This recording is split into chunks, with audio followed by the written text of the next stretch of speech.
A Scandal in Bohemia.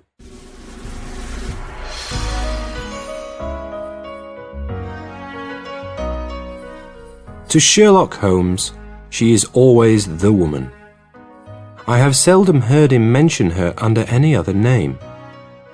In his eyes, she eclipses and predominates the whole of her sex. It was not that he felt any emotion akin to love for Irene Adler. All emotions, and that one particularly, were abhorrent to his cold, precise, but admirably balanced mind. He was, I take it, the most perfect reasoning and observing machine that the world has seen. But as a lover, he would have placed himself in a false position. He never spoke of the softer passions, save with a jibe and a sneer. They were admirable things for the observer, excellent for drawing the veil from men's motives and actions. But for the trained reasoner to admit such intrusions into his own delicate and finely adjusted temperament was to introduce a distracting factor which might throw a doubt upon all his mental results.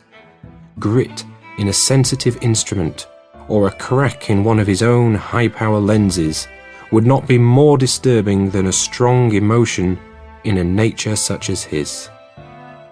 And yet there was but one woman to him, and that woman was the late Irene Adler, of dubious and questionable memory.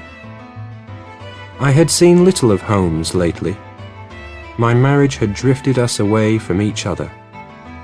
My own complete happiness and the home-centered interests which rise up around the man who first finds himself master of his own establishment were sufficient to absorb all my attention, while Holmes, who loathed every form of society with his whole Bohemian soul, remained in our lodgings in Baker Street, buried among his old books, and alternating from week to week between cocaine and ambition, the drowsiness of the drug and the fierce energy of his own keen nature.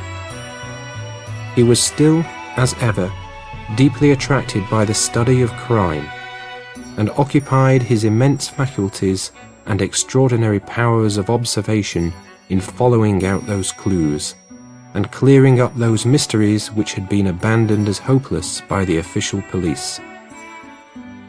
From time to time I heard some vague account of his doings, of his summons to Odessa in the case of the Trepov murder, of his clearing up of the singular tragedy of the Atkinson brothers at Trincomalee, and finally of the mission which he had accomplished so delicately and successfully for the reigning family of Holland. Beyond these signs of his activity, however, which I merely shared with all the readers of the daily press, I knew little of my former friend and companion. One night, it was on the 20th of March, 1888, I was returning from a journey to a patient, for I had now returned to civil practice, when my way led me through Baker Street. As I passed the well-remembered door, which must always be associated in my mind with my wooing, and with the dark incidents of the study in scarlet, I was seized with a keen desire to see Holmes again, and to know how he was employing his extraordinary powers. His rooms were brilliantly lit, and, even as I looked up, I saw his tall, spare figure pass twice in a dark silhouette against the blind. He was pacing the room swiftly, eagerly, with his head sunk upon his chest and his hands clasped behind him. To me, who knew his every mood and habit, his attitude and manner told their own story. He was at work again. He had risen out of his drug-created dreams and was hot upon the scent of some new problem. I rang the bell and was shown up to the chamber which had formerly been in part my own. His manner was not effusive. It seldom was, but he was glad, I think, to see me. With hardly a word spoken, but with a kindly eye, he waved me to an armchair, threw across his case of cigars, and indicated a spirit case and a gasogene in the corner. Then he stood before the fire and looked me over in his singular introspective fashion. "Wedlock suits you," he remarked. "I think, Watson, that you have put on 7.5 pounds since I saw you." "7?" I answered. "Indeed, I should have thought a little more. Just a trifle more, I fancy, Watson. And in practice again, I observe. You did not tell me that you intended to go into harness." "Then how do you know?" "I see it. I deduce it. How do I know that you have been getting yourself very wet lately, and that you have a most clumsy and careless servant girl?" "My dear Holmes," said I, "this is too much. You would certainly have been burned had you lived a few centuries ago. It is true that I had a country walk on Thursday and came home in a dreadful mess. But as I have changed my clothes, I can't imagine how you deduce it. As to Mary Jane, she is incorrigible, and my wife has given her notice. But there again, I fail to see how you work it out." He chuckled to himself and rubbed his long, nervous hands together. "It is simplicity itself," said he. "My eyes tell me that on the inside of your left shoe, just where the firelight strikes it, the leather is scored by 6 almost parallel cuts. Obviously they have been caused by someone who has very carelessly scraped round the edges of the sole in order to remove crusted mud from it. Hence, you see, my double deduction, that you had been out in vile weather, and that you had a particularly malignant boot-slitting specimen of the London slavey. As to your practice, if a gentleman walks into my room smelling of iodoform, with a black mark of nitrate of silver upon his right forefinger, and a bulge on the right side of his top hat to show where he has secreted his stethoscope, I must be dull indeed if I do not pronounce him to be an active member of the medical profession." I could not help laughing at the ease with which he explained his process of deduction. "When I hear you give your reasons," I remarked, "the thing always appears to me to be so ridiculously simple that I could easily do it myself, though at each successive instance of your reasoning I am baffled until you explain your process. And yet I believe that my eyes are as good as yours." "Quite so," he answered, lighting a cigarette and throwing himself down into an armchair. "You see, but you do not observe. The distinction is clear. For example, you have frequently seen the steps which lead up from the hall to this room." "Frequently." "How often?" "Well, some hundreds of times." "Then how many are there?" "How many? I don't know." "Quite so. You have not observed, and yet you have seen. That is just my point. Now, I know that there are 17 steps, because I have both seen and observed. By the way, since you are interested in these little problems, and since you are good enough to chronicle 1 or 2 of my trifling experiences, you may be interested in this." He threw over a sheet of thick, pink-tinted notepaper which had been lying open upon the table. "It came by the last post," said he. "Read it aloud." The note was undated and without either signature or address. "There will call upon you tonight at 7:45, it said, "a gentleman who desires to consult you upon a matter of the very deepest moment. Your recent services to one of the royal houses of Europe have shown that you are one who may safely be trusted with matters which are of an importance which can hardly be exaggerated. This account of you we have from all quarters received. Be in your chamber then at that hour, and do not take it amiss if your visitor wear a mask." "This is indeed a mystery," I remarked. "What do you imagine that it means?" "I have no data yet.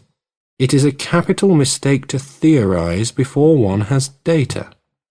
Insensibly, one begins to twist facts to suit theories, instead of theories to suit facts. But the note itself, what do you deduce from it? I carefully examined the writing and the paper upon which it was written. The man who wrote it was presumably well-to-do, I remarked, endeavouring to imitate my companion's process. Such paper could not be bought under £0.50 a packet. It is peculiarly strong and stiff. Peculiar. That is the very word, said Holmes. It is not an English paper at all. Hold it up to the light. I did so, and saw a large E with a small g, a P, and a large G with a small T woven into the texture of the paper. What do you make of that? Asked Holmes. The name of the maker, no doubt, or his monogram, rather. Not at all. The G with the small T stands for Gesellschaft, which is the German for company. It is a customary contraction, like our co. P, of course, stands for papier. Now for the EG. Let us glance at our Continental Gazetteer. He took down a heavy brown volume from his shelves. Iglo, Eglanitz. Here we are, Igria. It is in a German-speaking country, in Bohemia, not far from Carlsbad. Remarkable as being the scene of the death of Wallenstein, and for its numerous glass factories and paper mills. Ha, my boy, what do you make of that? His eyes sparkled, and he sent up a great blue triumphant cloud from his cigarette. The paper was made in Bohemia, I said. Precisely. And the man who wrote the note is a German. Do you note the peculiar construction of the sentence? This account of you we have from all quarters received. A Frenchman or Russian could not have written that. It is the German who is so uncourteous to his verbs. It only remains, therefore, to discover what is wanted by this German who writes upon Bohemian paper and prefers wearing a mask to showing his face. And here he comes, if I am not mistaken, to resolve all our doubts.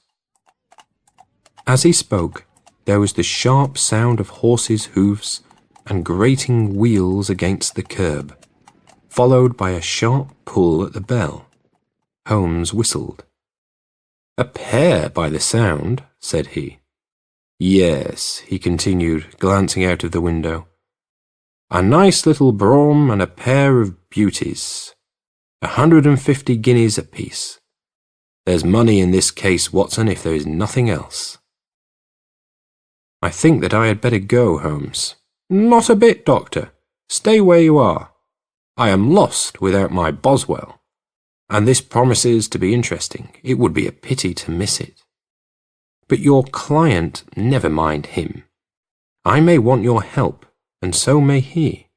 Here he comes.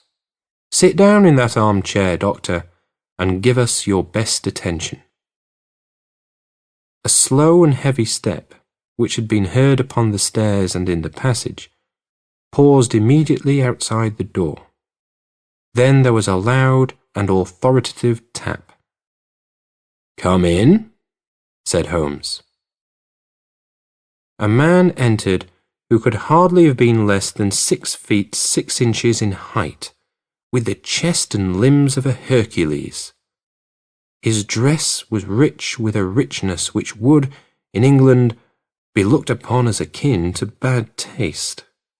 Heavy bands of astrakhan were slashed across the sleeves and fronts of his double-breasted coat, while the deep blue cloak which was thrown over his shoulders was lined with flame-coloured silk and secured at the neck with a brooch which consisted of a single flaming beryl.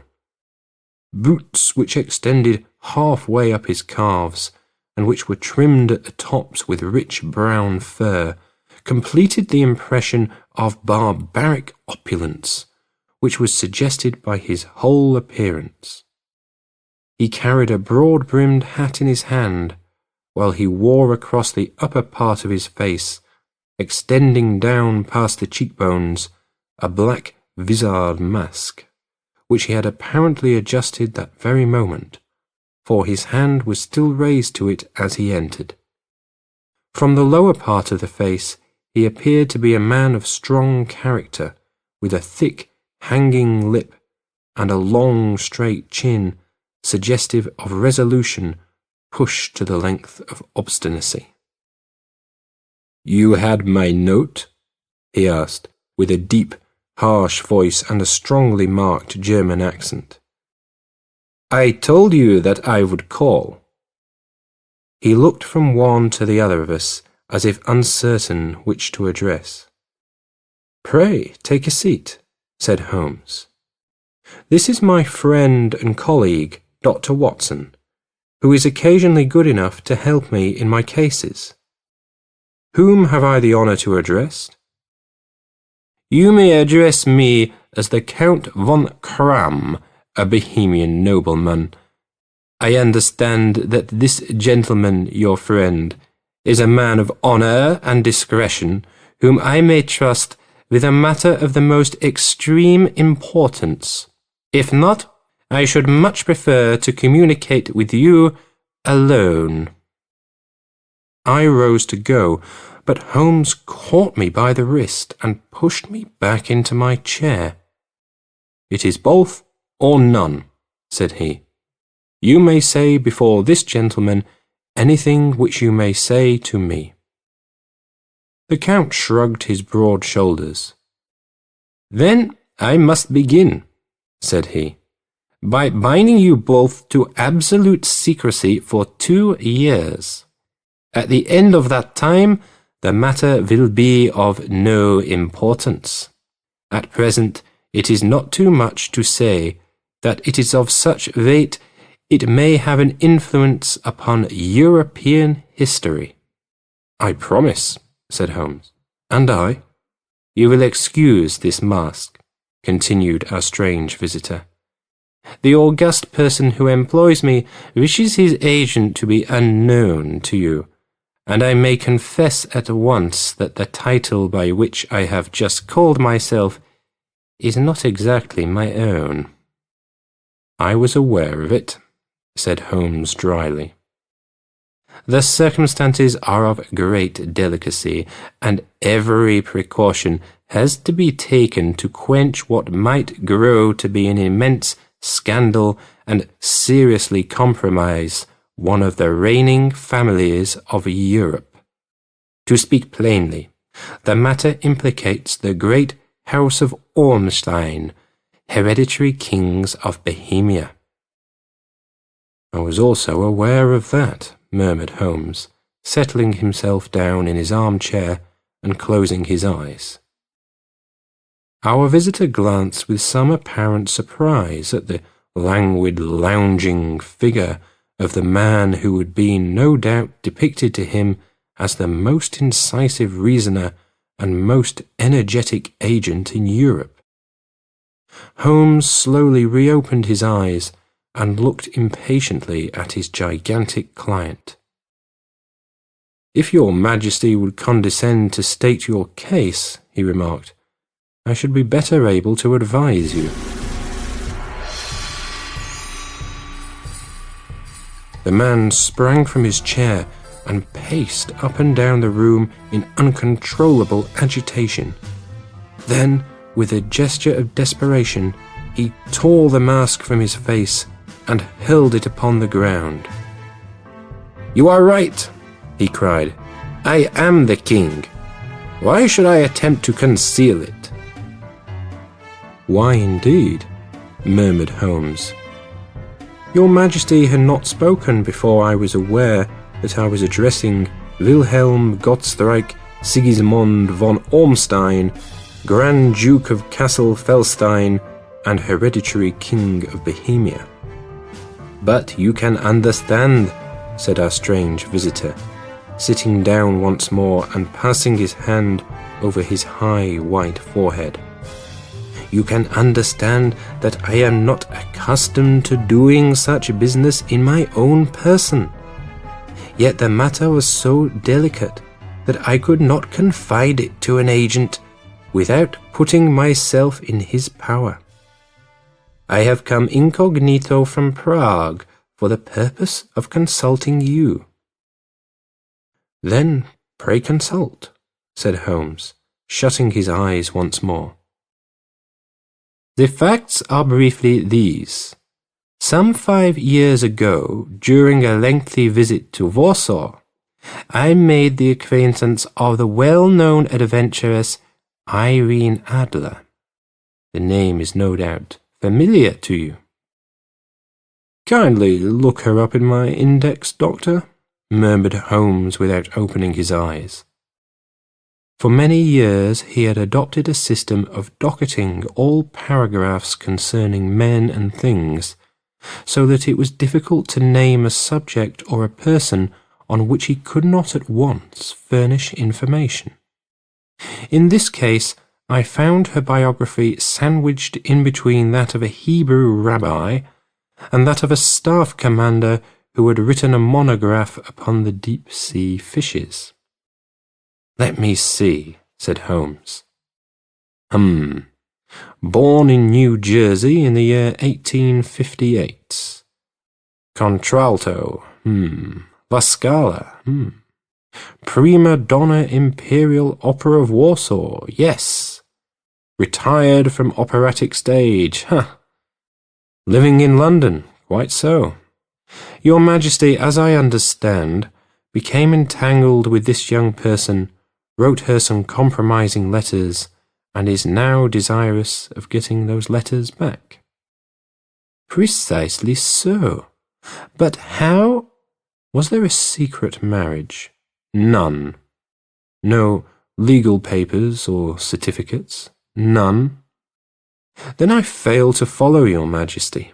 If this young person should produce her letters for blackmailing or other purposes, how is she to prove their authenticity? There is the writing. Pooh, forgery.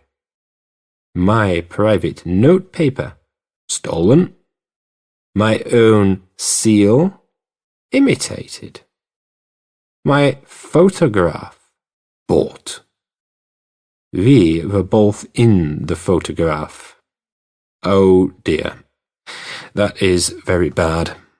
Your Majesty has indeed committed an indiscretion. I was mad, insane. You have compromised yourself seriously. I was only Crown Prince then. I was young. I am but 30 now. It must be recovered. We have tried and failed. Your Majesty must pay. It must be bought. She will not sell. Stolen, then. 5 attempts have been made. Twice burglars in my pay ransacked her house.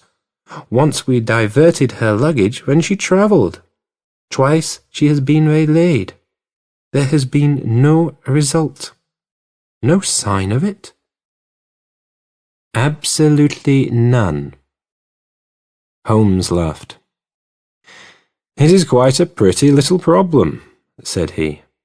But a very serious one to me, returned the king reproachfully. Very indeed. And what does she propose to do with the photograph? To ruin me. But how? I am about to be married, so I have heard. To Clotilda Lotman von Saxe-Meiningen, second daughter of the King of Scandinavia. You may know the strict principles of her family. She is herself the very soul of delicacy. A shadow of a doubt as to my conduct would bring the matter to an end. And Irene Adler? Threatens to send them the photograph, and she will do it. I know that she will do it. You do not know her, but she has a soul of steel. She has the face of the most beautiful of women and the mind of the most resolute of men. Rather than I should marry another woman, there are no lengths to which she would not go. None. You are sure that she has not sent it yet? I am sure. And why? Because she has said that she would send it on the day when the betrothal was publicly proclaimed. That will be next Monday. Oh, then we have 3 days yet, said Holmes with a yawn. That is very fortunate, as I have 1 or 2 matters of importance to look into just at present. Your Majesty will, of course, stay in London for the present. Certainly. You will find me at the Langham under the name of the Count von Kram. Then I shall drop you a line to let you know how we progress. Pray do so. I shall be all anxiety. Then, as to money? You have carte blanche. Absolutely? I tell you that I would give one of the provinces of my kingdom to have that photograph. And for present expenses? The king took a heavy chamois leather bag from under his cloak and laid it on the table. There are £300 in gold and 700 in notes, he said. Holmes scribbled a receipt upon a sheet of his notebook and handed it to him. And Mademoiselle's address? He asked. Is Briony Lodge, Serpentine Avenue, St. John's Wood. Holmes took a note of it. One other question, said he. Was the photograph a cabinet? It was. Then good night, Your Majesty, and I trust that we shall soon have some good news for you. And good night, Watson, he added, as the wheels of the royal brougham rolled down the street. If you will be good enough to call tomorrow afternoon at 3 o'clock, I should like to chat this little matter over with you. At 3 o'clock precisely, I was at Baker Street, but Holmes had not yet returned. The landlady informed me that he had left the house shortly after 8 o'clock in the morning. I sat down beside the fire, however, with the intention of awaiting him, however long he might be. I was already deeply interested in his inquiry, for, though it was surrounded by none of the grim and strange features which were associated with the 2 crimes which I have already recorded, still, the nature of the case and the exalted station of his client gave it a character of its own. Indeed, apart from the nature of the investigation which my friend had on hand, there was something in his masterly grasp of a situation and his keen, incisive reasoning which made it a pleasure to me to study his system of work, and to follow the quick, subtle methods by which he disentangled the most inextricable mysteries. So accustomed was I to his invariable success that the very possibility of his failing had ceased to enter into my head. It was close upon 4 before the door opened, and a drunken-looking groom, ill-kempt and side-whiskered, with an inflamed face and disreputable clothes, walked into the room. Accustomed as I was to my friend's amazing powers in the use of disguises, I had to look 3 times before I was certain that it was indeed he. With a nod, he vanished into the bedroom, whence he emerged in 5 minutes tweed-suited and respectable as of old. Putting his hands into his pockets, he stretched out his legs in front of the fire and laughed heartily for some minutes. "Well, really," he cried, and then he choked and laughed again until he was obliged to lie back, limp and helpless, in the chair. "What is it?" "It's quite too funny. I am sure you could never guess how I employed my morning, or what I ended by doing." "I can't imagine. I suppose that you have been watching the habits, and perhaps the house, of Miss Irene Adler." "Quite so. But the sequel was rather unusual. I will tell you, however. I left the house a little after 8 o'clock this morning, in the character of a groom out of work. There is a wonderful sympathy and freemasonry among horsey men. Be one of them, and you will know all that there is to know. I soon found Briony Lodge.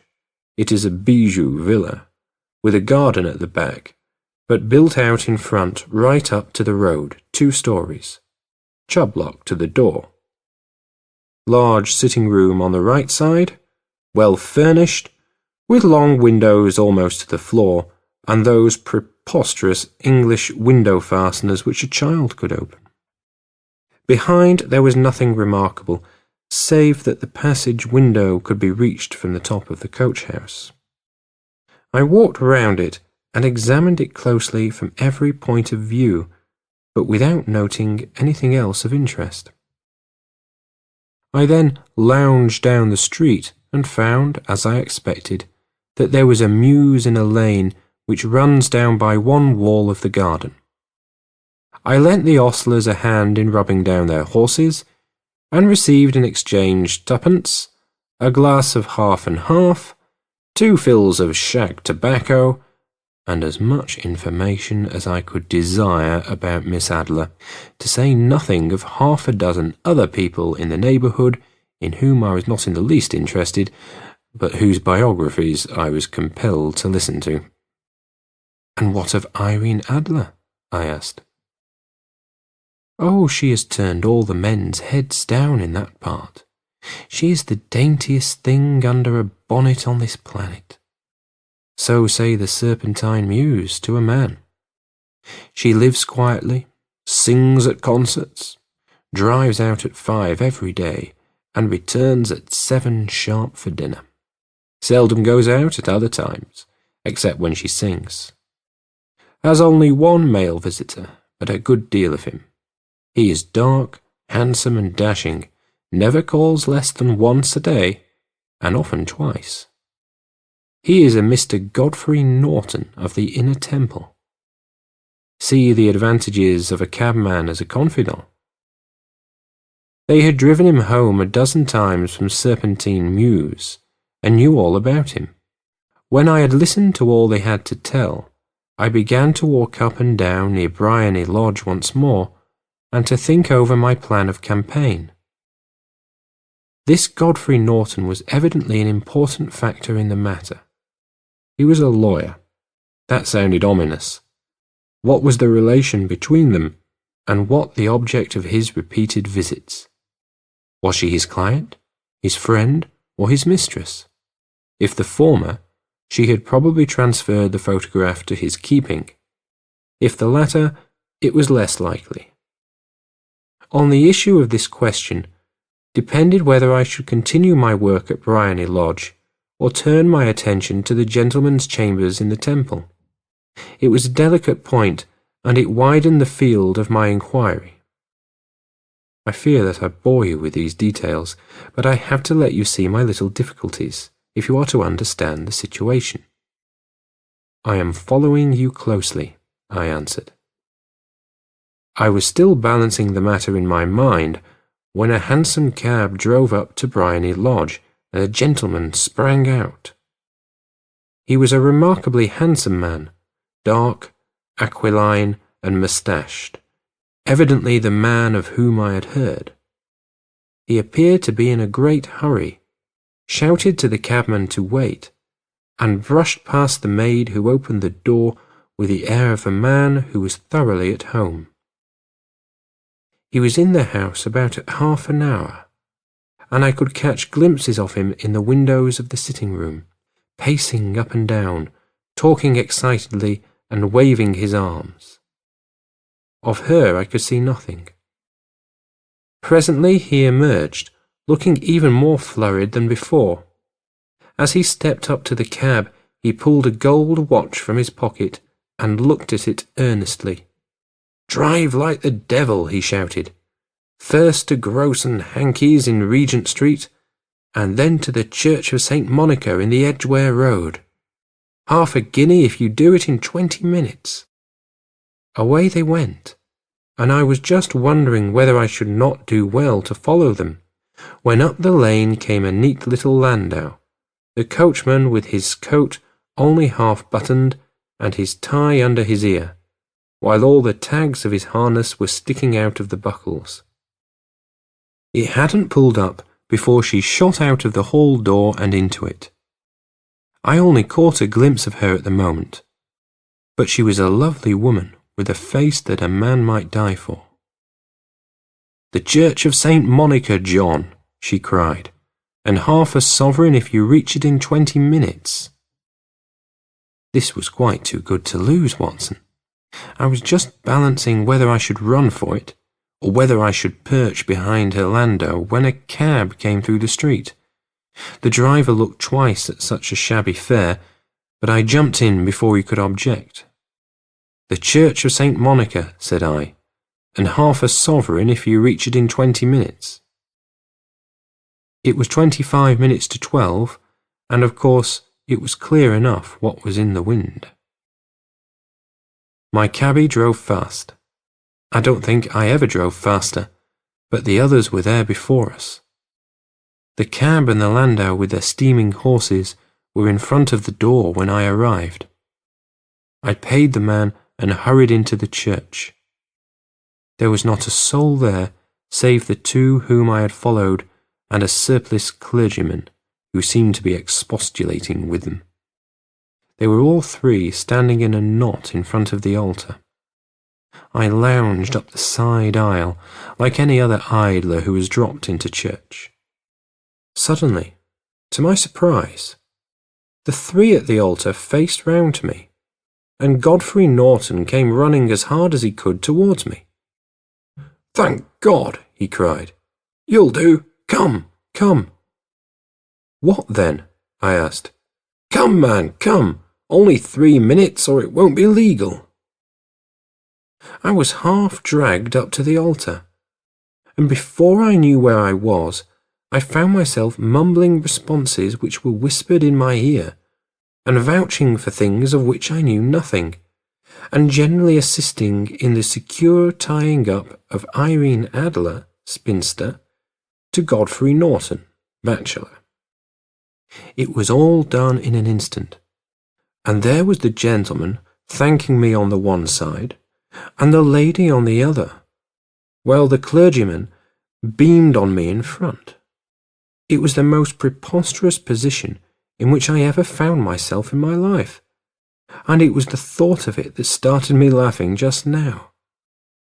It seems that there had been some informality about their licence, that the clergyman absolutely refused to marry them without a witness of some sort, and that my lucky appearance saved the bridegroom from having to sally out into the streets in search of a best man.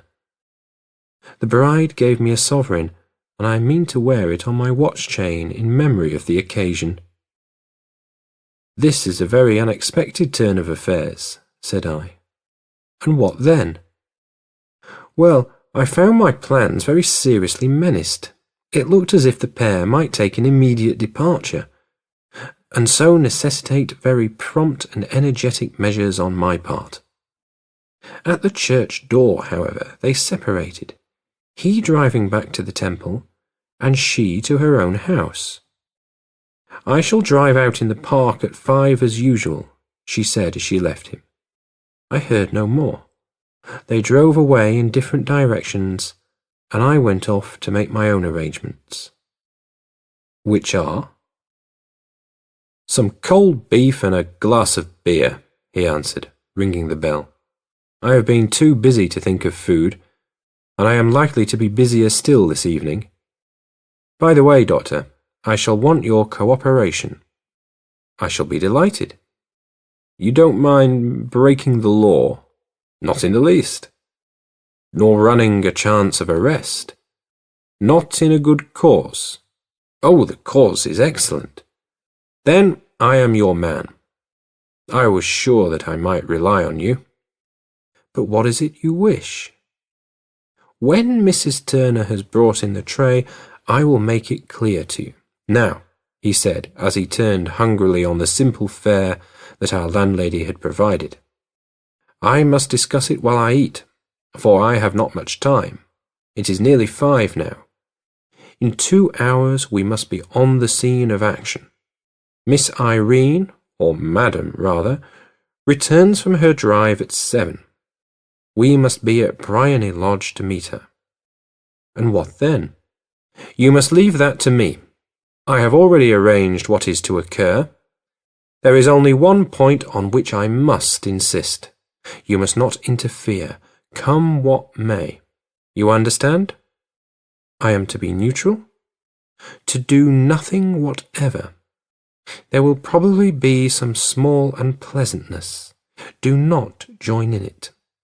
It will end in my being conveyed into the house. 4 or 5 minutes afterwards, the sitting-room window will open. You are to station yourself close to that open window. Yes. You are to watch me, for I will be visible to you. Yes.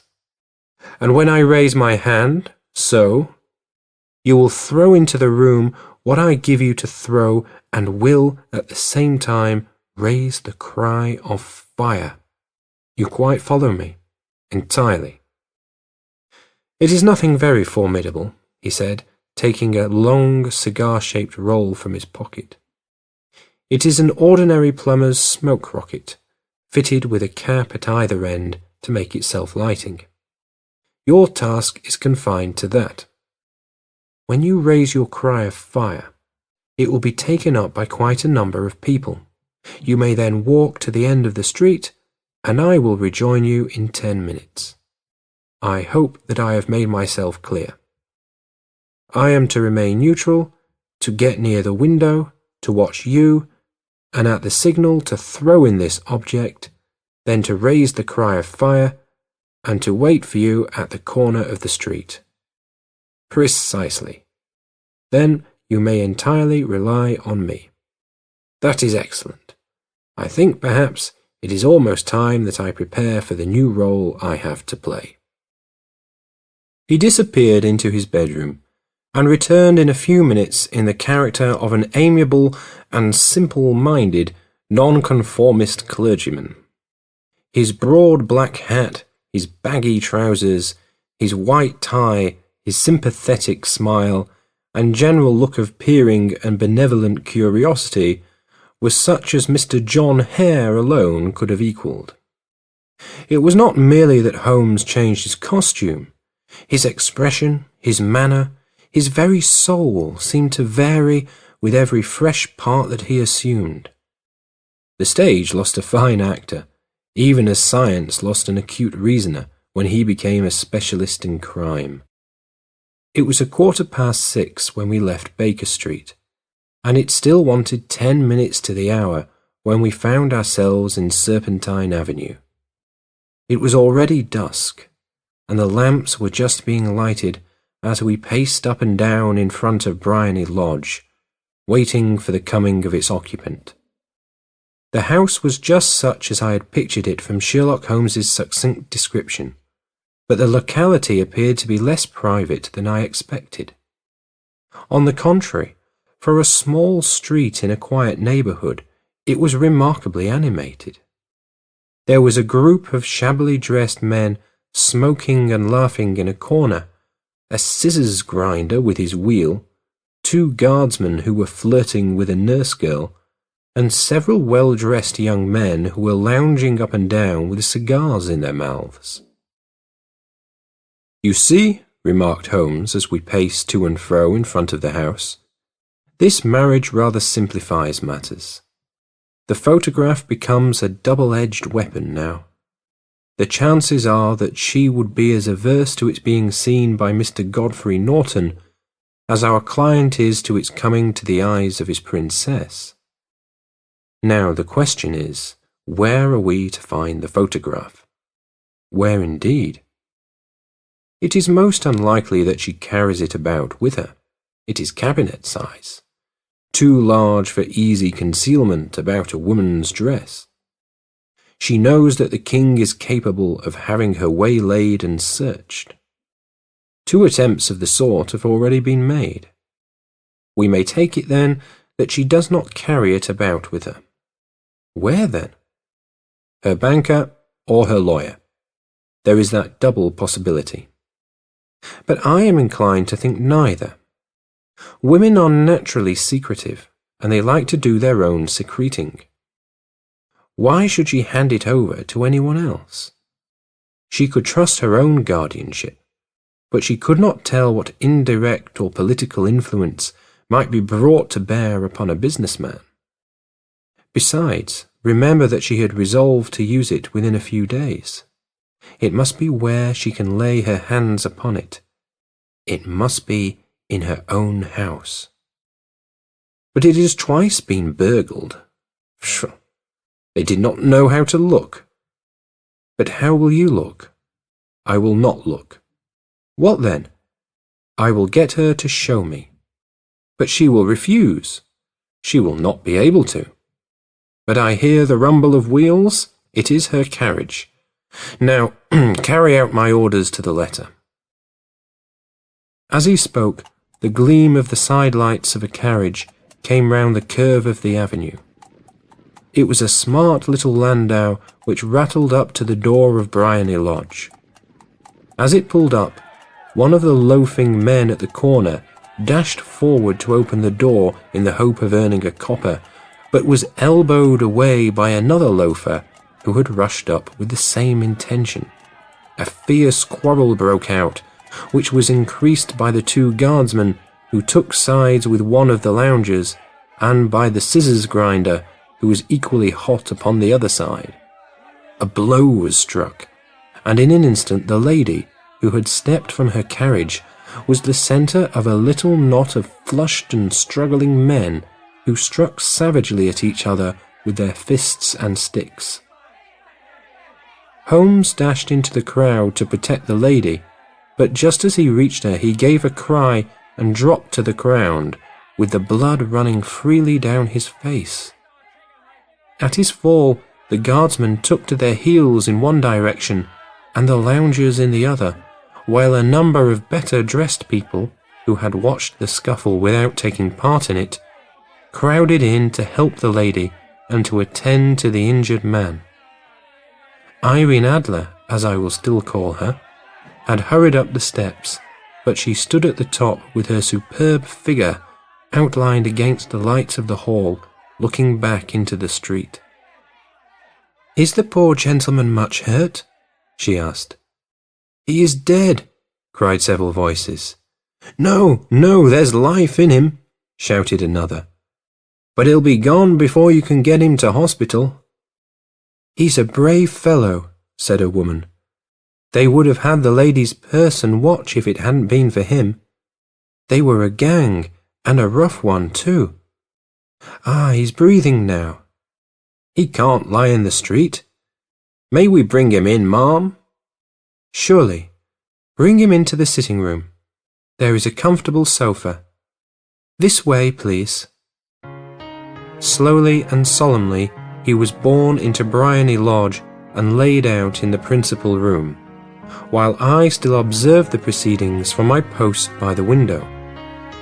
The lamps had been lit, but the blinds had not been drawn, so that I could see Holmes as he lay upon the couch. I do not know whether he was seized with compunction at that moment for the part he was playing, but I know that I never felt more heartily ashamed of myself in my life than when I saw the beautiful creature against whom I was conspiring, or the grace and kindliness with which he waited upon the injured man. And yet it would be the blackest treachery to Holmes to draw back now from the part which he had entrusted to me. I hardened my heart and took the smoke rocket from under my ulcer. After all, I thought, we are not injuring her. We are but preventing her from injuring another. Holmes had sat up upon the coach, and I saw him motion like a man who is in need of air. A maid rushed across and threw open the window. At the same instant, I saw him raise his hand, and at the signal, I tossed my rocket into the room with a cry of "Fire!" The word was no sooner out of my mouth than the whole crowd of spectators, well-dressed and ill, gentlemen ostlers and servant maids, joined in a general shriek of fire. Thick clouds of smoke curled through the room and out at the open window. I caught a glimpse of rushing figures, and a moment later the voice of Holmes from within assuring them that it was a false alarm. Slipping through the shouting crowd, I made my way to the corner of the street, and in 10 minutes was rejoiced to find my friend's arm in mine and to get away from the scene of uproar. He walked swiftly and in silence for some few minutes until we had turned down one of the quiet streets which led towards the Edgware Road. "You did it very nicely, Doctor," he remarked. "Nothing could have been better. It is all right. You have the photograph?" "I know where it is." "And how did you find out?" "She showed me, as I told you she would." "I am still in the dark." "I do not wish to make a mystery," said he, laughing. "The matter was perfectly simple. You, of course, saw that everyone in the street was an accomplice. They were all engaged for the evening.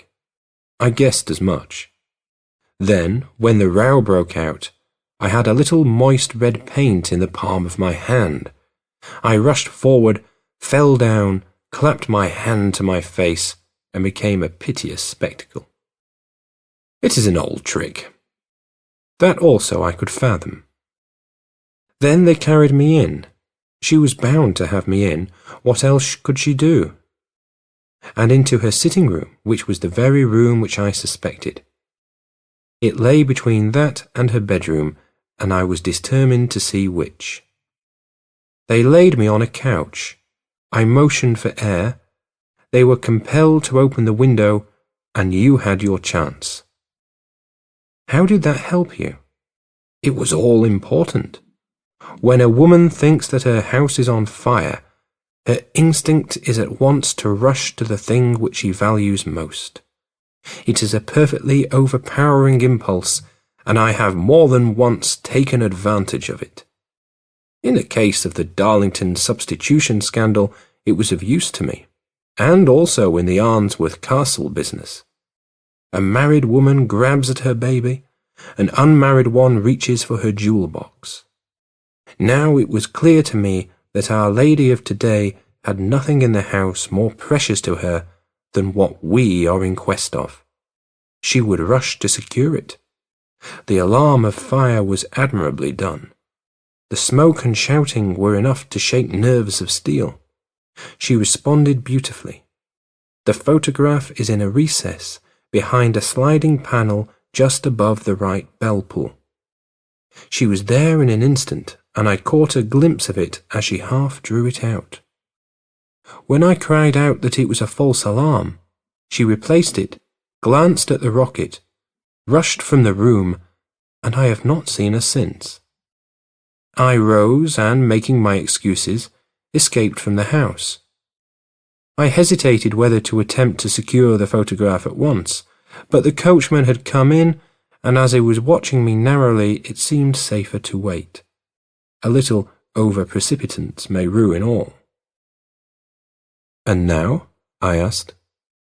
"Our quest is practically finished. I shall call with the king tomorrow, and with you, if you care to come with us.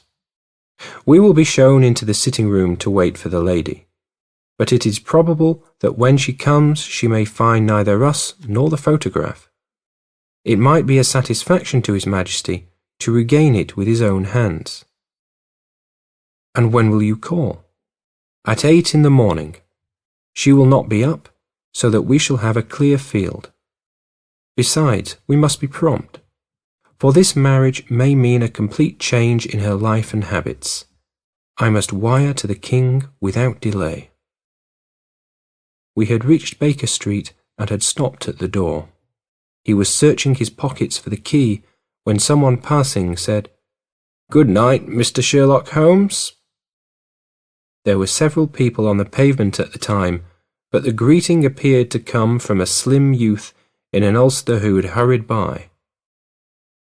"I've heard that voice before," said Holmes, staring down the dimly lit street.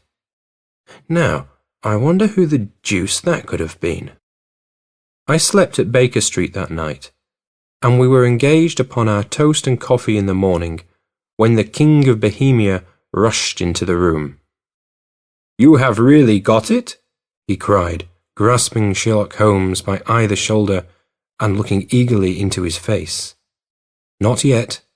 But you have hopes?" "I have hopes." "Then come. I am all impatience to be gone." "We must have a cab." "No, my brougham is waiting." "Then that will simplify matters." We descended and started off once more for Briony Lodge. "Irene Adler is married," remarked Holmes. "Married? When?" "Yesterday." "But to whom?" "To an English lawyer named Norton." "But she could not love him." "I am in hopes that she does." "And why in hopes?" "Because it would spare your Majesty all fear of future annoyance. If the lady loves her husband, she does not love your Majesty. If she does not love your Majesty, there is no reason why she should interfere with your Majesty's plan." "It is true. And yet, well, I wish she had been of my own station. What a queen she would have made." He relapsed into a moody silence which was not broken until we drew up in Serpentine Avenue. The door of Briony Lodge was open, and an elderly woman stood upon the steps. She watched us with a sardonic eye as we stepped from the brougham. "Mr. Sherlock Holmes, I believe," said she. "I am Mr. Holmes," answered my companion, looking at her with a questioning and rather startled gaze. "Indeed. My mistress told me that you were likely to call. She left this morning with her husband by the 5:15 train from Charing Cross for the Continent." "What?" Sherlock Holmes staggered back, white with chagrin and surprise. "Do you mean that she has left England?" "Never to return." "And the papers?" asked the king hoarsely. "All is lost." "We shall see." He pushed past the servant and rushed into the drawing room, followed by the king and myself. The furniture was scattered about in every direction, with dismantled shelves and open drawers, as if the lady had hurriedly ransacked them before her flight. Holmes rushed at the bell pull, tore back a small sliding shutter, and, plunging in his hand, pulled out a photograph and a letter. The photograph was of Irene Adler herself in evening dress. The letter was superscribed to Sherlock Holmes, Esquire, to be left till called for. My friend tore it open, and we all three read it together. It was dated at midnight of the preceding night, and ran in this way. "My dear Mr. Sherlock Holmes, you really did it very well. You took me in completely. Until after the alarm of fire, I had not a suspicion. But then, when I found how I had betrayed myself, I began to think. I had been warned against you months ago. I had been told that if the king employed an agent, it would certainly be you, and your address had been given me. Yet, with all this, you made me reveal what you wanted to know. Even after I became suspicious, I found it hard to think evil of such a dear, kind old clergyman. But you know, I have been trained as an actress myself. Male costume is nothing new to me. I often take advantage of the freedom which it gives. I sent John, the coachman, to watch you, ran upstairs, got into my walking clothes, as I call them, and came down just as you departed. Well, I followed you to your door, and so made sure that I was really an object of interest to the celebrated Mr. Sherlock Holmes. Then I, rather imprudently, wished you good night, and started for the temple to see my husband.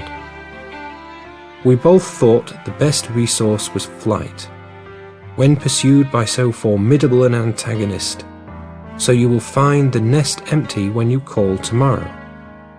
As to the photograph, your client may rest in peace. I love and am loved by a better man than he. The king may do what he will without hindrance from one whom he has cruelly wronged.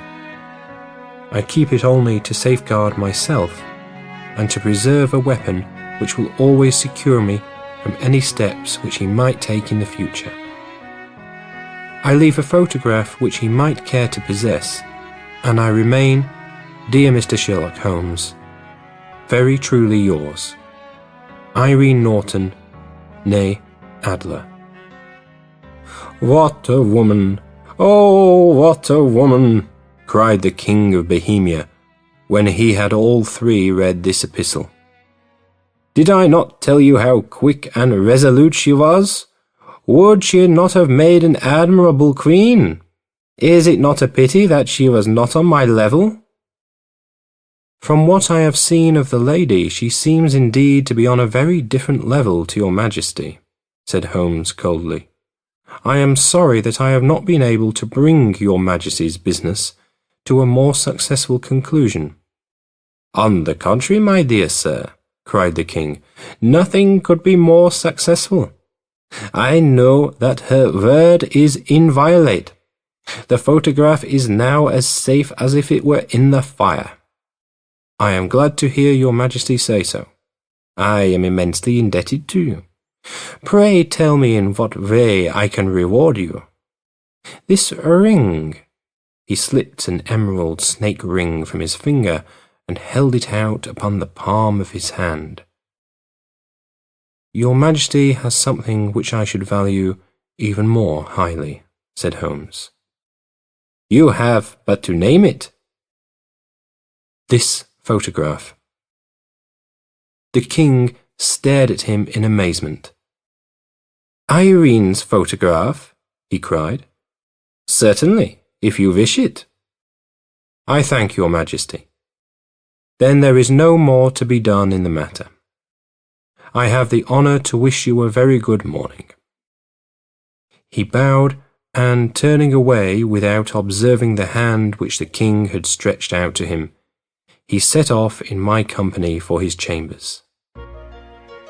And that was how a great scandal threatened to affect the kingdom of Bohemia, and how the best plans of Mr. Sherlock Holmes were beaten by a woman's wit. He used to make merry over the cleverness of women, but I have not heard him do it of late. And when he speaks of Irene Adler, or when he refers to her photograph, it is always under the honourable title of The Woman. The end.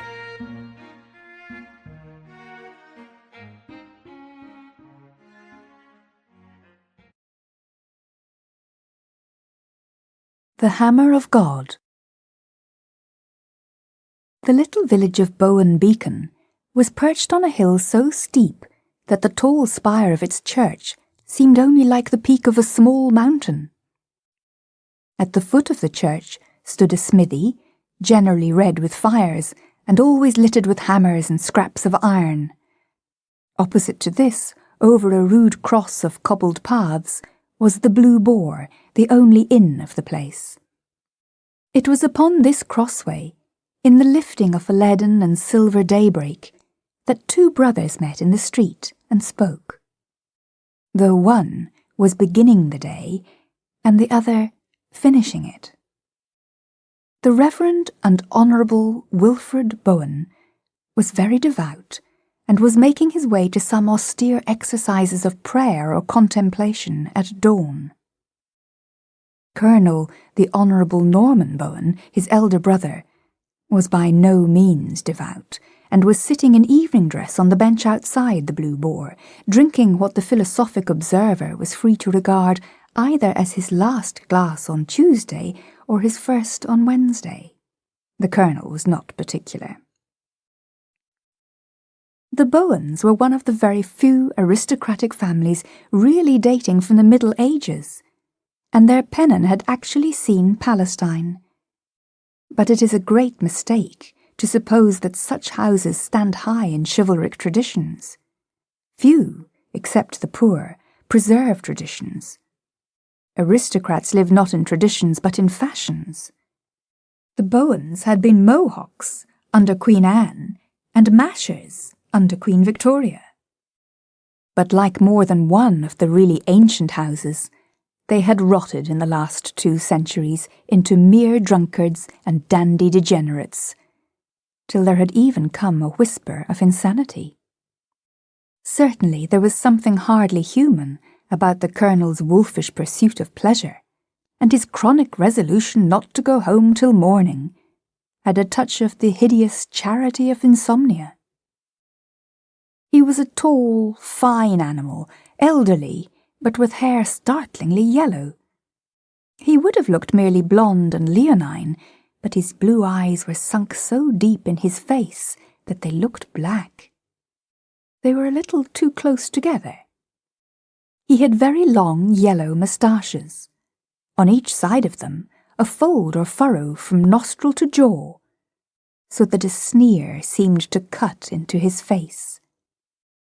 Over his evening clothes, he wore a curiously pale yellow coat that looked more like a very light dressing gown than an overcoat, and on the back of his head was stuck an extraordinary broad-brimmed hat of a bright green colour, evidently some oriental curiosity caught up at random. He was proud of appearing in such incongruous attires, proud of the fact that he always made them look congruous. His brother, the curate, had also the yellow hair and the elegance, but he was buttoned up to the chin in black, and his face was clean-shaven, cultivated, and a little nervous. He seemed to live for nothing but his religion, but there were some who said, notably the blacksmith, who was a Presbyterian, that it was a love of Gothic architecture rather than of God, and that his haunting of the church like a ghost was only another and purer turn of the almost morbid thirst for beauty, which sent his brother raging after women and wine. This charge was doubtful, while the man's practical piety was indubitable. Indeed, the charge was mostly an ignorant misunderstanding of the love of solitude and secret prayer, and was founded on his being often found kneeling not before the altar, but in peculiar places, in the crypts or gallery, or even in the belfry. He was, at the moment, about to enter the church through the yard of the smithy, but stopped and frowned a little as he saw his brother's cavernous eyes staring in the same direction. On the hypothesis that the Colonel was interested in the church, he did not waste any speculations. There only remained the blacksmith's shop, and though the blacksmith was a Puritan and none of his people, Wilfred Bowen had heard some scandals about a beautiful and rather celebrated wife. He flung a suspicious look across the shed, and the Colonel stood up laughing to speak to him. "Good morning, Wilfred," he said. "Like a good landlord, I am watching sleeplessly over my people. I'm going to call on the blacksmith." Wilfred looked at the ground and said, "The blacksmith is out. He's over at Greenford." "I know," answered the other with silent laughter. "That is why I am calling on him." "Norman," said the cleric, with his eye on the pebble in the road, "are you ever afraid of thunderbolts?" "What do you mean?" asked the Colonel. "Is your hobby meteorology?" "I mean," said Wilfred without looking up, "do you ever think that God might strike you in the street?" "I beg your pardon," said the Colonel. "I see your hobby is folklore." "I know your hobby is blasphemy," retorted the religious man, stung in the one live place of his nature. "But if you do not fear God, you have good reason to fear man." The elder raised his eyebrows politely. "Fear man?" he said. "Barnes the blacksmith is the biggest and strongest man for 40 miles around," said the clergyman sternly. "I know you are no coward or weakling, but he could throw you over the wall." This struck home, being true, and the lowering line by mouth and nostril darkened and deepened. For a moment he stood with the heavy sneer on his face. But in an instant Colonel Bowen had recovered his own cruel good humour and laughed, showing 2 dog-like front teeth under his yellow moustache. "In that case, my dear Wilfred," he said quite carelessly, "it was wise for the last of the Bowens to come out partially in armour." And he took off the queer round hat covered with green, showing that it was lined within with steel. Wilfred recognised it indeed as a light Japanese or Chinese helmet, torn down from a trophy that hung in the old family hall. "It was the first to hand," explained his brother airily. "Always the nearest hat, and the nearest woman." "The blacksmith is away at Greenford," said Wilfred quietly. "The time of his return is unsettled." And with that he turned and went into the church with bowed head, crossing himself like one who wishes to be quit of an unclean spirit. He was anxious to forget such grossness in the cool twilight of his tall Gothic cloisters. But on that morning it was fated that his still round of religious exercises should be everywhere arrested by small shocks. As he entered the church, hitherto always empty at that hour, a kneeling figure rose hastily to its feet and came towards the full daylight of the doorway. When the curate saw it, he stood still with surprise, for the early worshipper was none other than the village idiot, a nephew of the blacksmith, one who neither would nor could care for the church or for anything else. He was always called Mad Joe, and seemed to have no other name. He was a dark, strong, slouching lad, with a heavy white face, dark straight hair, and a mouth always open. As he passed the priest, his moon-calf countenance gave no hint of what he had been doing or thinking of. He had never been known to pray before. What sort of prayers was he saying now?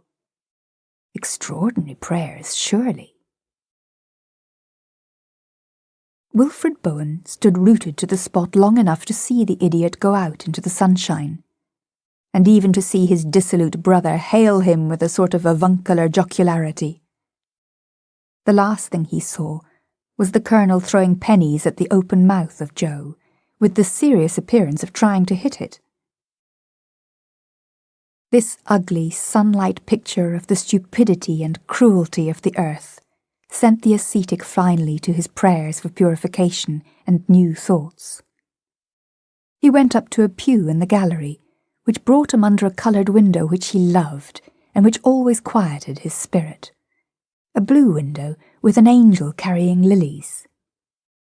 There he began to think less about the half-wit, with his livid face and mouth like a fish.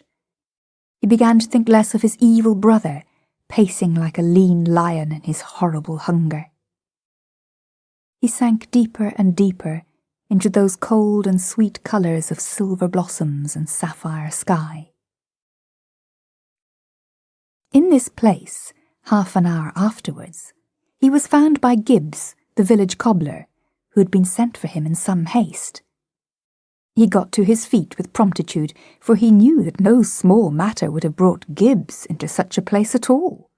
The cobbler was, as in many villages, an atheist, and his appearance in church was a shade more extraordinary than Mad Joe's. It was a morning of theological enigmas. "What is it?"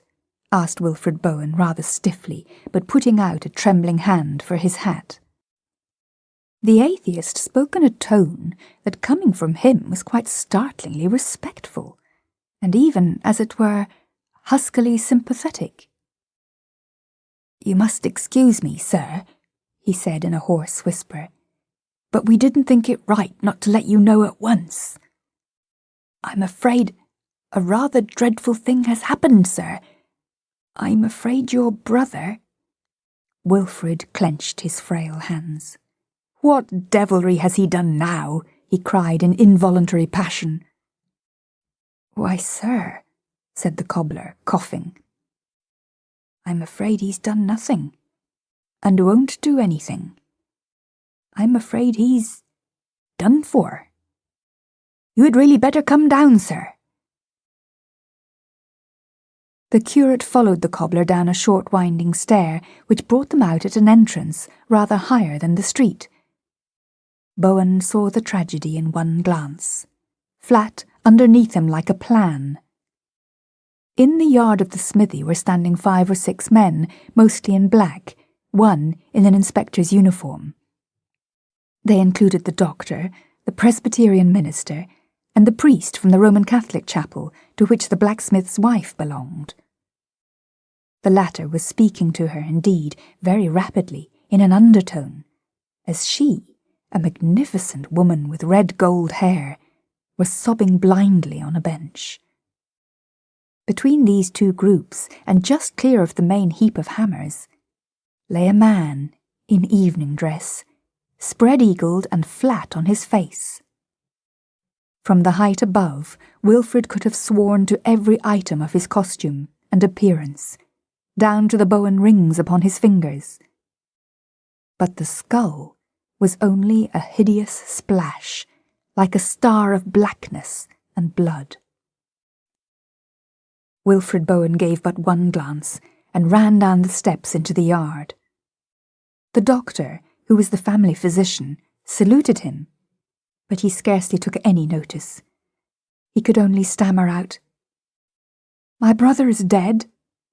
What does it mean? What is this horrible mystery?"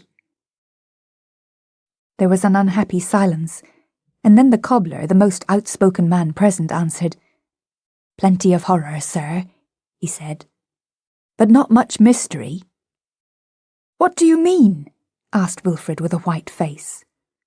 "It's plain enough," answered Gibbs. "There's only one man for 40 miles round that could have struck such a blow as that, and he's the man that had most reason to." "We must not prejudge anything," put in the doctor, a tall, black-bearded man, rather nervously. "But it is competent for me to corroborate what Mr. Gibbs says about the nature of the blow, sir. It is an incredible blow. Mr. Gibbs says that only one man in this district could have done it. I should have said myself that nobody could have done it." A shudder of superstition went through the slight figure of the curate. "I can hardly understand," he said. "Mr. Bowen," said the doctor in a low voice, "metaphors literally fail me. It is inadequate to say that the skull was smashed to bits like an eggshell.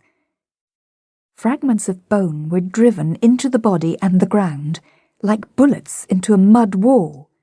It was the hand of a giant." He was silent a moment, looking grimly through his glasses. Then he added, "The thing has one advantage, that it clears most people of suspicion at one stroke. If you or I, or any normally made man in the country were accused of this crime, we should be acquitted as an infant would be acquitted of stealing the Nelson column." "That's what I say," repeated the cobbler obstinately. "There's only one man that could have done it, and he's the man that would have done it. Where's Simeon Barnes, the blacksmith?" "He's over at Greenford," faltered the curate. "More likely over in France," muttered the cobbler. "No, he's in neither of those places," said a small and colourless voice which came from the little Roman priest who had joined the group. "As a matter of fact, he's coming up the road at this moment." The little priest was not an interesting man to look at, having stubbly brown hair and a round and stolid face. But even if he had been as splendid as Apollo, no one would have looked at him at that moment. Everyone turned round and peered at the pathway which wound across the plain below, along which was indeed walking at his own huge stride and with a hammer on his shoulder, Simeon the smith. He was a bony and gigantic man, with deep, dark, sinister eyes and a dark chin-beard. He was walking and talking quietly with two other men, and though he was never specially cheerful, he seemed quite at his ease. "My God!" cried the atheistic cobbler, "and there's the hammer he did it with!" "No," said the inspector, a sensible-looking man with a sandy moustache, speaking for the first time. "There's the hammer he did it with, over there by the church wall. We have left it, and the body, exactly as they are." All glanced round, and the short priest went across and looked down in silence at the tool where it lay. It was one of the smallest and the lightest of the hammers, and would not have caught the eye among the rest, but on the iron edge of it were blood and yellow hair. After a silence, the short priest spoke without looking up, and there was a new note in his dull voice. "Mr. Gibbs was hardly right," he said, "in saying that there is no mystery. There is at least the mystery of why so big a man should attempt so big a blow with so little a hammer." "Oh, never mind that," cried Gibbs in a fever. "What are we to do with Simeon Barnes?" "Leave him alone," said the priest quietly. "He's coming here of himself. I know these two men with him. They are very good fellows from Greenford, and they have come over about the Presbyterian chapel." Even as he spoke, the tall smith swung round the corner of the church and strode into his own yard. Then he stood there quite still, and the hammer fell from his hand. The inspector, who had preserved impenetrable propriety, immediately went up to him. "I won't ask you, Mr. Barnes," he said, "whether you know anything about what has happened here. You are not bound to say. I hope you don't know, and that you will be able to prove it. But I must go through the form of arresting you in the King's name for the murder of Colonel Norman Bowen." "You're not bound to say anything," said the cobbler in officious excitement. "They've got to prove everything. They haven't proved yet that it is Colonel Bowen, with the head all smashed up like that." "That won't wash," said the doctor aside to the priest. "That's out of detective stories. I was the Colonel's medical man, and I knew his body better than he did. He had very fine hands, but quite peculiar ones. The second and third fingers were the same in length. Oh, that's the Colonel right enough." As he glanced at the brained corpse upon the ground, the iron eyes of the motionless blacksmith followed them, and rested there also. "Is Colonel Bowen dead?" said the smith quite calmly. "Then he's damned." "Don't say anything! Oh, don't say anything!" cried the atheist cobbler, dancing about in an ecstasy of admiration of the English legal system. For no man is such a legalist as the good secularist. The blacksmith turned on him, over his shoulder, the august face of a fanatic. "It is well for you infidels to dodge like foxes because the world's law favours you," he said. "But God guards his own in his pocket, as you shall see this day." Then he pointed to the Colonel and said, "When did this dog die in his sins?" "Moderate your language," said the doctor. "Moderate the Bible's language, and I'll moderate mine. When did he die?" "I saw him alive at 6 o'clock this morning," stammered Wilfred Bowen. "God is good," said the smith. "Mr. Inspector, I have not the slightest objection to being arrested. It is you who may object to arresting me. I don't mind leaving the court without a stain on my character. You do mind, perhaps, leaving the court with a bad setback in your career." The solid inspector, for the first time, looked at the blacksmith with a lively eye, as did everybody else, except the short, strange priest who was still looking down at the little hammer that had dealt the dreadful blow. "There are 2 men standing outside this shop," went on the blacksmith with ponderous lucidity. "Good tradesmen in Greenford, whom you all know, who will swear that they saw me from before midnight till daybreak, and long after, in the committee room of our revival mission, which sits all night. We save souls so fast. In Greenford itself, 20 people could swear to me for all that time. If I were a heathen, Mr. Inspector, I would let you walk on to your downfall. But, as a Christian man, I feel bound to give you your chance and ask you whether you will hear my alibi now or in court." The inspector seemed for the first time disturbed and said, "Of course, I should be glad to clear you altogether now." The smith walked out of his yard with the same long and easy stride and returned to his 2 friends from Greenford, who were indeed friends of nearly everyone present. Each of them said a few words which no one ever thought of disbelieving. When they had spoken, the innocence of Simeon stood up as solid as the great church above them. One of those silences struck the group which are more strange and insufferable than any speech. Madly, in order to make conversation, the curate said to the Catholic priest, "You seem very interested in that hammer, Father Brown." "Yes, I am," said Father Brown. "Why is it such a small hammer?" The doctor swung round on him. "By George, that's true," he cried. "Who would use a little hammer with 10 larger hammers lying about?" Then he lowered his voice in the curate's ear and said, "Only the kind of person that can't lift a large hammer. It's not a question of force or courage between the sexes. It's a question of lifting power in the shoulders.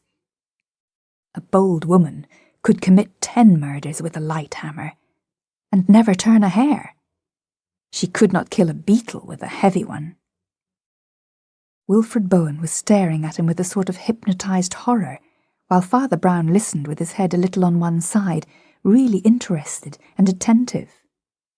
The doctor went on with more hissing emphasis. "Why do those idiots always assume that the only person who hates the wife's lover is the wife's husband? 9 times out of 10, the person who most hates the wife's lover is the wife. Who knows what insolence or treachery he had shown her? Look there." He made a momentary gesture towards the red-haired woman on the bench. She had lifted her head at last, and the tears were drying on her splendid face. But the eyes were fixed on the corpse with an electric glare that had in it something of idiocy. The Reverend William Bowen made a limp gesture as if waving away all desire to know. But Father Brown, dusting off his sleeve some ashes blown from the furnace, spoke in his indifferent way. "You are like so many doctors," he said. "Your mental science is really suggestive.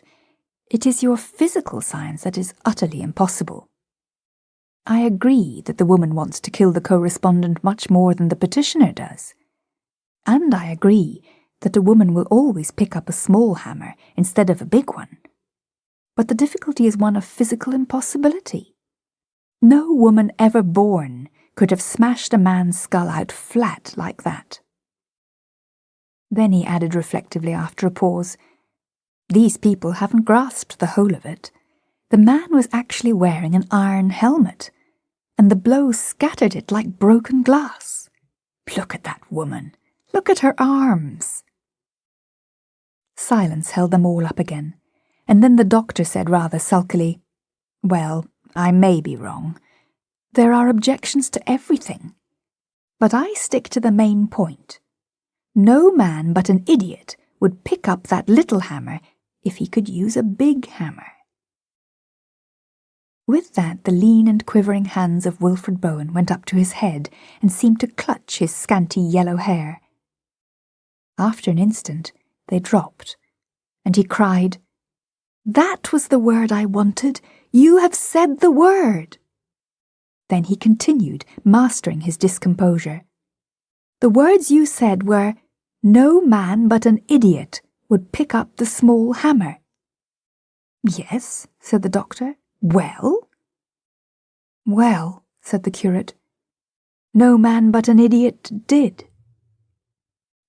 The rest stared at him with eyes arrested and riveted, and he went on in a febrile and feminine agitation. "I am a priest," he cried unsteadily, "and a priest should be no shedder of blood. I mean that he should bring no one to the gallows.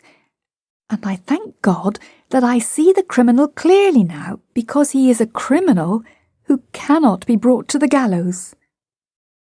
"You will not denounce him?" inquired the doctor. "He would not be hanged if I did denounce him," answered Wilfrid, with a wild but curiously happy smile. "When I went into the church this morning, I found a madman praying there, that poor Joe, who has been wrong all his life. God knows what he prayed, but with such strange folk, it's not incredible to suppose that their prayers are all upside down. Very likely, a lunatic would pray before killing a man. When I last saw poor Joe, he was with my brother. My brother was mocking him." "By Jove," cried the doctor, "this is talking at last. But how do you explain—" The Reverend Wilfrid was almost trembling with the excitement of his own glimpse of the truth. "Don't you see?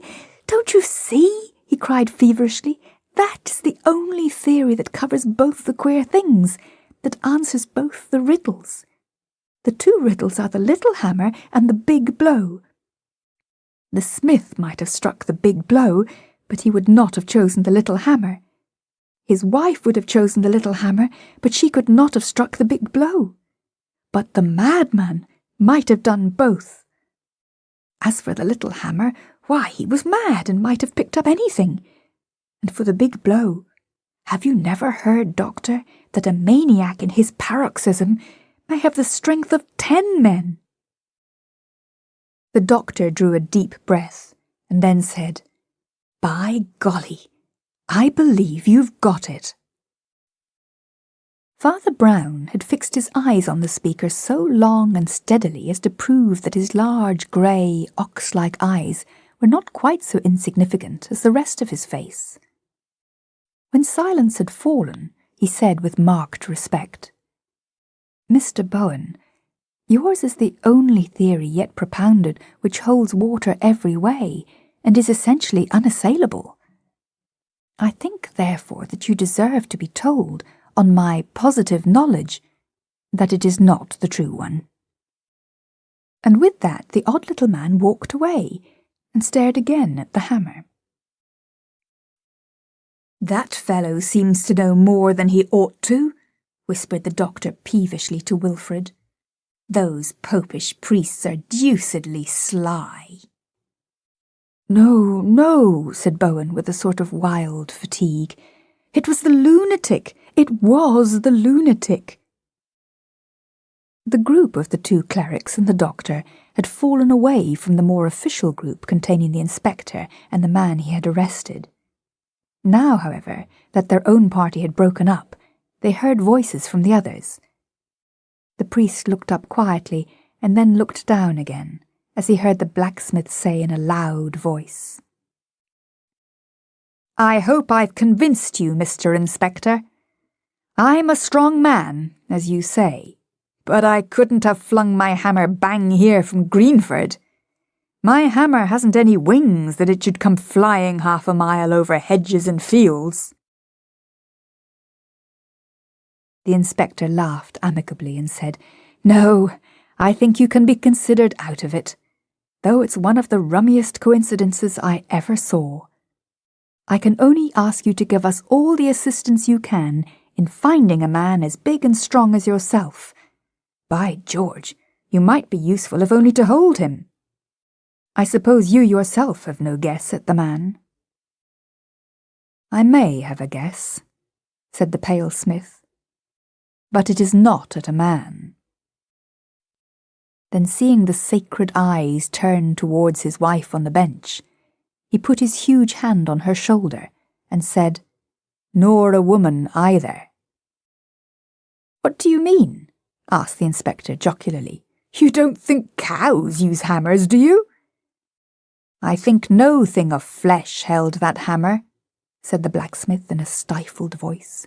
"Mortally speaking, I think the man died alone."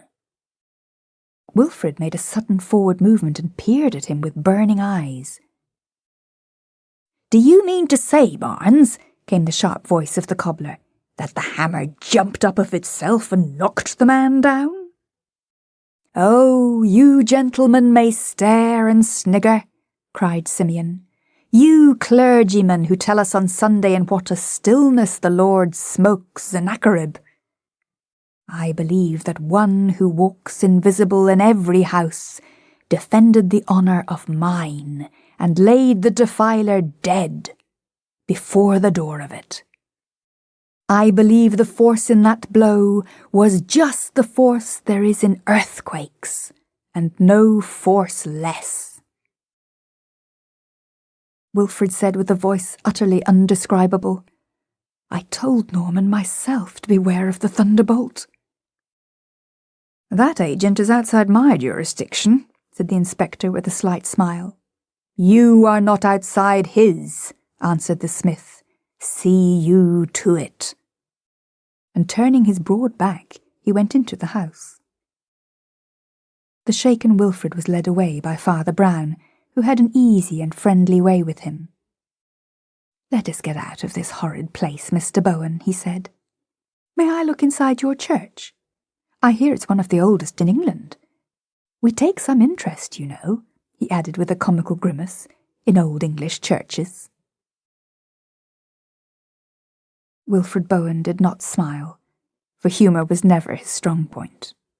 But he nodded rather eagerly, being only too ready to explain the Gothic splendours to someone more likely to be sympathetic than the Presbyterian blacksmith or the atheist cobbler. "By all means," he said, "let us go in at this side." And he led the way into the high side entrance at the top of the flight of steps. Father Brown was mounting the first step to follow him, when he felt a hand on his shoulder and turned to behold the dark, thin figure of the doctor, his face darker yet with suspicion.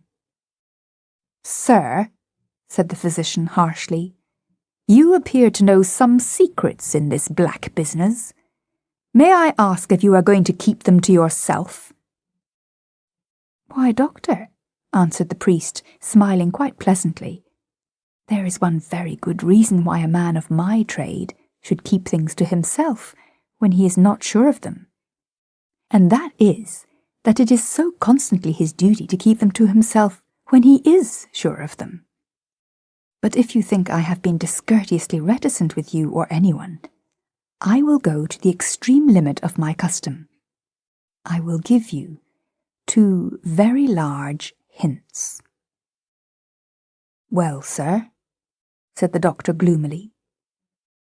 "First," said Father Brown quietly, "the thing is quite in your own province.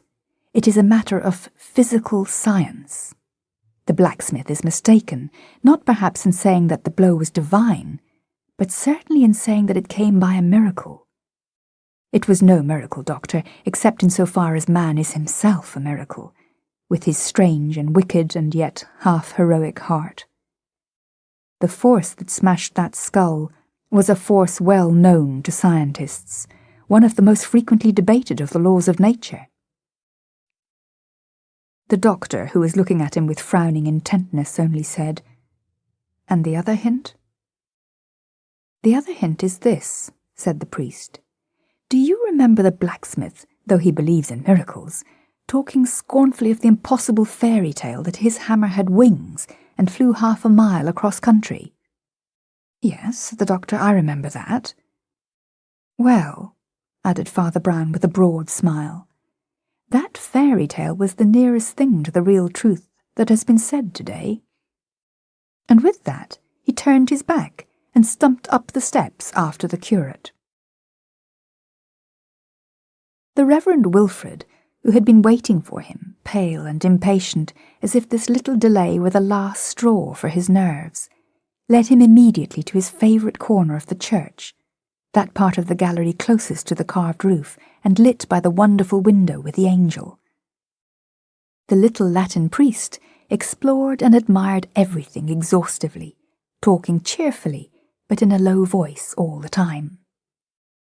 When in the course of his investigation he found the side exit and the winding stair down which Wilfred had rushed to find his brother dead, Father Brown ran not down but up, with the agility of a monkey, and his clear voice came from an outer platform above. "Come up here, Mr. Bowen," he called. "The air will do you good." Bowen followed him, and came out on a kind of stone gallery or balcony outside the building, from which one could see the illimitable plain in which their small hill stood, wooded away to the purple horizon and dotted with villages and farms. Clear and square, but quite small beneath them, was the blacksmith's yard, where the inspector still stood taking notes, and the corpse still lay like a smashed fly. "Might be the map of the world, mightn't it?" said Father Brown. "Yes," said Bowen very gravely, and nodded his head. Immediately beneath and about them, the lines of the Gothic building plunged outwards into the void with a sickening swiftness akin to suicide. There is that element of Titan energy in the architecture of the Middle Ages, that from whatever aspect it be seen, it always seems to be rushing away, like the strong back of some maddened horse. This church was hewn out of ancient and silent stone, bearded with old fungoids and stained with the nests of birds.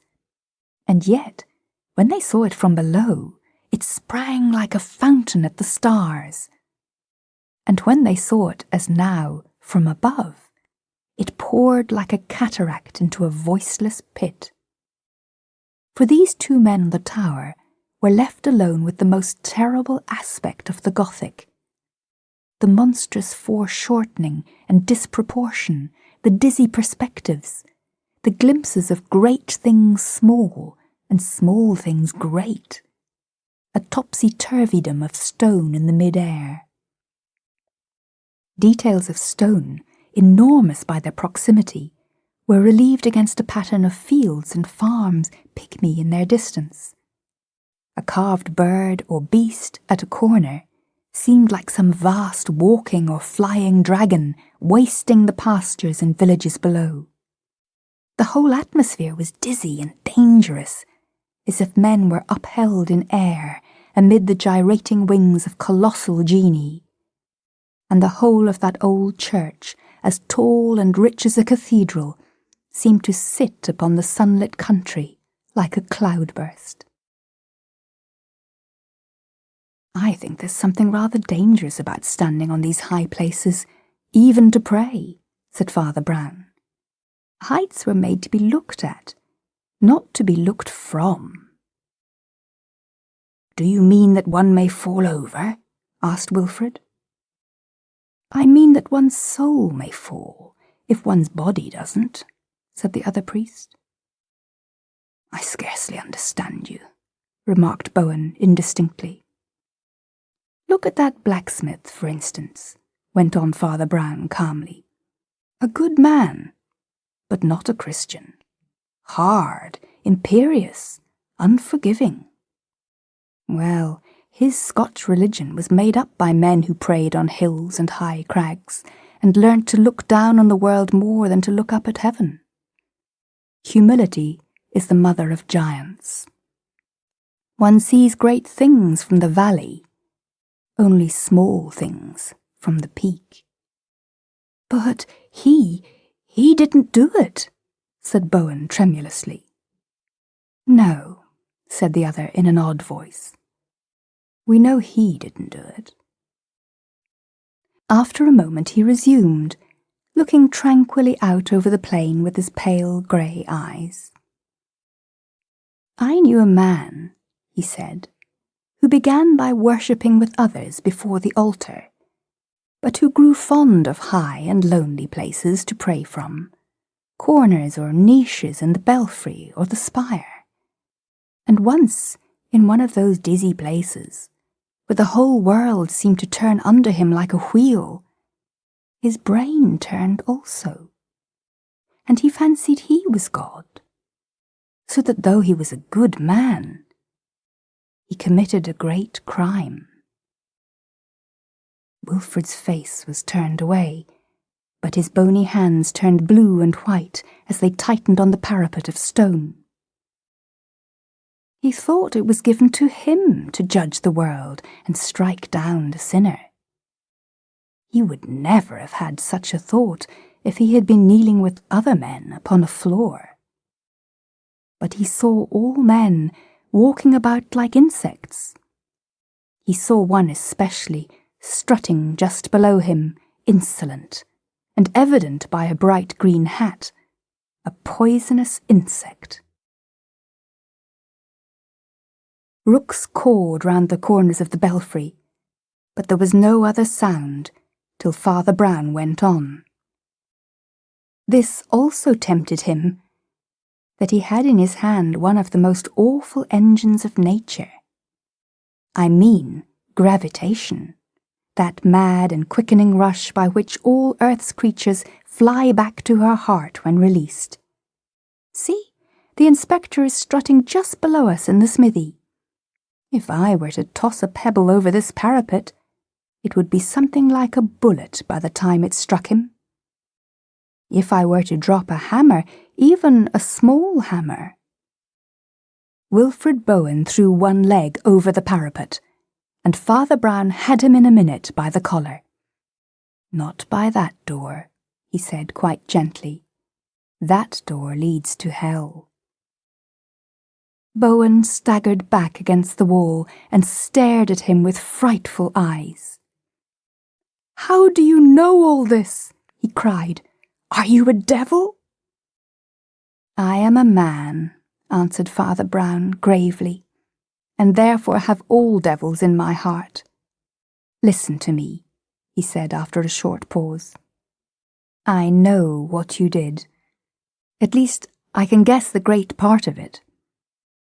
When you left your brother, you were racked with no unrighteous rage to the extent even that you snatched up the small hammer, half inclined to kill him with his foulness on his mouth. Recoiling, you thrust it under your buttoned coat instead and rushed into the church. You pray wildly in many places, under the angel window, upon the platform above, and on a higher platform still, from which you could see the colonel's eastern hat like the back of a green beetle crawling about. Then something snapped in your soul, and you let God's thunderbolt fall." Wilfrid put a weak hand to his head and asked in a low voice, "How did you know that his hat looked like a green beetle?" "Oh, that," said the other with the shadow of a smile. "That was common sense. But hear me further. I say I know all this, but no one else shall know it. The next step is for you. I shall take no more steps. I will seal this with the seal of confession. If you ask me why, there are many reasons, and only one that concerns you. I leave things to you, because you have not yet gone very far wrong, as assassins go. You did not help to fix the crime on the smith when it was easy, or on his wife when that was easy. You tried to fix it on the imbecile because you knew that he could not suffer. That was one of the gleams that it is my business to find in assassins. And now, come down into the village, and go your own way as free as the wind, for I have said my last word." They went down the winding stairs in utter silence, and came out into the sunlight by the smithy. Wilfrid Bowen carefully unlatched the wooden gate of the yard, and going up to the inspector, said, I wish to give myself up. I have killed my brother.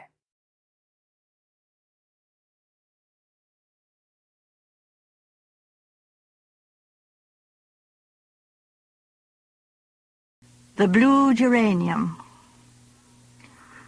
"When I was down here last year," said Sir Henry Clithering, and stopped.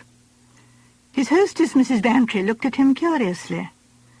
The ex-commissioner of Scotland Yard was staying with old friends of his, Colonel and Mrs. Bantry, who lived near St. Mary Mead.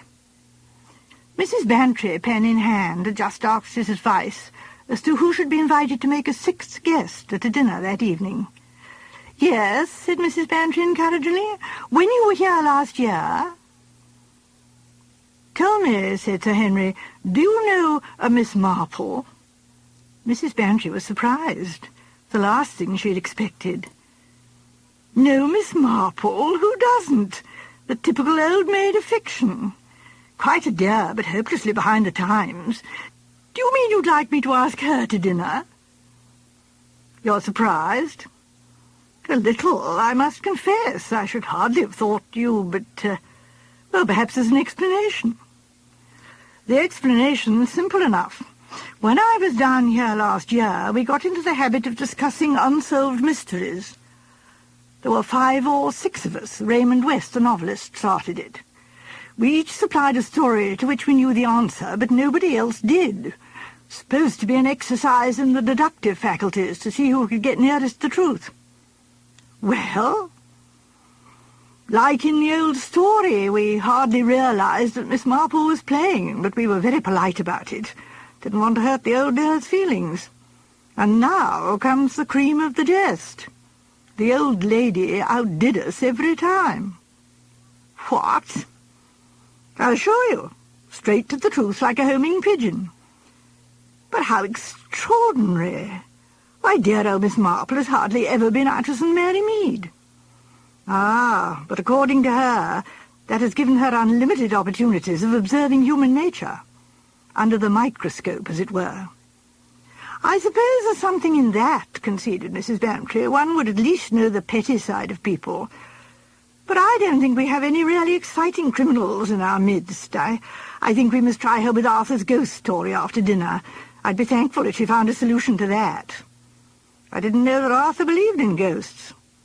"Oh, he doesn't. That's what worries him so. It happened to a friend of his, George Pritchard. A most prosaic person. It's really rather tragic for poor George. Either this extraordinary story is true, or else... Or else what?" Mrs. Bantry did not answer. After a minute or two, she said irrelevantly, "You know, I like George. Everyone does. One can't believe that he... but people do such extraordinary things." Sir Henry nodded. He knew better than Mrs. Bantry the extraordinary things that people did. So it came about that evening. Mrs. Bantry looked round her dinner table, shivering a little as she did so, because the dining room, like most English dining rooms, was extremely cold, and fixed her gaze on the very upright old lady sitting on her husband's right. Miss Marple wore black lace mittens, an old lace fichus draped round her shoulders, and another piece of lace surmounted her white hair. She was talking animatedly to the elderly Dr. Lloyd, about the workhouse and the suspected shortcomings of the district nurse. Mrs. Bantry marvelled anew. She even wondered whether Sir Henry had been making an elaborate joke, but there seemed no point in that. Incredible that what he had said could be really true. Her glance went on and rested affectionately on her red-faced, broad-shouldered husband as he sat talking horses to Jane Hellyer, the beautiful and popular actress. Jane, more beautiful, if that were possible, off the stage than on, opened her enormous blue eyes and murmured at discreet intervals, "Really? Oh, fancy! How extraordinary!" She knew nothing whatever about horses and cared less. "Arthur," said Mrs. Bantry, "you're boring poor Jane to distraction. Leave horses alone and tell her your ghost story instead. You know, George Pritchard." "Eh, Dolly?" "Oh, but I don't know." Sir Henry wants to hear it too. I was telling him something about it this morning. It'll be interesting to hear what everyone has to say about it."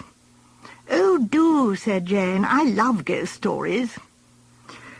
"Well," Colonel Bantry hesitated, "I've never believed much in the supernatural, but this...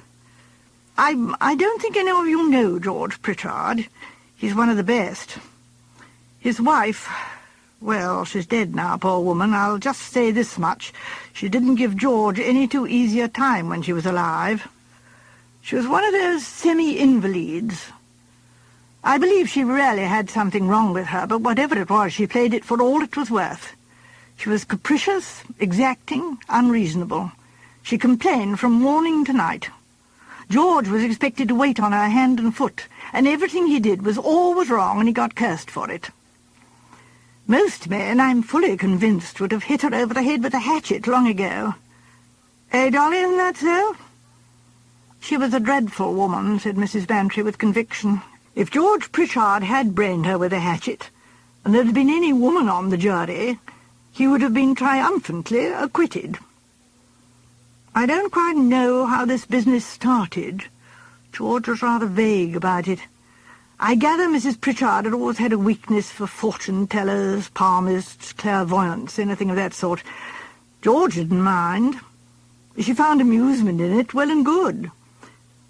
But he refused to go into rhapsodies himself, and that was another grievance. A succession of hospital nurses was always passing through the house, Mrs. Pritchard usually becoming dissatisfied with them after a few weeks. One young nurse had been very keen on this fortune-telling stunt, and for a time Mrs. Pritchard had been very fond of her. Then she suddenly fell out with her and insisted on her going. She had back another nurse who had been with her previously, an older woman, experienced and tactful in dealing with a neurotic patient.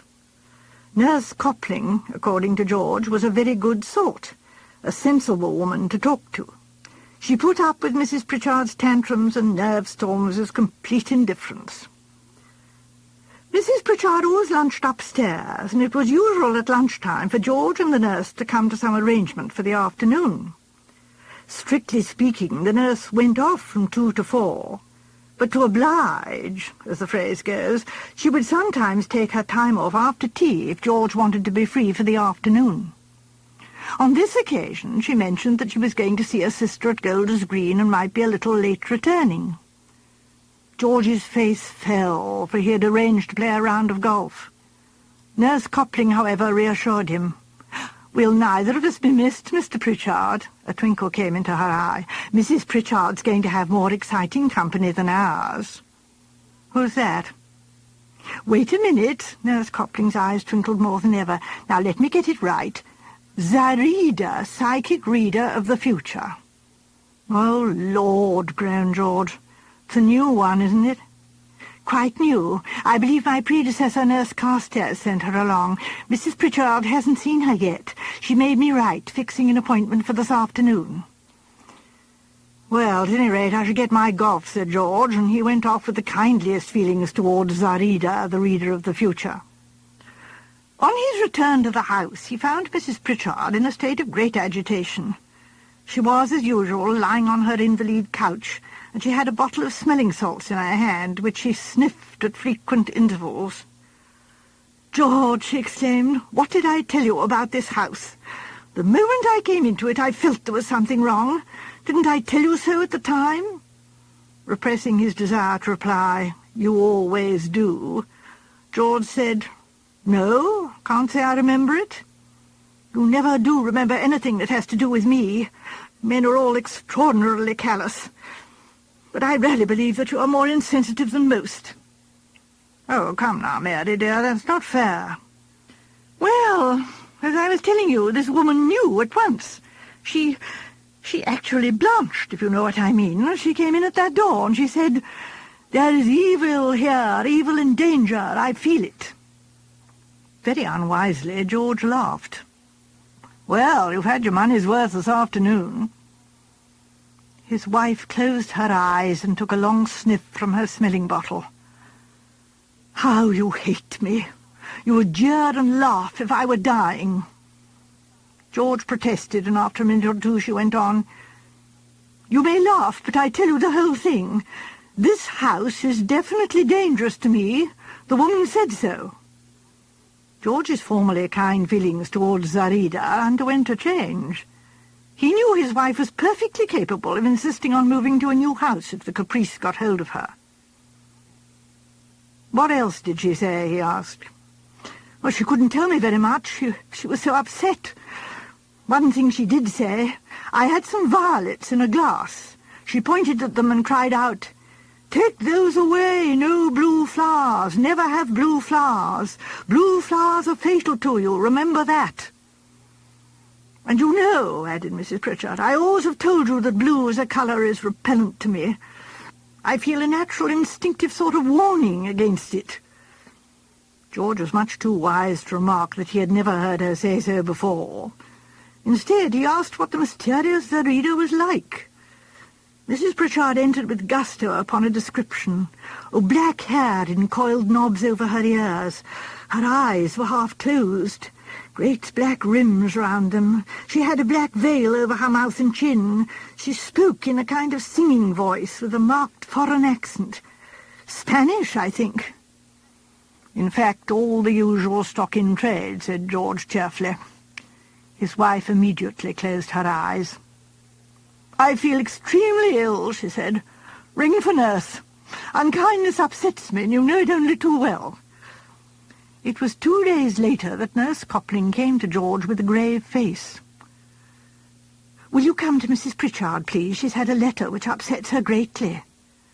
He found his wife with a letter in her hand. She held it out to him. "Read it," she said. George read it. It was on heavily scented paper, and the writing was big and black.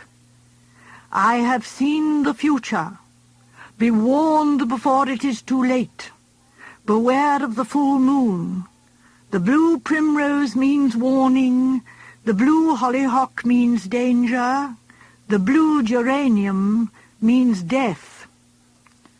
Just about to burst out laughing, George caught Nurse Coupling's eye. She made a quick warning gesture. He said rather awkwardly, "The woman's probably trying to frighten you, Mary. Anyway, there aren't such things as blue primroses and blue geraniums." But Mrs. Pritchard began to cry and say her days were numbered. Nurse Coupling came out with George upon the landing. "Of all the silly tomfoolery," he burst out. "I suppose it is." Something in the nurse's tone struck him, and he stared at her in amazement.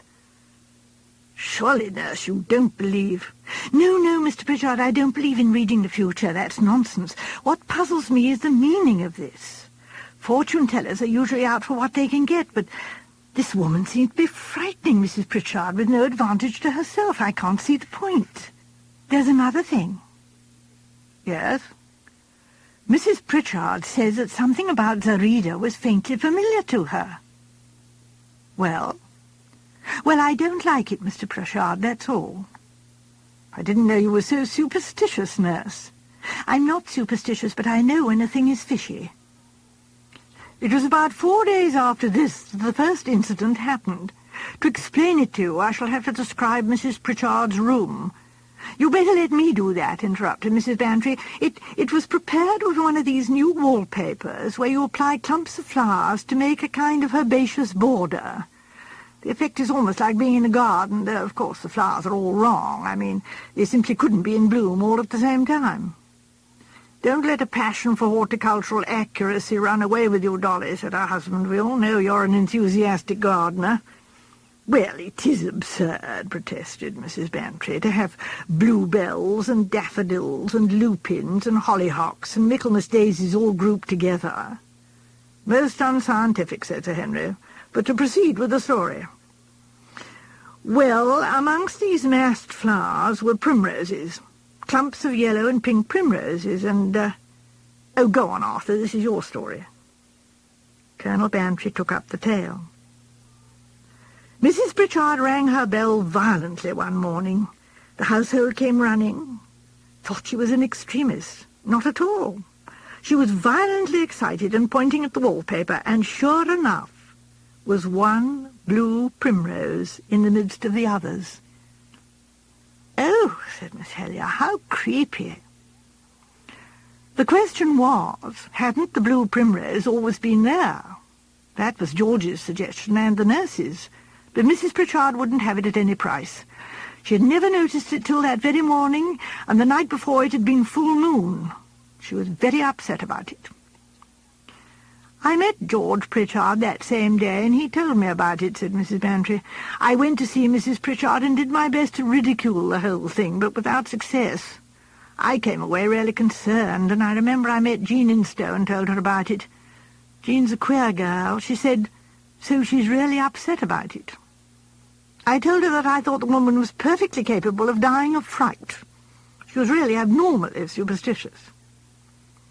I remember Jean rather startled me with what she said next. She said, 'Well, that might be all for the best, mightn't it?' And she said it so coolly, in so matter-of-fact a tone, that I was really, well, shocked. Of course, I know it's done nowadays to be brutal and outspoken, but I never get used to it." Jean smiled at me rather oddly and said, "You don't like my saying that, but it's true. What use is Mrs. Pritchard's life to her? None at all. And it's hell for George Pritchard. Have his wife frightened out of existence would be the best thing that could happen to him." I said, "George is most awfully good to her always," and she said, "Yes, she deserves a reward, poor dear. He's a very attractive person, George Pritchard. The last nurse thought so, the pretty one. What was her name? Carstairs. That was the cause of the row between her and Mrs. P." Now, I didn't like hearing Jean say that. Of course, one had wondered. Mrs. Bantry paused significantly. "Yes, dear," said Miss Marple placidly, "one always does. Is Miss Instow a pretty girl? I suppose she plays golf?" "Yes, she's good at games, and she's nice-looking, attractive-looking, very fair, with healthy skin and nice steady blue eyes. Of course, we've always felt that she and George Pritchard, if things had been different, they're so well suited to one another." "And they were friends?" asked Miss Marple. "Oh, yes, great friends." "Do you think, Dolly," said Colonel Bantry plaintively, "that I might be allowed to go on with my story?" "Arthur," said Mrs. Bantry resignedly, "wants to get back to his ghosts." "I had the rest of the story from George himself," went on the Colonel. "There's no doubt that Mrs. Pritchard got the wind up badly towards the end of the next month. She marked off on a calendar the day when the moon would be full, and on that night she had both the nurse and then George into her room and made them study the wallpaper carefully. There were pink hollyhocks and red ones, but there were no blue amongst them. Then, when George left the room, she locked the door. And in the morning there was a large blue hollyhock," said Miss Helier joyfully. "Quite right," said Colonel Bantry, "or at any rate nearly right. One flower of a hollyhock just above her head had turned blue." It staggered George, and of course the more it staggered him, the more he refused to take the thing seriously. He insisted that the whole thing was some kind of practical joke. He ignored the evidence of the locked door and the fact that Mrs. Pritchard discovered the change before anyone, even Nurse Copling, was admitted. It staggered George, and it made him unreasonable. His wife wanted to leave the house, and he wouldn't let her. He was inclined to believe in the supernatural for the first time, but he wasn't going to admit it. He usually gave in to his wife, but this time he wouldn't. Mary was not to make a fool of herself, he said. The whole thing was the most infernal nonsense. And so the next month sped away. Mrs. Pritchard made less protest than one would have imagined. I think she was superstitious enough to believe that she couldn't escape her fate. She repeated again and again, the blue primrose, warning, the blue hollyhock, danger, the blue geranium, death, and she would lie looking at the clump of pinky-red geraniums nearest her bed. The whole business was pretty nervy. Even the nurse caught the infection.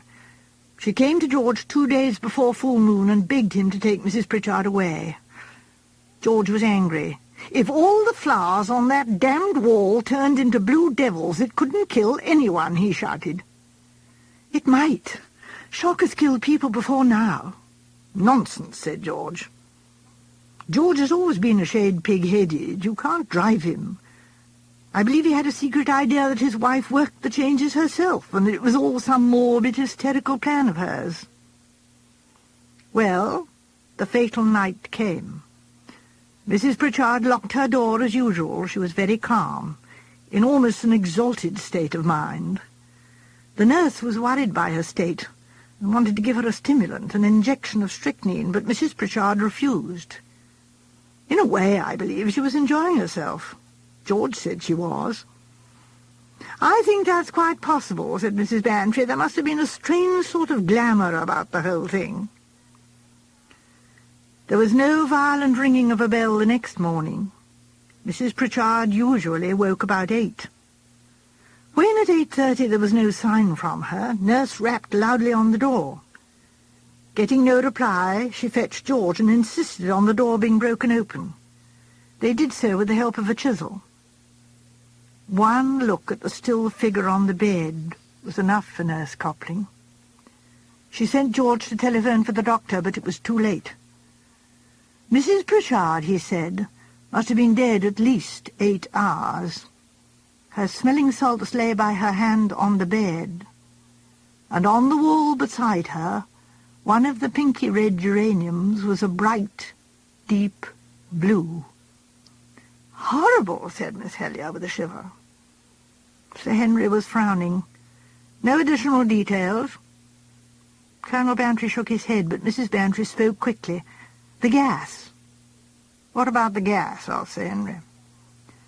"When the doctor arrived, there was a slight smell of gas, and sure enough he found the gas ring in the fireplace very slightly turned on, but so little that it couldn't have mattered."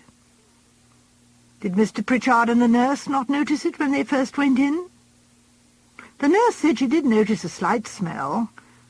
George said he didn't notice gas, but something made him feel very queer and overcome.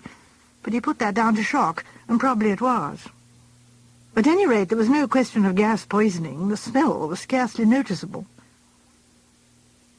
"And that's the end of the story?" "No, it isn't. One way and another, there was a lot of talk. The servants, you see, had overheard things.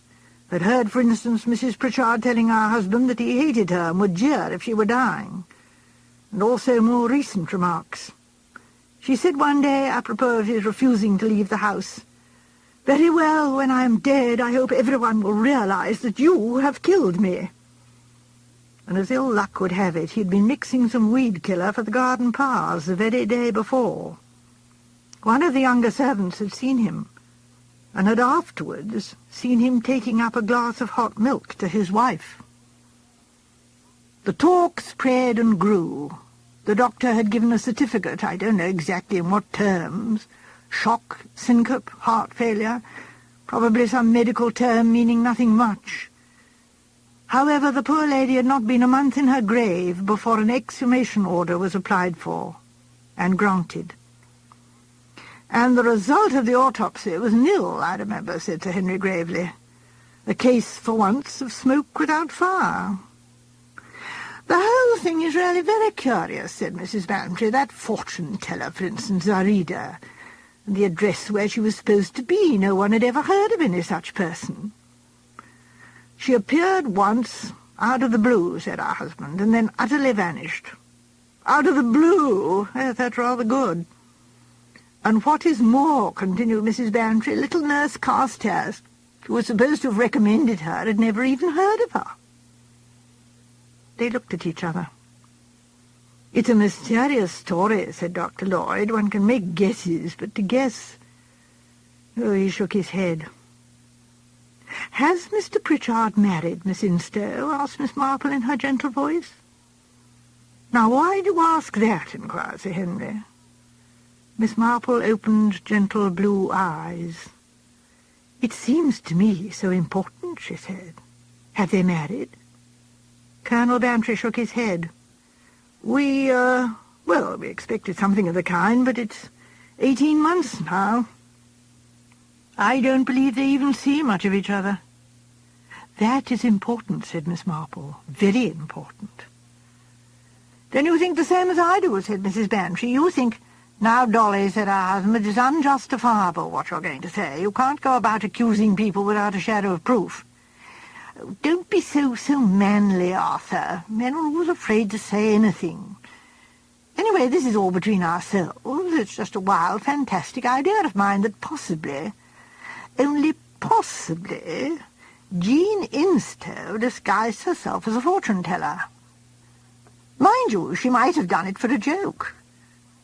I don't for a minute think that she meant any harm, but if she did do it, and if Mrs. Pritchard was foolish enough to die of fright, well, that's what Miss Marple meant, wasn't it?"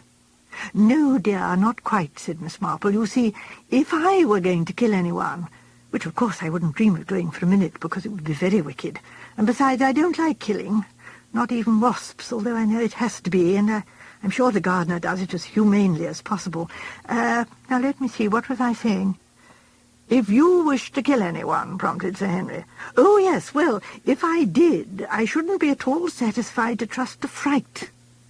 I know one reads of people dying of it, but it seems a very uncertain sort of thing, and the most nervous people are far more brave than one really thinks they are. I should like something definite and certain, and make a thoroughly good plan about it." "Miss Marple," said Sir Henry, "you frighten me. I hope you'll never wish to remove me. Your plans would be too good." Miss Marple looked at him reproachfully. "I thought I'd made it clear that I would never contemplate such wickedness," she said. "No, I was trying to put myself in the place of a certain person." "Do you mean George Pritchard?" asked Colonel Bantry. "I'll never believe it of George, though, mind you, even the nurse believes it. I went and saw her about a month afterwards at the time of the exhumation. She didn't know how it was done. In fact, she wouldn't say anything at all, but it was clear enough that she believed George to be in some way responsible for his wife's death. She was convinced of it." "Well," said Dr. Lloyd, "perhaps she wasn't so far wrong, and mind you, a nurse often knows. She can't say, she's got no proof, but she knows." Sir Henry leant forward. "Come now, Miss Marple," he said persuasively, "you're lost in a daydream. Won't you tell us all about it?" Miss Marple started and turned pink. "Oh, I beg your pardon," she said. I was just thinking about our district nurse. This difficult problem." "More difficult than the problem of a blue geranium?" "It really depends on the primroses," said Miss Marple. "I mean, Mrs. Bantry said they were yellow and pink.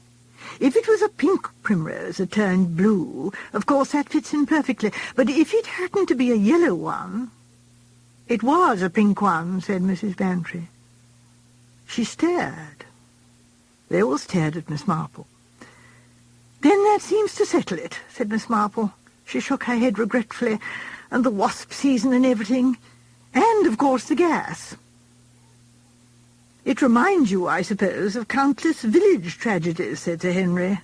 "Not tragedies," said Miss Marple, "and certainly nothing criminal, but it does remind me a little of the trouble we are having with the district nurse.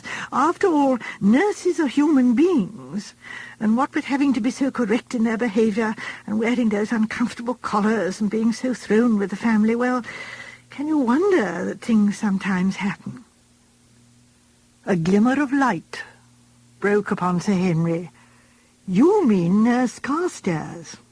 "Oh, no, not Nurse Carstairs. Nurse Coupling. You see, she'd been there before and was very much thrown with Mr. Pritchard, who you say is an attractive man. I dare say she thought, poor thing, well, we needn't go into that. I don't suppose she knew about Miss Instow, and of course afterwards, when she found out, it turned her against him, and she tried to do all the harm she could. Of course the letter really gave her away, didn't it?" "What letter?" "Well, she wrote to the fortune-teller at Mrs. Pritchard's request, and the fortune-teller came apparently in answer to the letter, but later it was discovered that there never had been such a person at that address. So that shows that Nurse Coupling was in it. She only pretended to write. So what could be more likely than she was the fortune-teller herself?" "I never saw the point about the letter," said Sir Henry. "That's the most important point, of course." "Rather a bold step to take," said Miss Marple, "because Mrs. Pritchard might have recognised her in spite of the disguise, though, of course, if she had, the nurse could have pretended it was a joke. "What did you mean," said Sir Henry, "when you said that if you were a certain person you would not have trusted to fright?" "Oh, one couldn't be sure that way," said Miss Marple. "No, I think that the warnings and the blue flowers were, if I may use a military term," she laughed self-consciously, just camouflage." "And the real thing?" "I know," said Miss Marple apologetically, "that I've got wasps on the brain. Poor things, destroyed in their thousands, and usually on such a beautiful summer's day. But I remember thinking, when I saw the gardener shaking up the cyanide of potassium in a bottle with water, how like smelling salts it looked. And if it were put in a smelling salt bottle and substituted for the real one, well, the poor lady was in the habit of using her smelling salt. Indeed, you said they were found by her hand. Then, of course, while Mr. Pritchard went to telephone to the doctor, the nurse would change it for the real bottle, and she'd just turn on the gas a little to mask any smell of almonds, and in case anyone felt queer. And I always have heard the cyanide leaves no trace if you wait long enough. But of course, I may be wrong, and it may have been something entirely different in the bottle, but that doesn't really matter, does it?" Miss Marple paused, a little out of breath. Jane Helier leaned forward and said, "But the blue geranium and the other flowers?" "Nurses always have litmus paper, don't they?" said Miss Marple, for testing. Not a very pleasant subject. We won't dwell on it. I've done a little nursing myself." She grew delicately pink. "Blue turns red with acids, and red turns blue with alkalis. So easy to paste some red litmus over a red flower near the bed, of course. And then, when the poor lady used her smelling salts, the strong ammonia fumes would turn it blue. Really, most ingenious. Of course, the geranium wasn't blue when they first broke into the room. Nobody noticed it till afterwards. When Nurse changed the bottle, she held the sal ammoniac against the wallpaper for a minute, I expect." "You might have been there, Miss Marple," said Sir Henry. "What worries me," said Miss Marple, "is poor Mr. Pritchard and that nice girl, Miss Instow, probably both suspecting each other and keeping apart. And life so very short." She shook her head. "You needn't worry," said Sir Henry. "As a matter of fact, I have something up my sleeve. A nurse has been arrested on a charge of murdering an elderly patient who had left her a legacy. It was done with cyanide of potassium, substituted for smelling salts. Nurse Copling trying the same trick again. Miss Instow and Mr. Pritchard need have no doubts as to the truth."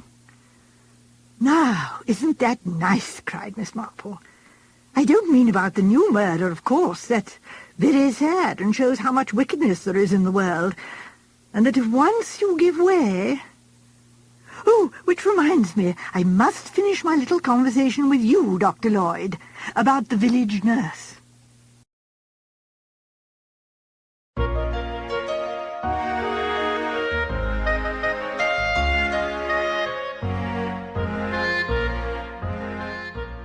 A Case of Identity.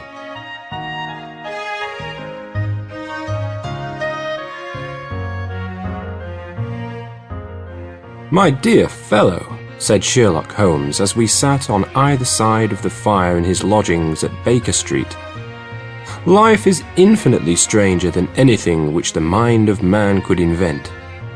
We would not dare to conceive the things which are really mere commonplaces of existence. If we could fly out of that window hand in hand, hover over this great city, gently remove the roofs, and peep in at the queer things which are going on, the strange coincidences, the plannings, the cross purposes, the wonderful chains of events, working through generations and leading to the most outre results, it would make all fiction with its conventionalities and foreseen conclusions most stale and unprofitable." "And yet, I am not convinced of it," I answered. "The cases which come to light in the papers are, as a rule, bald enough and vulgar enough. We have in our police reports realism pushed to its extreme limits, and yet the result is, it must be confessed, neither fascinating nor artistic. A certain selection and discretion must be used in producing a realistic effect, remarked Holmes. This is wanting in the police report, where more stress is laid, perhaps, upon the platitudes of the magistrate than upon the details, which, to an observer, contain the vital essence of the whole matter. Depend upon it, there is nothing so unnatural as the commonplace. I smiled and shook my head. I can quite understand your thinking so, I said. Of course, in your position of unofficial adviser and helper to everybody who is absolutely puzzled, throughout 3 continents, you are brought in contact with all that is strange and bizarre. But here, I picked up the morning paper from the ground. Let us put it to a practical test. Here is the first heading upon which I come. A husband's cruelty to his wife. There is half a column of print, but I know without reading it that it is all perfectly familiar to me. There is, of course, the other woman, the drink, the push, the blow, the bruise, the sympathetic sister or landlady. The crudest of writers could invent nothing more crude. Indeed, your example is an unfortunate one for your argument, said Holmes, taking the paper and glancing his eye down it. This is the Dundas separation case, and, as it happens, I was engaged in clearing up some small points in connection with it. The husband was a teetotaler. There was no other woman, and the conduct complained of was that he had drifted into the habit of winding up every meal by taking out his false teeth and hurling them at his wife, which, you will allow, is not an action likely to occur to the imagination of the average storyteller. Take a pinch of snuff, Doctor, and acknowledge that I have scored over you in your example. He held out his snuff-box of old gold, with a great amethyst in the centre of the lid. Its splendour was in such contrast to his homely ways and simple life that I could not help commenting upon it. "Ah," said he, "I forgot that I had not seen you for some weeks.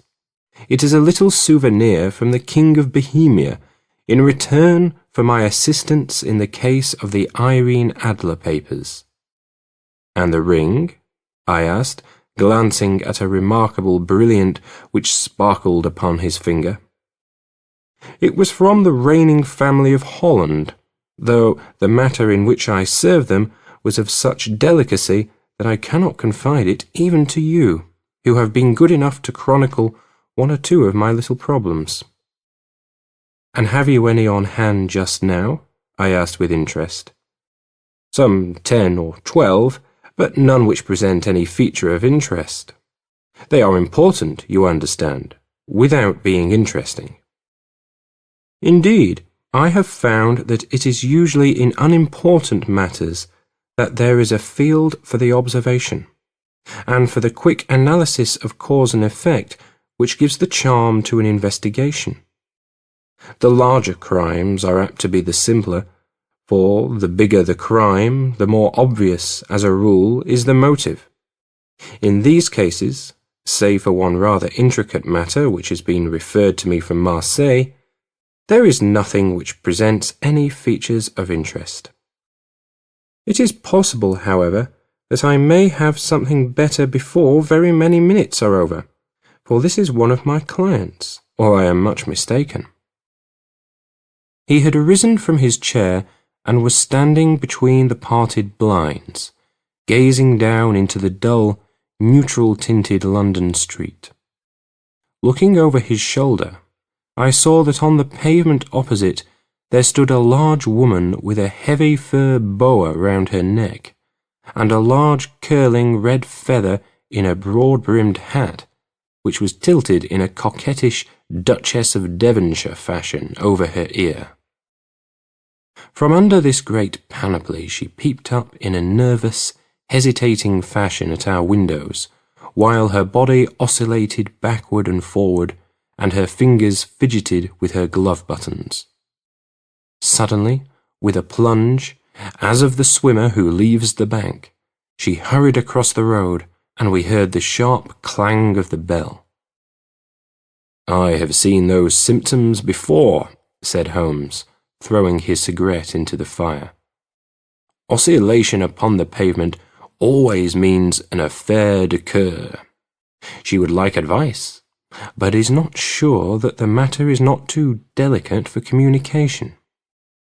And yet even here we may discriminate. When a woman has been seriously wronged by a man, she no longer oscillates, and the usual symptom is a broken bell wire. Here we may take it that there is a love matter, but that the maiden is not so much angry as perplexed or grieved. But here she comes in person to resolve our doubts." As he spoke, there was a tap at the door, and the boy in buttons entered to announce Miss Mary Sutherland, while the lady herself loomed behind his small black figure like a full-sailed merchantman behind a tiny pilot boat. Sherlock Holmes welcomed her with the easy courtesy for which he was remarkable, and, having closed the door and bowed her into an arm-chair, he looked her over in the minute and yet abstracted fashion which was peculiar to him.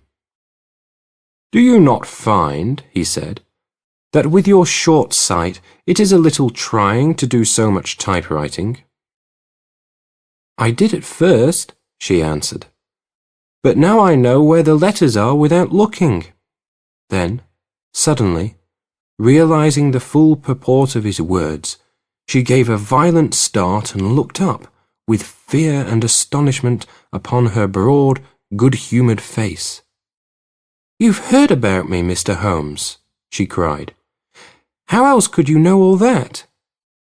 "Never mind," said Holmes, laughing. "It is my business to know things. Perhaps I have trained myself to see what others overlook. If not, why should you come to consult me?" "I came to you, sir, because I heard of you from Mrs. Etheridge, whose husband you found so easy when the police and everyone had given him up for dead. Oh, Mr. Holmes, I wish you would do as much for me. I'm not rich, but I still have 100 a year in my own right, besides the little that I make by the machine, and I would give it all to know what has become of Mr. Hosmer Angel." "Why did you come away to consult me in such a hurry?" asked Sherlock Holmes, with his fingertips together and his eyes to the ceiling. Again, a startled look came over the somewhat vacuous face of Miss Mary Sutherland. "Yes, I did bang out of the house," she said, "for it made me angry to see the easy way in which Mr. Windybank, that is, my father, took it all.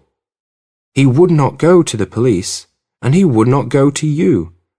And so, at last, as he would do nothing and kept on saying that there was no harm done, it made me mad, and I just got on with my things and came right away to you." "Your father?" said Holmes. "Your stepfather, surely, since the name is different." "Yes, my stepfather. I call him father, though it sounds funny, too, for he is only 5 years and 2 months older than myself." "And your mother is alive?" "Oh, yes, mother is alive and well. I wasn't best pleased, Mr. Holmes, when she married again so soon after father's death, and a man who was nearly 15 years younger than herself. Father was a plumber in the Tottenham Court Road, and he left a tidy business behind him, which mother carried on with Mr. Hardy, the foreman. But when Mr. Windybank came, he made her sell the business, for he was very superior, being a traveller in wines. They got £4,700 for the goodwill and interest, which wasn't nearly as much as father could have got if he had been alive." I had expected to see Sherlock Holmes impatient under this rambling and inconsequential narrative, but, on the contrary, he had listened with the greatest concentration of attention. "Your own little income?" he asked. "Does it come out of the business?" "Oh, no, sir. It is quite separate, and was left me by my Uncle Ned in Auckland. It is in New Zealand stock, paying 4.5%. £2,500 was the amount, but I can only touch the interest." "You interest me extremely," said Holmes. "And since you draw so large a sum as 100 a year, with what you earn into the bargain, you no doubt travel a little and indulge yourself in every way. I believe that a single lady can get on very nicely upon an income of about £60. "I could do with much less than that, Mr. Holmes, but you understand that as long as I live at home, I don't wish to be a burden to them, and so they have the use of the money just while I am staying with them. Of course, that is only just for the time. Mr. Windybank draws my interest every quarter and pays it over to Mother, and I find that I can do pretty well with what I earn at typewriting. It brings me 2p a sheet, and I can often do from 15 to 20 sheets in a day." "You have made your position very clear to me," said Holmes. "This is my friend, Dr. Watson, before whom you can speak as freely as before myself. Kindly tell us now all about your connection with Mr. Hosmer Angel."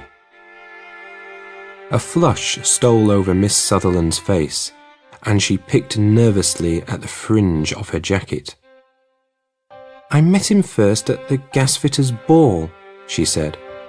"They used to send Father tickets when he was alive, and then afterwards they remembered us and sent them to Mother. Mr. Windybank did not wish us to go. He never did wish us to go anywhere. He would get quite mad if I wanted so much as to join a Sunday school treat. But this time I was set on going, and I would go. For what right had he to prevent? He said the folk were not fit for us to know, when all Father's friends were to be there. And he said that I had nothing fit to wear when I had my purple plush that I had never so much as taken out of the drawer. At last, when nothing else would do, he went off to France upon the business of the firm. But we went, Mother and I, with Mr. Hardy, who used to be our foreman, and it was there I met Mr. Hosmer Angel." "I suppose," said Holmes, "that when Mr. Windybank came back from France, he was very annoyed at your having gone to the ball." "Oh, well, he was very good about it. He laughed, I remember, and shrugged his shoulders, and said there was no use denying anything to a woman, for she would have her way." "I see. Then, at the gasfitter's ball you met, as I understand, a gentleman called Mr. Hosmer Angel." "Yes, sir.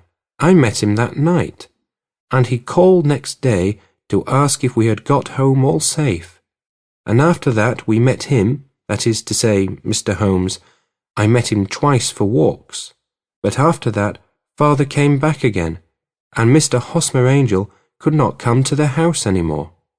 "No?" "Well, you know, Father didn't like anything of the sort. He wouldn't have any visitors if he could help it, and he used to say that a woman should be happy in her own family circle. But then, as I used to say to Mother, a woman wants her own circle to begin with, and I had not got mine yet." "But how about Mr. Hosmer Angel? Did he make no attempt to see you?" "Well, Father was going off to France again in a week, and Hosmer wrote and said that it would be safer and better not to see each other until he had gone. We could write in the meantime, and he used to write every day. I took the letters in the morning, so there was no need for Father to know." "Were you engaged to the gentleman at this time?" "Oh, yes, Mr. Holmes. We were engaged after the first walk that we took. Hosmer, Mr. Angel, was a cashier in an office in Leadenhall Street. And what office? That's the worst of it, Mr. Holmes. I don't know. Where did he live then? He slept on the premises. And you don't know his address? No, except that it was Leadenhall Street. Where did you address your letters then? To the Leadenhall Street Post Office, to be left till called for. He said that if they were sent to the office, he would be chaffed by all the other clerks about having letters from a lady. So I offered to typewrite them, like he did his. But he wouldn't have that, for he said that when I wrote them they seemed to come from me. But when they were typewritten, he always felt that the machine had come between us. That will just show you how fond he was of me, Mr. Holmes, and the little things that he would think of. It was most suggestive, said Holmes. It has long been an axiom of mine that the little things are infinitely the most important. Can you remember any other little things about Mr. Hosmer Angel? He was a very shy man, Mr. Holmes. He would rather walk with me in the evening than in the daylight, for he said that he hated to be conspicuous. Very retiring and gentlemanly he was. Even his voice was gentle. He'd had the quinsy and swollen glands when he was young, he told me, and it had left him with a weak throat and a hesitating, whispering fashion of speech. He was always well dressed, very neat and plain, but his eyes were weak, just as mine are, and he wore tinted glasses against the glare. Well, and what happened when Mr. Windybank, your stepfather, returned to France? Mr. Hosmer Angel came to the house again and proposed that we should marry before father came back. He was in dreadful earnest and made me swear, with my hands on the testament, that whatever happened I would always be true to him. Mother said he was quite right to make me swear, and that it was a sign of his passion. Mother was all in his favour from the first, and was even fonder of him than I was. Then, when they talked of marrying within the week, I began to ask about father, but they both said never to mind about father, but just to tell him afterwards, and mother said she would make it all right with him. I didn't quite like that, Mr. Holmes. It seemed funny that I should ask his leave, as he was only a few years older than me, but I didn't want to do anything on the sly, so I wrote to father at Bordeaux, where the company has its French offices, but the letter came back to me on the very morning of the wedding. It missed him then? Yes, sir, for he had started to England just before it arrived. That was unfortunate. Your wedding was arranged then for the Friday. Was it to be in church? Yes, sir, but very quietly. It was to be at St. Saviour's, near King's Cross, and we were to have breakfast afterwards at the St. Pancras Hotel. Hosmer came for us in a hansom, but as there were two of us, he put us both into it and stepped himself into a four-wheeler, which happened to be the only other cab in the street. We got to the church first, and when the four-wheeler drove up, we waited for him to step out, but he never did. And when the cabman got down from the box and looked, there was no one there. The cabman said that he could not imagine what had become of him, for he had seen him get in with his own eyes. That was last Friday, Mr. Holmes, and I have never seen or heard anything since then to throw any light upon what became of him. It seems to me that you have been very shamefully treated, said Holmes. Oh, no, sir. He was too good and kind to leave me so. Why, all the morning he was saying to me that, whatever happened, I was to be true, and that even if something quite unforeseen occurred to separate us, I was always to remember that I was pledged to him, and that he would claim his pledge sooner or later. It seems strange talk for a wedding morning, but what has happened since gives a meaning to it. Most certainly it does. Your own opinion is, then, that some unforeseen catastrophe has occurred to him. Yes, sir. I believe that he foresaw some danger, or else he would not have talked so. And then I think that what he foresaw happened. But you have no notion as to what it could have been? None. One more question. How did your mother take the matter? She was angry and said that I was never to speak of the matter again. And your father? Did you tell him? Yes, and he seemed to think, with me, that something had happened, and that I should hear of Hosmer again. As he said, what interest could anyone have in bringing me to the doors of the church and then leaving me? Now, if he had borrowed my money, or if he had married me and got my money settled on him, there might be some reason. But Hosmer was very independent about money, and never would look at a shilling of mine. And yet, what could have happened? And why could he not write? Oh, it drives me half mad to think of it, and I can't sleep a wink at night. She pulled her little handkerchief out of her muff and began to sob heavily into it. I shall glance into the case for you, said Holmes, rising, and I have no doubt that we shall reach some definite result. Let the weight of the matter rest upon me now, and do not let your mind dwell upon it further. Above all, try to let Mr. Hosmer Angel vanish from your memory, as he has done from your life.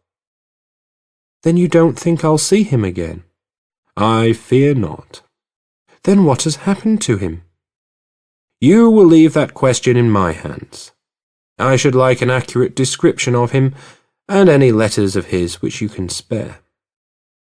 I advertised for him in last Saturday's Chronicle, said she. Here is the slip, and here are 4 letters from him. Thank you. And your address? Number 31, Leon Place, Camberwell.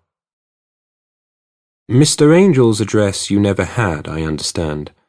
Where is your father's place of business? He travels for Westhouse and Marbank, the great claret importers of Fenchurch Street. Thank you. You have made your statement very clearly. You will leave the papers here, and remember the advice which I have given you. Let the whole incident be a sealed book, and do not allow it to affect your life. You are very kind, Mr. Holmes, but I cannot do that. I shall be true to Hosmer. He shall find me ready when he comes back. For all the preposterous hat and the vacuous face, there was something noble in the simple faith of our visitor which compelled our respect. She laid her little bundle of papers upon the table and went her way, with a promise to come again whenever she might be summoned. Sherlock Holmes sat silent for a few minutes, with his fingertips still pressed together, his legs stretched out in front of him, and his gaze directed upward to the ceiling. Then he took down from the rack the old and oily clay pipe, which was to him as a counsellor, and, having lit it, he leaned back in his chair, with the thick blue cloud wreaths spinning up from him, and a look of infinite languor in his face. Quite an interesting study, that maiden, he observed. I found her more interesting than her little problem, which, by the way, is rather a trite one. You will find parallel cases, if you consult my index, in Andover in 77, and there was something of the sort at The Hague last year. Old as is the idea, however, there were 1 or 2 details which were new to me. But the maiden herself was most instructive. You appear to read a good deal upon her which was quite invisible to me, I remarked. Not invisible, but unnoticed, Watson. You did not know where to look, and so you missed all that was important. I can never bring you to realize the importance of sleeves, the suggestiveness of thumbnails, or the great issues that may hang from a bootlace. Now, what did you gather from that woman's appearance? Describe it. Well, she had a slate-coloured, broad-brimmed straw hat, with a feather of a brickish red. Her jacket was black, with black beads sewn upon it, and a fringe of little black jet ornaments.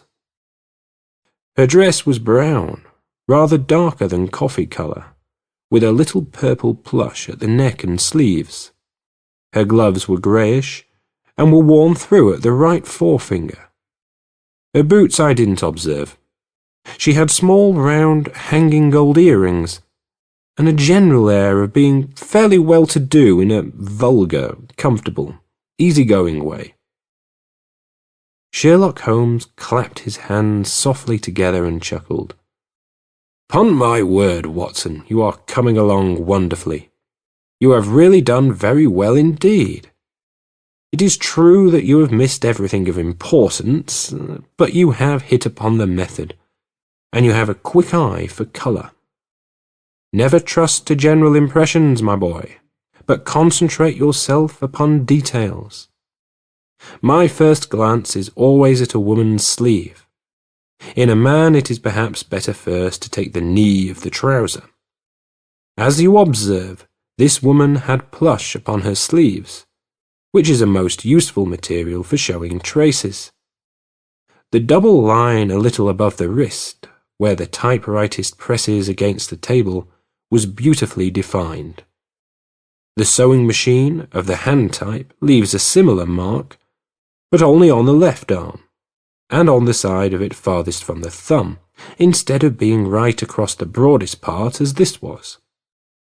I then glanced at her face, and, observing the dint of a pince-nez at either side of her nose, I ventured a remark upon short sight and typewriting, which seemed to surprise her. It surprised me. But surely it was obvious. I was then much surprised and interested, on glancing down, to observe that, though the boots which she was wearing were not unlike each other, they were really odd ones, the one having a slightly decorated toe-cap, and the other a plain one. One was buttoned only in the 2 lower buttons out of 5, and the other at the 1st, 3rd, and 5th. Now, when you see that a young lady, otherwise neatly dressed, has come away from home with odd boots half-buttoned, it is no great deduction to say that she came away in a hurry. "And what else?" I asked, keenly interested, as I always was, by my friend's incisive reasoning. I noted, in passing, that she had written a note before leaving home, but after being fully dressed. You observed that her right glove was torn at the forefinger, but you did not apparently see that both glove and finger were stained with violet ink. She had written in a hurry and dipped her pen too deep. It must have been this morning, or the mark would not remain clear upon the finger. All this is amusing, though rather elementary, but I must go back to business, Watson.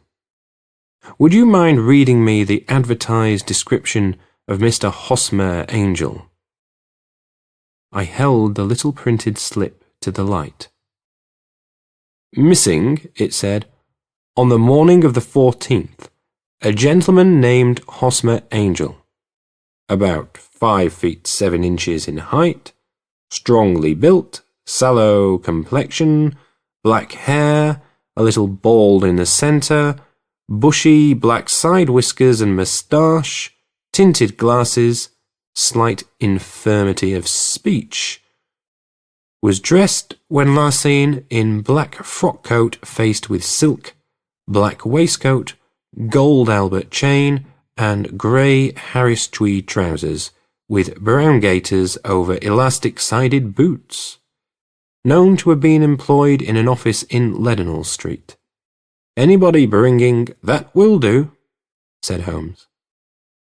As to the letters, he continued, glancing over them, they are very commonplace. Absolutely no clue in them to Mr. Angel, save that he quotes Balzac once. There is one remarkable point, however, which will no doubt strike you. They are typewritten, I remarked. Not only that, but the signature is typewritten. Look at the neat little Hosmer Angel at the bottom. There is a date, you see, but no superscription except Leadenhall Street, which is rather vague. The point about the signature is very suggestive. In fact, we may call it conclusive. Of what? My dear fellow, is it possible you do not see how strongly it bears upon the case? I cannot say that I do, unless it were that he wished to be able to deny his signature if an action for breach of promise were instituted. No, that was not the point. However, I shall write 2 letters which should settle the matter. One is to a firm in the city, the other is to the young lady's stepfather, Mr. Windybank, asking him whether he could meet us here at 6 o'clock tomorrow evening. It is just as well that we should do business with the male relatives. And now, Doctor, we can do nothing until the answers to those letters come, so we may put our little problem upon the shelf for the interim. I had had so many reasons to believe in my friend's subtle powers of reasoning and extraordinary energy in action, that I felt that he must have some solid grounds for the assured and easy demeanour with which he treated the singular mystery which he had been called upon to fathom. Once only had I known him to fail, in the case of the King of Bohemia and of the Irene Adler photograph. But when I looked back to the weird business of the sign of 4 and the extraordinary circumstances connected with a study in scarlet, I felt that it would be a strange tangle indeed which he could not unravel. I left him then, still puffing at his black clay pipe, with the conviction that when I came again on the next evening, I would find that he held in his hands all the clues which would lead up to the identity of the disappearing bridegroom of Miss Mary Sutherland.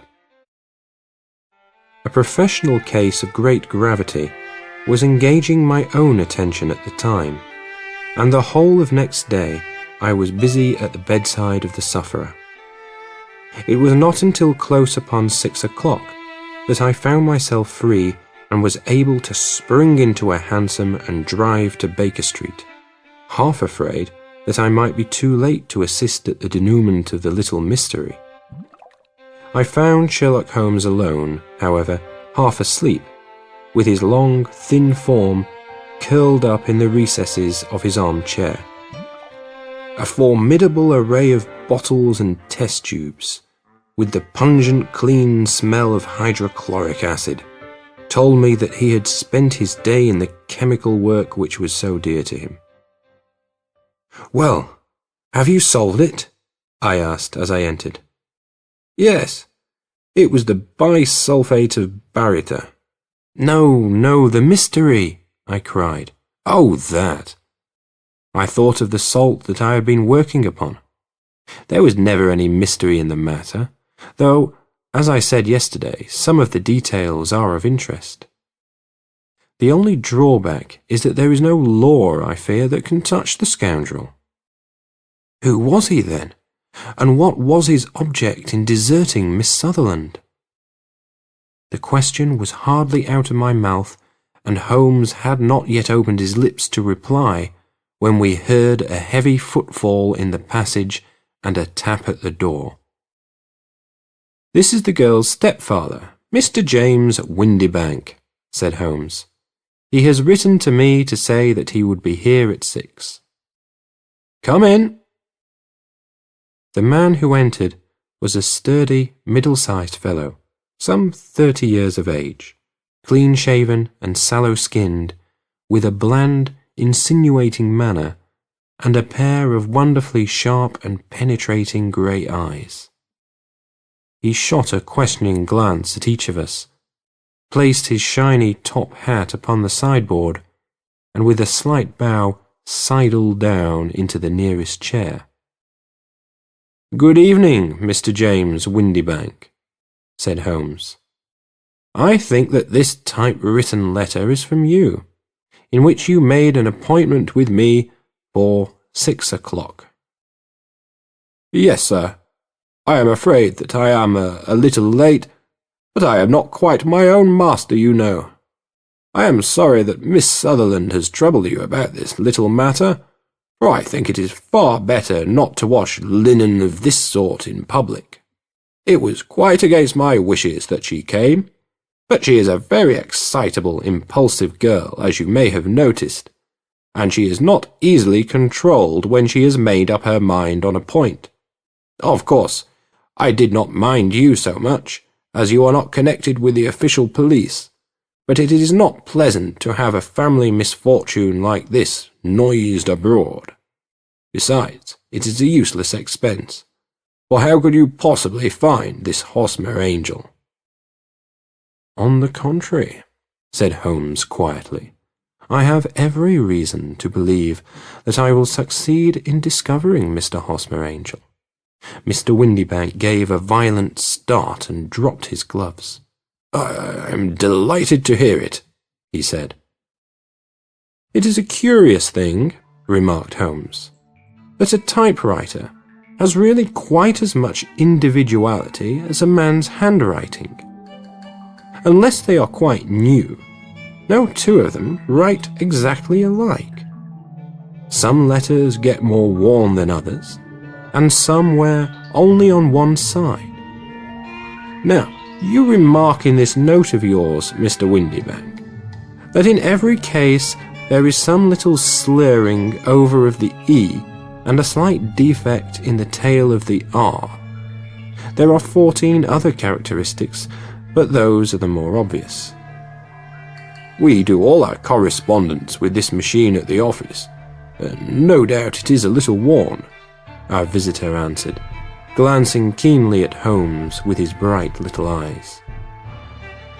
"And now I will show you what is really a very interesting study, Mr. Windybank," Holmes continued. "I think of writing another little monograph some of these days on the typewriter and its relation to crime. It is a subject to which I have devoted some little attention. I have here 4 letters which purport to come from the missing man. They are all typewritten. In each case, not only are the E's slurred and the R's tailless, but you will observe, if you care to use my magnifying lens, that the 14 other characteristics to which I have alluded are there as well." Mr. Windybank sprang out of his chair and picked up his hat. "I cannot waste time over this sort of fantastic talk, Mr. Holmes," he said. "If you can catch the man, catch him, and let me know when you have done it." "Certainly," said Holmes, stepping over and turning the key in the door. "I'll let you know, then, that I have caught him." "What? Where?" shouted Mr. Windybank, turning white to his lips and glancing about him like a rat in a trap. "Oh, it won't do. Really it won't," said Holmes suavely. "There is no possible getting out of it, Mr. Windybank. It is quite too transparent, and it was a very bad compliment when you said that it was impossible for me to solve so simple a question. That's right. Sit down and let us talk it over." Our visitor collapsed into a chair with a ghastly face and a glitter of moisture on his brow. It's not actionable," he stammered. "I am very much afraid that it is not. But between ourselves, Windybank, it was as cruel and selfish and heartless a trick in a petty way as ever came before me. Now, Let me just run over the course of events, and you will contradict me if I go wrong." The man sat huddled up in his chair with his head sunk upon his breast, like one who is utterly crushed. Holmes stuck his feet up on the corner of the mantelpiece and, leaning back with his hands in his pockets, began talking, rather to himself, as it seemed, than to us. "The man married a woman very much older than himself for her money," said he, "and he enjoyed the use of the money of the daughter as long as she lived with them. It was a considerable sum, for people in their position, and the loss of it would have made a serious difference. It was worth an effort to preserve it. The daughter was of a good, amiable disposition, but affectionate and warm-hearted in her ways, so that it was evident that with her fair personal advantages and her little income, she would not be allowed to remain single long. Now, her marriage would mean, of course, the loss of 100 a year. So what does her stepfather do to prevent it? He takes the obvious course of keeping her at home and forbidding her to seek the company of people of her own age. But soon he found that that would not answer forever. She became restive, insisted upon her rights, and finally announced her positive intention of going to a certain ball. What does her clever stepfather do then? He conceives an idea more creditable to his head than to his heart. With the connivance and assistance of his wife, he disguised himself, covered those keen eyes with tinted glasses, masked the face with a moustache and a pair of bushy whiskers, sunk that clear voice into an insinuating whisper, and doubly secure on account of the girl's short sight, he appears as Mr. Hosmer Angel, and keeps off other lovers by making love himself. "It was only a joke at first," groaned our visitor. "We never thought that she would have been so carried away." "Very likely not. However that may be, the young lady was very decidedly carried away, and, having quite made up her mind that her stepfather was in France, the suspicion of treachery never for an instant entered her mind. She was flattered by the gentleman's attentions, and the effect was increased by the loudly expressed admiration of her mother. Then Mr. Angel began to call, for it was obvious that the matter should be pushed as far as it would go if a real effect were to be produced. There were meetings and an engagement which would finally secure the girl's affections from turning towards anyone else. But the deception could not be kept up forever. These pretended journeys to France were rather cumbrous. The thing to do was clearly to bring the business to an end in such a dramatic manner that it would leave a permanent impression upon the young lady's mind and prevent her from looking upon any other suitor for some time to come. Hence those vows of fidelity exacted upon a testament, and hence also the allusions to a possibility of something happening on the very morning of the wedding.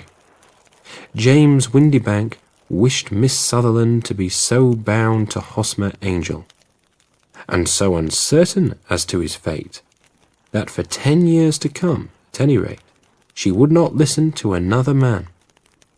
As far as the church door he brought her, and then, as he could go no farther, he conveniently vanished away, by the old trick of stepping in at one door of a four-wheeler and out at the other. I think that was the chain of events, Mr. Windibank." Our visitor had recovered something of his assurance while Holmes had been talking, and he rose from his chair now with a cold sneer upon his pale face. "It may be so, or it may not, Mr. Holmes," said he.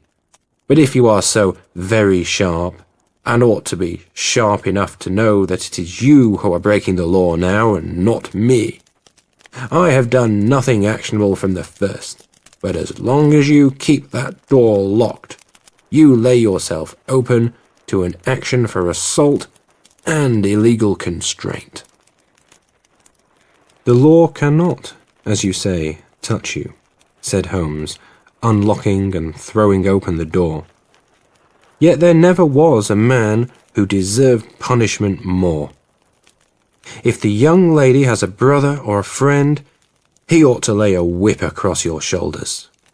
By Jove, he continued, flushing up at the sight of the bitter sneer upon the man's face.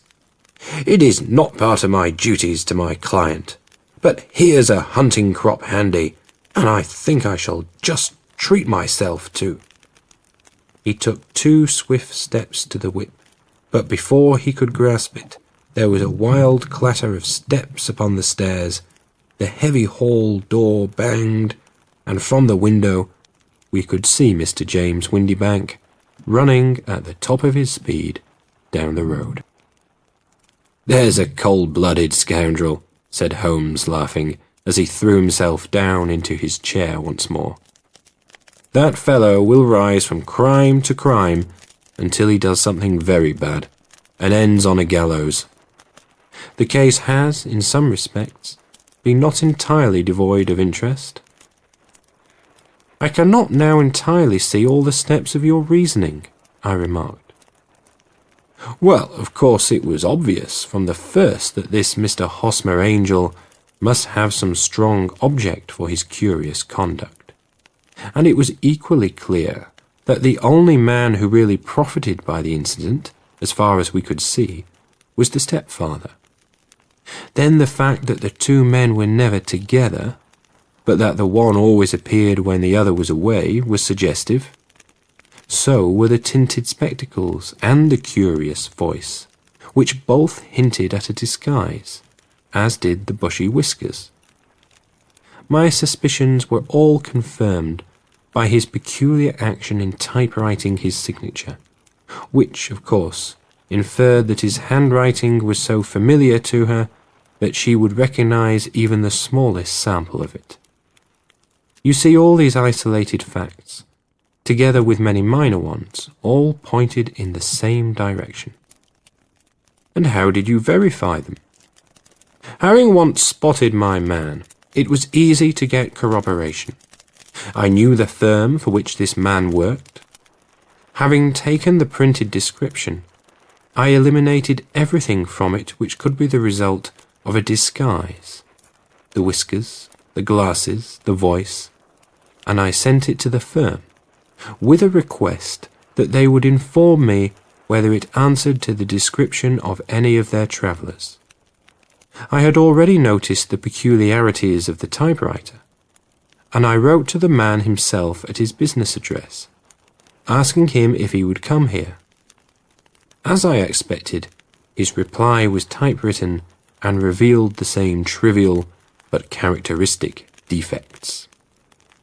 The same post brought me a letter from Westhouse Marbank of Fenchurch Street to say that the description tallied in every respect with that of their employee, James Windybank. Voila, tout. And Miss Sutherland? If I tell her, she will not believe me. You may remember the old Persian saying, "There is danger for him who taketh the tiger cub, and danger also for him who snatches a delusion from a woman." There is as much sense in Hafiz as in Horace, and as much knowledge of the world. The end.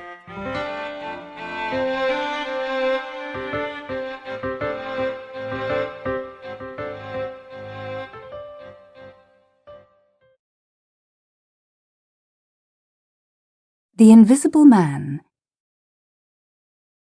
In the cool blue twilight of 2 steep streets in Camden Town, the shop at the corner, a confectioner's, glowed like the butt of a cigar. One should rather say, perhaps, like the butt of a firework, for the light was of many colours and some complexity, broken up by many mirrors and dancing on many gilt and gaily coloured cakes and sweetmeats. Against this one fiery glass were glued the noses of many gutter snipes, for the chocolates were all wrapped in those red and gold and green metallic colours, which are almost better than chocolate itself. And the huge white wedding cake in the window was somehow at once remote and satisfying, just as if the whole North Pole were good to eat. Such rainbow provocations could naturally collect the youth of the neighbourhood up to the ages of 10 or 12. But this corner was also attractive to youth at a later stage, and a young man not less than 24 was staring into the same shop window. To him also the shop was a fiery charm, but this attraction was not wholly to be explained by chocolates, which, however, he was far from despising. He was a tall, burly, red-haired young man, with a resolute face, but a listless manner. He carried under his arm a flat grey portfolio of black and white sketches, which he had sold with more or less success to publishers ever since his uncle, who was an admiral, had disinherited him for socialism, because of a lecture which he had delivered against that economic theory. His name was John Turnbull Angus. Entering at last, he walked through the confectioner's shop into the back room, which was a sort of pastry-cook restaurant, merely raising his hat to the young lady who was serving there. She was a dark, elegant, alert girl in black, with a high colour and very quick, dark eyes. And after the ordinary interval, she followed him into the inner room to take his order. His order was evidently a usual one. "I want, please," he said with precision, "1 halfpenny bun and a small cup of black coffee." An instant before the girl could turn away, he added, "Also, I want you to marry me." The young lady of the shop stiffened suddenly and said, "Those are jokes I don't allow." The red-haired young man lifted grey eyes of an unexpected gravity.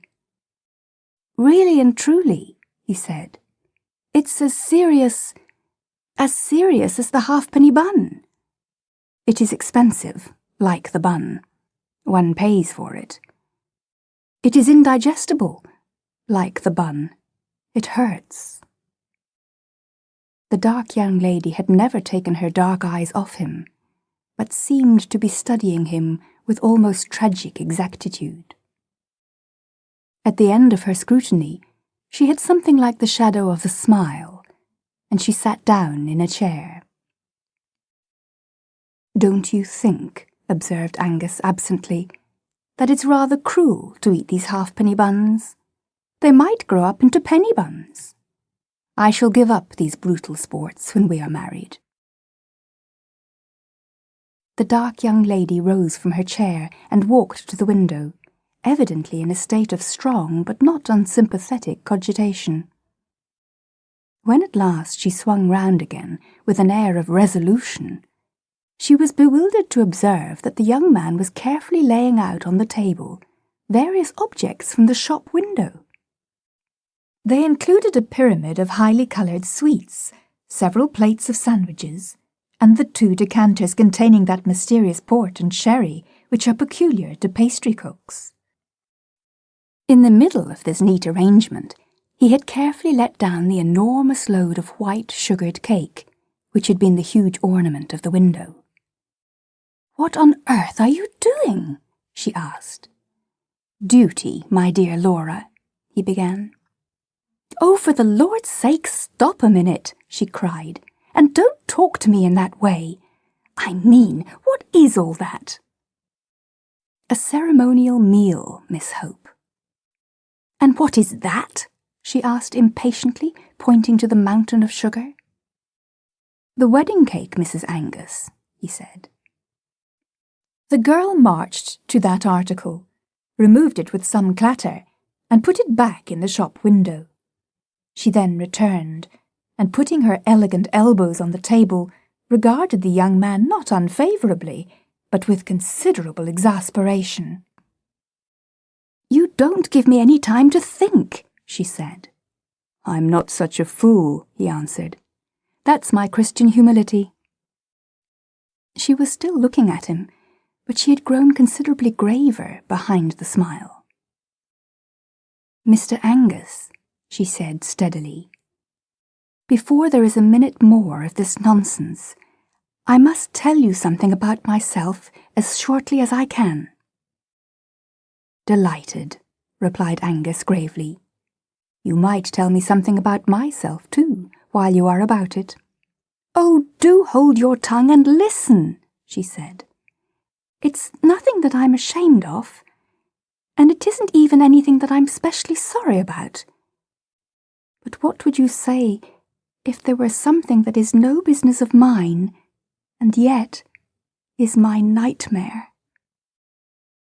"In that case," said the man seriously, "I should suggest that you bring back the cake." "Well, you must listen to the story first," said Laura persistently. "To begin with, I must tell you that my father owned the inn called the Red Fish at Ludbury, and I used to serve people in the bar. I have often wondered," he said, "why there was a kind of Christian air about this one confectioner's shop. Ludbury is a sleepy, grassy little hole in the eastern counties, and the only kind of people who ever came to the Red Fish were occasional commercial travellers, and for the rest, the most awful people you can see, only you've never seen them. I mean little loungy men who had just enough to live on and had nothing to do but lean about in bar-rooms and bet on horses, in bad clothes that were just too good for them. Even these wretched young rotters were not very common at our house. But there were two of them that were a lot too common in every sort of way. They both lived on money of their own and were wearisomely idle and overdressed. And yet I was a bit sorry for them, because I half believe they slunk into our little empty bar because each of them had a slight deformity, the sort of thing that some yokels laugh at. It wasn't exactly a deformity either. It was more an oddity. One of them was a surprisingly small man, something like a dwarf, or at least like a jockey. He was not at all jockeyish to look at, though. He had a round black head and a well-trimmed black beard, bright eyes like a bird's. He jingled money in his pockets. He jangled a great gold watch chain. And he never turned up except dressed just too much like a gentleman to be one. He was no fool, though a futile idler. He was curiously clever at all kinds of things that couldn't be the slightest use. A sort of impromptu conjuring. Making 15 matches set fire to each other like a regular firework, or cutting a banana or some such thing into a dancing doll. His name was Isidore Smythe, and I can see him still, with his little dark face, just coming up to the counter, making a jumping kangaroo out of 5 cigars. The other fellow was more silent and more ordinary, but somehow he alarmed me much more than poor little Smythe. He was very tall and slight and light-haired. His nose had a high bridge, and he might almost have been handsome in a spectral sort of way. But he had one of the most appalling squints I have ever seen or heard of. When he looked straight at you, you didn't know where you were yourself, let alone what he was looking at. I fancy this sort of disfigurement embittered the poor chap a little. For while Smythe was ready to show off his monkey tricks anywhere, James Welkin, that was the squinting man's name, never did anything except soak in our bar parlour and go for great walks by himself in the flat grey country all round. All the same, I think Smythe too was a little sensitive about being so small, though he carried it off more smartly. And so it was that I was really puzzled as well as startled and very sorry when they both offered to marry me in the same week. Well, I did what I've since thought was perhaps a silly thing. But, after all, these freaks were my friends in a way, and I had a horror of their thinking I refused them for the real reason, which was that they were so impossibly ugly. So I made up some gas of another sort, about never meaning to marry anyone who hadn't carved his way in the world. I said it was a point of principle with me not to live on money that was just inherited like theirs. 2 days after I had talked in this well-meaning sort of way, the whole trouble began. The first thing I heard was that both of them had gone off to seek their fortunes, as if they were in some silly fairy tale. Well, I've never seen either of them from that day to this, but I've had 2 letters from the little man called Smythe, and really, they were rather exciting. "Ever heard of the other man?" asked Angus. "No, he never wrote," said the girl after an instant's hesitation. Smythe's first letter was simply to say that he had started out walking with Welkin to London, but Welkin was such a good walker that the little man dropped out of it and took a rest by the roadside. He happened to be picked up by some travelling show, and partly because he was nearly a dwarf, and partly because he was really a clever little wretch, he got on quite well in the show business, and was soon sent up to the aquarium to do some tricks that I forgot. That was his first letter. His second was much more of a startler, and I only got it last week. The man called Angus emptied his coffee cup and regarded her with mild and patient eyes. Her own mouth took a slight twist of laughter as she resumed. "I suppose you've seen on the hoardings all about this Smythe's silent service?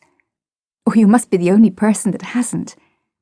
Oh, I don't know much about it. It's some clockwork invention for doing all the housework by machinery. You know the sort of thing. Press a button, a butler who never drinks. Turn a handle, 10 housemaids who never flirt. You must have seen the advertisements. Well, whatever these machines are, they are making pots of money.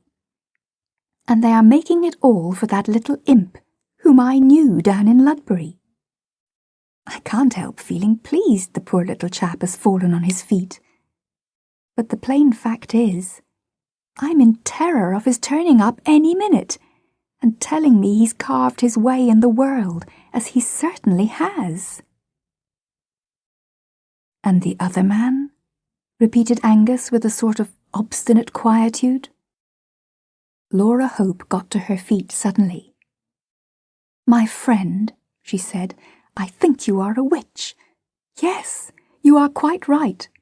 I have not seen a line of the other man's writing, and I have no more notion than the dead of what or where he is.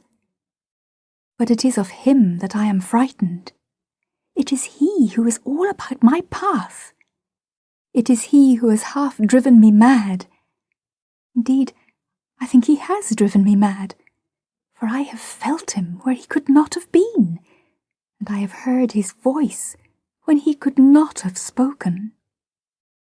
"Well, my dear," said the young man cheerfully, "if he were Satan himself, he is done for now you have told somebody.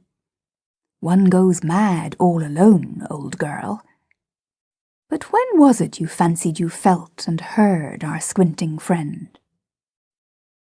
"I heard James Welkin laugh as plainly as I hear you speak," said the girl steadily. "There was nobody there, for I stood just outside the shop at the corner and could see down both streets at once. I had forgotten how he laughed, though his laugh was as odd as his squint. I had not thought of him for nearly a year. But it's a solemn truth that a few seconds later, the first letter came from his rival. "Did you ever make the spectre speak or squeak or anything?" asked Angus with some interest.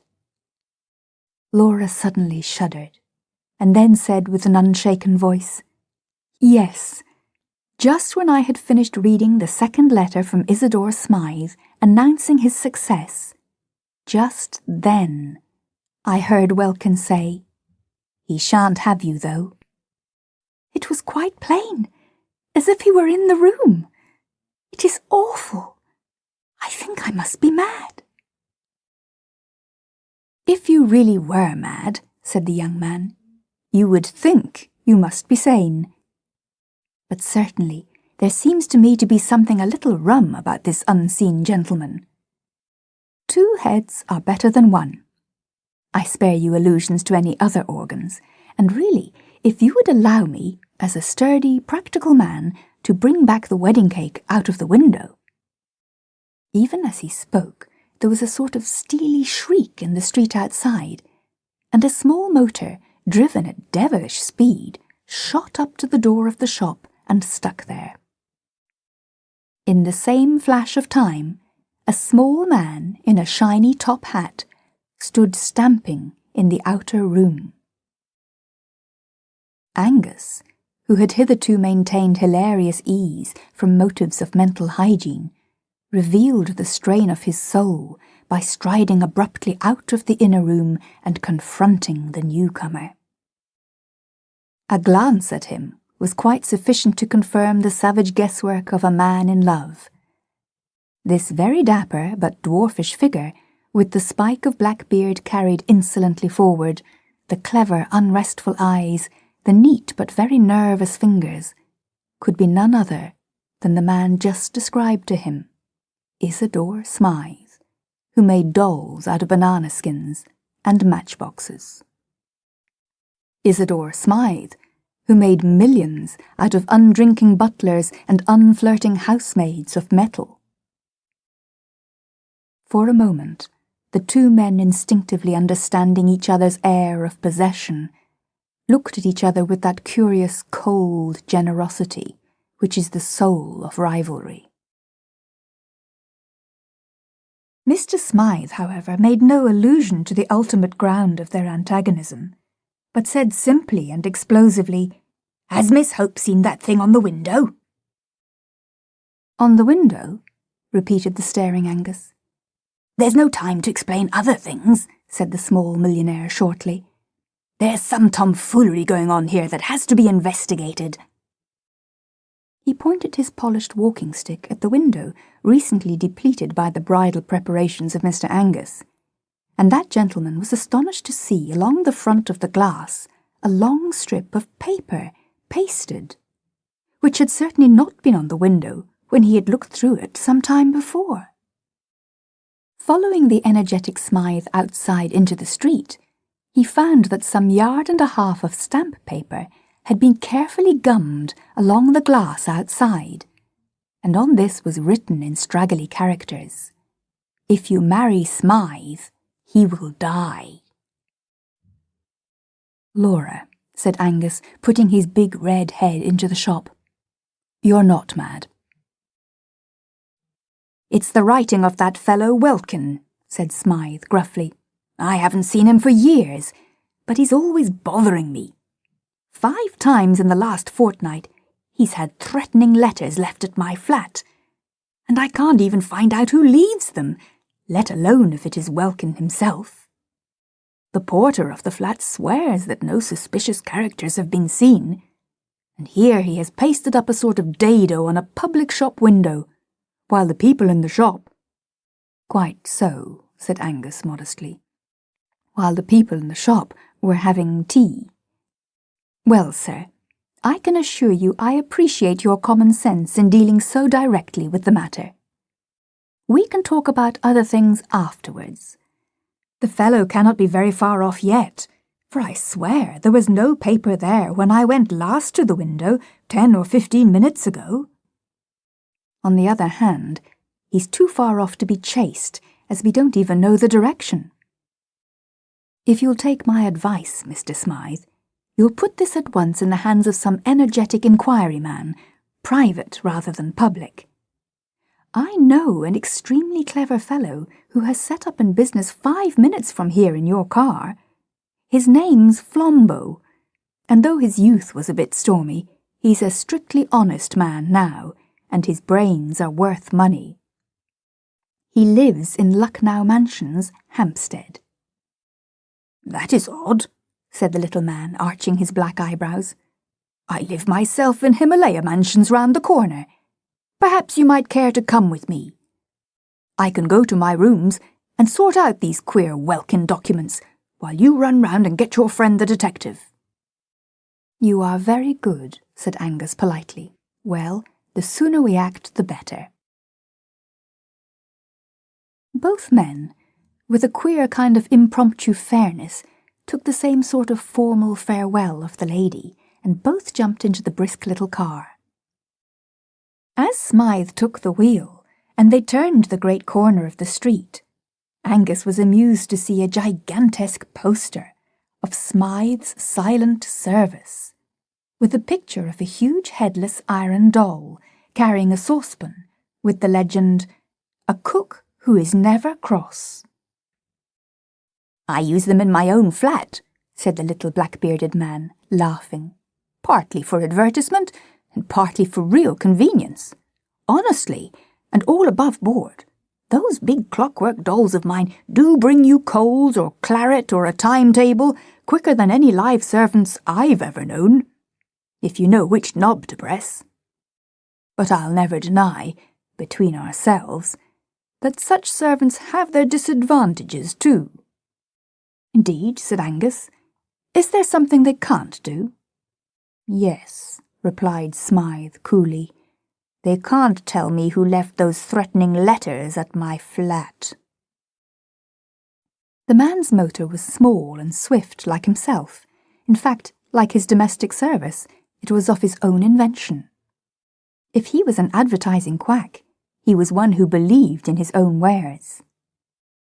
The sense of something tiny and flying was accentuated as they swept up long white curves of road in the dead but open daylight of evening. Soon the white curves became sharper and dizzier. They were upon ascending spirals, as they say in the modern religions. For indeed, they were cresting a corner of London, which is almost as precipitous as Edinburgh, if not quite so picturesque. Terrace rose above terrace, and the special tower of flats they sought rose above them all to almost Egyptian height, gilt by the level sunset. The change, as they turned the corner and entered the crescent known as Himalaya Mansions, was as abrupt as the opening of a window, for they found that pile of flats sitting above London, as above a green sea of slate. Opposite to the mansions, on the other side of the gravel crescent, was a bushy enclosure more like a steep hedge or dyke than a garden, and some way below that ran a strip of artificial water, a sort of canal, like the moat of that embowered fortress. As the car swept round the crescent, it passed at one corner the stray stall of a man selling chestnuts, and right away at the other end of the curve Angus could see a dim blue policeman walking slowly. These were the only human shapes in that high suburban solitude, but he had an irrational sense that they expressed the speechless poetry of London. He felt as if they were figures in a story. The little car shot up to the right house like a bullet, and shot out its owner like a bombshell. He was immediately inquiring of a tall commissionaire in shining braid and a short porter in shirt-sleeves whether anybody or anything had been seeking his apartments. He was assured that nobody and nothing had passed these officials since his last inquiries, whereupon he and the slightly bewildered Angus were shot up in the lift like a rocket till they reached the top floor. "Just come in for a minute," said the breathless Smythe. "I want to show you those Welkin letters." Then you might run round the corner and fetch your friend." He pressed a button concealed in the wall, and the door opened of itself. It opened on a long, commodious anteroom, of which the only arresting features, ordinarily speaking, were the rows of tall, half-human mechanical figures that stood up on both sides like tailor's dummies. Like tailor's dummies, they were headless. And like tailor's dummies, they had a handsome, unnecessary humpiness in the shoulders and a pigeon-breasted protuberance of chest. But barring this, they were not much more like a human figure than any automatic machine at a station that is about the human height. They had 2 great hooks like arms for carrying trays, and they were painted pea green or vermilion or black for convenience of distinction. In every other way, they were only automatic machines, and nobody would have looked twice at them. On this occasion, at least, nobody did. For between the 2 rows of these domestic dummies lay something more interesting than most of the mechanics of the world. It was a white, tattered scrap of paper, scrawled with red ink, and the agile inventor had snatched it up almost as soon as the door flew open. He handed it to Angus without a word. The red ink on it actually was not dry, and the message ran, "If you have been to see her today, I shall kill you." There was a short silence, and then Isidore Smythe said quietly, "Would you like a little whiskey? I rather feel as if I should." "Thank you.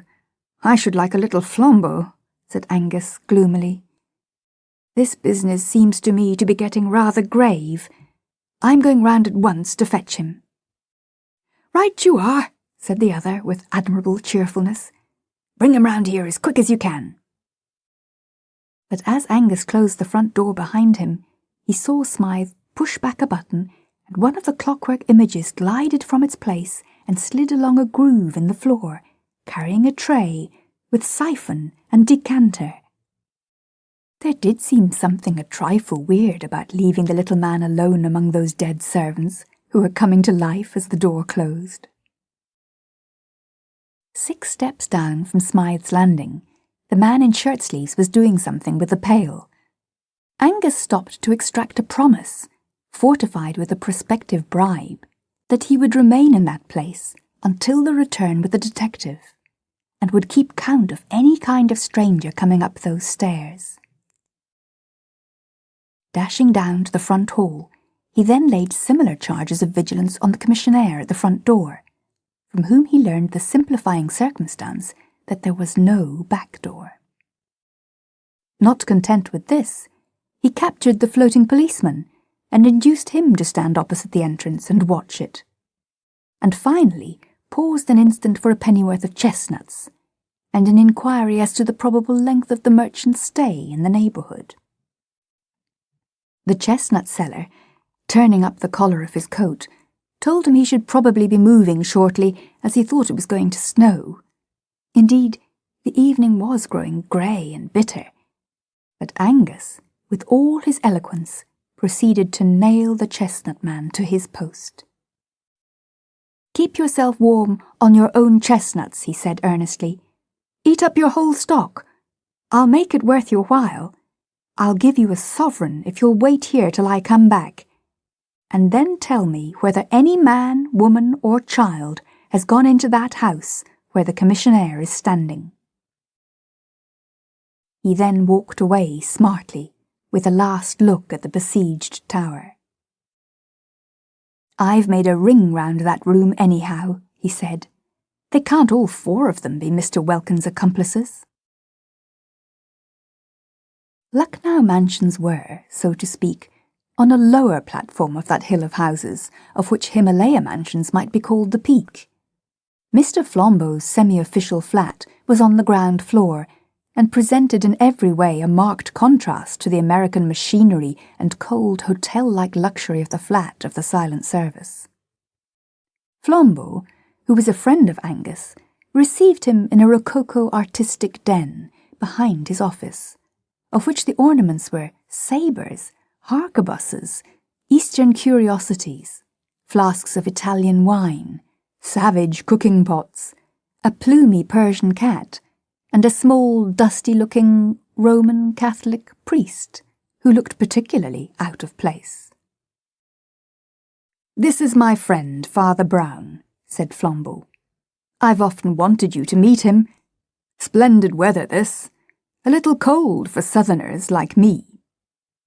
"Yes, I think it'll keep clear," said Angus, sitting down on a violet-striped Eastern ottoman. "No," said the priest quietly. "It has begun to snow." And indeed, as he spoke, the first few flakes foreseen by the man of chestnuts began to drift across the darkening window-pane. "Well," said Angus heavily, "I'm afraid I've come on business, and rather jumpy business at that. The fact is, Flambeau, within a stone's throw of your house is a fellow who badly wants your help. He's perpetually being haunted and threatened by an invisible enemy, a scoundrel whom nobody has even seen." As Angus proceeded to tell the whole tale of Smythe and Welkin, beginning with Laura's story and going on with his own, the supernatural laugh at the corner of 2 empty streets, the strange distinct words spoken in an empty room, Flambeau grew more and more vividly concerned, and the little priest seemed to be left out of it, like a piece of furniture. When it came to the scribbled stamp paper posted on the window, Flambeau rose, seeming to fill the room with his huge shoulders. "If you don't mind," he said, "I think you had better tell me the rest on the nearest road to this man's house. It strikes me somehow that there is no time to be lost." "Delighted," said Angus, rising also, "though he's safe enough for the present, for I've set 4 men to watch the only hole to his burrow." They turned out into the street, the small priest trundling after them with the docility of a small dog. He merely said, in a cheerful way like one making conversation, "How quick the snow gets thick on the ground." As they threaded the steep side streets already powdered with silver, Angus finished his story, and by the time they reached the crescent with the towering flats, he had leisure to turn his attention to the 4 sentinels. The chestnut seller, both before and after receiving a sovereign, swore stubbornly that he had watched the door and seen no visitor enter. The policeman was even more emphatic. He said he had had experience of crooks of all kinds, in top hats and in rags. He wasn't so green as to expect suspicious characters to look suspicious. He looked out for anybody, and so help him, there had been nobody. And when all 3 men gathered round the gilded commissionaire, who still stood smiling astride of the porch, the verdict was more final still. "I've got a right to ask any man, duke or dustman, what he wants in these flats," said the genial and gold-laced giant, "and I'll swear there's been nobody to ask since this gentleman went away." The unimportant Father Brown, who stood back looking modestly at the pavement, here ventured to say meekly, "Has nobody been up and downstairs then, since the snow began to fall? It began while we were all round at Flambeau's." "Nobody's been in here, sir. You can take it from me," said the official with beaming authority. "Then I wonder what that is," said the priest, and stared at the ground blankly like a fish. The others all looked down also, and Flambeau used a fierce exclamation and a French gesture, for it was unquestionably true that down the middle of the entrance, guarded by the man in gold lace, actually between the arrogant stretched legs of that colossus, ran a stringy pattern of grey footprints stamped upon the white snow. "God!" cried Angus involuntarily. "The Invisible Man!" Without another word, he turned and dashed up the stairs, with Flambeau following. But Father Brown still stood looking about him in the snow-clad street, as if he had lost interest in his query. Flambeau was plainly in a mood to break down the door with his big shoulder. But the Scotsman, with more reason, if less intuition, fumbled about on the frame of the door till he found the invisible button, and the door swung slowly open.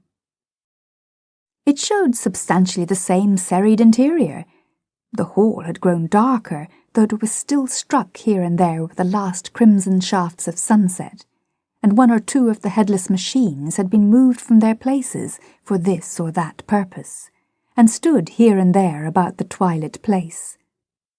The green and red of their coats were all darkened in the dusk, and their likeness to human shapes slightly increased by their very shapelessness. But in the middle of them all, exactly where the paper with the red ink had lain, there lay something that looked very like red ink spilled out of its bottle. But it was not red ink. With a French combination of reason and violence, Flambeau simply said, "Murder!" and plunging into the flat, had explored every corner and cupboard of it in 5 minutes. But if he expected to find a corpse, he found none. Isidore Smythe simply was not in the place, either dead or alive.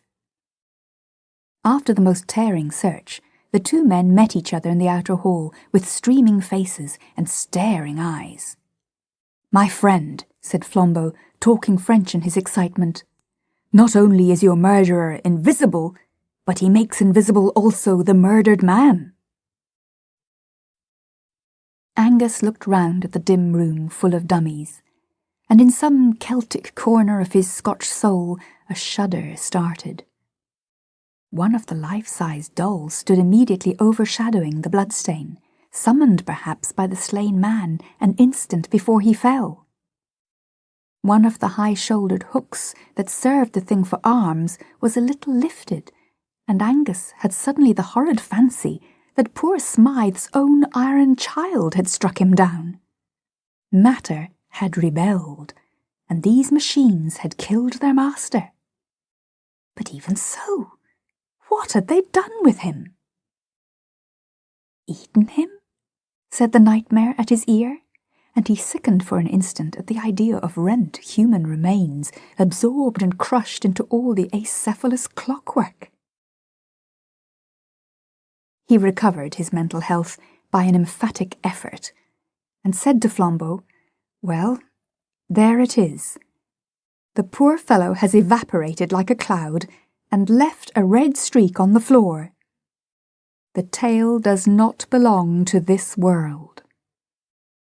"There is only one thing to be done," said Flambeau, "whether it belongs to this world or the other. I must go down and talk to my friend."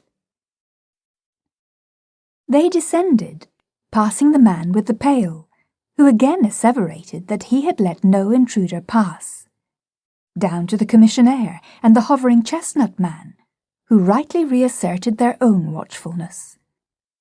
But when Angus looked round for his fourth confirmation, he could not see it, and called out with some nervousness, "Where is the policeman?" "I beg your pardon," said Father Brown, "that is my fault. I just sent him down the road to investigate something that I just thought worth investigating." "Well, we want him back pretty soon," said Angus abruptly, "for the wretched man upstairs has not only been murdered, but wiped out." "How?" asked the priest. "Father," said Flambeau after a pause, "upon my soul, I believe it is more in your department than mine. No friend or foe has entered the house, but Smythe is gone, as if stolen by the fairies. If that is not supernatural, I—" As he spoke, they were all checked by an unusual sight. The big blue policeman came round the corner of the crescent running. He came straight up to Brown. "You're right, sir," he panted. "They've just found poor Mr. Smythe's body in the canal down below." Angus put his hand wildly to his head. "Did he run down and drown himself?" he asked. "He never came down, I'll swear," said the constable. "And he wasn't drowned either, for he died of a great stab over the heart." "And yet you saw no one enter?" said Flambeau in a grave voice. "Let us walk down the road a little," said the priest. As they reached the other end of the crescent, he observed abruptly, "Stupid of me. I forgot to ask the policeman something. I wonder if they found a light brown sack." "Why a light brown sack?" asked Angus, astonished. "Because if it was any other coloured sack, the case must begin over again," said Father Brown. "But if it was a light brown sack, why, the case is finished." "I am pleased to hear it," said Angus with hearty irony. "It hasn't begun, so far as I'm concerned." "You must tell us all about it," said Flambeau, with a strange, heavy simplicity like a child. Unconsciously, they were walking with quickening steps down the long sweep of road on the other side of the high crescent, Father Brown leading briskly, though in silence. At last he said, with an almost touching vagueness, "Well, I'm afraid you'll think it's so prosy. We always begin at the abstract end of things, and you can't begin this story anywhere else. Have you ever noticed this, that people never answer what you say? They answer what you mean, or what they think you mean. Suppose one lady says to another in a country house, 'Is anybody staying with you?' The lady doesn't answer, 'Yes, the butler, the 3 footmen, the parlour-maid,' and so on, though the parlour-maid may be in the room, or the butler behind her chair. She says, 'There is nobody staying with us,' meaning nobody of the sort you mean. But suppose a doctor, inquiring into an epidemic, asks, 'Who is staying in the house?' Then the lady will remember the butler, the parlour-maid, and the rest. All language is used like that. You never get a question answered literally, even when you get it answered truly. When those 4 quite honest men said that no man had gone into the mansions, they did not really mean that no man had gone into them. They meant no man whom they could suspect of being your man.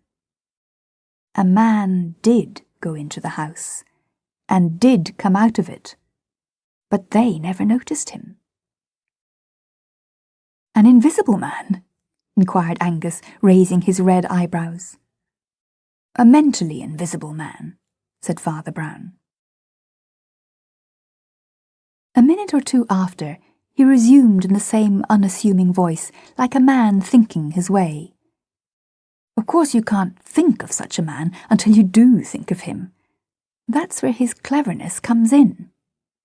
But I came to think of him through 2 or 3 little things in the tale Mr. Angus told us.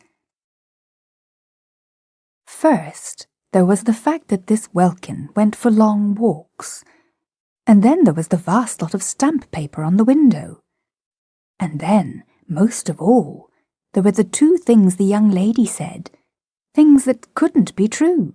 Don't get annoyed," he added hastily, noting a sudden movement of the Scotsman's head. "She thought they were true all right, but they couldn't be true. A person can't be quite alone in a street a second before she receives a letter. She can't be quite alone in a street when she starts reading a letter just received. There must be somebody pretty near her. He must be mentally invisible." "Why must there be somebody near her?" asked Angus. "Because," said Father Brown, "barring carrier pigeons, somebody must have brought her the letter." "Do you really mean to say," asked Flambeau with energy, "that Welkin carried his rival's letters to his lady?" "Yes," said the priest. "Welkin carried his rival's letters to his lady. You see, he had to." "Oh, I can't stand much more of this," exploded Flambeau. "Who is this fellow? What does he look like? What is the usual get-up of a mentally invisible man?" "He is dressed rather handsomely in red, blue, and gold," replied the priest promptly with decision, and in this striking and even showy costume he entered Himalaya Mansions under 8 human eyes. He killed Smythe in cold blood and came down into the street again, carrying the dead body in his arms. "Reverend sir," cried Angus, standing still, "are you raving mad? Or am I?" "You are not mad," said Brown, "only a little unobservant. You have not noticed such a man as this, for example." He took 3 quick strides forward and put his hand on the shoulder of an ordinary passing postman, who had bustled by them unnoticed under the shade of the trees. "Nobody ever notices postmen, somehow," he said thoughtfully, "yet they have passions like other men, and even carry large bags where a small corpse can be stowed quite easily." The postman, instead of turning naturally, had ducked and tumbled against the garden fence. He was a lean, fair-bearded man of very ordinary appearance.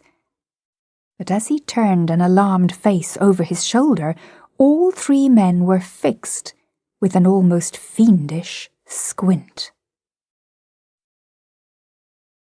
Flambeau went back to his sabres, purple rugs, and Persian cat, having many things to attend to. John Turnbull Angus went back to the lady at the shop, with whom that imprudent young man contrives to be extremely comfortable. But Father Brown walked those snow-covered hills under the stars for many hours with the murderer, and what they said to each other will never be known.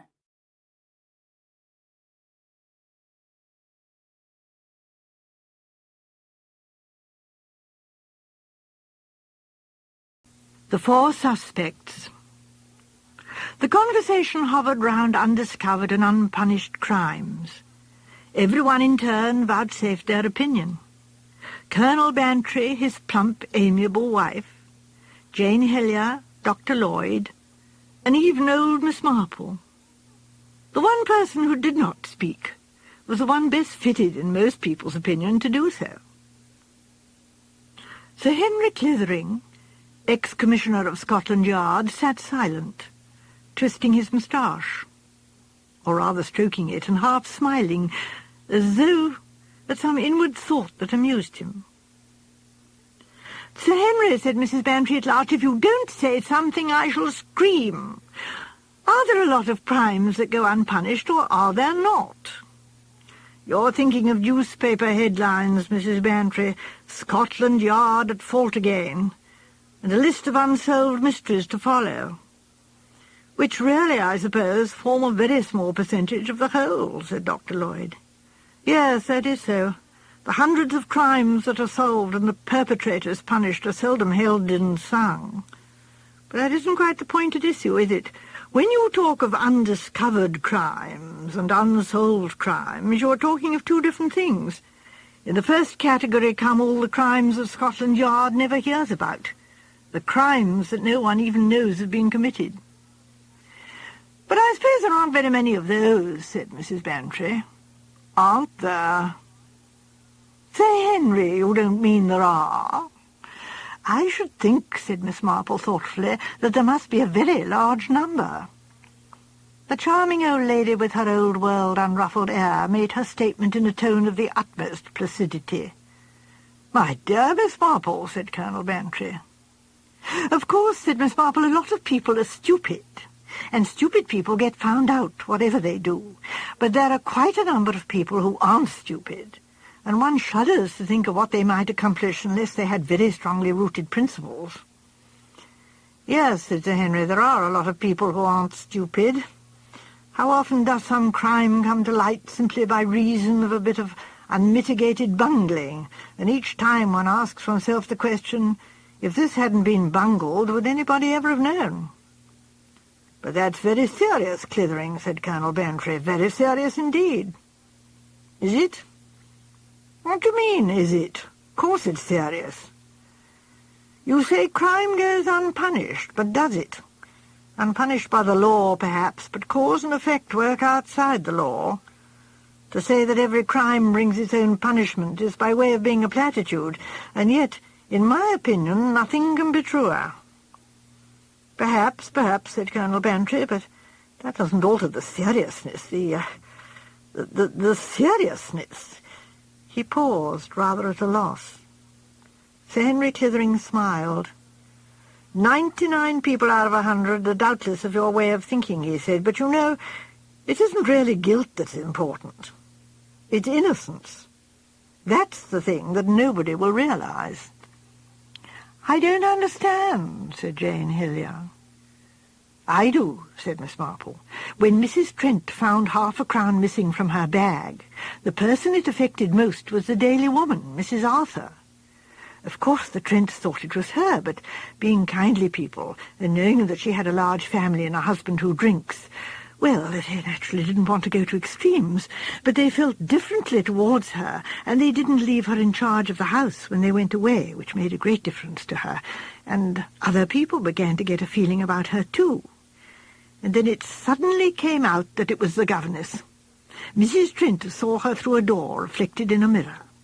The purest chance, though I prefer to call it providence. And that, I think, is what Sir Henry means. Most people would be only interested in who took the money, and it turned out to be the most unlikely person, just like in detective stories. But the real person it was life and death to was poor Mrs. Arthur, who had done nothing. That's what you mean, isn't it, Sir Henry? Yes, Miss Marple, you've hit off my meaning exactly. Your charwoman person was lucky in the instance you relate. Her innocence was shown, but some people may go through a lifetime crushed by the weight of a suspicion that is really unjustified. Are you thinking of some particular instance, Sir Henry? Asked Mrs. Bantry shrewdly. As a matter of fact, Mrs. Bantry, I am. A very curious case. A case where we believe murder to have been committed, but with no possible chance of ever proving it. Poison, I suppose, breathed Jane. Something untraceable. Dr. Lloyd moved restlessly, and Sir Henry shook his head. No, dear lady, not the secret arrow poison of the South American Indians. I wish it were something of that kind.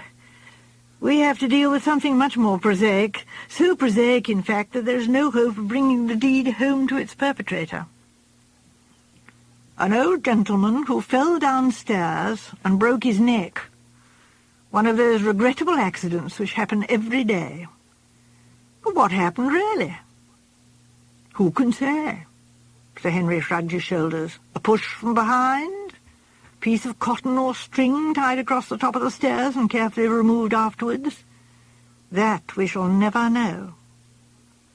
But you do think that it, wasn't an accident? Now why? Asked the doctor.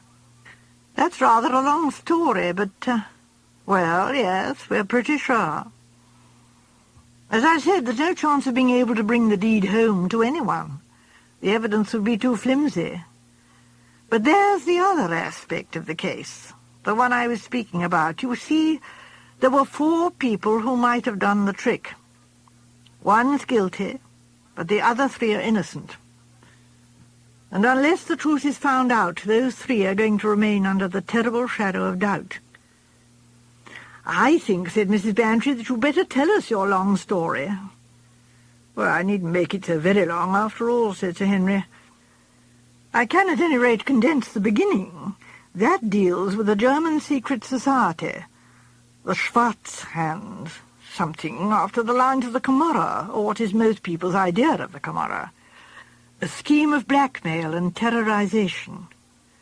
The thing started quite suddenly after the war and spread to an amazing extent. Numberless people were victimized by it. The authorities were not successful in coping with it, for its secrets were jealously guarded, and it was almost impossible to find anyone who could be induced to betray them. Nothing much was ever known about it in England, but in Germany it was having a most paralyzing effect. It was finally broken up and dispersed through the efforts of one man, a Dr. Rosen, who had at one time been very prominent in Secret Service work. He became a member, penetrated its inmost circle, and was, as I say, instrumental in bringing about its downfall. But he was, in consequence, a marked man, and it was deemed wise that he should leave Germany, at any rate for a time. He came to England, and we had letters about him from the police in Berlin. He came and had a personal interview with me. His point of view was both dispassionate and resigned. He had no doubts of what the future held for him. "They'll get me, Sir Henry," he said, "not a doubt of it." He was a big man with a fine head and a very deep voice, with only a slight guttural intonation to tell of his nationality. "That is a foregone conclusion." "Does not matter. I am prepared. I faced the risk when I undertook this business. I have done what I set out to do. The organization can never be gotten together again, but there are members of it at liberty, and they will take the only revenge they can. My life. It is simply a question of time, but I am anxious that that time should be as long as possible. You see, I am collecting and editing some very interesting material, the result of my life's work. I should like, if possible, to be able to complete my task." He spoke very simply, with a certain grandeur which I could not but admire. I told him we would take all precautions, but he waved my words aside. "Some day, sooner or later, they will get me," he repeated. "When that day comes, do not distress yourself. You will, I have no doubt, have done all that is possible." He then proceeded to outline his plans, which were simple enough. He proposed to take a small cottage in the country where he could live quietly and go on with his work. In the end, he selected a village in Somerset, Kingsnayton, which was 7 miles from a railway station and singularly untouched by civilization. He bought a very charming cottage, had various improvements and alterations made, and settled down there most contentedly. His household consisted of his niece Greta, a secretary, an old German servant who had served him faithfully for nearly 40 years, and an outside handyman and gardener who was a native of Kingsnayton. "The 4 suspects," said Dr. Lloyd softly. "Exactly, the 4 suspects. There's not much more to tell. Life went on peacefully at Kingsnayton for 5 months, and then the blow fell. Dr. Rosen fell down the stairs one morning and was found dead about half an hour later. At the time the accident must have taken place, Gertrude was in her kitchen with the door closed and heard nothing, so she says. Fräulein Greta was in the garden planting some bulbs. Again, so she says. The gardener Dobbs was in the small potting shed having his elevenses, so he says, and the secretary was out for a walk, and once more there is only his word for it. No one had an alibi. No one can corroborate anyone else's story, but one thing is certain. No one from outside could have done it, for a stranger in the little village of Kingsnayton would be noticed without fail. Both the back and the front doors were locked, each member of the household having their own key. So you see it narrows down to those 4, and yet each one seems to be above suspicion. Greta, his own brother's child, Gertrude, with 40 years of faithful service, Dobbs, who had never been out of Kingsnayton, and Charles Templeton, the secretary. "Yes," said Colonel Bantry, "what about him? He seems a suspicious person to my mind. What do you know about him?" "It is what I knew about him that put him completely out of court. At any rate at the time," said Sir Henry gravely. "You see, Charles Templeton was one of my own men." "Oh," said Colonel Bantry, considerably taken aback. "Yes, I wanted to have someone on the spot, and at the same time I didn't want to cause talk in the village. Rosen really needed a secretary. I put Templeton on the job. He's a gentleman, he speaks German fluently, and he's altogether a very able fellow." "But then, which do you suspect?" asked Mrs. Bantry in a bewildered tone. "They all seem so, well, impossible." "Yes," So it appears. But you can look at the thing from another angle. Fräulein Greta was his niece and a very lovely girl, but the war has shown us time and again that brother can turn against sister, or father against son, and so on, and the loveliest and gentlest of young girls did some of the most amazing things. The same applies to Gertrude, and who knows what other forces might be at work in her case. A quarrel, perhaps, with her master, a growing resentment, all the more lasting because of the long faithful years behind her. Elderly women of that class can be amazingly bitter sometimes. And Dobbs, was he right outside it because he had no connection with the family? Money will do much. In some ways Dobbs might have been approached and bought. For one thing seems certain. Some message or some order must have come from outside. Otherwise, why 5 months' immunity? No, the agents of the society must have been at work. Not yet sure of Rosen's perfidy, they delayed till the betrayal had been traced to him beyond any possible doubt. And then, all doubts set aside, they must have sent their message to the spy within the gates, the message that said, "Kill." "How nasty," said Jane Hillier, and shuddered. But how did the message come? That was the point I tried to elucidate. The one hope of solving my problem. One of those 4 people must have been approached or communicated with in some way. There would be no delay. I knew that as soon as the command came it would be carried out. That was a peculiarity of the Schwartz hand. I went into it in a way that will probably strike you as being ridiculously meticulous. Who had come to the cottage that morning? I eliminated nobody. Here's the list. He took an envelope from his pocket and selected a paper from its contents. The butcher, bringing some neck of mutton, investigated and found correct. The grocer's assistant, bringing a packet of corn flour, 2 pounds of sugar, a pound of butter, and a pound of coffee, also investigated and found correct. The postman, bringing 2 circulars for Fräulein Rosen, a local letter for Gertrude, 3 letters for Dr. Rosen, 1 with a foreign stamp, and 2 letters for Mr. Templeton, 1 also with a foreign stamp. Sir Henry paused and then took a sheaf of documents from the envelope. "It may interest you to see these for yourself. They were handed me by the various people concerned or collected from the wastepaper basket. I need hardly say they've been tested by experts for invisible ink, etc. No excitement of that kind is possible." Everyone crowded round to look.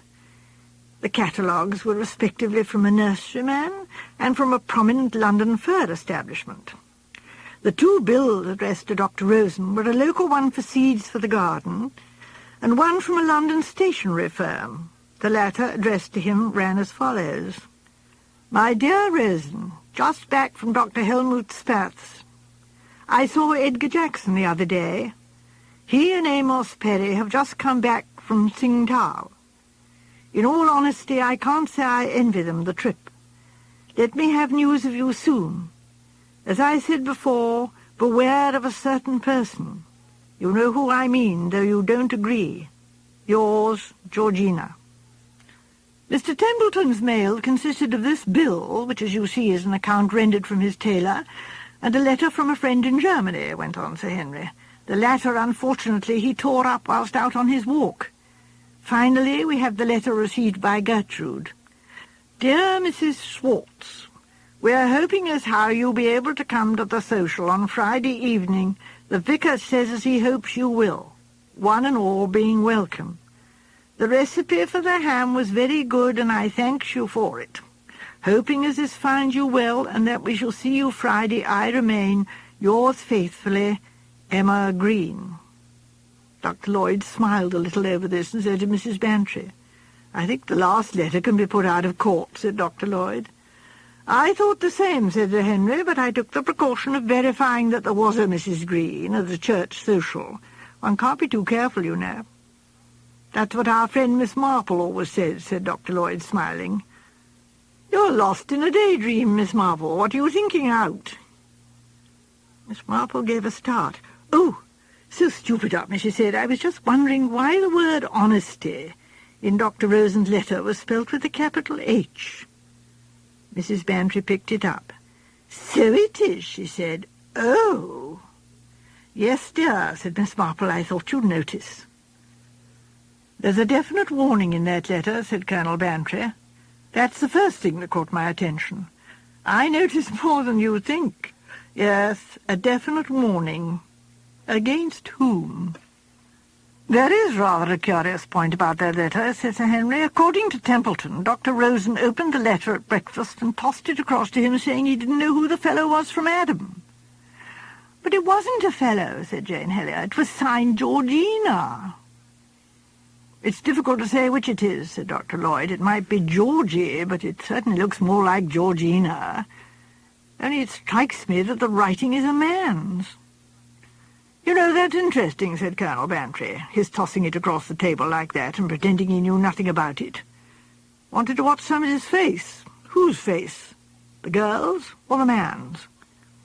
"Or even the cook's," suggested Mrs. Bantry. "She might have been in the room bringing in the breakfast. But what I don't see is, it's most peculiar."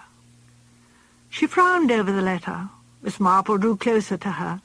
Miss Marple's finger went out and touched the sheet of paper. They murmured together. "But why did the secretary tear up the other letter?" asked Jane Hellier suddenly. "It seems... I don't know. It seems queer. Why should he have letters from Germany? Although, of course, if he's above suspicion, as you say..."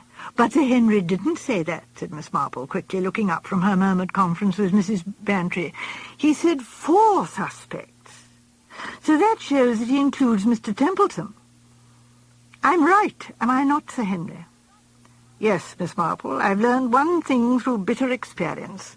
Never say to yourself that anyone is above suspicion. I gave you reasons just now why 3 of these people might, after all, be guilty, unlikely as it seemed. I did not at that time apply the same process to Charles Templeton, but I came to it at last through pursuing the rule I have just mentioned. And I was forced to recognize this, that every army and every navy and every police force has a certain number of traitors within its ranks, much as we hate to admit the idea. And I examined dispassionately the case against Charles Templeton. I asked myself very much the same questions as Miss Hellier has just asked. Why should he alone of all the house not be able to produce the letter he had received? A letter, moreover, with a German stamp on it. Why should he have letters from Germany?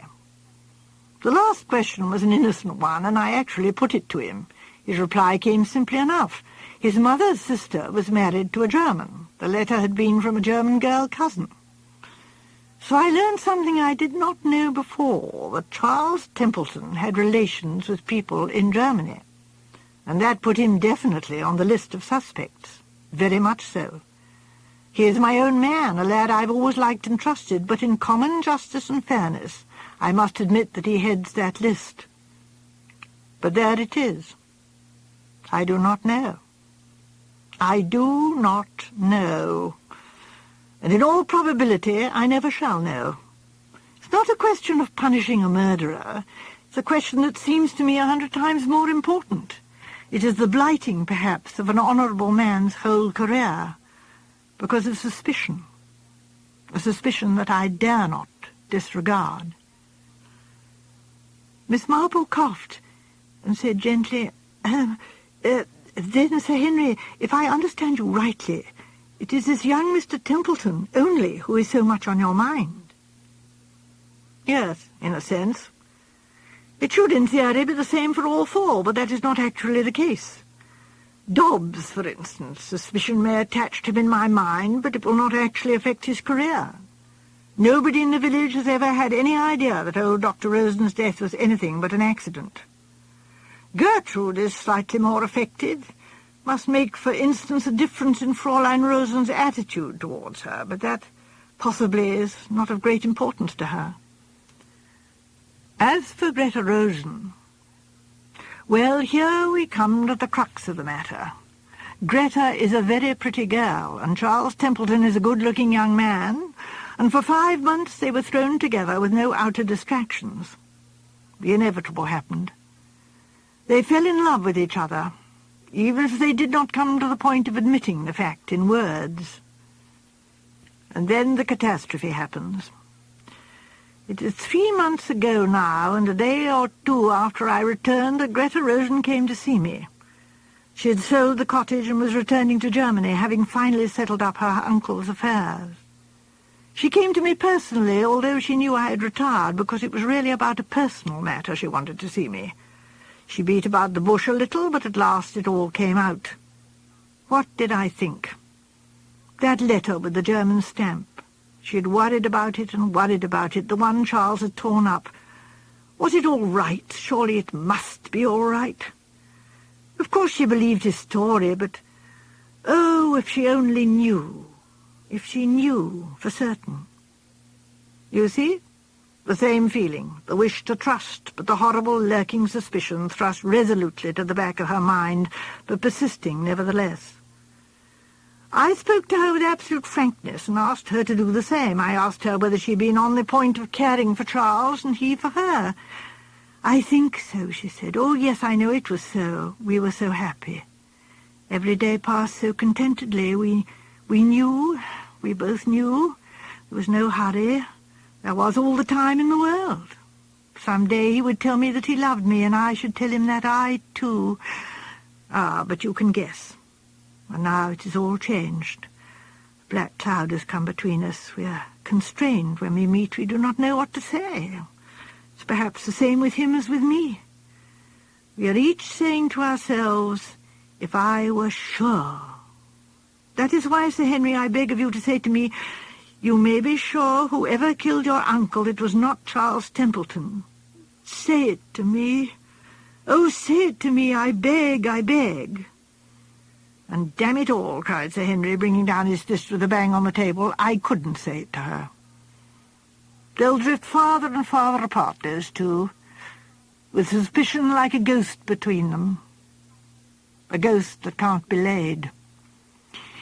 He leant back in his chair. His face looked tired and grey. He shook his head once or twice despondently. "There's nothing more that can be done unless—" He sat up straight again, and a tiny whimsical smile crossed his face. "Unless Miss Marple can help us. Can't you, Miss Marple? I've a feeling that letter might be in your line, you know, the one about the church social. Doesn't it remind you of something or someone that makes everything perfectly plain? Can't you do something to help two helpless young people who want to be happy?" Behind the whimsicality there was something earnest in his appeal. He had come to think very highly of the mental powers of this frail, old-fashioned maiden lady. He looked across at her with something very like hope in his eyes. Miss Marple coughed and smoothed her lace. "Well, it does remind me a little of Annie Pulteney," she admitted. "Of course the letter is perfectly plain, both to Mrs. Bantry and myself. I don't mean the church social letter, but the other one. You living so much in London and not being a gardener, Sir Henry, would not have been likely to notice." "Eh?" said Sir Henry. "Notice what?" Mrs. Bantry reached out a hand and selected a catalogue. She opened it and read aloud with gusto, "Dr. Helmut's Spur. Pure lilac, a wonderful fine flower, carried on exceptionally long and stiff stem, splendid for cutting and garden decoration, a novelty of striking beauty. Edgar Jackson, beautifully shaped chrysanthemum-like flower of a distinct brick-red colour. Amos Perry, brilliant red, highly decorative. Tsingtao, brilliant orange-red, showy garden plant, and lasting cut flower. Honesty, with a capital H, you remember," murmured Miss Marple. "Honesty, rose and white shades, enormous, perfect-shaped flower." Mrs. Bantry flung down the catalogue and said with immense explosive force, "Dahlias." "And their initial letters spell death," explained Miss Marple. "But the letter came to Dr. Rosen himself," objected Sir Henry. "That was the clever part of it," said Miss Marple. "That and the warning in it. What would he do, getting a letter from someone he didn't know, full of names he didn't know?" "Why, of course. toss it over to his secretary. Then after all... "Oh, no," said Miss Marple, "not the secretary. Why, that's what makes it so perfectly clear that it wasn't him. He'd never have let that letter be found if so. And equally, he'd never have destroyed a letter to himself with a German stamp on it. Really, his innocence is, if you'll allow me to use the word, just shining." "Then who—" "Well, it seems almost certain as anything can be in this world. There was another person at the breakfast table, and she would, quite naturally, under the circumstances, put out her hand for the letter and read it. And that would be that. You remember that she got a gardening catalogue by the same post." "Greta Rosen," said Sir Henry slowly. "Then her visit to me—" "Gentlemen never see through these things," said Miss Marple, "and I'm afraid they often think we old women are, well, cats to see the things the way we do, but there it is. One does know a great deal about one's sex, unfortunately. I've no doubt there was a barrier between them. The young man felt a sudden, inexplicable repulsion. He suspected purely through instinct, and couldn't hide the suspicion. And I really think that the girl's visit to you was just pure spite. She was safe enough, really, but she just went out of her way to fix your suspicions definitely on poor Mr. Templeton. You weren't nearly so sure about him until after her visit." "I'm sure it was nothing that she said," began Sir Henry. "Gentlemen," said Miss Marple calmly, "never see through these things. And that girl—" He stopped. "She commits a cold-blooded murder and gets off scot-free." "Oh, no, Sir Henry," said Miss Marple, "not scot-free. Neither you nor I believe that. Remember what you said not long ago. No, Greta Rosen will not escape punishment. To begin with, she must be in with a very queer set of people. Blackmailers, terrorists, associates who will do her no good and will probably bring her to a miserable end. As you say, one mustn't waste thoughts on the guilty. It's the innocent who matter. Mr. Templeton, who I dare say will marry the German cousin, his tearing up her letter looks, well, it looks suspicious, using the word in quite a different sense from the one we've been using all the evening. As little as though he were afraid of the other girl noticing or asking to see it. Yes, I think there must have been some little romance there. And then there's Dobbs. Though, as you say, I dare say it won't much matter to him. His 11s are probably all he thinks about. And then there's that poor old Gertrude, the one who reminded me of Annie Pulteney. Poor Annie Pulteney. 50 years' faithful service, and suspected of making away with Miss Lamb's will, though nothing could be proved. Almost broke the poor creature's faithful heart. And then after she was dead, it came to light in the secret drawer of the tea-caddy, where old Miss Lamb had put it herself for safety. But it was too late then for poor Annie. That's what worries me so about that poor old German woman. When one is old, one becomes embittered very easily. I felt much more sorry for her than for Mr. Templeton, who is young and good-looking and evidently a favourite with the ladies. You will write to her, won't you, Sir Henry, and just tell her that her innocence is established beyond doubt. Her dear old master dead, and she no doubt brooding and feeling herself suspected of... Oh, dear, it won't bear thinking about. I will write, Miss Marple, said Sir Henry. He looked at her curiously. You know, I shall never quite understand you. Your outlook is always a different one from what I expect. My outlook, I'm afraid, is a very petty one, said Miss Marple humbly. I hardly ever go out of St. Mary Mead. And yet you have solved what may be called an international mystery, said Sir Henry. For you have solved it. I'm convinced of that. Miss Marple blushed, then bridled a little. Well, I was, I think, well educated with the standard of my day. My sister and I had a German governess, a Fräulein, very sentimental creature. She taught us the language of flowers, a forgotten study nowadays, but most charming. Now, a yellow tulip, for instance, means hopeless love, while a china aster means I die of jealousy at your feet. That letter was signed Georgina, which I seem to remember is Dahlia in German, and of course that made the whole thing perfectly clear. Wish I could remember the meaning of Dahlia, but alas, that eludes me. My memory is not what it was. At any rate, it didn't mean death. Oh, no, indeed. Horrible, is it not? Very sad things in the world. Oh, there are, said Mrs. Banshee with a sigh. It's lucky one has flowers and one's friends. She puts us last, you observe, said Dr. Lloyd. A man used to send me purple orchids every night to the theatre, said Jane Helier dreamily. I await your favours. That's what that means, said Miss Marple brightly. Sir Henry gave a peculiar sort of cough and turned his head away. Miss Marple gave a sudden exclamation. I've remembered. Dahlia means treachery and misrepresentation. Wonderful, said Sir Henry. Absolutely wonderful. And he sighed.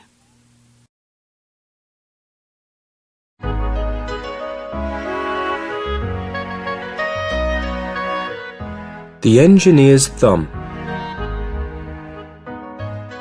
Of all the problems which have been submitted to my friend, Mr. Sherlock Holmes, for solution during the years of our intimacy, there were only two which I was the means of introducing to his notice, that of Mr. Hatherley's thumb, and that of Colonel Warburton's madness. Of these, the latter may have afforded a finer field for an acute and original observer, but the other was so strange in its inception and so dramatic in its details, that it may be the more worthy of being placed upon record, even if it gave my friend fewer openings for those deductive methods of reasoning by which he achieved such remarkable results. The story has, I believe, been told more than once in the newspapers, but, like all such narratives, its effect is much less striking when set forth en bloc in a single half-column of print than when the facts slowly evolve before your own eyes, and the mystery clears gradually away as each new discovery furnishes a step which leads on to the complete truth. At the time, the circumstances made a deep impression upon me, and the lapse of 2 years has hardly served to weaken the effect. It was in the summer of '89, not long after my marriage, that the events occurred which I am now about to summarize. I had returned to civil practice, and had finally abandoned Holmes in his Baker Street rooms, although I continually visited him and occasionally even persuaded him to forego his Bohemian habits so far as to come and visit us. My practice had steadily increased, and as I happened to live at no very great distance from Paddington Station, I got a few patients from among the officials. One of these, whom I had cured of a painful and lingering disease, was never weary of advertising my virtues and of endeavouring to send me on every sufferer over whom he might have any influence. One morning, at a little before 7 o'clock, I was awakened by the maid tapping at the door to announce that 2 men had come from Paddington and were waiting in the consulting room. I dressed hurriedly, for I knew by experience that railway cases were seldom trivial, and hastened downstairs. As I descended, my old ally, the guard, came out of the room and closed the door tightly behind him. "I've got him here," he whispered, jerking his thumb over his shoulder. "He's all right." "What is it then?" I asked, for his manner suggested that it was some strange creature which he had caged up in my room. "It's a new patient," he whispered. "I thought I'd bring him round myself, then he couldn't slip away. There he is, all safe and sound. I must go now, Doctor. I have my duties, just the same as you." And off he went, this trusty tout, without even giving me time to thank him. I entered my consulting room and found a gentleman seated by the table. He was quietly dressed in a suit of heather tweed, with a soft cloth cap which he had laid down upon my books. Round one of his hands he had a handkerchief wrapped, which was mottled all over with blood-stains. He was young, not more than 25, I should say, with a strong, masculine face, but he was exceedingly pale and gave me the impression of a man who was suffering from some strong agitation, which it took all his strength of mind to control. "I am sorry to knock you up so early, Doctor," said he, "but I have had a very serious accident during the night. I came in by train this morning, and on inquiring at Paddington as to where I might find a doctor, a worthy fellow very kindly escorted me here.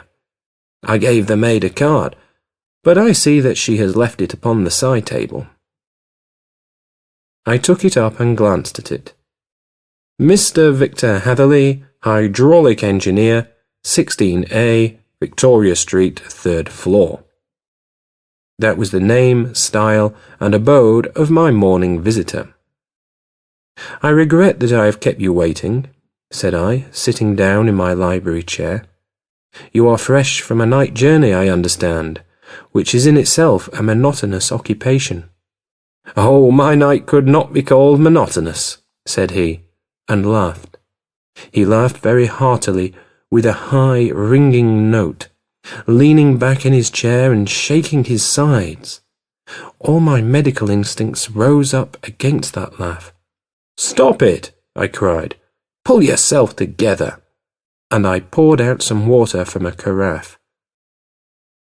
It was useless, however. He was off in one of those hysterical outbursts which come upon a strong nature when some great crisis is over and gone. Presently he came to himself once more, very weary and pale-looking. "I have been making a fool of myself," he gasped. "Not at all. Drink this." I dashed some brandy into the water, and the colour began to come back to his bloodless cheeks. "That's better," said he. "And now, Doctor, perhaps you would kindly attend to my thumb, or rather to the place where my thumb used to be." He unwound the handkerchief and held out his hand. It gave even my hardened nerves a shudder to look at it. There were 4 protruding fingers and a horrid, red, spongy surface where the thumb should have been. It had been hacked or torn right out from the roots. "Good heavens," I cried. "This is a terrible injury. It must have bled considerably." "Yes, it did. I fainted when it was done, and I think that I must have been senseless for a long time. When I came to, I found that it was still bleeding, so I tied one end of my handkerchief very tightly round the wrist and braced it up with a twig." "Excellent. You should have been a surgeon." "It is a question of hydraulics, you see, and came within my own province." "This has been done," said I, examining the wound, "by a very heavy and sharp instrument." "A thing like a cleaver," said he. "An accident, I presume?" "By no means." "What? A murderous attack?" "Very murderous indeed." "You horrify me." I sponged the wound, cleaned it, dressed it, and finally covered it over with cotton wadding and carbolized bandages.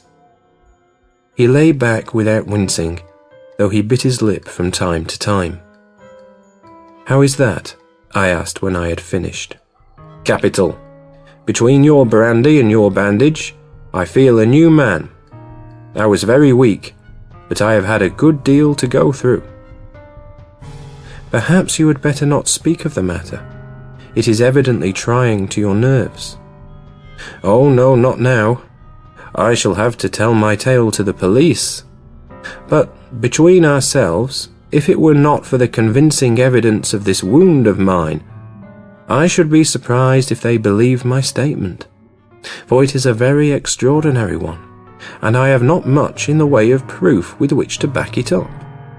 And even if they believe me, the clues which I can give them are so vague that it is a question whether justice will be done." "Ha!" cried I. "If it is anything in the nature of a problem which you desire to see solved, I should strongly recommend you to come to my friend Mr. Sherlock Holmes before you go to the official police." "Oh, I have heard of that fellow," answered my visitor, "and I should be very glad if he would take the matter up, though of course I must use the official police as well. Would you give me an introduction to him?" "I'll do better. I'll take you round to him myself." "I should be immensely obliged to you." "We'll call a cab and go together. We shall be just in time to have a little breakfast with him. Do you feel equal to it?" "Yes. I shall not feel easy until I have told my story." "Then my servant will call a cab, and I shall be with you in an instant." I rushed upstairs, explained the matter shortly to my wife, and in 5 minutes was inside a hansom, driving with my new acquaintance to Baker Street. Sherlock Holmes was, as I expected, lounging about in his sitting room in his dressing gown, reading the agony column of the Times and smoking his before-breakfast pipe, which was composed of all the plugs and dottles left from his smokes of the day before, all carefully dried and collected on the corner of the mantelpiece. He received us in his quietly genial fashion, ordered fresh rashers and eggs, and joined us in a hearty meal. When it was concluded, he settled our new acquaintance upon the sofa, placed a pillow beneath his head, and laid a glass of brandy and water within his reach. "It is easy to see that your experience has been no common one, Mr. Hatherley," said he. "Pray, lie down there and make yourself absolutely at home. Tell us what you can, but stop when you are tired, and keep up your strength with a little stimulant." "Thank you," said my patient, "but I have felt another man since the doctor bandaged me, and I think that your breakfast has completed the cure. I shall take up as little of your valuable time as possible, so I shall start at once upon my peculiar experiences."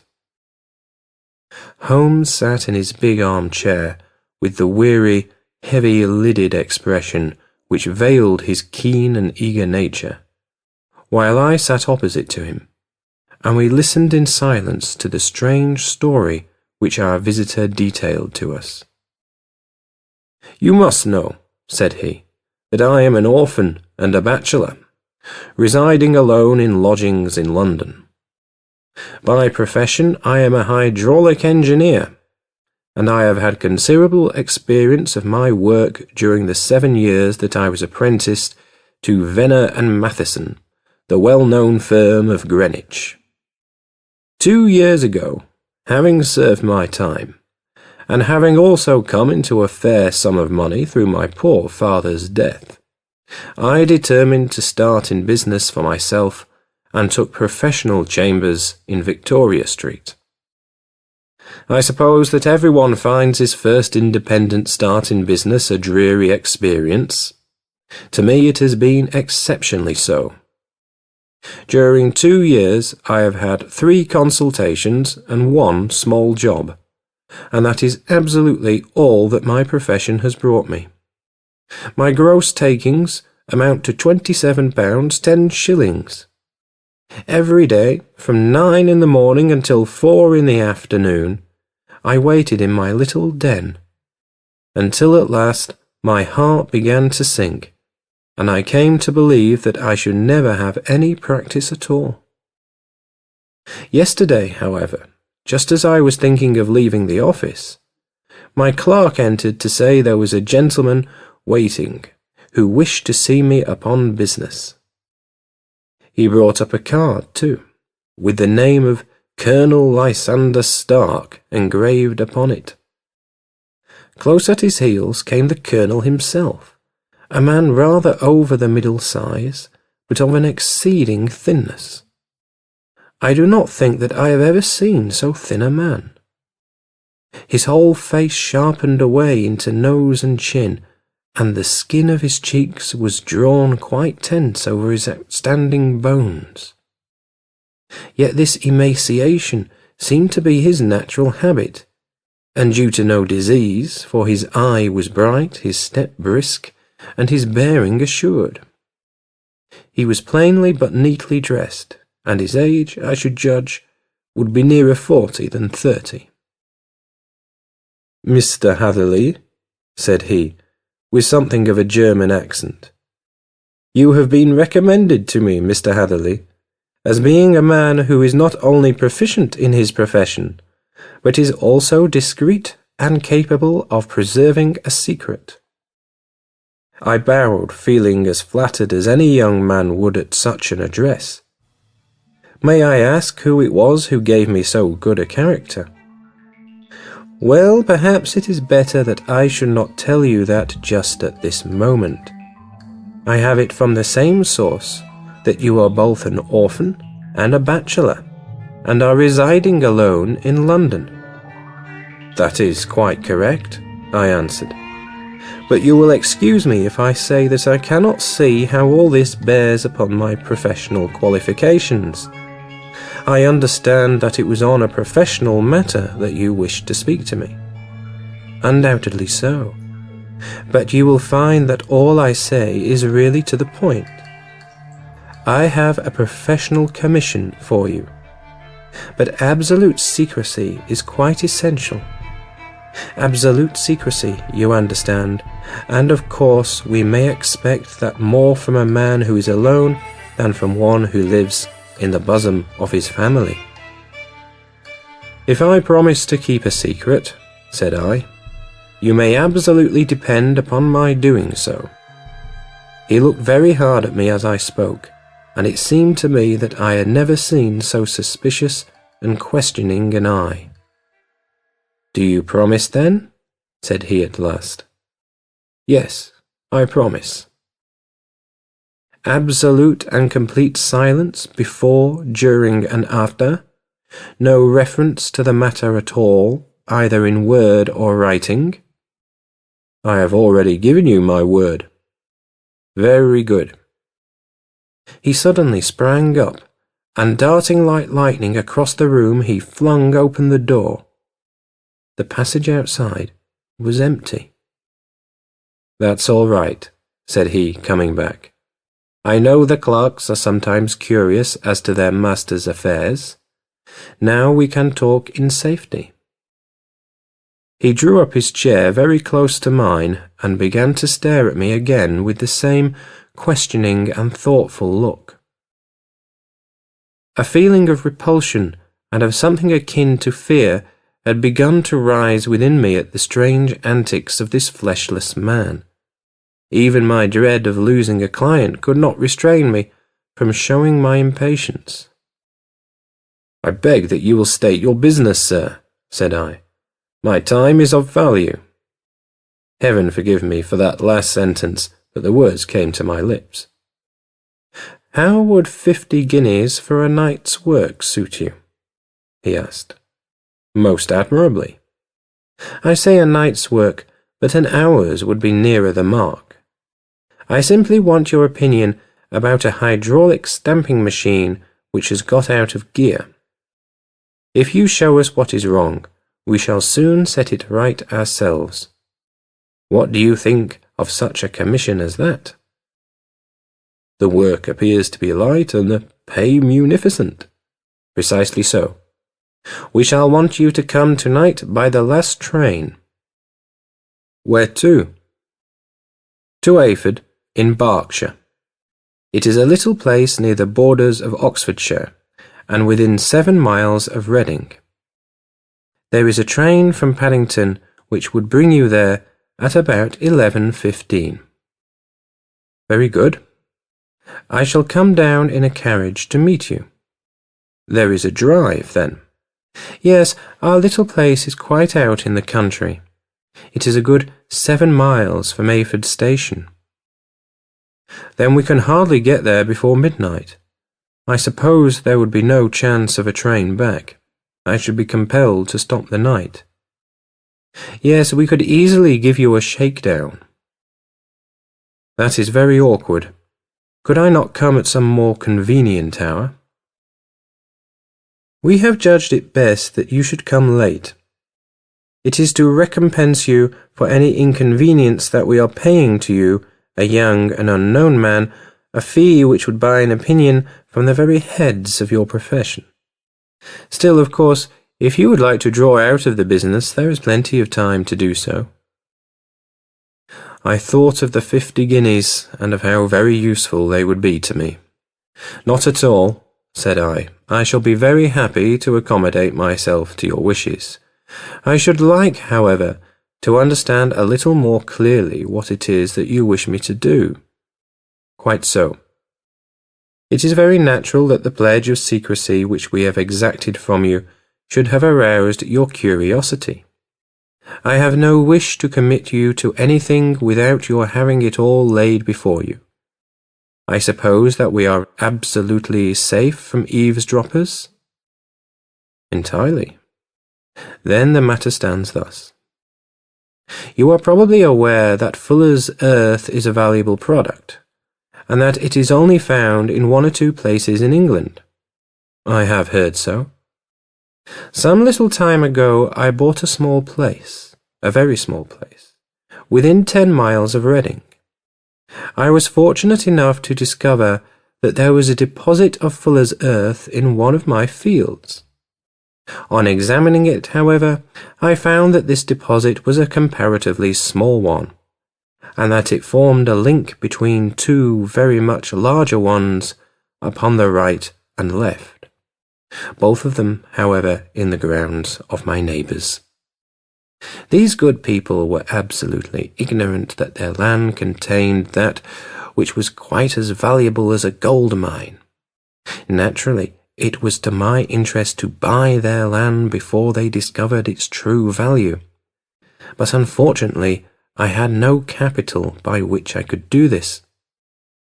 I took a few of my friends into the secret, however, and they suggested that we should quietly and secretly work our own little deposit, and that in this way we should earn the money which would enable us to buy the neighbouring fields. This we have now been doing for some time, and in order to help us in our operations, we erected a hydraulic press. This press, as I have already explained, has got out of order, and we wish your advice upon the subject. We guard our secret very jealously, however, and if it once became known that we had hydraulic engineers coming to our little house, it would soon rouse inquiry, and then, if the facts came out, it would be goodbye to any chance of getting these fields and carrying out our plans.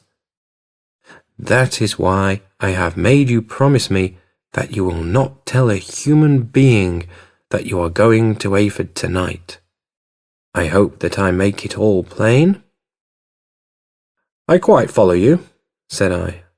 The only point which I could not quite understand was what use you could make of a hydraulic press in excavating Fuller's earth, which, as I understand, is dug out like gravel from a pit. Ah, said he carelessly, we have our own process. We compress the earth into bricks so as to remove them without revealing what they are. But that is a mere detail. I have taken you fully into my confidence now, Mr. Hatherley, and I have shown you how I trust you. He rose as he spoke.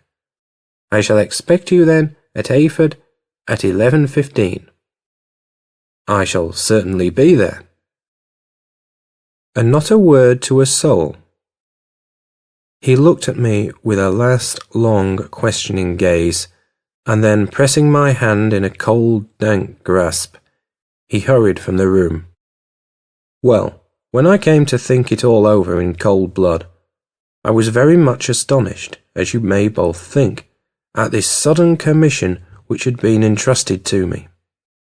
On the one hand, of course, I was glad, for the fee was at least tenfold what I should have asked had I set a price upon my own services, and it was possible that this order might lead to other ones. On the other hand, The face and manner of my patron had made an unpleasant impression upon me, and I could not think that his explanation of the fuller's earth was sufficient to explain the necessity for my coming at midnight, and his extreme anxiety lest I should tell anyone of my errand. However, I threw all fears to the winds, ate a hearty supper, drove to Paddington, and started off, having obeyed to the letter the injunction as to holding my tongue. At Reading, I had to change not only my carriage, but my station. However, I was in time for the last train to Ayford, and I reached the little dim-lit station after 11 o'clock. I was the only passenger who got out there, and there was no one upon the platform save a single sleepy porter with a lantern. As I passed out through the wicket gate, however, I found my acquaintance of the morning waiting in the shadow upon the other side. Without a word, he grasped my arm and hurried me into a carriage, the door of which was standing open. He drew up the windows on either side, tapped on the woodwork, and away we went as fast as the horse could go. "One horse?" interjected Holmes. "Yes, only one. Did you observe the colour?" "Yes, I saw it by the side lights when I was stepping into the carriage. It was a chestnut." "Tired looking or fresh?" "Oh, fresh and glossy." "Thank you. I am sorry to have interrupted you. Pray continue your most interesting statement." Away we went then, and we drove for at least an hour. Colonel Lysander Stark had said that it was only 7 miles, but I should think, from the rate that we seemed to go, and from the time that we took, that it must have been nearer 12. He sat at my side in silence all the time, and I was aware more than once when I glanced in his direction that he was looking at me with great intensity. The country roads seemed to be not very good in that part of the world, for we lurched and jolted terribly. I tried to look out of the windows to see something of where we were, but they were made of frosted glass, and I could make out nothing save the occasional bright blur of a passing light. Now and then I hazarded some remark to break the monotony of the journey, but the colonel answered only in monosyllables, and the conversation soon flagged. At last, however, the bumping of the road was exchanged for the crisp smoothness of a gravel drive, and the carriage came to a stand. Colonel Lysander Stark sprang out, and, as I followed after him, pulled me swiftly into a porch which gaped in front of us. We stepped, as it were, right out of the carriage and into the hall, so that I failed to catch the most fleeting glance of the front of the house. The instant that I had crossed the threshold, the door slammed heavily behind us, and I heard faintly the rattle of the wheels as the carriage drove away. It was pitch dark inside the house, and the colonel fumbled about looking for matches and muttering under his breath.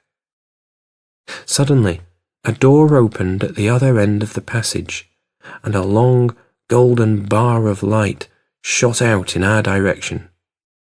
It grew broader, and a woman appeared with a lamp in her hand, which she held above her head, pushing her face forward and peering at us. I could see that she was pretty, and from the gloss with which the light shone upon her dark dress, I knew that it was a rich material. She spoke a few words in a foreign tongue, in a tone as though asking a question, and when my companion answered in a gruff monosyllable, she gave such a start that the lamp nearly fell from her hand. Colonel Stark went up to her, whispered something in her ear, and then, pushing her back into the room from whence she had come, he walked towards me again with the lamp in his hand. "Perhaps you will have the kindness to wait in this room for a few minutes," said he, throwing open another door. It was a quiet little plainly furnished room, with a round table in the centre, on which several German books were scattered. Colonel Stark laid down the lamp on the top of a harmonium beside the door. "I shall not keep you waiting an instant," said he, and vanished into the darkness. I glanced at the books upon the table, and, in spite of my ignorance of German, I could see that 2 of them were treatises on science, the others being volumes of poetry.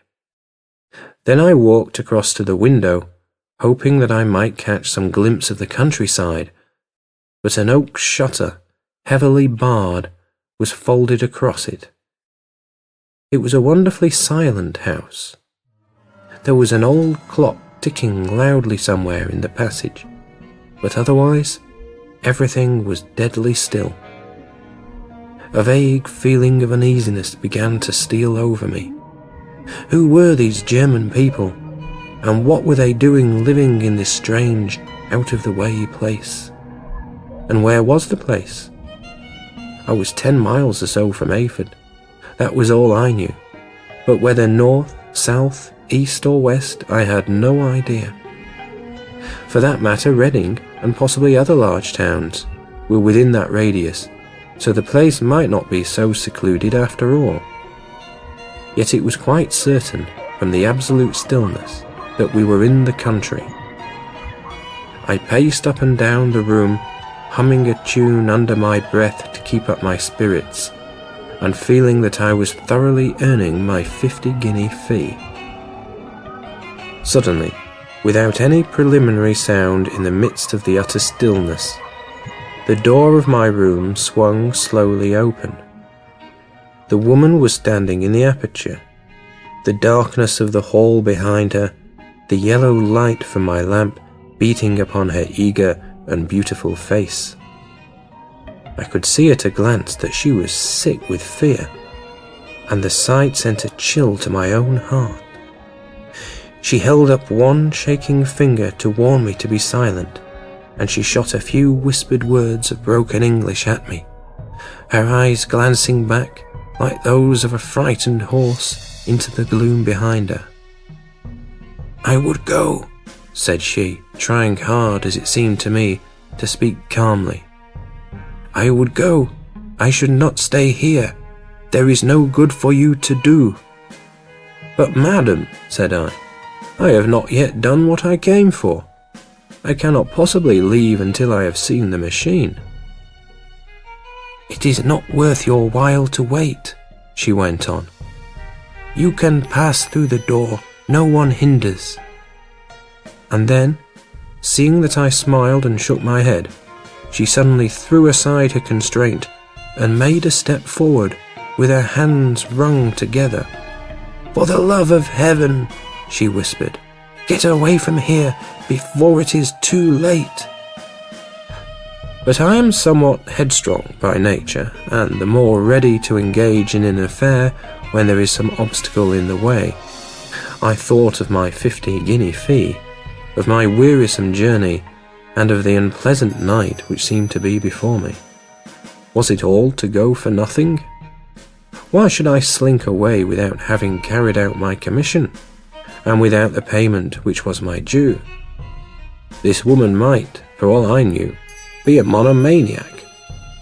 With a stout bearing, therefore, though her manner had shaken me more than I cared to confess, I still shook my head and declared my intention of remaining where I was. She was about to renew her entreaties when a door slammed overhead and the sound of several footsteps was heard upon the stairs. She listened for an instant, threw up her hands with a despairing gesture, and vanished as suddenly and as noiselessly as she had come. The newcomers were Colonel Lysander Stark and a short, thick man with a chinchilla beard growing out of the creases of his double chin, who was introduced to me as Mr. Ferguson. "This is my secretary and manager," said the colonel. "By the way, I was under the impression that I left this door shut just now. I fear that you have felt the draught." "On the contrary," said I I opened the door myself because I felt the room to be a little close. He shot one of his suspicious looks at me. "Perhaps we had better proceed to business then," said he. "Mr. Ferguson and I will take you up to see the machine." "I had better put my hat on, I suppose." "Oh no, it is in the house." "What, you dig fuller's earth in the house?" No, this is only where we compress it. But never mind that. All we wish you to do is to examine the machine and to let us know what is wrong with it." We went upstairs together, the Colonel first with the lamp, the fat manager and I behind him. It was a labyrinth of an old house, with corridors, passages, narrow winding staircases, and little low doors, the thresholds of which were hollowed out by the generations who had crossed them. There were no carpets and no signs of any furniture above the ground floor, while the plaster was peeling off the walls, and the damp was breaking through in green, unhealthy blotches. I tried to put on as unconcerned an air as possible, but I had not forgotten the warnings of the lady, even though I disregarded them, and I kept a keen eye upon my two companions. Ferguson appeared to be a morose and silent man, but I could see from the little that he said that he was at least a fellow countryman. Colonel Lysander Stark stopped at last before a low door, which he unlocked. Within was a small, square room in which the three of us could hardly get at one time. Ferguson remained outside, and the Colonel ushered me in. "We are now," said he, "actually within the hydraulic press, and it would be a particularly unpleasant thing for us if anyone were to turn it on. The ceiling of this small chamber is really the end of the descending piston, and it comes down with the force of many tons upon this metal floor. There are small lateral columns of water outside which receive the force, and which transmit and multiply it in the manner which is familiar to you. The machine goes readily enough, but there is some stiffness in the working of it, and it has lost a little of its force. Perhaps you will have the goodness to look it over and to show us how we can set it right." I took the lamp from him, and I examined the machine very thoroughly. It was indeed a gigantic one, and capable of exercising enormous pressure. When I passed outside, however, and pressed down the levers which controlled it, I knew at once by the whishing sound that there was a slight leakage, which allowed a regurgitation of water through one of the side cylinders. An examination showed that one of the India rubber bands which was round the head of a driving rod had shrunk so as not quite to fill the socket along which it worked. This was clearly the cause of the loss of power, and I pointed it out to my companions, who followed my remarks very carefully and asked several practical questions as to how they should proceed to set it right. When I had made it clear to them, I returned to the main chamber of the machine and took a good look at it to satisfy my own curiosity. It was obvious at a glance that the story of the fuller's earth was the merest fabrication, for it would be absurd to suppose that so powerful an engine could be designed for so inadequate a purpose. The walls were of wood, but the floor consisted of a large iron trough, and when I came to examine it, I could see a crust of metallic deposit all over it. I had stooped and was scraping at this to see exactly what it was when I heard a muttered exclamation in German and saw the cadaverous face of the Colonel looking down at me. "What are you doing there?" he asked. I felt angry at having been tricked by so elaborate a story as that which he had told me. "I was admiring your fuller's earth," said I. "I think that I should be better able to advise you as to your machine if I knew what the exact purpose was for which it was used." The instant that I uttered the words, I regretted the rashness of my speech. His face set hard, and a baleful light sprang up in his grey eyes. "Very well," said he. "You shall know all about the machine." He took a step backward, slammed the little door, and turned the key in the lock. I rushed towards it and pulled at the handle, but it was quite secure, and did not give in the least to my kicks and shoves. "Hello!" I yelled. "Hello, Colonel! Let me out!" And then suddenly in the silence I heard a sound which sent my heart into my mouth. It was the clank of the levers and the swish of the leaking cylinder. He had set the engine at work. The lamp still stood upon the floor where I had placed it when examining the trough. By its light, I saw that the black ceiling was coming down upon me, slowly, jerkily, but, as none knew better than myself, with a force which must within a minute grind me to a shapeless pulp. I threw myself, screaming, against the door, and dragged with my nails at the lock. I implored the Colonel to let me out, but the remorseless clanking of the levers drowned my cries. The ceiling was only a foot or two above my head, and with my hand upraised I could feel its hard, rough surface. Then it flashed through my mind that the pain of my death would depend very much upon the position in which I met it. If I lay on my face, the weight would come upon my spine, and I shuddered to think of that dreadful snap. Easier the other way, perhaps, and yet had I the nerve to lie and look up at that deadly black shadow wavering down upon me.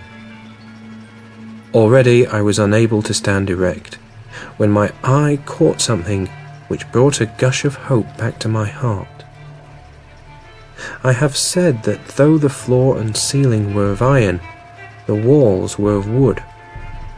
As I gave a last hurried glance around, I saw a thin line of yellow light between two of the boards, which broadened and broadened as a small panel was pushed forward.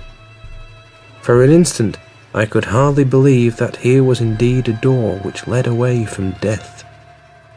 The next instant I threw myself through, and lay half fainting upon the other side. The panel had closed again behind me, but the crash of the lamp, and a few moments afterwards the clang of the two slabs of metal, told me how narrow had been my escape.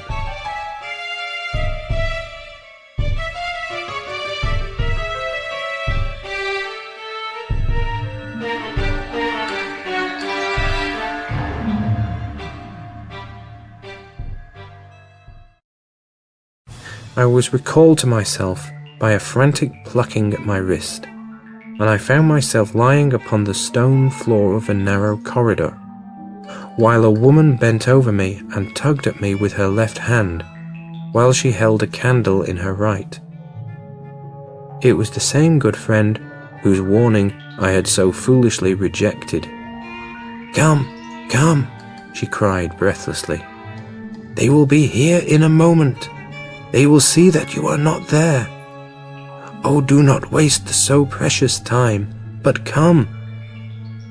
This time, at least, I did not scorn her advice. I staggered to my feet and ran with her along the corridor and down a winding stair. The latter led to another broad passage, and just as we reached it, we heard the sound of running feet and the shouting of two voices, one answering the other from the floor on which we were and from the one beneath. My guide stopped and looked about her like one who is at her wit's end. Then she threw open a door which led into a bedroom, through the window of which the moon was shining brightly. "It is your only chance," said she. "It is high, but it may be that you can jump it."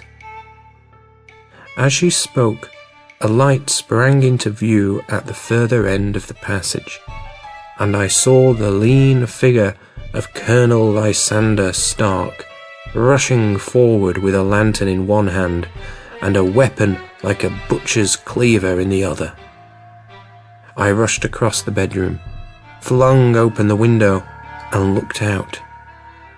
How quiet and sweet and wholesome the garden looked in the moonlight, and it could not be more than 30 feet down.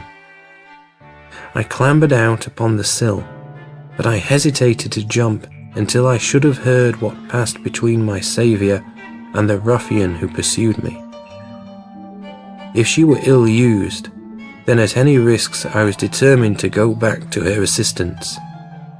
The thought had hardly flashed through my mind before he was at the door, pushing his way past her. But she threw her arms round him and tried to hold him back. "Fritz! Fritz!" she cried in English. "Remember your promise after the last time. You said it should not be again. He will be silent.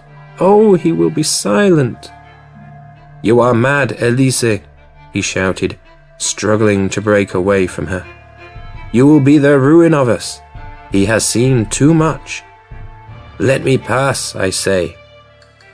He dashed her to one side and, rushing to the window, cut at me with his heavy weapon. I had let myself go and was hanging by the hands to the sill when his blow fell. I was conscious of a dull pain. My grip loosened, and I fell into the garden below. I was shaken, but not hurt by the fall, so I picked myself up and rushed off among the bushes as hard as I could run, for I understood that I was far from being out of danger yet. Suddenly, however, as I ran, a deadly dizziness and sickness came over me. I glanced down at my hand, which was throbbing painfully, and then, for the first time, saw that my thumb had been cut off and that the blood was pouring from my wound.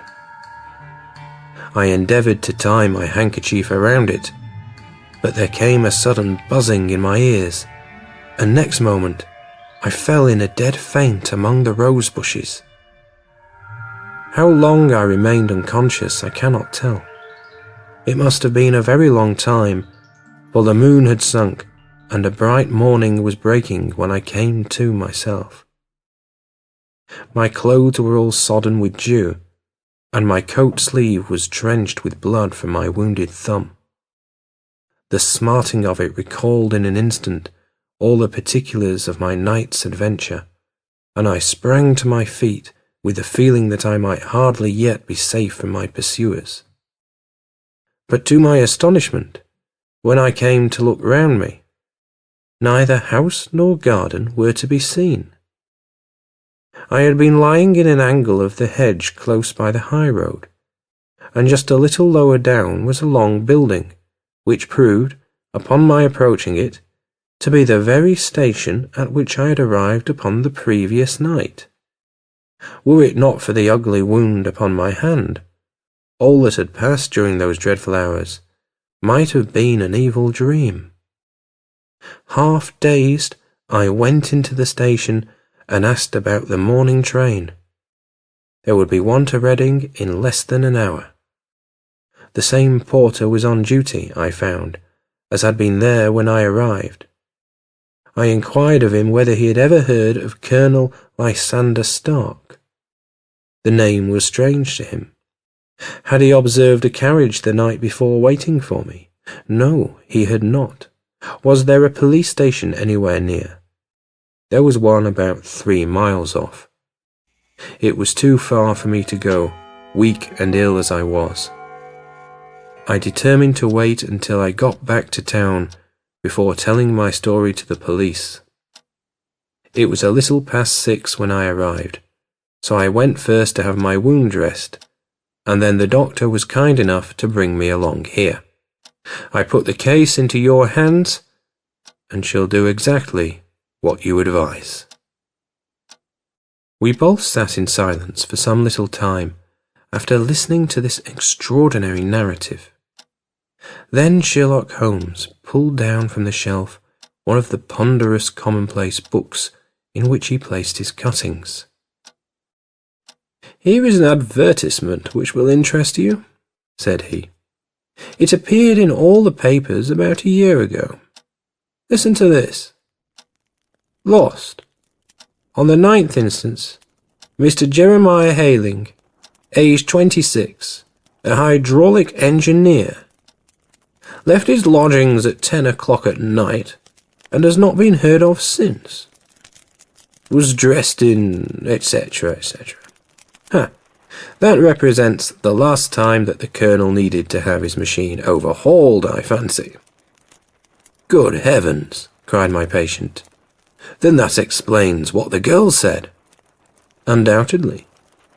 It is quite clear that the Colonel was a cool and desperate man who was absolutely determined that nothing should stand in the way of his little game, like those out-and-out pirates who will leave no survivor from a captured ship. Well, every moment now is precious, so if you feel equal to it, we shall go down to Scotland Yard at once, as a preliminary to starting for Eyford." Some 3 hours or so afterwards, we were all in the train together, bound from Reading to the little Berkshire village. There was Sherlock Holmes, the hydraulic engineer, Inspector Bradstreet of Scotland Yard, a plain-clothes man, and myself. Bradstreet had spread an ordnance map of the county out upon the seat, and was busy with his compasses, drawing a circle with Eyford for its centre. "There you are," said he. "That circle is drawn at a radius of 10 miles from the village. The place we want must be somewhere near that line. You said 10 miles, I think, sir?" "It was an hour's good drive." "And you think that they brought you all back all that way when you were unconscious?" "They must have done so. I have a confused memory, too, of having been lifted and conveyed somewhere." "What I cannot understand," said I, "is why they should have spared you when they found you lying fainting in the garden. Perhaps the villain was softened by the woman's entreaties." "I hardly think that likely. I never saw a more inexorable face in my life." "Oh, we shall soon clear up all that," said Bradstreet. "Well, I have drawn my circle, and I only wish I knew at what point upon it the folk that we are in search of are to be found." "I think I could lay my finger on it," said Holmes quietly. "Really now," cried the inspector, "you have formed your opinion. Come now, we shall see who agrees with you. I say it is south, for the country is more deserted there." "And I say east," said my patient. "I am for west," remarked the plainclothes man. "There are several quiet little villages up there." "And I am for north," said I, "because there are no hills there, and our friend says that he did not notice the carriage go up any." "Come," cried the inspector, laughing, "it's a very pretty diversity of opinion. We have boxed the compass among us. Who do you give your casting vote to?" "You are all wrong." "But we can't all be." "Oh, yes, you can. This is my point." He placed his finger in the centre of the circle. "This is where we shall find them." "But the 12-mile drive?" gasped Hatherley. 6 out and 6 back. Nothing simpler. You say yourself that the horse was fresh and glossy when you got in. How could it be that if it had gone 12 miles over heavy roads?" "Indeed, it is a likely ruse enough," observed Bradstreet thoughtfully. "Of course, there can be no doubt as to the nature of this gang." "None at all," said Holmes. "They are coiners on a large scale, and have used the machine to form the amalgam which has taken the place of silver." "We have known for some time that a clever gang was at work," said the inspector. "They have been turning out half-crowns by the thousand. We even traced them as far as Reading, but could get no farther, for they had covered their traces in a way that showed that they were very old hands. But now, thanks to this lucky chance, I think that we might have got them right enough. But the inspector was mistaken, for those criminals were not destined to fall into the hands of justice. As we rolled into Ayford Station, we saw a gigantic column of smoke which streamed up from behind a small clump of trees in the neighbourhood and hung like an immense ostrich feather over the landscape. "A house on fire?" asked Bradstreet as the train streamed off again on its way. "Yes, sir," said the station master. "When did it break out?" "I hear that it was during the night, sir, but it has got worse, and the whole place is in a blaze." "Whose house is it?" "Dr. Betcher's." "Tell me," broke in the engineer, "is Dr. Betcher a German, very thin, with a long, sharp nose?" The station master laughed heartily.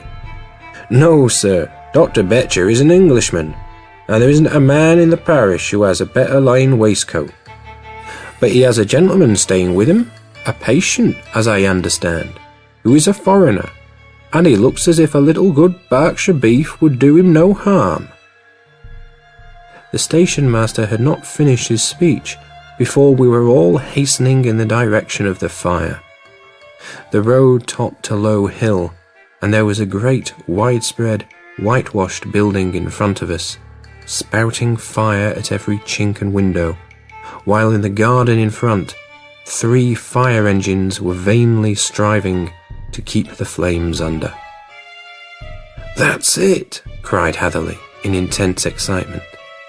"There is the gravel drive, and there are the rose bushes where I lay. That second window is the one I jumped from." "Well, at least," said Holmes, "you have had your revenge upon them. There can be no question that it was your oil lamp which, when it was crushed in the press, set fire to the wooden walls, though no doubt they were too excited in the chase after you to observe it at the time. Now, keep your eyes open in this crowd for your friends of last night, though I very much fear that they are a good 100 miles off by now." And Holmes's fears came to be realized, for from that day to this, no word has ever been heard either of the beautiful woman, the sinister German, or the morose Englishman. Early that morning, a peasant had met a cart containing several people and some very bulky boxes, driving rapidly in the direction of Reading. But there all traces of the fugitives disappeared, and even Holmes's ingenuity failed ever to discover the least clue as to their whereabouts.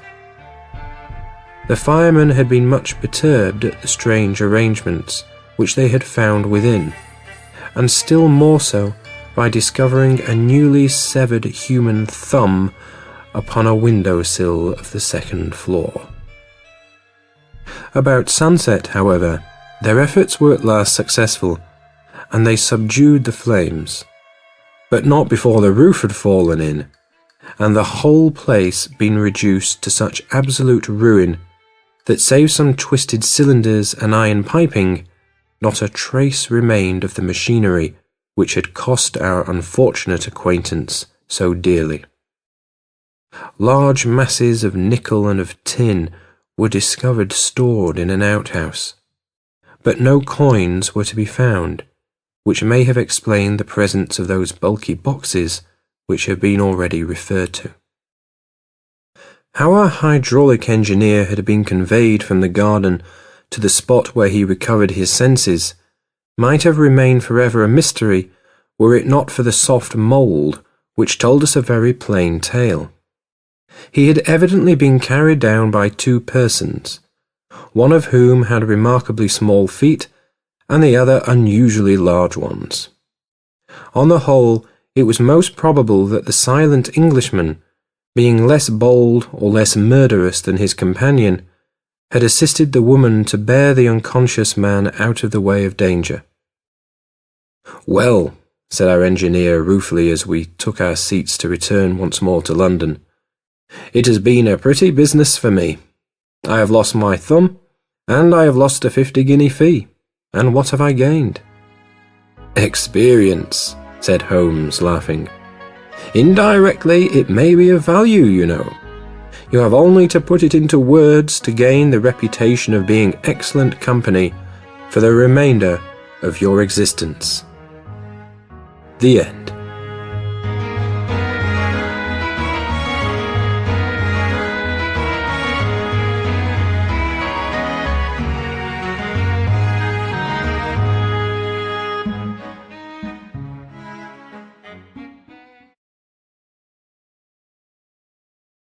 The Secret Garden. Aristide Valentin, chief of the Paris police, was late for his dinner, and some of his guests began to arrive before him. These were, however, reassured by his confidential servant Ivan, the old man with a scar and a face almost as grey as his moustaches, who always sat at a table in the entrance hall, a hall hung with weapons. Valentin's house was perhaps as peculiar and celebrated as its master. It was an old house, with high walls and tall poplars almost overhanging the Seine, but the oddity, and perhaps the police value, of its architecture was this, that there was no ultimate exit at all, except through this front door, which was guarded by Ivan and the armoury. The garden was large and elaborate, and there were many exits from the house into the garden. But there was no exit from the garden into the world outside. All round it ran a tall, smooth, unscalable wall with special spikes at the top. No bad garden, perhaps, for a man to reflect in, whom some 100 criminals had sworn to kill. As Ivan explained to the guests, their host had telephoned that he was detained for 10 minutes. He was, in truth, making some last arrangements about executions and such ugly things, and though these duties were rootedly repulsive to him, he always performed them with precision. Ruthless in the pursuit of criminals, he was very mild about their punishment. Since he had been supreme over French and largely over European police methods, his great influence had been honourably used for the mitigation of sentences and the purification of prisons. He was one of the great humanitarian French free thinkers, and the only thing wrong with them is that they make mercy even colder than justice. When Valentin arrived, he was already dressed in black clothes and the red rosette, an elegant figure, his dark beard already streaked with grey. He went straight through his house to his study, which opened on the grounds behind. The garden door of it was open, and after he had carefully locked his box in its official place, he stood for a few seconds at the open door, looking out upon the garden. A sharp moon was fighting with the flying rags and tatters of a storm, and Valentin regarded it with a wistfulness unusual in such scientific natures as his. Perhaps such scientific natures have some psychic prevision of the most tremendous problem of their lives. From any such occult mood, at least, he quickly recovered, for he knew he was late and that his guests had already begun to arrive. A glance at his drawing-room when he entered it was enough to make certain that his principal guest was not there, at any rate. He saw all the other pillars of the little party. He saw Lord Galloway, the English ambassador, a choleric old man with a russet face like an apple, wearing the blue ribbon of the Garter. He saw Lady Galloway, slim and thread-like with silver hair and a face sensitive and superior. He saw her daughter, Lady Margaret Graham, a pale and pretty girl with an elfish face and copper-coloured hair. He saw the Duchess of Mont-Saint-Michel, black-eyed and opulent, and with her 2 daughters, black-eyed and opulent also. He saw Dr. Simon, a typical French scientist, with glasses, a pointed brown beard, and a forehead barred with those parallel wrinkles which are the penalty of superciliousness, since they come through constantly elevating the eyebrows. He saw Father Brown of Cobhole in Essex, whom he had recently met in England. He saw, perhaps with more interest than any of those, a tall man in uniform, who had bowed to the Galloways without receiving any very hearty acknowledgment, and who now advanced alone to pay his respects to his host. This was Commandant O'Brien of the French Foreign Legion. He was a slim yet somewhat swaggering figure, clean-shaven, dark-haired and blue-eyed, and as seemed natural in an officer of that famous regiment of victorious failures and successful suicides, he had an air at once dashing and melancholy. He was by birth an Irish gentleman, and in boyhood had known the Galloways, especially Margaret Graham. He had left his country after some crash of debts, and now expressed his complete freedom from British etiquette by swinging about in uniform, sabre and spurs. When he bowed to the ambassador's family, Lord and Lady Galloway bent stiffly, and Lady Margaret looked away. But for whatever old causes such people might be interested in each other, their distinguished host was not specially interested in them.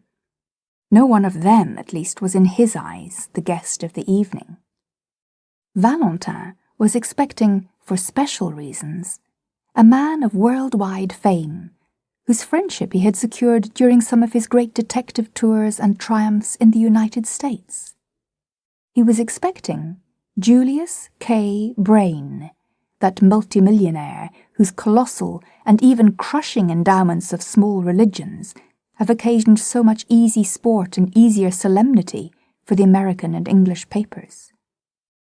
Nobody could quite make out whether Mr. Brain was an atheist or a Mormon or a Christian Scientist, but he was ready to pour money into any intellectual vessel, so long as it was an untried vessel. One of his hobbies was to wait for the American Shakespeare, a hobby more patient than angling. He admired Walt Whitman, but thought that Luke P. Tanner of Paris, Pennsylvania, was more progressive than Whitman any day. He liked anything that he thought progressive. He thought Valentin progressive, thereby doing him a grave injustice. The solid appearance of Julius K. Brain in the room was as decisive as a dinner bell. He had this great quality which very few of us can claim, that his presence was as big as his absence. He was a huge fellow, as fat as he was tall, clad in complete evening black, without so much relief as a watch chain or a ring. His hair was white and well brushed back like a German's. His face was red, fierce and cherubic, with one dark tuft under the lower lip that threw up that otherwise infantile visage with an effect theatrical and even Mephistophelian. Not long, however, did that salon merely stare at the celebrated American. His lateness had already become a domestic problem, and he was sent with all speed into the dining-room with Lady Galloway upon his arm. Except on one point, the Galloways were genial and casual enough. So long as Lady Margaret did not take the arm of that adventurer O'Brien, her father was quite satisfied, and she had not done so. She had decorously gone in with Dr. Simon. Nevertheless, old Lord Galloway was restless and almost rude. He was diplomatic enough during dinner, but when, over the cigars, three of the younger men, Simon the doctor, Brown the priest, and the detrimental O'Brien, the exile in a foreign uniform, all melted away to mix with the ladies or smoke in the conservatory, then the English diplomatist grew very undiplomatic indeed. He was stung every 60 seconds with the thought that the scamp O'Brien might be signalling to Margaret somehow. He did not attempt to imagine how. He was left over the coffee with Brain, the hoary Yankee who believed in all religions, and Valentin, the grizzled Frenchman who believed in none. They could argue with each other, but neither could appeal to him. After a time, this progressive logomachy had reached a crisis of tedium. Lord Galloway got up also and sought the drawing-room. He lost his way in long passages for some 6 or 8 minutes, till he heard the high-pitched, didactic voice of the doctor, and then the dull voice of the priest, followed by general laughter. They also, he thought with a curse, were probably arguing about science and religion. But the instant he opened the salon door, he saw only one thing. He saw what was not there. He saw that Commandant O'Brien was absent, and that Lady Margaret was absent too. Rising impatiently from the drawing-room, as he had from the dining-room, he stamped along the passage once more. His notion of protecting his daughter from the Irish-Algerian ne'er-do-well had become something central and even mad in his mind. As he went towards the back of the house, where was Valentin's study, he was surprised to meet his daughter, who swept past with a white, scornful face, which was a second enigma.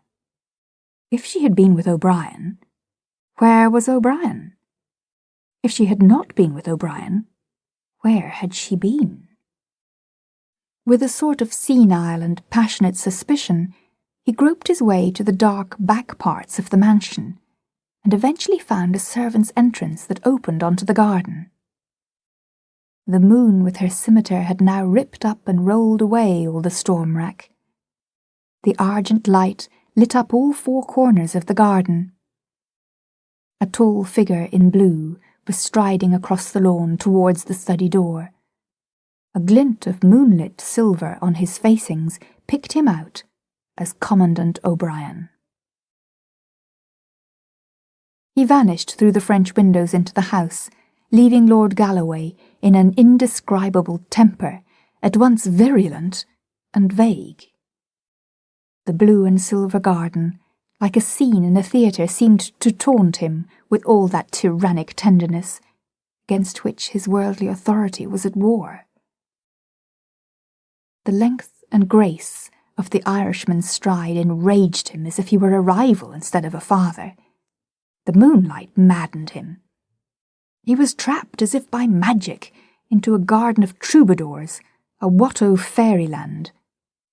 And willing to shake off such amorous imbecilities by speech, he stepped briskly after his enemy. As he did so, he tripped over some tree or stone in the grass, looked down at it first with irritation, and then, a second time, with curiosity. The next instant, the moon and the tall poplars looked at an unusual sight. An elderly English diplomatist, running hard and crying or bellowing as he ran. His hoarse shouts brought a pale face to the study door, the beaming glasses and worried brow of Dr. Simon, who heard the nobleman's first clear words. Lord Galloway was crying, "A corpse in the grass! A blood-stained corpse!" O'Brien, at least, had gone utterly from his mind. "We must tell Valentin at once," said the doctor, when the other had brokenly described all that he had dared to examine. "It is fortunate that he is here." And even as he spoke, the great detective entered the study, attracted by the cry. It was almost amusing to note his typical transformation. He had come with the common concern of a host and a gentleman, fearing that some guest or servant was ill. When he was told the gory fact, he turned with all his gravity, instantly bright and businesslike. For this, however abrupt and awful, was his business. "Strange, gentlemen," he said, as they hurried out into the garden, "that I should have hunted mysteries all over the earth, and now one comes and settles in my own backyard. But where is the place? They crossed the lawn less easily, as a slight mist had begun to rise from the river. But under the guidance of the shaken Galloway, they found the body sunken in deep grass. The body of a very tall and broad-shouldered man. He lay face downwards, so they could only see that his big shoulders were clad in black cloth, and that his big head was bald, except for a wisp or two of brown hair that clung to his skull like wet seaweed. A scarlet serpent of blood crawled from under his fallen face. "At least," said Simon, with a deep and singular intonation, "he is none of our party." "Examine him, doctor," cried Valentin rather sharply. "He may not be dead." The doctor bent down. "He is not quite cold, but I am afraid he is dead enough," he answered. "Just help me to lift him up."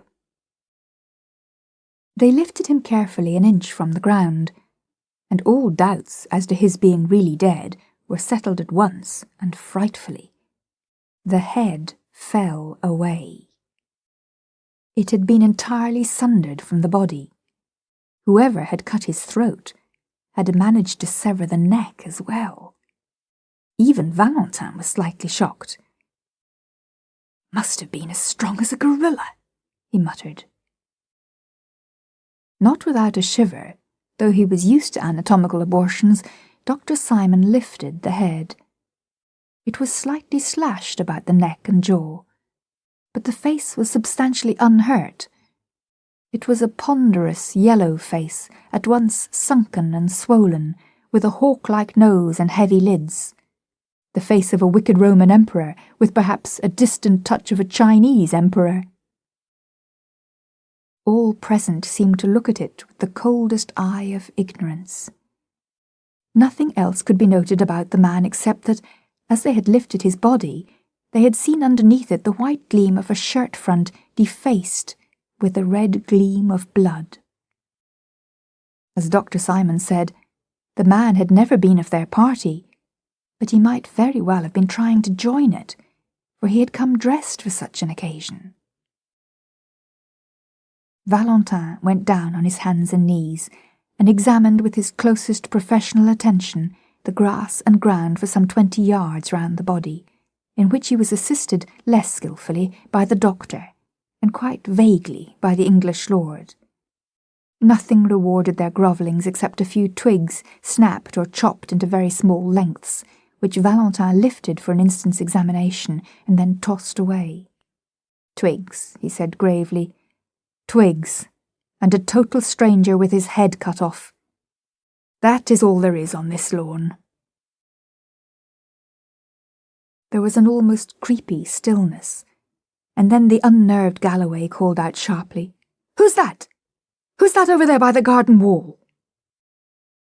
A small figure, with a foolishly large head, drew waveringly near them in the moonlit haze. Looked for an instant like a goblin, but turned out to be the harmless little priest whom they had left in the drawing-room. "I say," he said meekly, "there are no gates to this garden, do you know?" Valentin's black brows had come together somewhat crossly, as they did on principle at the sight of the cassock. But he was far too just a man to deny the relevance of the remark. "You are right," he said. "Before we find out how he came to be killed, we may have to find out how he came to be here. Now listen to me, gentlemen. If it can be done without prejudice to my position and duty, we shall all agree that certain distinguished names might well be kept out of this. There are ladies, gentlemen, and there is a foreign ambassador. If we must mark it down as a crime, then it must be followed up as a crime. But till then, I can use my own discretion. I am the head of the police. I am so public that I can afford to be private. Please heaven, I will clear every one of my own guests before I call in my men to look for anybody else. Gentlemen, upon your honour, you will none of you leave the house till tomorrow at noon. There are bedrooms for all.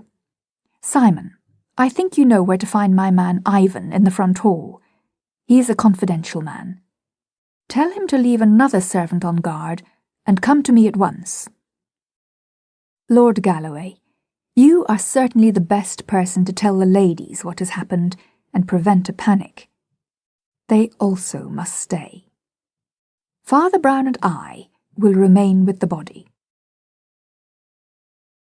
When this spirit of the captain spoke in Valentin, he was obeyed like a bugle. Dr. Simon went through to the armoury and routed out Ivan, the public detective's private detective. Galloway went to the drawing-room and told the terrible news tactfully enough, so that by the time the company assembled there, the ladies were already startled and already soothed. Meanwhile, the good priest and the good atheist stood at the head and foot of the dead man, motionless in the moonlight, like symbolic statues of their two philosophies of death. Ivan, the confidential man with the scar and the moustaches, came out of the house like a cannonball, and came racing across the lawn to Valentin like a dog to his master. His livid face was quite lively with the glow of this domestic detective story, and it was with almost unpleasant eagerness that he asked his master's permission to examine the remains. "Yes, look if you like, Ivan," said Valentin, "but don't be long. We must go in and thrash this out in the house." Ivan lifted his head and then almost let it drop. "Why," he gasped, No, it isn't. It can't be. Do you know this man, sir?" "No," said Valentin indifferently. "We'd better go inside." Between them they carried the corpse to a sofa in the study, and then all made their way to the drawing-room. The detective sat down at a desk quietly and even with hesitation, but his eye was the iron eye of a judge at assize. He made a few rapid notes upon paper in front of him, and then said shortly, "Is everybody here?" "Not Mr. Brain," said the Duchess of Mont Saint-Michel, looking round. "No," said Lord Galloway, in a hoarse, harsh voice, "and not Mr. Neil O'Brien, I fancy. I saw that gentleman walking in the garden when the corpse was still warm."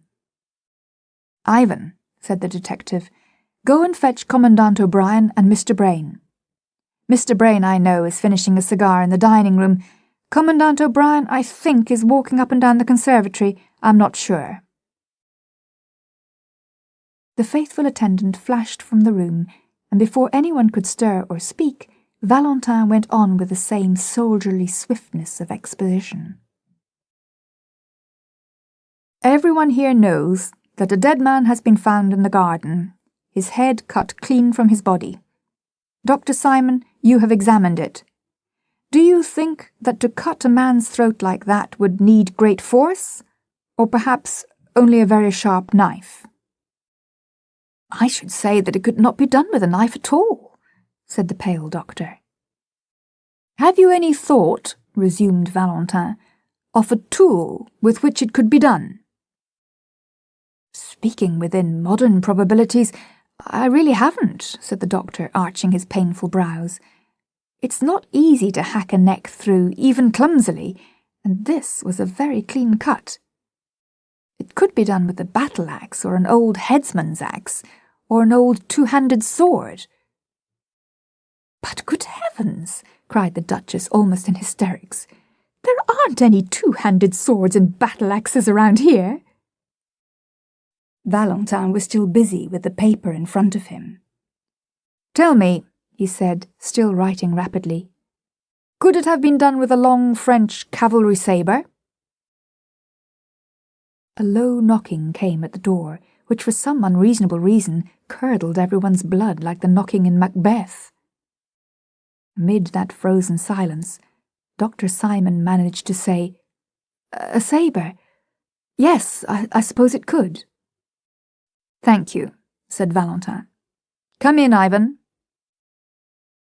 The confidential Ivan opened the door and ushered in Commandant Neil O'Brien, whom he had found at last pacing the garden again. The Irish officer stood, disordered and defiant, on the threshold. What do you want with me? He cried. Please sit down, said Valentin in pleasant, level tones. Why, you aren't wearing your sword. Where is it? I left it on the library table, said O'Brien, his brogue deepening in his disturbed mood. It was a nuisance. It was getting... Ivan, said Valentin, please go and get the commandant's sword from the library. Then, as the servant vanished, Lord Galloway says he saw you leaving the garden just before he found the corpse.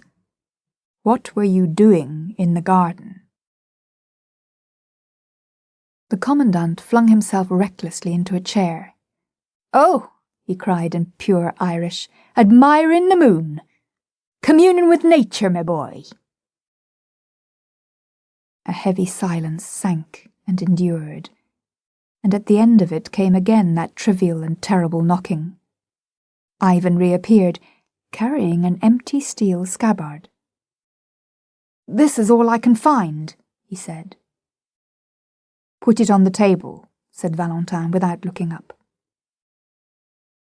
There was an inhuman silence in the room, like that sea of inhuman silence around the dock of the condemned murderer. The Duchess's weak exclamations had long ago died away. Lord Galloway's swollen hatred was satisfied and even sobered. The voice that came was quite unexpected. I think I can tell you, cried Lady Margaret, in that clear, quivering voice with which a courageous woman speaks publicly. I can tell you what Mr. O'Brien was doing in the garden, since he is bound to silence. He was asking me to marry him. I refused. I said in my family circumstances I could give him nothing but my respect. He was a little angry at that. He did not seem to think much of my respect. I wonder, she added with rather a wan smile, if he will care at all for it now. For I offer it him now. I will swear anywhere that he never did a thing like this. Lord Galloway had edged up to his daughter and was intimidating her in what he imagined to be an undertone. Hold your tongue, Maggie, he said in a thunderous whisper. Why should you shield the fellow? Where's his sword? Where's his confounded cavalry? He stopped because of the singular stare with which his daughter was regarding him, a look that was indeed a lurid magnet for the whole group.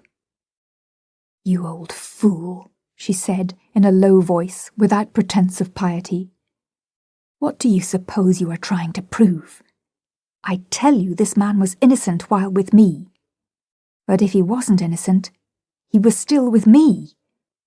If he murdered a man in the garden, who was it who must have seen, who must at least have known? Do you hate Neil so much as to put your own daughter? Lady Galloway screamed. Everyone else sat tingling at the touch of those satanic tragedies that had been between lovers before now. They saw the proud white face of the Scotch aristocrat, and her lover, the Irish adventurer, like old portraits in a dark house. The long silence was full of formless historical memories of murdered husbands and poisonous paramours. In the centre of this morbid silence, an innocent voice said, Was it a very long cigar? The change of thought was so sharp that they had to look round to see who had spoken. I mean, said little Father Brown from the corner of the room, I mean that cigar Mr. Brain is finishing. It seems nearly as long as a walking stick. Despite the irrelevance, there was assent as well as irritation in Valentin's face as he lifted his head. Quite right, he remarked sharply. Ivan, go and see about Mr. Brain again, and bring him here at once. The instant the factotum had closed the door, Valentin addressed the girl with an entirely new earnestness. Lady Margaret, he said, we all feel, I am sure, both gratitude and admiration for your act in rising above your lower dignity and explaining the Commandant's conduct. But there is a hiatus still. Lord Galloway, I understand, met you passing from the study to the drawing-room, and it was only some minutes afterwards that he found the garden and the Commandant still walking there. You have to remember, replied Margaret with a faint irony in her voice, that I had just refused him. So we should scarcely have come back arm in arm. He is a gentleman anyhow, and he loitered behind, and so got charged with murder. In those few moments, said Valentin gravely, he might really— The knock came again, and Ivan put in his scarred face. Beg pardon, sir, he said, but Mr. Brain has left the house. Left? Cried Valentin, and rose for the first time to his feet. Gone, scooted, evaporated, replied Ivan in humorous French. His hat and coat are gone too. And I'll tell you something to cap it all. I ran outside the house to find any traces of him, and I found one, and a big trace too. What do you mean? Asked Valentin. I'll show you, said his servant, and reappeared with a flashing, naked cavalry sabre streaked with blood about the point and edge. Everyone in the room eyed it as if it were a thunderbolt. But the experienced Ivan went on quite quietly. I found this, he said, flung among the bushes 50 yards up the road to Paris. In other words, I found it just where your respectable Mr. Brain threw it when he ran away. There was again a silence, but of a new sort. Valentin took the sabre, examined it, reflected with unaffected concentration of thought, and then turned a respectful face to O'Brien. Commandant, he said, we trust you will always produce this weapon if it is wanted for police examination. Meanwhile, he added, slapping the steel back in the rigging scabbard, let me return you your sword. At the military symbolism of the action, the audience could hardly refrain from applause. For Neil O'Brien, indeed, that gesture was the turning point of existence. By the time he was wandering in the mysterious garden again, in the colours of the morning, the tragic futility of his ordinary mien had fallen from him. He was a man with many reasons for happiness. Lord Galloway was a gentleman, and had offered him an apology. Lady Margaret was something better than a lady, a woman at least, and had perhaps given him something better than an apology, as they drifted among the old flower beds before breakfast. The whole company was more light-hearted and humane, for though the riddle of the death remained, the load of suspicion was lifted off them all, and sent flying off to Paris with the strange millionaire, a man they hardly knew. The devil was cast out of the house. He had cast himself out. Still, the riddle remained, and when O'Brien threw himself on a garden seat beside Dr. Simon, that keenly scientific person at once resumed it.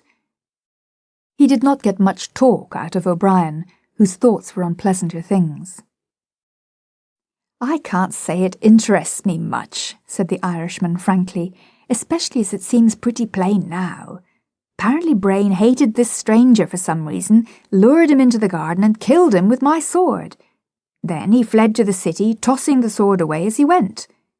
By the way, Ivan tells me the dead man had a Yankee dollar in his pocket, so he was a countryman of Brain's, and that seems to clinch it. I don't see any difficulties about the business. There are 5 colossal difficulties, said the doctor quietly. Like high walls within walls. Don't mistake me, I don't doubt that Brain did it. His flight, I fancy, proves that. But as to how he did it, first difficulty, why should a man kill another man with a great hulking sabre, when he can almost kill him with a pocket knife and put it back in his pocket? Second difficulty, Why was there no noise or outcry? Does a man commonly see another come up waving a scimitar and offer no remarks? Third difficulty. A servant watched the front door all the evening, and a rat cannot get into Valentine's garden anywhere. How did the dead man get into the garden? Fourth difficulty, given the same conditions, how did Brain get out of the garden? And the fifth, said Neil, with eyes fixed on the English priest who was coming slowly up the path. It's a trifle, I suppose, said the doctor, but I think an odd one. When I first saw how the head had been slashed, I supposed the assassin had struck more than once. But on examination, I found many cuts across the truncated section. In other words, they were struck after the head was off.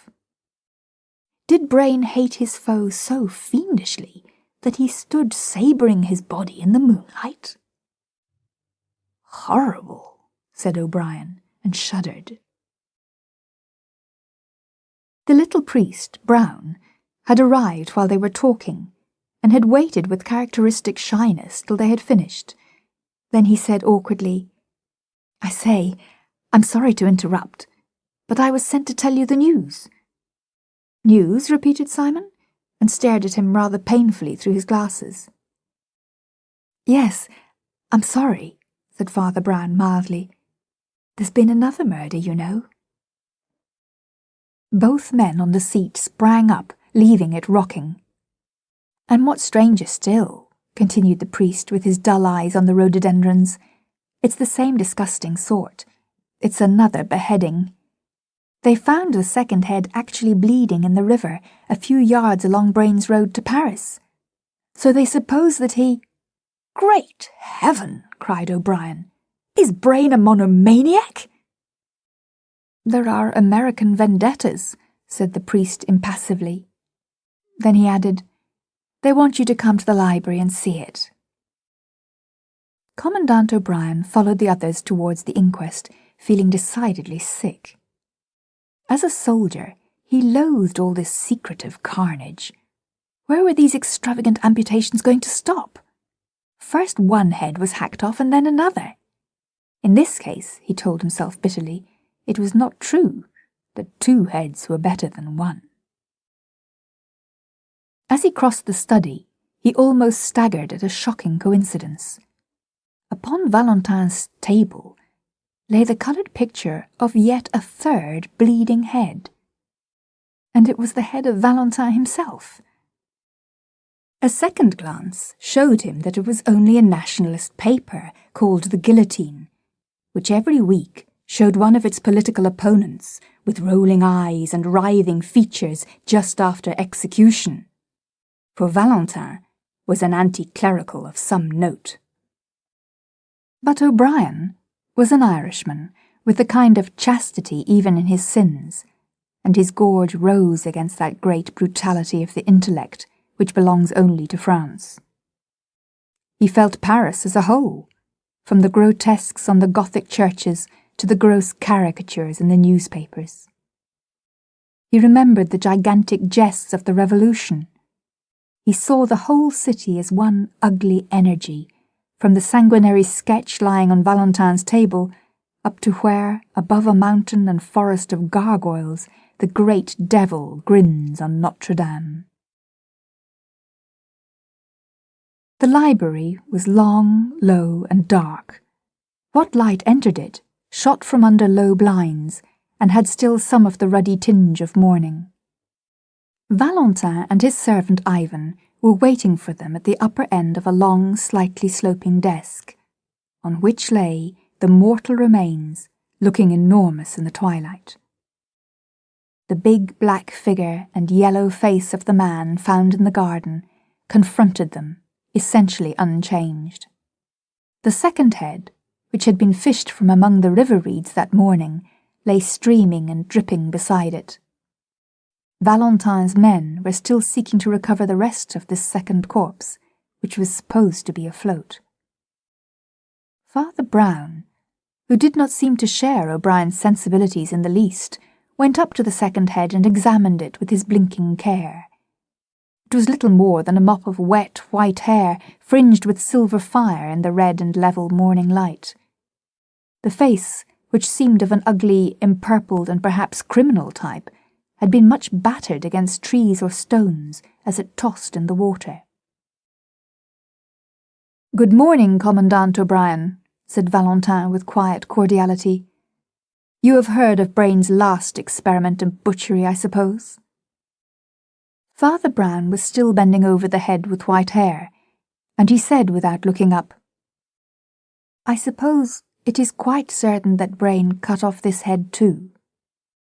"Well, it seems common sense," said Valentin with his hands in his pockets. "Killed in the same way as the other, found within a few yards of the other, and sliced by the same weapon which we know he carried away." Yes, I know," replied Father Brown submissively. "Yet, you know, I doubt whether Brain could have cut off this head." "Why not?" inquired Dr. Simon with a rational stare. "Well, Doctor," said the priest, looking up, blinking, "can a man cut off his own head? I don't know." O'Brien felt an insane universe crashing about his ears, but the doctor sprang forward with impetuous practicality and pushed back the wet, white hair. "Oh, there's no doubt it's Brain," said the priest quietly. "He had exactly that chip in the left ear." The detective, who had been regarding the priest with steady and glittering eyes, opened his clenched mouth and said sharply, "You seem to know a lot about him, Father Brown." "I do," said the little man simply. "I've been about with him for some weeks. He was thinking of joining our church." The star of the fanatic sprang into Valentin's eyes. He strode towards the priest with clenched hands. "And perhaps," he cried with a blasting sneer, "perhaps he was also thinking of leaving all his money to your church." "Perhaps he was," said Brown stolidly. "'Tis possible." "In that case," cried Valentin with a dreadful smile, "you may indeed know a great deal about him.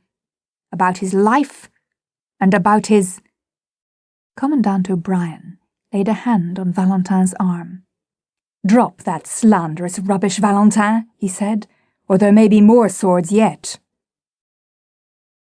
But Valentin, under the steady, humble gaze of the priest, had already recovered himself. "Well," he said shortly, "people's private opinions can wait. You gentlemen are still bound by your promise to stay. You must enforce it on yourselves and on each other. Ivan here will tell you anything more you want to know. I must get to business and write to the authorities. We can't keep this quiet any longer. I shall be writing in my study if there is any more news."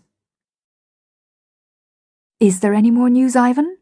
asked Dr. Simon as the chief of police strode out of the room. "Only one more thing, I think, sir," said Ivan, wrinkling up his grey old face. "But that's important too, in its way. There's that old buffer you found on the lawn," and he pointed without pretence of reverence at the big black body with the yellow head. "We've found out who he is, anyhow." "Indeed?" cried the astonished doctor. "And who is he?" "His name was Arnold Becker," said the under-detective, "though he went by many aliases. He was a wandering sort of scamp, and is known to have been in America, so that was where Brain got his knife into him. We didn't have much to do with him ourselves, for he worked mostly in Germany. We've communicated, of course, with the German police, but oddly enough, there was a twin brother of his named Louis Becker, whom we had a great deal to do with. In fact, we found it necessary to guillotine him only yesterday. Well, it's a rum thing, gentlemen, but when I saw that fellow flat on the lawn, I had the greatest jump of my life. If I hadn't seen Louis Becker guillotined with my own eyes, I'd have sworn it was Louis Becker lying there in the grass. Then, of course, I remembered his twin brother in Germany, and following up the clue—" The explanatory Ivan stopped, for the excellent reason that nobody was listening to him. The Commandant and the doctor were both staring at Father Brown, who had sprung stiffly to his feet and was holding his temples tight like a man in sudden and violent pain. "Stop, stop, stop!" he cried. "Stop talking a minute, for I see half. Will God give me strength? Will my brain make the one jump and see all? Heaven help me! I used to be fairly good at thinking. I could paraphrase any page in Aquinas once. Will my head split, or will it see? I see half. I only see half." He buried his head in his hands and stood in a sort of rigid torture of thought or prayer, while the other three could only go on staring at this last prodigy of their wild 12 hours. When Father Brown's hands fell, they showed a face quite fresh and serious, like a child's. He heaved a huge sigh and said, "Let us get this said and done with as quickly as possible. Look here, this will be the quickest way to convince you all of the truth." He turned to the doctor. "Dr. Simon," he said, "you have a strong headpiece, and I heard you this morning asking the 5 hardest questions about this business. Well, if you will now ask them again, I will answer them." Simon's pince-nez dropped from his nose in his doubt and wonder, but he answered at once. "Well, the first question, you know, is why a man should kill another with a clumsy sabre at all, when a man can kill with a bodkin." "A man cannot behead with a bodkin," said Brown calmly. "And for this murder, beheading was absolutely necessary." "Why?" asked O'Brien with interest. "And the next question?" asked Father Brown. "Well, why didn't the man cry out or anything?" asked the doctor. "Sabres in gardens are certainly unusual." "Twigs," said the priest gloomily, and turned to the window which looked on the scene of death. No one saw the point of the twigs. Why should they lie on that lawn? Look at it, so far from any tree. They were not snapped off. They were chopped off. The murderer occupied his enemy with some tricks with the sabre, showing how he could cut a branch in mid-air or what-not. Then, while his enemy bent down to see the result, a silent slash, and the head fell. "Well," said the doctor slowly, "that seems plausible enough. But my next 2 questions will stump anyone." The priest still stood looking critically out of the window and waited. "You know how all the garden was sealed up like an airtight chamber," went on the doctor. "Well, how did the strange man get into the garden?" Without turning round, the little priest answered, "There never was any strange man in the garden." There was a silence, and then a sudden cackle of almost childish laughter relieved the strain. The absurdity of Brown's remark moved Ivan to open taunts. "Oh!" he cried. "Then we didn't lug a great fat corpse onto a sofa last night. He hadn't got into the garden, I suppose?" "Got into the garden?" repeated Brown reflectively. "No, not entirely." "Hang it all!" cried Simon. "A man gets into a garden or he doesn't." "Not necessarily," said the priest with a faint smile. "What is the next question, Doctor?" "I fancy you're ill," exclaimed Dr. Simon sharply. "But I'll ask the next question if you like. How did Brain get out of the garden?" "He didn't get out of the garden," said the priest, still looking out of the window. "Didn't get out of the garden?" exploded Simon. "Not completely," said Father Brown. Simon shook his fists in a frenzy of French logic. "A man gets out of a garden or he doesn't," he cried. "Not always," said Father Brown. Dr. Simon sprang to his feet impatiently. "I have no time to spare on such senseless talk," he cried angrily. "If you can't understand a man being on one side of the wall or the other, I won't trouble you further." "Doctor," said the cleric very gently, "we have always got on very pleasantly together. If only for the sake of old friendship, stop and tell me your 5th question." The impatient Simon sank into a chair by the door and said briefly, "The head and shoulders were cut about in a queer way. It seemed to be done after death." "Yes," said the motionless priest. "It was done so as to make you assume exactly the one simple falsehood that you did assume. It was done to make you take for granted that the head belonged to the body." The borderland of the brain, where all the monsters are made, moved horribly in the Gaelic O'Brien. He felt the chaotic presence of all the horsemen and fishwomen that man's unnatural fancy has begotten. A voice older than his first father's seemed saying in his ear, "Keep out of the monstrous garden where grows the tree with double fruit. Avoid the evil garden where died the man with 2 heads." Yet while these shameful symbolic shapes passed across the ancient mirror of his Irish soul, his Frenchified intellect was quite alert, and was watching the odd priest as closely and incredulously as all the rest. Father Brown had turned round at last, and stood against the window with his face in dense shadow. But even in that shadow they could see it was pale as ashes. Nevertheless, he spoke quite sensibly, as if there were no Gaelic souls on earth. "Gentlemen," he said, "you did not find the strange body of Becker in the garden. You did not find any strange body in the garden. In face of Dr. Simon's rationalism, I still affirm that Becker was only partly present. Look here," pointing to the black bulk of the mysterious corpse. "You never saw that man in your lives.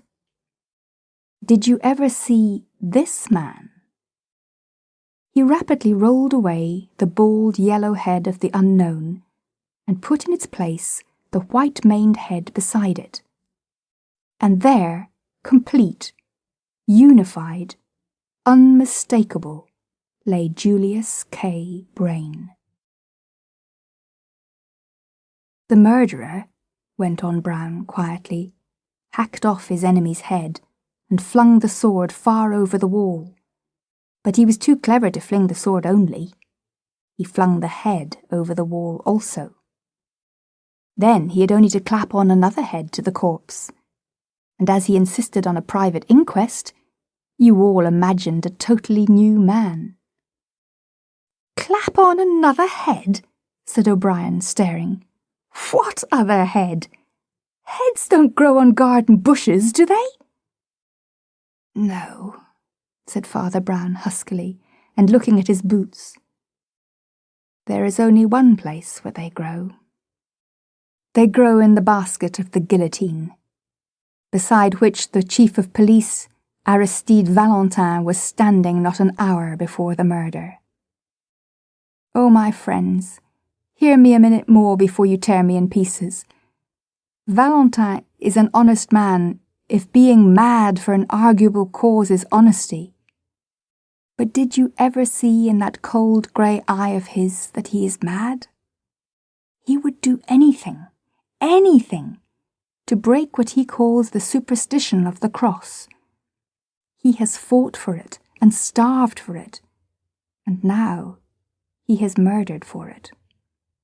Brain's crazy millions had hitherto been scattered among so many sects that they did little to alter the balance of things.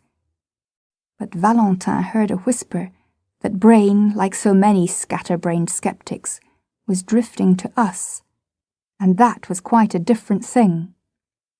Brain would pour supplies into the impoverished and pugnacious Church of France. He would support 6 nationalist newspapers like the Guillotine.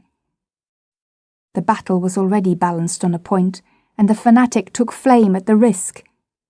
He resolved to destroy the millionaire, and he did it as one would expect the greatest of detectives to commit his only crime. He abstracted the severed head of Becker on some criminological excuse, and took it home in his official box. He had that last argument with Brain that Lord Galloway did not hear the end of. That failing, he led him out into the sealed garden, talked about swordsmanship, used twigs and a sabre for illustration, and... Ivan of the Scar sprang up. "You lunatic!" he yelled. "You'll go to my master now if I take you by—" "Why, I was going there," said Brown heavily. "I must ask him to confess, and all that." Driving the unhappy Brown before them like a hostage or sacrifice, they rushed together into the sudden stillness of Valentin's study. The great detective sat at his desk apparently too occupied to hear their turbulent entrance. They paused a moment, and then something in the look of that upright and elegant back made the doctor run forward suddenly. A touch and a glance showed him that there was a small box of pills at Valentin's elbow, and that Valentin was dead in his chair.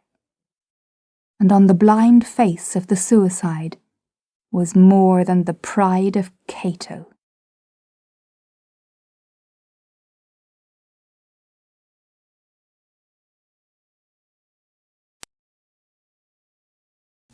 The Companion. "Now, Dr. Lloyd," said Miss Heller, "don't you know any creepy stories?" She smiled at him, the smile that nightly bewitched the theatre-going public. Jane Helier was sometimes called the most beautiful woman in England, and jealous members of her own profession were in the habit of saying to each other, "Of course, Jane's not an artist. She can't act, if you know what I mean. It's those eyes." And those eyes were at this minute fixed appealingly on the grizzled, elderly bachelor doctor, who for the last 5 years had ministered to the ailments of the village of St. Mary Mead. With an unconscious gesture, the doctor pulled down his waistcoat, inclined of late to be uncomfortably tight, and racked his brains hastily so as not to disappoint the lovely creature who addressed him so confidently. "I feel," said Jane dreamily, "that I would like to wallow in crime this evening."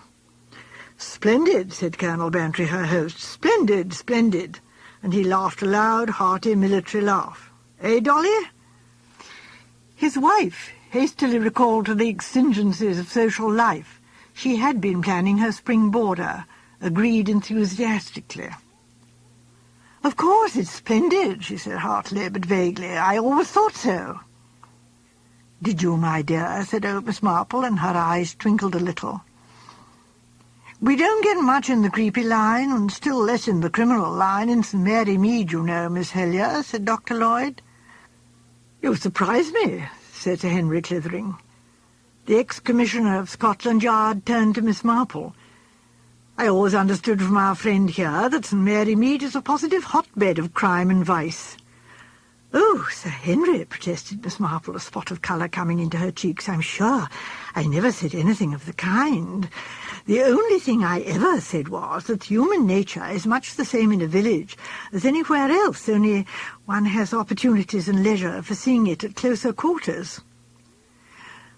"But you haven't always lived here," said Jane Helier, still addressing the doctor.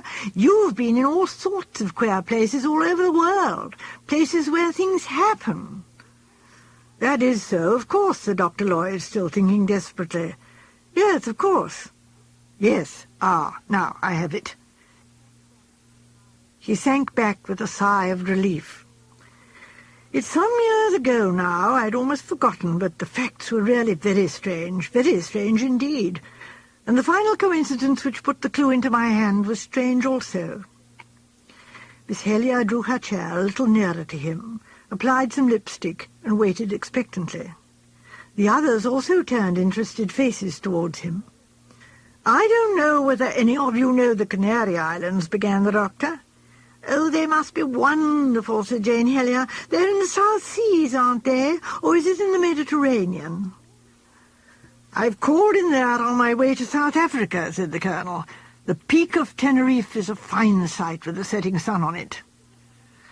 "The incident I'm describing happened in the island of Gran Canaria, not Tenerife. It's a good many years ago now. I had had a breakdown in health and was forced to give up my practice in England to go abroad.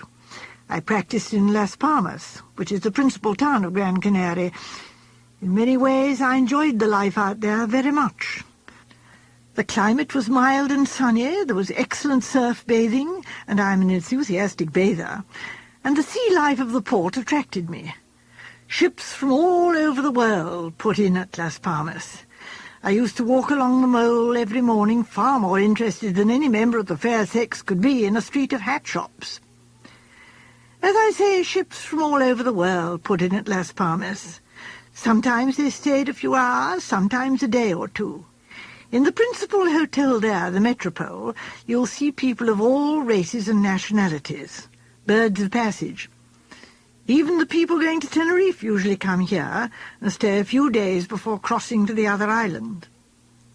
My story begins there, in the Metropole Hotel, one Thursday evening in January. There was a dance going on, and I and my friend had been sitting at a small table watching the scene. There were a fair sprinkling of English and other nationalities, but the majority of the dancers were Spanish. And when the orchestra struck up a tango, only half a dozen couples of the latter nationality took the floor. They all danced well, and we looked on and admired. One woman in particular excited our lively admiration. Tall, beautiful, and sinuous, she moved with the grace of a half-tamed leopardess. There was something dangerous about her. I said as much to my friend, and he agreed. "Women like that," he said, "are bound to have a history. Life will not pass them by." "Beauty is perhaps a dangerous possession," I said. "It's not only beauty," he insisted. "There's something else. Now look at her again. Things are bound to happen to that woman, or because of her. As I said, life will not pass her by. Strange and exciting events will surround her. You've only got to look at her to know it." He paused and then added with a smile, "Just as you've only got to look at those two women over there and to know nothing out of the way could ever happen to either of them. They're made for a safe and uneventful existence." I followed his eyes. The two women he referred to were travellers who had just arrived. A Holland Lloyd boat had put into port that evening, and the passengers were just beginning to arrive. As I looked at them, I saw at once what my friend meant. They were two English ladies, the thoroughly nice travelling English that you do find abroad. Their ages, I should say, were round about 40. One was fair and a little, just a little, too plump. The other was dark and a little, again, just a little, inclined to scragginess. They were what is called well-preserved, quietly and inconspicuously dressed in well-cut tweeds, and innocent of any kind of make-up. They had that air of quiet assurance which is the birthright of well-bred Englishwomen. There was nothing remarkable about either of them. They were like thousands of their sisters. They would doubtless see what they wished to see, assisted by Baedeker, and be blind to everything else. They would use the English library and attend the English church in any place they happened to be, and it was quite likely that one or both of them sketched a little. And as my friend said, nothing exciting or remarkable would ever happen to either of them, though they might quite likely travel half over the world. I looked from them back to our sinuous Spanish woman, with her half-closed, smouldering eyes, and I smiled. "Poor thing," said Jane Hellier with a sigh, "but I do think it's so silly of people not to make the most of themselves. That woman in Bond Street, Valentine, is really wonderful. Audrey Denman goes to her. Have you seen her in The Downward Step? As a schoolgirl in the first act, she's really marvellous. And yet Audrey is 50 if she's a day, and as a matter of fact, I happen to know she's really nearer 60. "Go on," said Mrs. Bantry to Dr. Lloyd. "I love stories about sinuous Spanish dancers. It makes me forget how old and fat I am." "I'm sorry," said Dr. Lloyd apologetically, "but you see, as a matter of fact, this story isn't about the Spanish woman." isn't. No, as it happens, my friend and I were wrong. Nothing in the least exciting happened to the Spanish beauty. She married a clerk in a shipping office, and by the time I left the island she had 5 children and was getting very fat. "Just like that girl of Israel Peters," commented Miss Marple, "the one who went on the stage and had such good legs that they made her principal boy in the pantomime. Everyone said she'd come to no good, but she married a commercial traveller and settled down splendidly." "The village parallel," murmured Sir Henry softly. "No," went on the doctor, "my story is about the 2 English ladies." "Something happened to them," breathed Miss Helier. "Something happened to them, and the very next day, too." "Yes," said Mrs. Bantry encouragingly. "Just for curiosity, as I went out that evening, I glanced at the hotel register. I found the names easily enough. Miss Mary Barton and Miss Amy Durrant of Little Paddocks, Corton Weir, Bucks. I little thought then how soon I was to encounter the owner of those names again, and under what tragic circumstances. The following day I had arranged to go for a picnic with some friends. We were to motor across the island, taking our lunch to a place called, as far as I remember, it's so long ago, Las Nieves, a well-sheltered bay where we could bathe if we felt inclined. This programme we duly carried out, except that we were somewhat late in starting, so that we stopped on the way and picnicked, going on to Las Nieves afterwards for a bathe before tea. As we approached the beach, we were at once aware of a tremendous commotion. The whole population of the small village seemed to be gathered on the shore. As soon as they saw us, they rushed towards the car and began explaining excitedly. My Spanish not being very good, it took me a few minutes to understand, but at last I got it. 2 of the mad English ladies had gone in to bathe, and one had swum out too far and got into difficulties. The other had gone after her and had tried to bring her in, but her strength in turn had failed, and she too would have been drowned had not a man rowed out in a boat and brought in rescuer and rescued, the latter beyond help. As soon as I got the hang of things, I pushed the crowd aside and hurried down to the beach. I did not at first recognize the 2 women. The plump figure in the black stockinette costume and the tight green rubber bathing cap awoke no chord of recognition as she looked up anxiously. She was kneeling beside the body of her friend, making somewhat amateurish attempts at artificial respiration. When I told her that I was a doctor, she gave a sigh of relief, and I ordered her off at once to one of the cottages for a rub-down and dry clothing. One of the ladies in my party went with her. I myself worked unavailingly on the body of the drowned woman in vain. Life was only too clearly extinct, and in the end I had reluctantly to give in. I rejoined the others in a small fisherman's cottage, and there I had to break the sad news. The survivor was attired now in her own clothes, and I immediately recognized her as one of the 2 arrivals of the night before.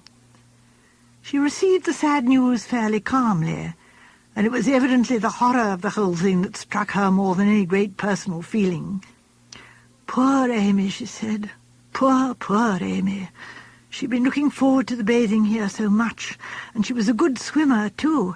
I can't understand it. What do you think it can have been, Doctor?" "Possibly cramp. Will you tell me exactly what happened?" "We had both been swimming about for some time, 20 minutes, I should say. Then I thought I would go in, but Amy said she was going to swim out once more. She did so, and suddenly I heard her call and realized that she was crying for help. I swam out as fast as I could. She was still afloat when I got to her, but she clutched me wildly, and we both went under. If it hadn't been for that man coming out with his boat, I should have been drowned too." "That has happened fairly often," I said. "To save anyone from drowning is not an easy affair." "Seems so awful," continued Miss Barton.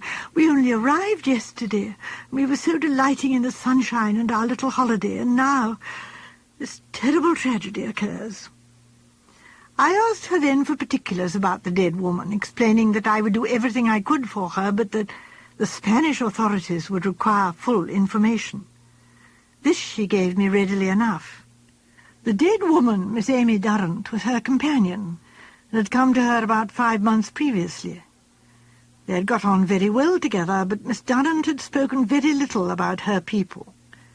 She had been left an orphan at an early age, and had been brought up by an uncle, and had earned her own living since she was 21. "And so that was that," went on the doctor. He paused and said again, but this time with a certain finality in his voice, "And so that was that." "I don't understand," said Jane Hellyer. "Is that all? I mean, it's very tragic, and I suppose, but it isn't what I call creepy." "I think there's more to follow," said Sir Henry. "Yes," said Dr. Lloyd, "there's more to follow. You see, right at the time there was one queer thing. Of course I asked questions of the fishermen, etc., as to what they'd seen. They were eyewitnesses. And one woman had rather a funny story. I didn't pay any attention to it at the time, but it came back to me afterwards. She insisted, you see, that Miss Durrant wasn't in difficulties when she called out. The other swam out to her, and according to this woman, deliberately held Miss Durrant's head under water. I didn't, as I say, pay much attention. It was such a fantastic story, and these things look so differently from the shore.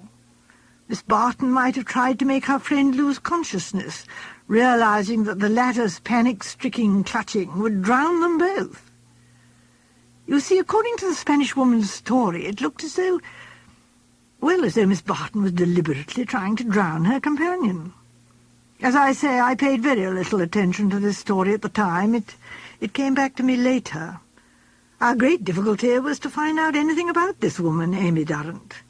She didn't seem to have any relations. Miss Barton and I went through her things together. We found one address and wrote there, but it proved to be simply a room that she had taken in which to keep some of her things. The landlady knew nothing, had only seen her when she took the room. Miss Durrant had remarked at the time that she always liked to have one place she could call her own, to which she could return at any moment. There were one or two nice pieces of old furniture, and some bound numbers of Academy pictures, and a trunk full of pieces of material bought at sales, but no personal belongings.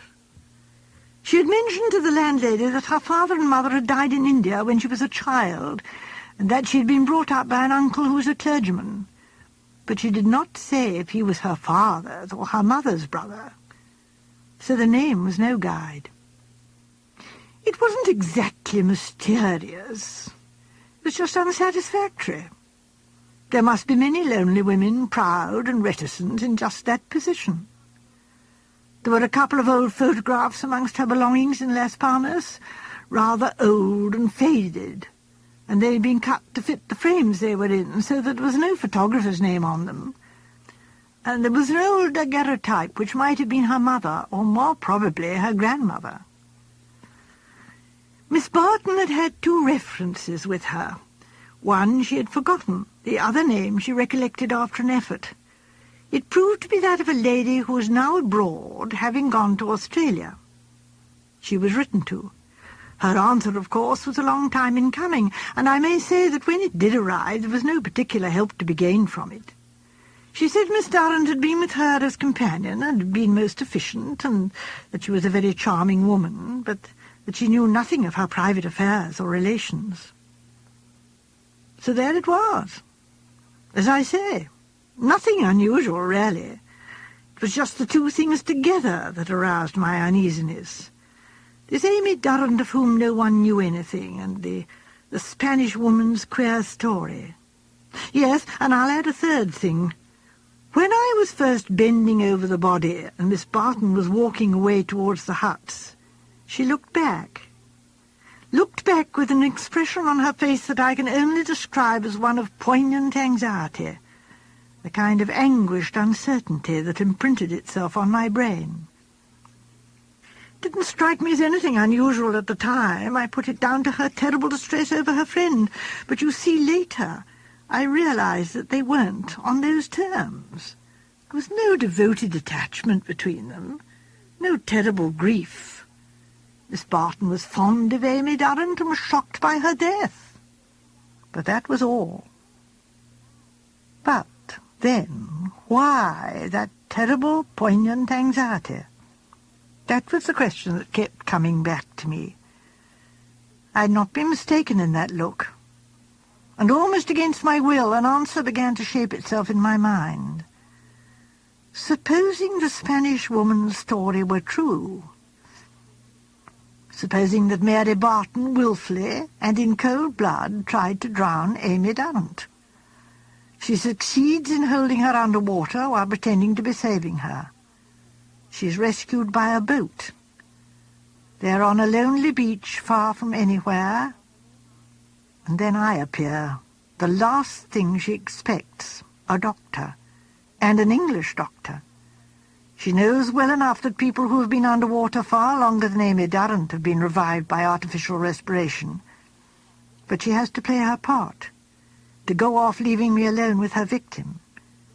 And as she turns for one last look, a terrible, poignant anxiety shows in her face. Will Amy Durrant come back to life and tell what she knows? "Oh," said Jane Hillier, "I'm thrilled now." Viewed in that aspect, the whole business seemed more sinister, and the personality of Amy Durrant became more mysterious. Who was Amy Durrant? Why should she, an insignificant paid companion, be murdered by her employer? What story lay behind that fatal bathing expedition? She had entered Mary Barton's employment only a few months before. Mary Barton had brought her abroad, and the very day after they landed, the tragedy had occurred. And they were both nice, commonplace, refined Englishwomen. The whole thing was fantastic, and I told myself so. I had been letting my imagination run away with me. "You didn't do anything, then?" asked Miss Hillier. "My dear young lady, what could I do? There was no evidence. The majority of the eyewitnesses told the same story as Miss Barton. I had built up my own suspicions out of a fleeting expression which I might quite possibly have imagined. The only thing I could do and did do was to see that the widest inquiries were made for the relations of Amy Durrant. The next time I was in England I even went and saw the landlady of her room, with the results I've told you." "But you felt there was something wrong," said Miss Marple. Dr. Lloyd nodded. "Half the time I was ashamed of myself for thinking so. Who was I to go suspecting this nice, pleasant-mannered English lady of a foul and cold-blooded crime? I did my best to be as cordial as possible to her during the short time she stayed on the island. I helped her with the Spanish authorities. I did everything I could do as an Englishman to help a compatriot in a foreign country. And yet I'm convinced that she knew I suspected and disliked her."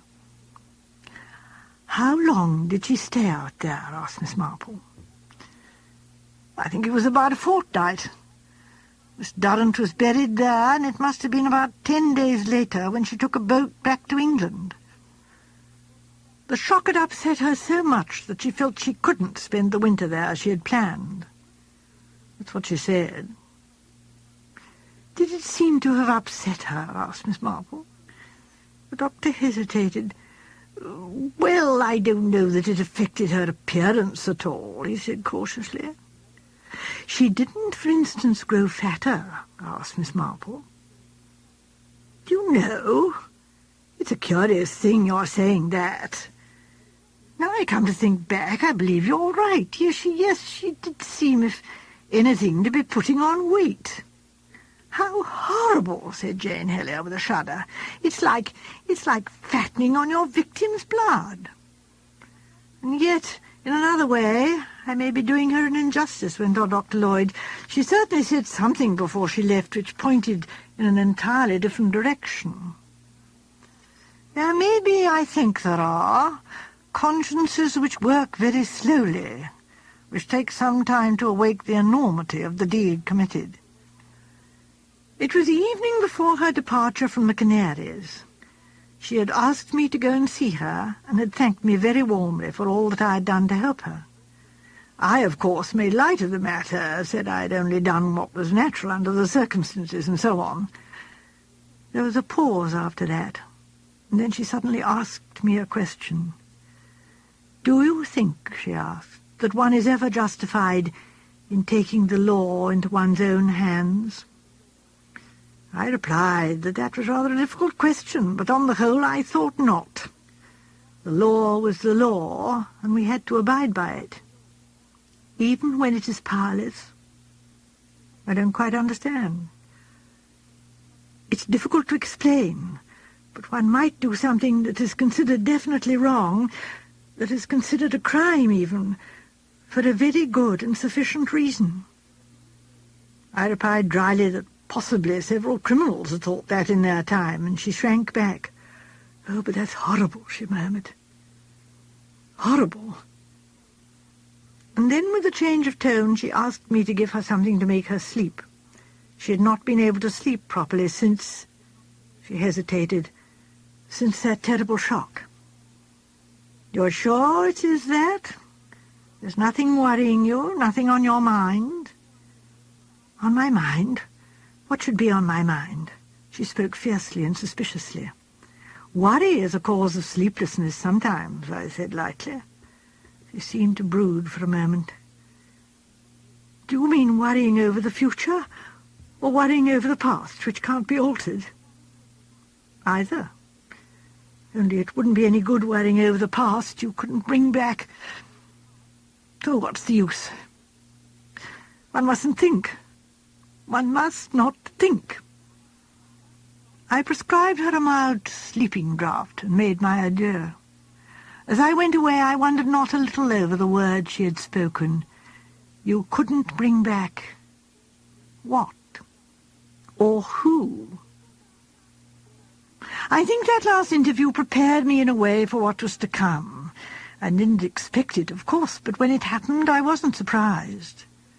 Because, you see, Mary Barton struck me all along as a conscientious woman. Not a weak sinner, but a woman with convictions who would act up to them and who would not relent as long as she still believed in them. I fancied that in that last conversation we had, she was beginning to doubt her own convictions. I know her words suggested to me that she was feeling the first faint beginnings of that terrible soul-searcher, remorse.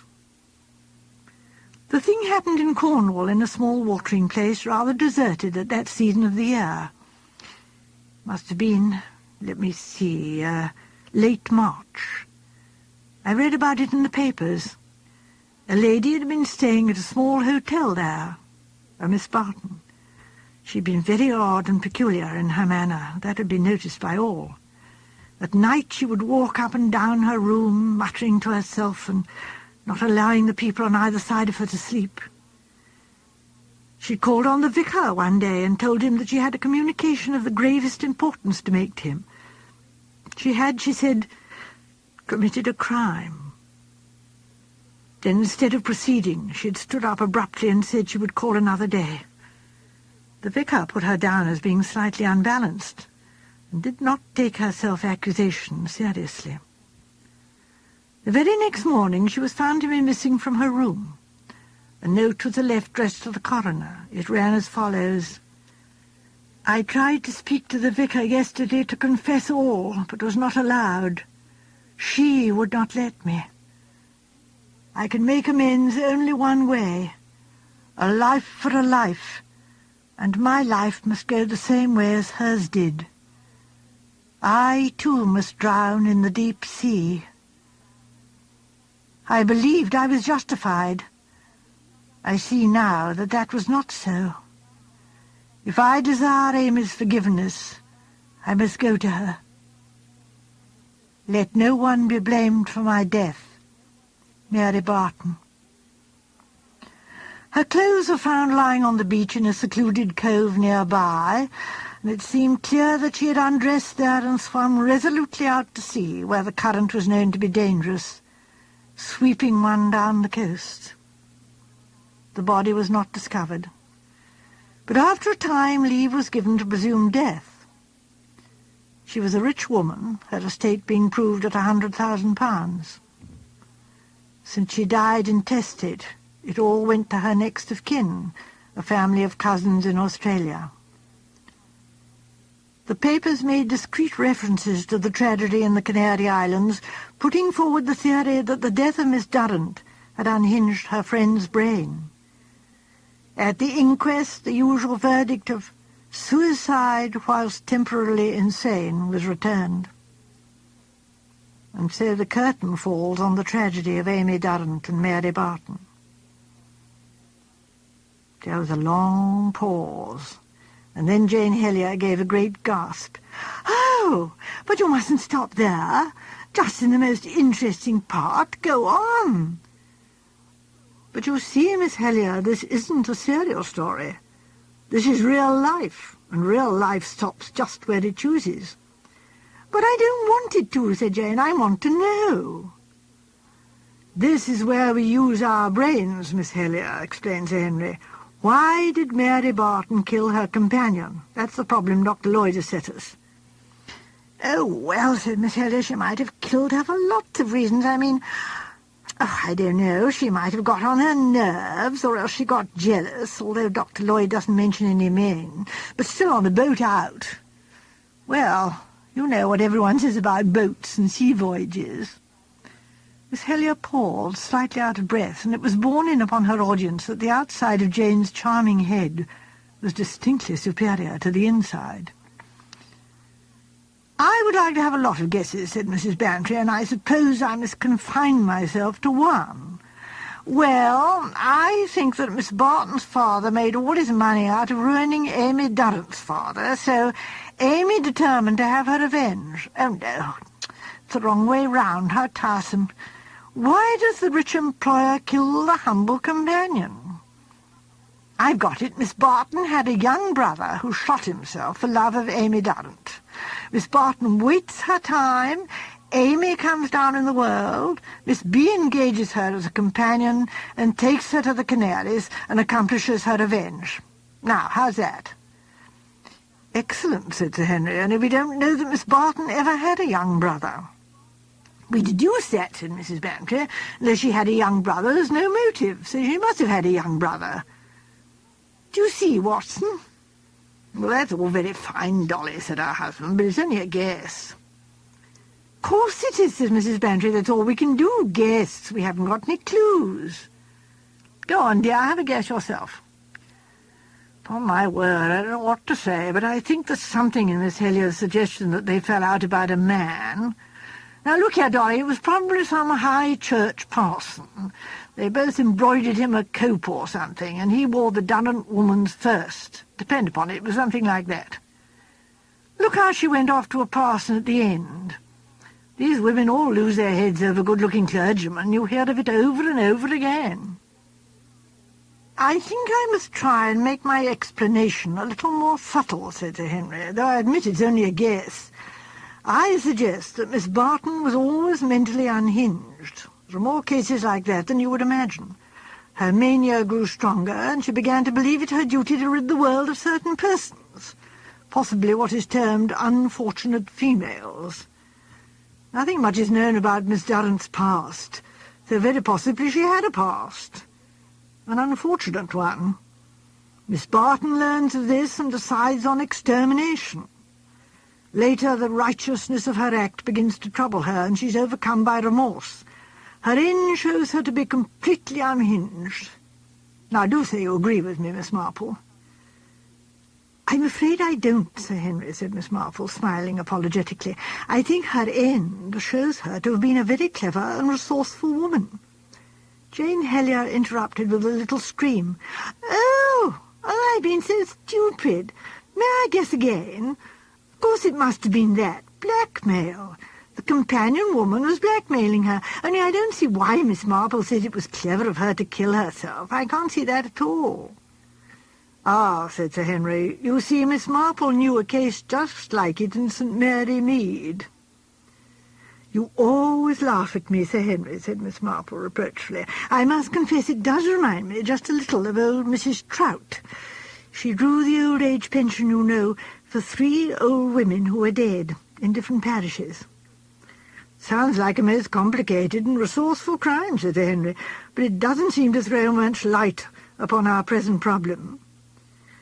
"Of Of course not, said Miss Marple. It wouldn't, to you. But some of the families were very poor, and the old age pension was a great boon to the children. I know it's difficult for anyone outside to understand, but what I really meant was that the whole thing hinged upon one old woman being so like any other old woman. Eh? Said Sir Henry, mystified. I always explain things so badly. What I mean is that when Dr. Lloyd described the two ladies first, he didn't know which was which. And I don't suppose anyone else in the hotel did. They would have, of course, after a day or so, but the very next day one of the two was drowned.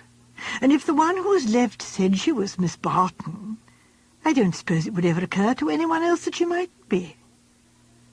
You think... Oh, I see, said Sir Henry slowly. It's the only natural way of thinking of it. Dear Mrs. Bantry began that way just now. Why should the rich employer kill the humble companion? So much more likely to be the other way about. I mean, that's the way things happen.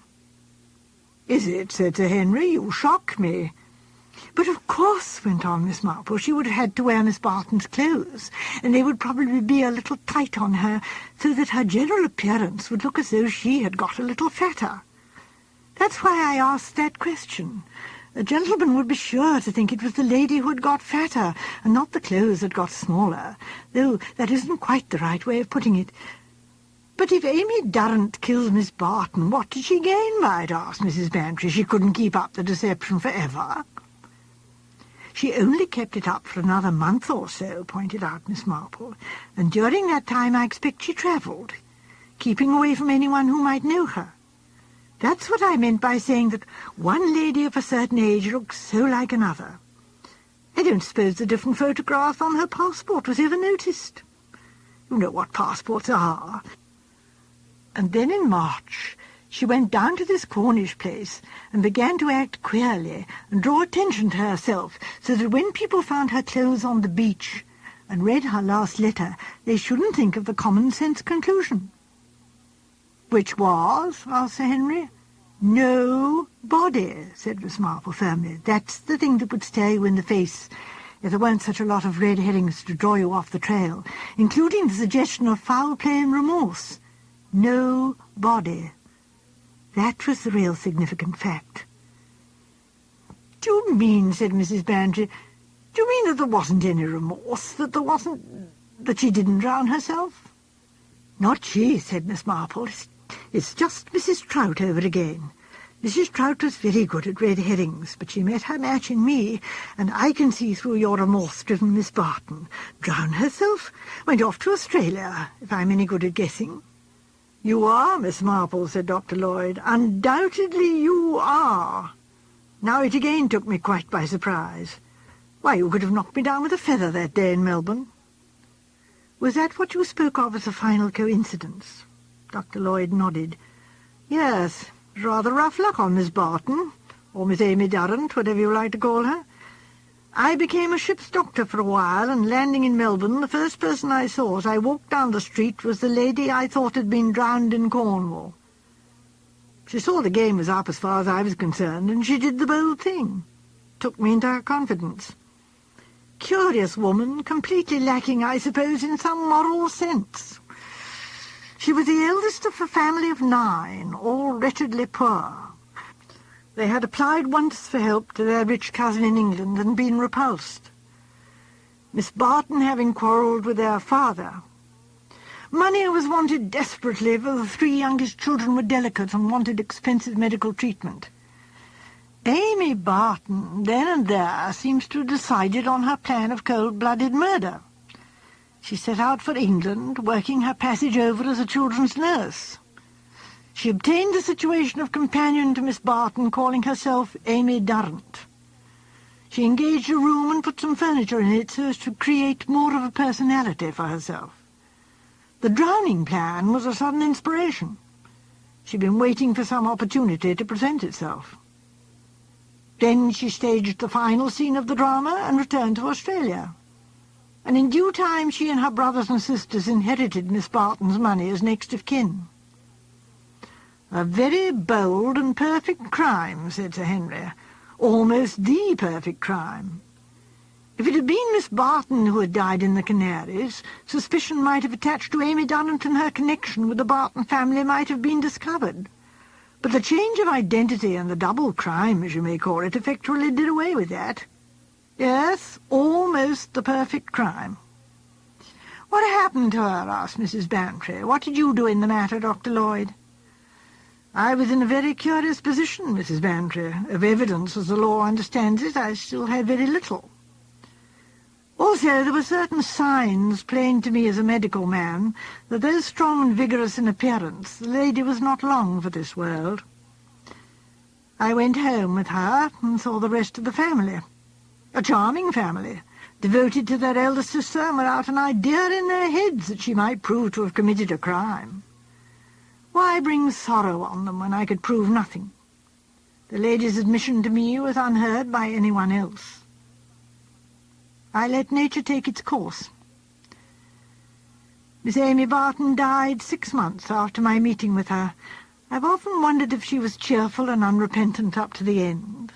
Surely not, said Mrs. Bantry. I expect so, said Miss Marple. Mrs. Trout was. Jane Helier gave herself a little shake. Well, she said, it's very, very thrilling. I don't quite understand now who drowned which. And how does this Mrs. Trout come into it? She doesn't, my dear, said Miss Marple. She was only a person, not a very nice person, in the village. Oh, said Jane, in the village. But nothing ever happens in a village, does it? She sighed. Oh, I'm sure I shouldn't have any brains at all if I lived in a village.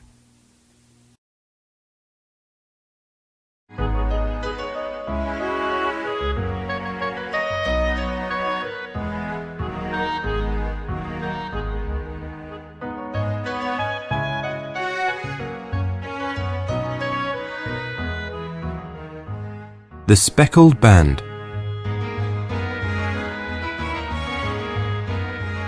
On glancing over my notes of the 70-odd cases in which I have, during the last 8 years, studied the methods of my friend Sherlock Holmes, I find many tragic, some comic, a large number merely strange, but none commonplace. For, working as he did rather for the love of his art than for the acquirement of wealth, he refused to associate himself with any investigation which did not tend towards the unusual and even the fantastic. Of all these varied cases, however, I cannot recall any which presented more singular features than that which was associated with the well-known Surrey family of the Roylotts of Stoke Moran. The events in question occurred in the early days of my association with Holmes, when we were sharing rooms as bachelors in Baker Street. It is possible that I might have placed them upon record before, but a promise of secrecy was made at the time, from which I have only been freed during the last month by the untimely death of the lady to whom the pledge was given. It is perhaps as well that the facts should now come to light, for I have reasons to know that there are widespread rumours as to the death of Dr. Grimesby Roylott, which tend to make the matter even more terrible than the truth. It was early in April in the year 83 that I woke one morning to find Sherlock Holmes standing, fully dressed, by the side of my bed. He was a late riser, as a rule, and as the clock on the mantelpiece showed me that it was only 7:15, I blinked up at him in some surprise, and perhaps just a little resentment, for I was myself regular in my habits. "Very sorry to knock you up, Watson," said he, "but it's the common lot this morning. Mrs. Hudson has been knocked up, she retorted upon me, and I on you." "What is it then? A fire?" "No, a client. It seems that a young lady has arrived in a considerable state of excitement who insists upon seeing me. She is waiting now in the sitting-room. Now, when young ladies wander about the metropolis at this hour of the morning, and knock sleepy people up out of their beds. I presume that it is something very pressing which they have to communicate. Should it prove to be an interesting case, you would, I am sure, wish to follow it from the outset. I thought, at any rate, that I should call you and give you the chance. My dear fellow, I would not miss it for anything. I had no keener pleasure than in following Holmes in his professional investigations, and in admiring the rapid deductions, as swift as intuitions, and yet always founded on a logical basis, with which he unravelled the problems which were submitted to him. I rapidly threw on my clothes, and was ready in a few minutes to accompany my friend down to the sitting-room. A lady dressed in black and heavily veiled, who had been sitting in the window, rose as we entered. "Good morning, madam," said Holmes cheerily. "My name is Sherlock Holmes. This is my intimate friend and associate, Dr. Watson, before whom you can speak as freely as before myself. Ah, I am glad to see that Mrs. Hudson has had the good sense to light the fire. Pray draw up to it, and I shall order you a cup of hot coffee, for I observe that you are shivering." "It is not the cold which makes me shiver," said the woman in a low voice, changing her seat as requested. "What then?" "It is fear, Mr. Holmes. It is terror." She raised her veil as she spoke, and we could see that she was indeed in a pitiable state of agitation, her face all drawn and grey, with restless, frightened eyes, like those of some hunted animal. Her features and figure were those of a woman of 30, but her hair was shot with premature grey, and her expression was weary and haggard. Sherlock Holmes ran her over with one of his quick, all-comprehensive glances. "You must not fear," said he soothingly, bending forward and patting her forearm. "We shall soon set matters right, I have no doubt. You have come in by train this morning, I see."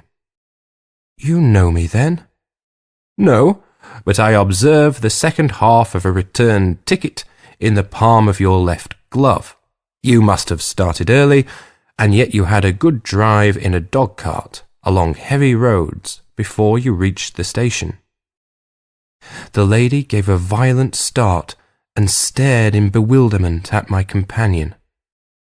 "There is no mystery, my dear madam," said he, smiling. "The left arm of your jacket is spattered with mud in no less than 7 places. The marks are perfectly fresh. There is no vehicle save a dog-cart which throws up mud in that way, and then only when you sit on the left-hand side of the driver. Whatever your reasons may be, you are perfectly correct," said she. "I started from home before 6, reached Leatherhead at 20 past, and came in by the first train to Waterloo. Sir, I can stand this strain no longer. I shall go mad if it continues. I have no one to turn to, none, save only one, who cares for me, and he, poor fellow, can be of little aid. I have heard of you, Mr. Holmes. I have heard of you from Mrs. Farintosh, whom you helped in the hour of her sore need. It was from her that I had your address. Oh, sir, do not think that you could help me too, and at least throw a little light through the dense darkness which surrounds me. At present it is out of my power to reward you for your services, but in a month or 6 weeks I shall be married, with the control of my own income, and then at least you shall not find me ungrateful." Holmes turned to his desk and, unlocking it, drew out a small case-book, which he consulted. "Farintosh," said he. "Ah, yes, I recall the case. It was concerned with an opal tiara.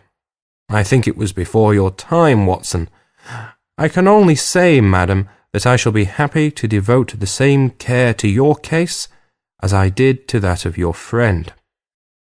As to reward, my profession is its own reward, but you are at liberty to defray whatever expenses I may be put to, at the time which suits you best.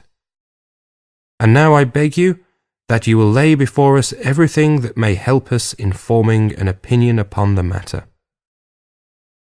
"Alas," replied our visitor, "the very horror of my situation lies in the fact that my fears are so vague, and my suspicions depend so entirely upon small points, which might seem trivial to another, that even he to whom of all others I have a right to look for help and advice looks upon all that I tell him about it as the fancies of a nervous woman. He does not say so, but I can read it from his soothing answers and averted eyes. But I have heard, Mr. Holmes, that you can see deeply into the manifold wickedness of the human heart. You may advise me how to walk amid the dangers which encompass me." "I am all attention, madam." "My name is Helen Stoner, and I am living with my stepfather, who is the last survivor of one of the oldest Saxon families in England, the Roylotts of Stoke Moran, on the western border of Surrey." Holmes nodded his head. "The name is familiar to me," said he. "The family was at one time among the richest in England, and the estates extended over the borders into Berkshire in the north and Hampshire in the west. In the last century, however, 4 successive heirs were of a dissolute and wasteful disposition, and the family ruin was eventually completed by a gambler in the days of the Regency. Nothing was left save a few acres of ground and the 200-year-old house, which is itself crushed under a heavy mortgage. The last squire dragged out his existence there, living the horrible life of an aristocratic pauper. But his only son, my stepfather, seeing that he must adapt himself to the new conditions, obtained an advance from a relative, which enabled him to take a medical degree and went out to Calcutta, where, by his professional skill and his force of character, he established a large practice. In a fit of anger, however, caused by some robberies which had been perpetrated in the house, he beat his native butler to death and narrowly escaped a capital sentence. As it was, he suffered a long term of imprisonment, and afterwards returned to England a morose and disappointed man. When Dr. Roylott was in India, he married my mother, Mrs. Stoner, the young widow of Major General Stoner of the Bengal Artillery. My sister Julia and I were twins, and we were only 2 years old at the time of my mother's remarriage. She had a considerable sum of money, not less than £1,000 a year, and this she bequeathed to Dr. Roylott entirely while we resided with him, with a provision that a certain annual sum should be allowed to each of us in the event of our marriage. Shortly after our return to England, my mother died. She was killed 8 years ago in a railway accident near Crewe. Dr. Roylott then abandoned his attempts to establish himself in practice in London, and took us to live with him in the old ancestral house at Stoke Moran. The money which my mother had left was enough for all our wants, and there seemed to be no obstacle to our happiness. But a terrible change came over our stepfather about this time. Instead of making friends and exchanging visits with our neighbours, who had at first been overjoyed to see a Roylott of Stoke Moran back in the old family seat, he shut himself up in his house and seldom came out, save to indulge in ferocious quarrels with whoever might cross his path. Violence of temper approaching to mania has been hereditary in the men of the family, and in my stepfather's case it had, I believe, been intensified by his long residence in the tropics. A series of disgraceful brawls took place, 2 of which ended in the police court, until at last he became the terror of the village, and the folks would fly at his approach, for he is a man of immense strength, and absolutely uncontrollable in his anger. Last week, he hurled the local blacksmith over a parapet into a stream, and it was only by paying over all the money which I could gather together that I was able to avert another public exposure. He had no friends at all, save the wandering gypsies, and he would give these vagabonds leave to encamp upon the few acres of bramble-covered land which represent the family estate, and would accept in return the hospitality of their tents, wandering away with them, sometimes for weeks on end. He has a passion also for Indian animals, which are sent over to him by a correspondent, and he has at this moment a cheetah and a baboon, which wander freely over his grounds and are feared by the villages almost as much as their master. You can imagine from what I say that my poor sister Julia and I had no great pleasure in our lives. No servant would stay with us, and for a long time we did all the work of the house. She was but 30 at the time of her death, and yet her hair had already begun to whiten, even as mine has. Your sister is dead, then? She died just 2 years ago, and it is of her death that I wish to speak to you. You can understand that, living the life which I have described, we were little likely to see anyone of our own age and position. We had, however, an aunt, my mother's maiden sister, Miss Honoria Westphile, who lives near Harrow, and we were occasionally allowed to pay short visits at this lady's house. Julia went there at Christmas 2 years ago, and met there a half-pay major of Marines, to whom she became engaged. My stepfather learned of the engagement when my sister returned, and offered no objection to the marriage. But within a fortnight of the day which had been fixed for the wedding, the terrible event occurred which has deprived me of my only companion.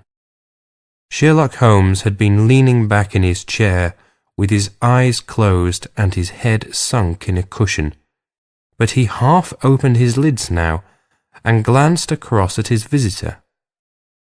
"Pray be precise as to details," said he. "It is easy for me to be so, for every event of that dreadful time is seared into my memory. The manor house is, as I have already said, very old, and only one wing is now inhabited.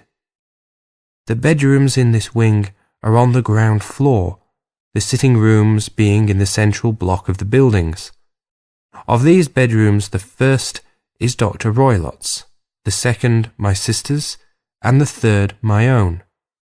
There is no communication between them, but they all open out into the same corridor. Do I make myself plain?" "Perfectly so." The windows of the 3 rooms open out upon the lawn.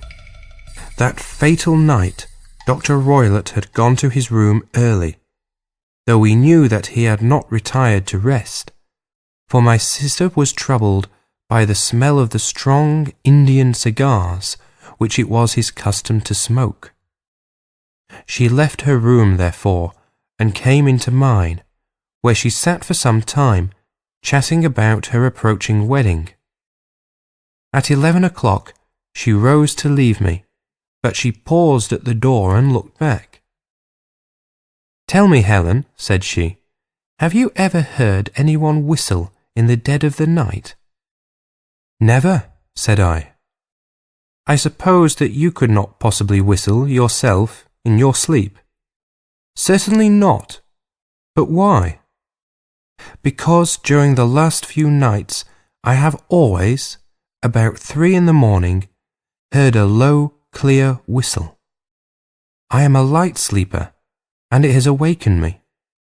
I cannot tell where it came from, perhaps from the next room, perhaps from the lawn.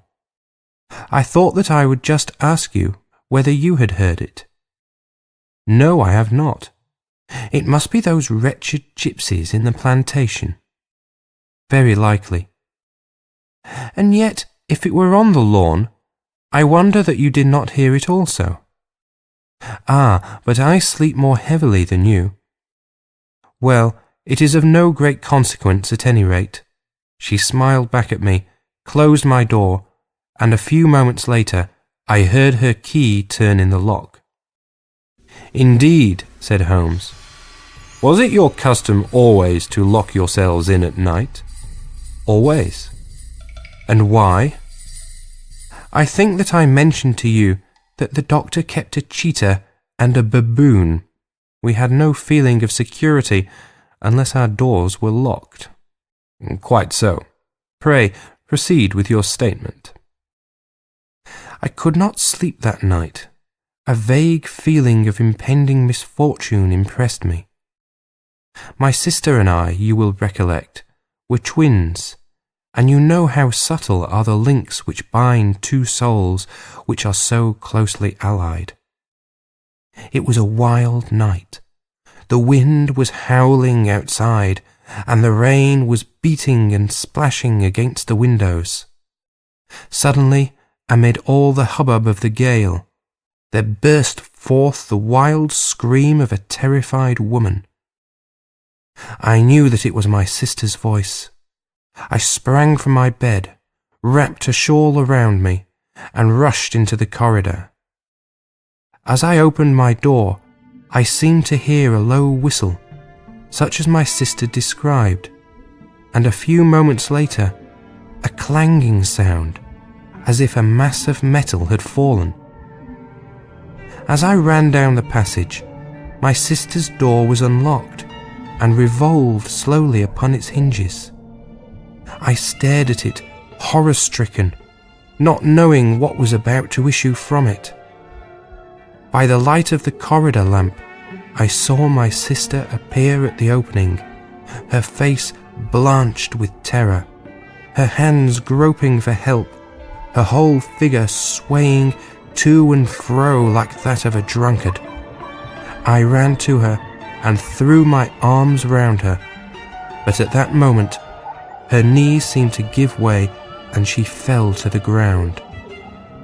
She writhed as one who is in terrible pain, and her limbs were dreadfully convulsed. At first I thought that she had not recognized me, but as I bent over, she suddenly shrieked out in a voice which I shall never forget. "Oh my God! Helen! It was the band! The Speckled Band!" There was something else which she would fain have said, and she stabbed with her finger into the air in the direction of the doctor's room, but a fresh convulsion seized her and choked her words. I rushed out, calling loudly for my stepfather, and I met him hastening from his room in his dressing gown. When he reached my sister's side, she was unconscious, and though he poured brandy down her throat and sent for medical aid from the village, all efforts were in vain, for she slowly sank and died without having recovered her consciousness. Such was the dreadful end of my beloved sister. "One moment," said Holmes. "Are you sure about this whistle and metallic sound? Could you swear to it?" "That was what the county coroner asked me at the inquiry. It is my strong impression that I heard it, and yet, among the crash of the gale, and the creaking of an old house. I may possibly have been deceived. Was your sister dressed? No, she was in her nightdress. In her right hand was found the charred stump of a match, and in her left a matchbox, showing that she had struck a light and looked about her when the alarm took place. That is important. And what conclusions did the coroner come to? He investigated the case with great care, for Dr. Roylott's conduct had long been notorious in the county, but he was unable to find any satisfactory cause of death. My evidence showed that the door had been fastened upon the inner side, and the windows were blocked by old-fashioned shutters with broad iron bars, which were secured every night. The walls were carefully sounded, and were shown to be quite solid all round, and the flooring was also thoroughly examined, with the same result. The chimney is wide, but is barred up by 4 large staples. It is certain, therefore, that my sister was quite alone when she met her end. Besides, there were no marks of any violence upon her. How about poison? The doctors examined her for it, but without success. What do you think that this unfortunate lady died of, then? It is my belief that she died of pure fear and nervous shock, though what it was that frightened her I cannot imagine. Were there gypsies in the plantation at the time? Yes, there are nearly always some there. Ah, and what did you gather from this allusion to a band, a speckled band? Sometimes I have thought that it was merely the wild talk of delirium, sometimes that it may have referred to some band of people, perhaps to these very gypsies in the plantation. I do not know whether the spotted handkerchiefs, which so many of them wear over their heads, might have suggested the strange adjective which he used.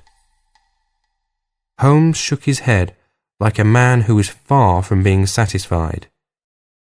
"These are very deep waters," said he. "Pray, go on with your narrative." 2 years have passed since then, and my life has been until lately lonelier than ever. A month ago, however, a dear friend, whom I have known for many years, has done me the honour to ask my hand in marriage. His name is Armitage, Percy Armitage, the second son of Mr. Armitage of Crane Water near Reading. My stepfather has offered no opposition to the match, and we are to be married in the course of the spring.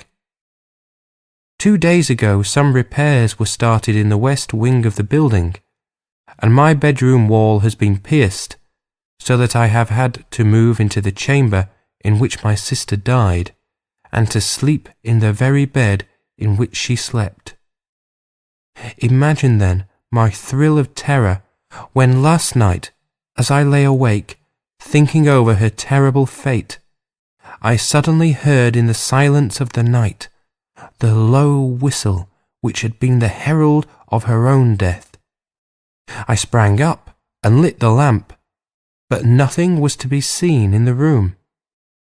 I was too shaken to go to bed again, however, so I dressed, and as soon as it was daylight, I slipped down, got a dog-cart at the Crown Inn, which is opposite, and drove to Leatherhead, from whence I have come on this morning with the one object of seeing you and asking your advice." "You have done wisely," said my friend. "But have you told me all?" "Yes, all." "Miss Roylott, you have not. You are screening your stepfather." "Why? What do you mean?" For answer, Holmes pushed back the frill of black lace which fringed the hand that lay upon our visitor's knee. 5 little livid spots, the marks of 4 fingers and a thumb, were printed upon the white wrist. "You have been cruelly used," said Holmes. The lady coloured deeply and covered over her injured wrist. "He is a hard man," she said, "and perhaps he hardly knows his own strength." There was a long silence, during which Holmes leaned his chin upon his hands and stared into the crackling fire.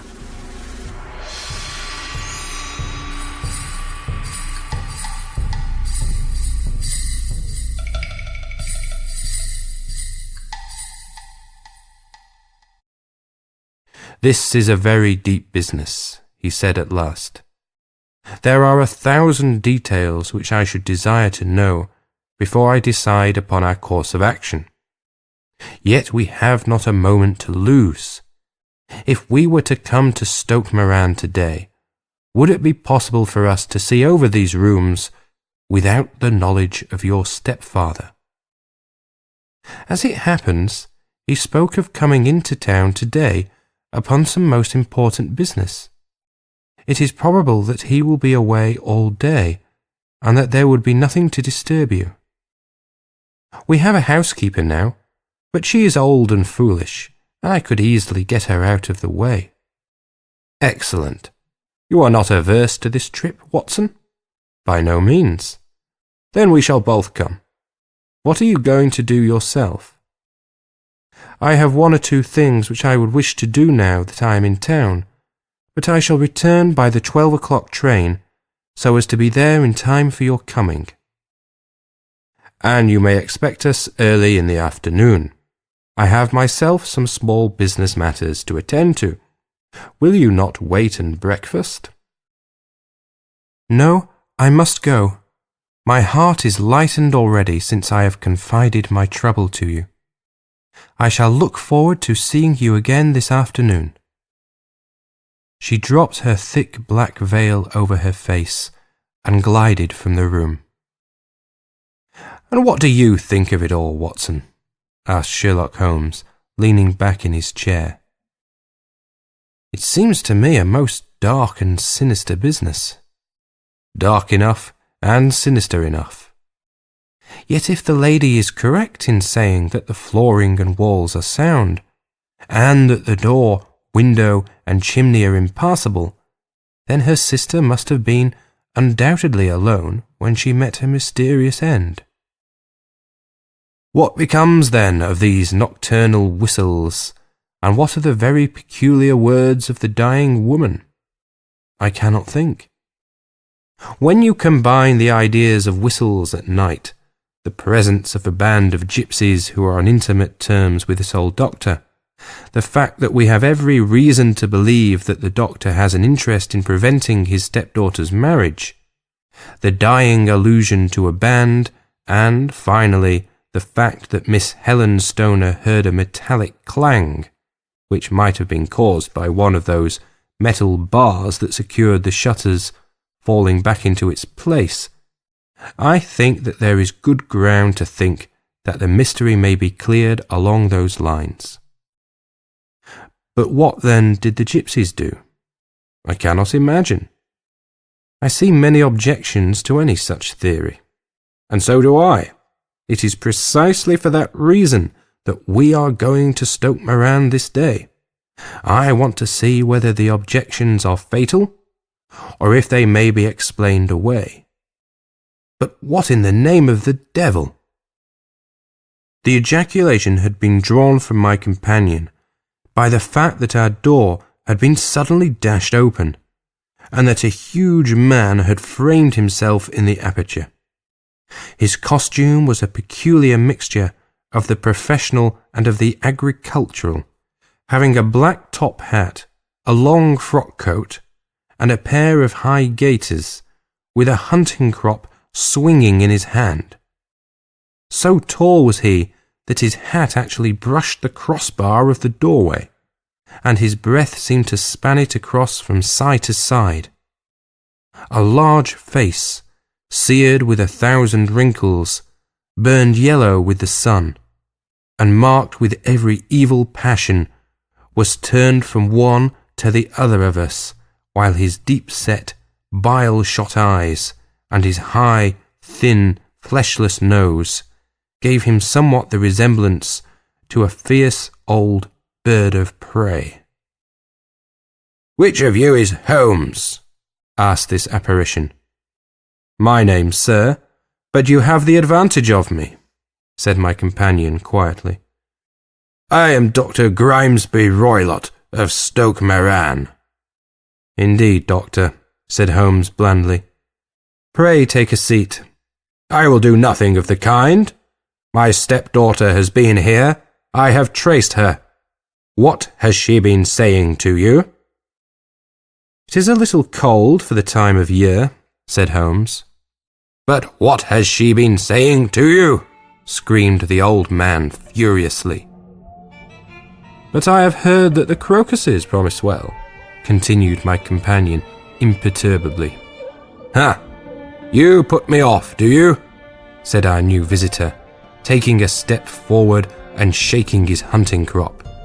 "I know you, you scoundrel. I have heard of you before. You are Holmes, the meddler." My friend smiled. "Holmes, the busybody." His smile broadened. "Holmes, the Scotland Yard jack-in-office." Holmes chuckled heartily. "Your conversation is most entertaining," said he. "When you go out, close the door, for there is a decided draught." "I will go when I have had my say. Don't you dare to meddle with my affairs. I know that Miss Stoner has been here. I traced her. I am a dangerous man to fall foul of. See here." He stepped swiftly forward, seized the poker, and bent it into a curve with his huge brown hands. "See that you keep yourself out of my grip," he snarled, and hurling the twisted poker into the fireplace, he strode out of the room. "He seems a very amiable person," said Holmes, laughing. "I am not quite so bulky, but if he had remained, I might have shown him that my grip was not much more feeble than his own." As he spoke, he picked up the steel poker and, with a sudden effort, straightened it out again.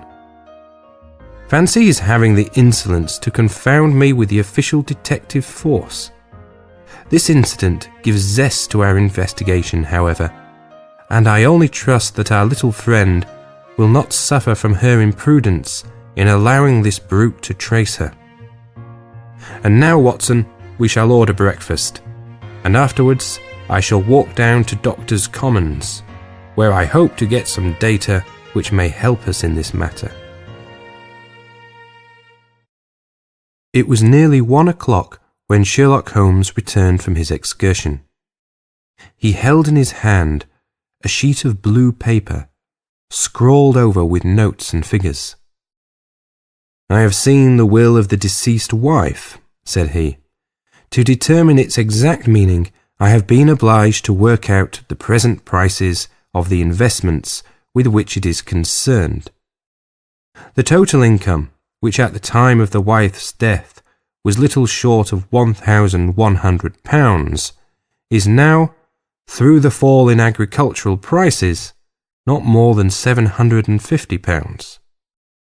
Each daughter can claim an income of £250 in case of marriage. It is evident, therefore, that if both girls had married, this beauty would have had a mere pittance, while even one of them would cripple him to a very serious extent. My morning's work has not been wasted, since it has proved that he has the very strongest motives for standing in the way of anything of the sort.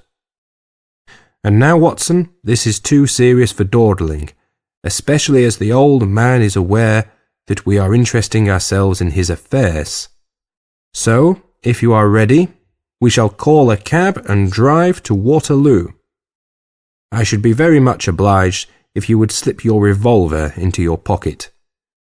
An Ely's number 2 is an excellent argument with gentlemen who can twist steel pokers into knots. That and a toothbrush are, I think, all that we need." At Waterloo, we were fortunate in catching a train for Leatherhead, where we hired a trap at the station inn and drove for 4 or 5 miles through the lovely Surrey lanes. It was a perfect day, with a bright sun and a few fleecy clouds in the heavens. The trees and wayside hedges were just throwing out their first green shoots, and the air was full of the pleasant smell of the moist earth. To me at least, there was a strange contrast between the sweet promise of the spring and this sinister quest upon which we were engaged. My companion sat in the front of the trap, his arms folded, his hat pulled down over his eyes, and his chin sunk upon his breast, buried in the deepest thought. Suddenly, however, he started, tapped me on the shoulder, and pointed over the meadows. "Look there," said he. A heavily timbered park stretched up in a gentle slope, thickening into a grove at the highest point. From amid the branches there jutted out the grey gables and high roof tree of a very old mansion. "Stoke Moran?" said he. "Yes, sir, that be the house of Dr. Grimesby Roylott," remarked the driver. "There is some building going on there," said Holmes. "That is where we are going." "There's the village," said the driver, pointing to a cluster of roofs some distance to the left. "But if you want to get to the house, you'll find it shorter to get over this stile, and so by the footpath over the fields. There it is, where the lady is walking." "And the lady, I fancy, is Miss Stoner," observed Holmes, shading his eyes. "Yes, I think we had better do as you suggest." We got off, paid our fare, and the trap rattled back on its way to Leatherhead. "I thought it as well," said Holmes as we climbed the stile, "that this fellow should think we had come here as architects or on some definite business. It may stop his gossip." "Good afternoon, Miss Stoner. You see that we have been as good as our word." Our client of the morning had hurried forward to meet us with a face which spoke her joy. "I have been waiting so eagerly for you," she cried, shaking hands with us warmly. "All has turned out splendidly. Dr. Roylott has gone to town, and it is unlikely that he will be back before evening." "We have had the pleasure of making the doctor's acquaintance," said Holmes, and in a few words he sketched out what had occurred. Miss Stoner turned white to the lips as she listened. "Good heavens!" she cried. "He has followed me, then?" "So it appears." "He is so cunning that I never know when I am safe from him. What will he say when he returns?" "He must guard himself, for he may find that there is someone more cunning than himself upon his track. You must lock yourself up from him tonight. If he is violent, we shall take you away to your aunt's at Harrow. Now, we must make the best use of our time, so kindly take us at once to the rooms which we are to examine." The building was of grey, lichen-blotched stone, with a high central portion and 2 curving wings, like the claws of a crab, thrown out on each side. In one of these wings, the windows were broken and blocked with wooden boards, while the roof was partly caved in, a picture of ruin. The central portion was in little better repair, but the right-hand block was comparatively modern, and the blinds in the windows, with the blue smoke curling up from the chimneys, showed that this was where the family resided.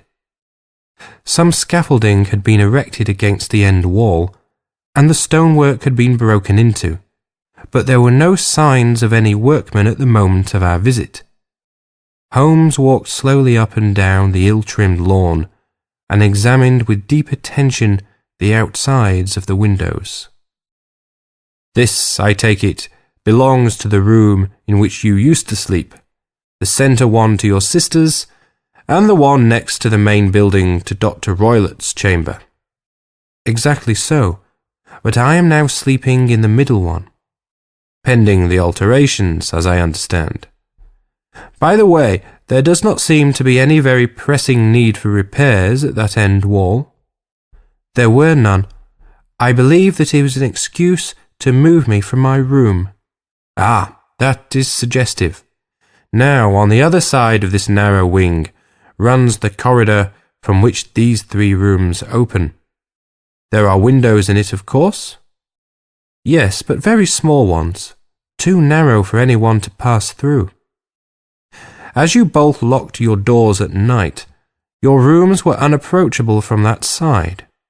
Now, would you have the kindness to go into your room and bar your shutters?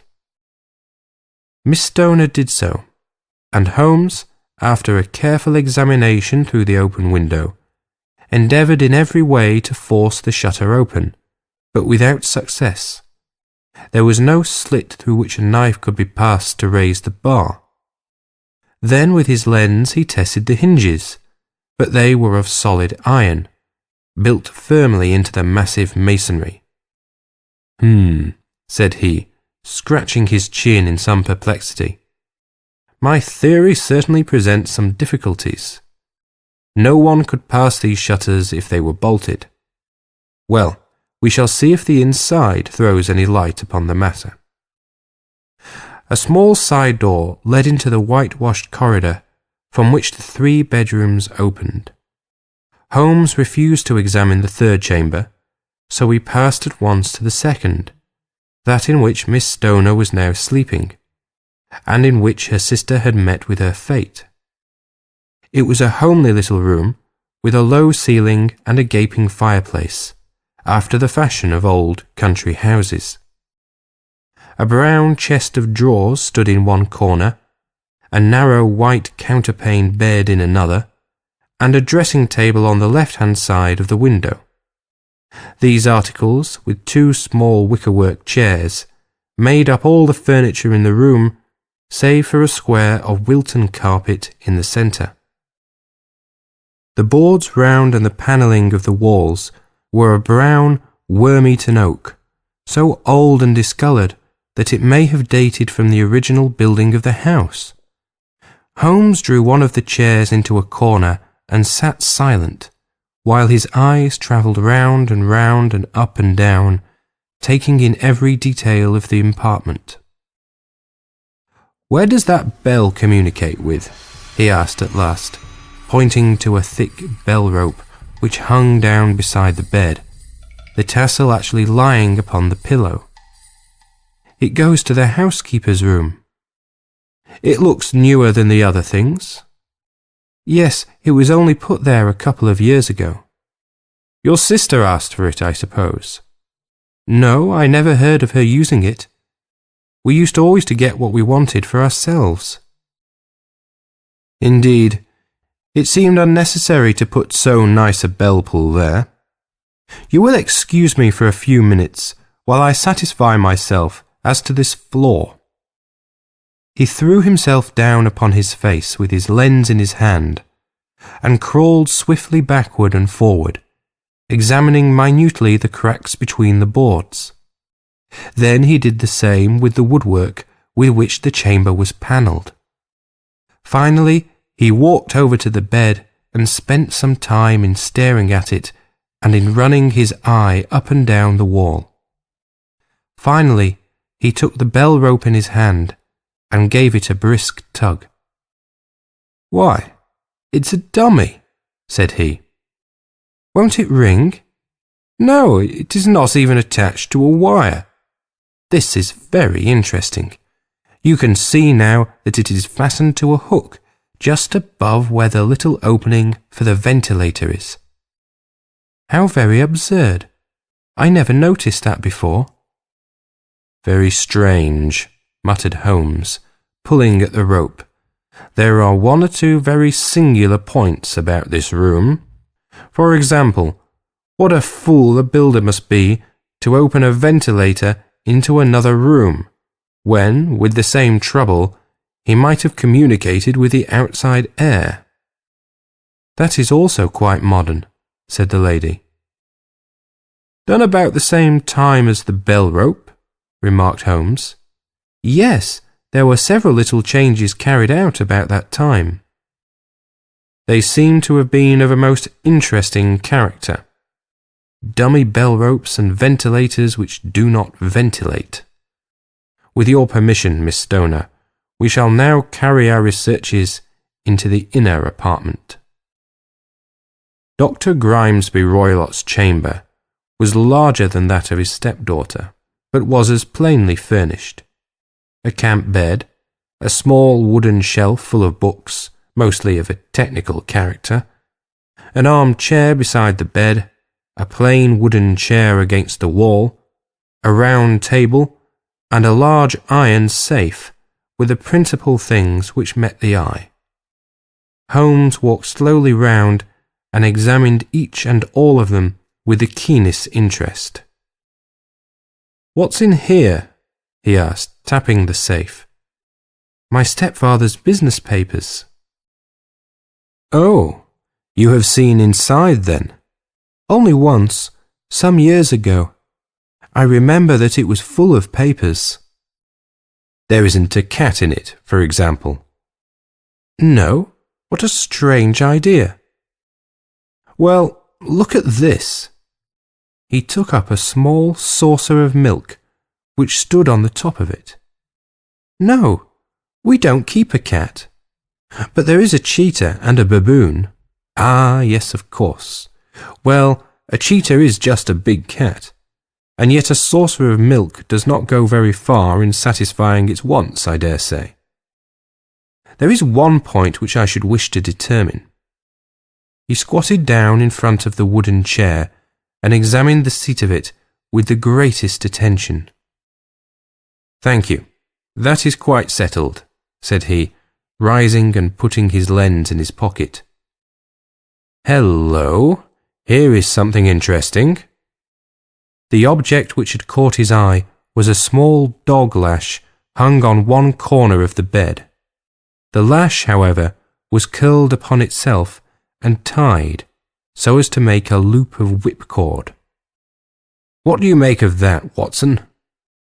"It's a common enough lash, but I don't know why it should be tied." "That is not quite so common, is it? Ah me, it's a wicked world, and when a clever man turns his brains to crime, it is the worst of all. I think that I have seen enough now, Miss Stoner, and with your permission, we shall walk out upon the lawn." I had never seen my friend's face so grim, or his brow so dark as it was when we turned from the scene of this investigation. We had walked several times up and down the lawn, neither Miss Stoner nor myself liking to break in upon his thoughts before he roused himself from his reverie. "It is very essential, Miss Stoner," said he, "that you should absolutely follow my advice in every respect." "I shall most certainly do so." "The matter is too serious for any hesitation. Your life may depend upon your compliance." "I assure you that I am in your hands." "In the first place, both my friend and I must spend the night in your room." Both Miss Stoner and I gazed at him in astonishment. "Yes, it must be so. Let me explain. I believe that is the village inn over there?" "Yes, that is the Crown." "Very good. Your windows would be visible from there?" "Certainly." "You must confine yourself to your room on pretence of a headache when your stepfather comes back. Then, when you hear him retire for the night, you must open the shutters of your window, undo the hasp, put your lamp there as a signal to us, and then withdraw quietly and everything which you are likely to want into the room which you used to occupy. I have no doubt that, in spite of the repairs, you could manage there for one night." "Oh yes, easily." "The rest you will leave in our hands." "But what will you do?" "We shall spend the night in your room, and we shall investigate the cause of this noise which has disturbed you. I believe, Mr. Holmes, that you have already made up your mind," said Miss Stoner, laying her hand upon my companion's sleeve. "Perhaps I have."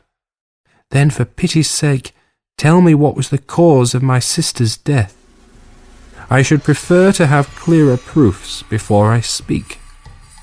"You can at least tell me whether my own thought is correct, and if she died from sudden fright." "No, I do not think so. I think that there was probably some more tangible cause. And now, Miss Stoner, we must leave you, for if Dr. Roylott returned and saw us, our journey would be in vain. Goodbye, and be brave, for if you will do what I have told you, you may rest assured that we shall soon drive away the dangers that threaten you." Sherlock Holmes and I had no difficulty in engaging a bedroom and sitting room at the Crown Inn. They were on the upper floor, and from our window we could command a view of the avenue gate and of the inhabited wing of Stoke Moran Manor House. At dusk we saw Dr. Grimesby Roylott drive past, his huge form looming up beside the little figure of the lad who drove him. The boy had some slight difficulty in undoing the heavy iron gates, and we heard the hoarse roar of the doctor's voice and saw the fury with which he shook his clenched fists at him. The trap drove on, and a few minutes later we saw a sudden light spring up among the trees as the lamp was lit in one of the sitting rooms. "Do you know, Watson," said Holmes as we sat together in the gathering darkness, "I have really some scruples as to talking to you tonight. There is a distinct element of danger." "Can I be of assistance?" "Your presence might be invaluable." "Then I shall certainly come." "It is very kind of you." "You speak of danger. You have evidently seen more in these rooms than was visible to me." "No, but I fancy that I may have deduced a little more. I imagine that you saw all that I did." "I saw nothing remarkable save the bell rope, and what purpose that could answer, I confess is more than I can imagine." "You saw the ventilator too?"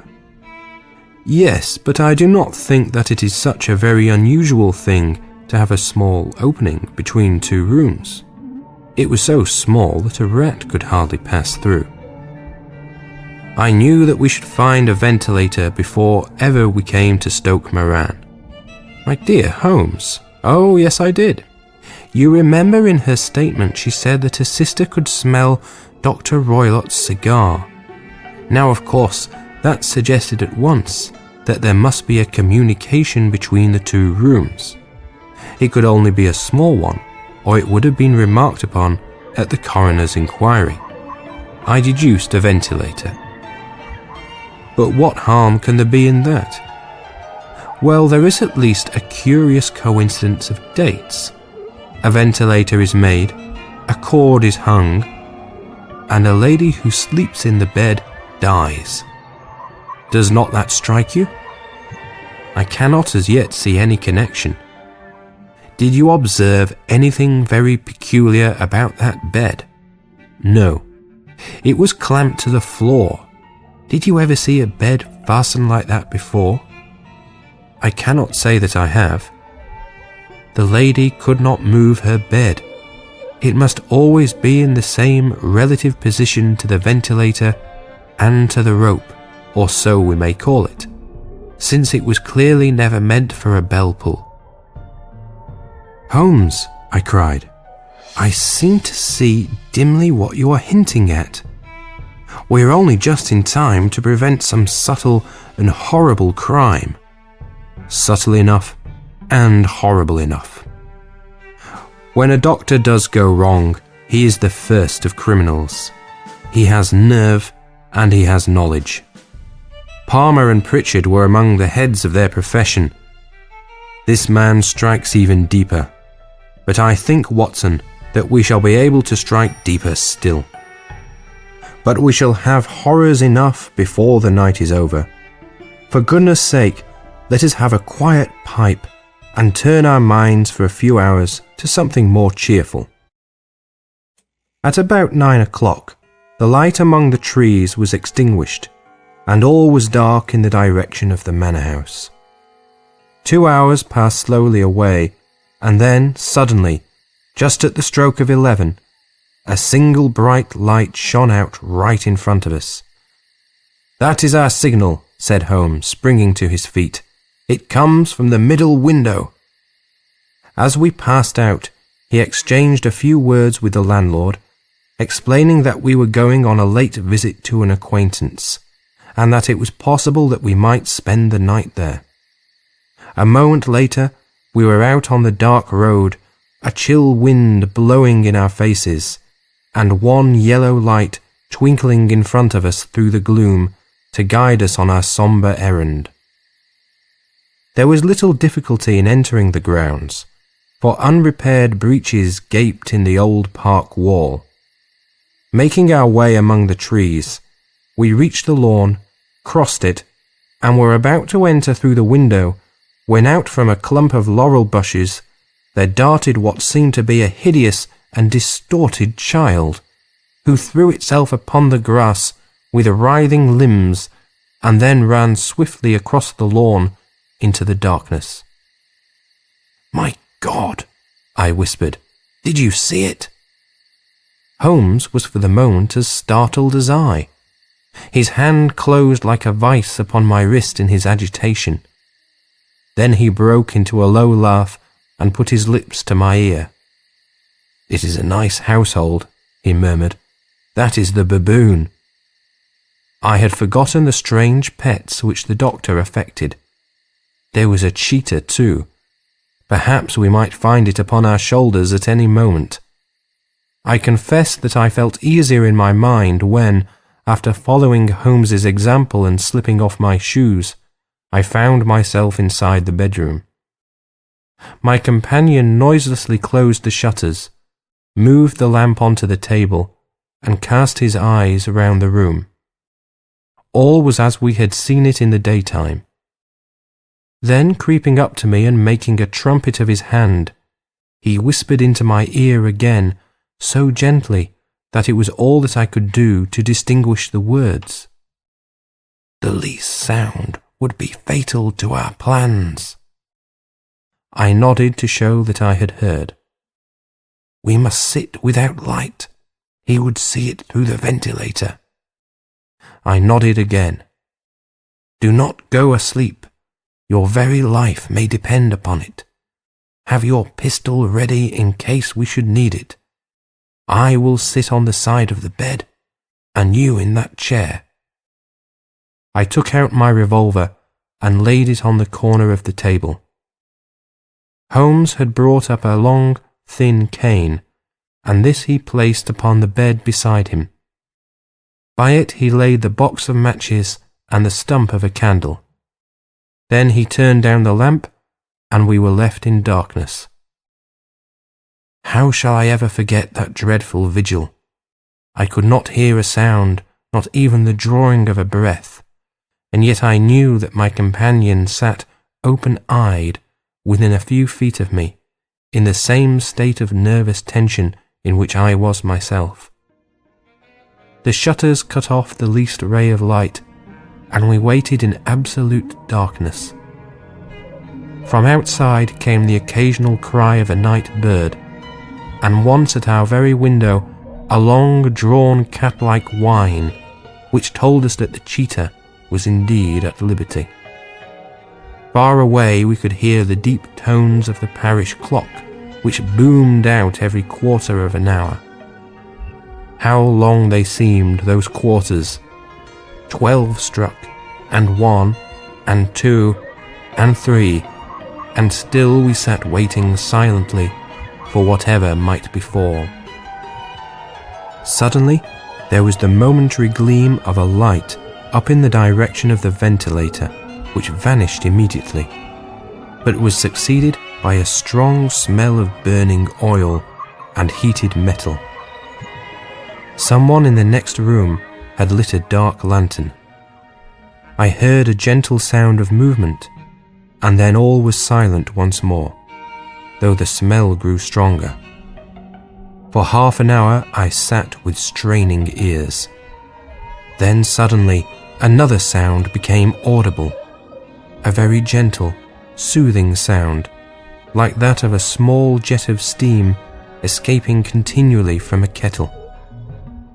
The instant that we heard it, Holmes sprang from the bed, struck a match, and lashed furiously with his cane at the bell pull. "You see it, Watson?" he yelled. "You see it?" But I saw nothing. At the moment when Holmes struck the light, I heard a low, clear whistle, but the sudden glare flashing into my weary eyes made it impossible for me to tell what it was at which my friend lashed so savagely. I could, however, see that his face was deadly pale and filled with horror and loathing. He had ceased to strike and was gazing up at the ventilator, when suddenly there broke from the silence of the night the most horrible cry to which I have ever listened. It swelled up louder and louder, a hoarse yell of pain and fear and anger, all mingled in the one dreadful shriek. They say that away down in the village, and even in the distant parsonage, that cry raised the sleepers from their beds. It struck cold to our hearts, and I stood gazing at Holmes, and he at me, until the last echoes of it had died away into the silence from which it rose. "What can it mean?" I gasped. "It means that it is all over," Holmes answered. "And perhaps, after all, it is for the best. Take your pistol, and we will enter Dr. Roylott's room." With a grave face, he lit the lamp and led the way down the corridor. Twice he struck at the chamber door without any reply from within. Then he turned the handle and entered, I at his heels, with the cocked pistol in my hand. It was a singular sight which met our eyes. On the table stood a dark lantern, with the shutter half open, throwing a brilliant beam of light upon the iron safe, the door of which was ajar. Beside this table, on the wooden chair, sat Dr. Grimesby Roylott, clad in a long grey dressing gown, his bare ankles protruding beneath, and his feet thrust into red heelless Turkish slippers. Across his lap lay the short stock with the long lash which we had noticed during the day. His chin was cocked upward, and his eyes were fixed in a dreadful, rigid stare at the corner of the ceiling. Round his brow he had a peculiar yellow band with brownish speckles, which seemed to be bound tightly round his head. As we entered, he made neither sound nor motion.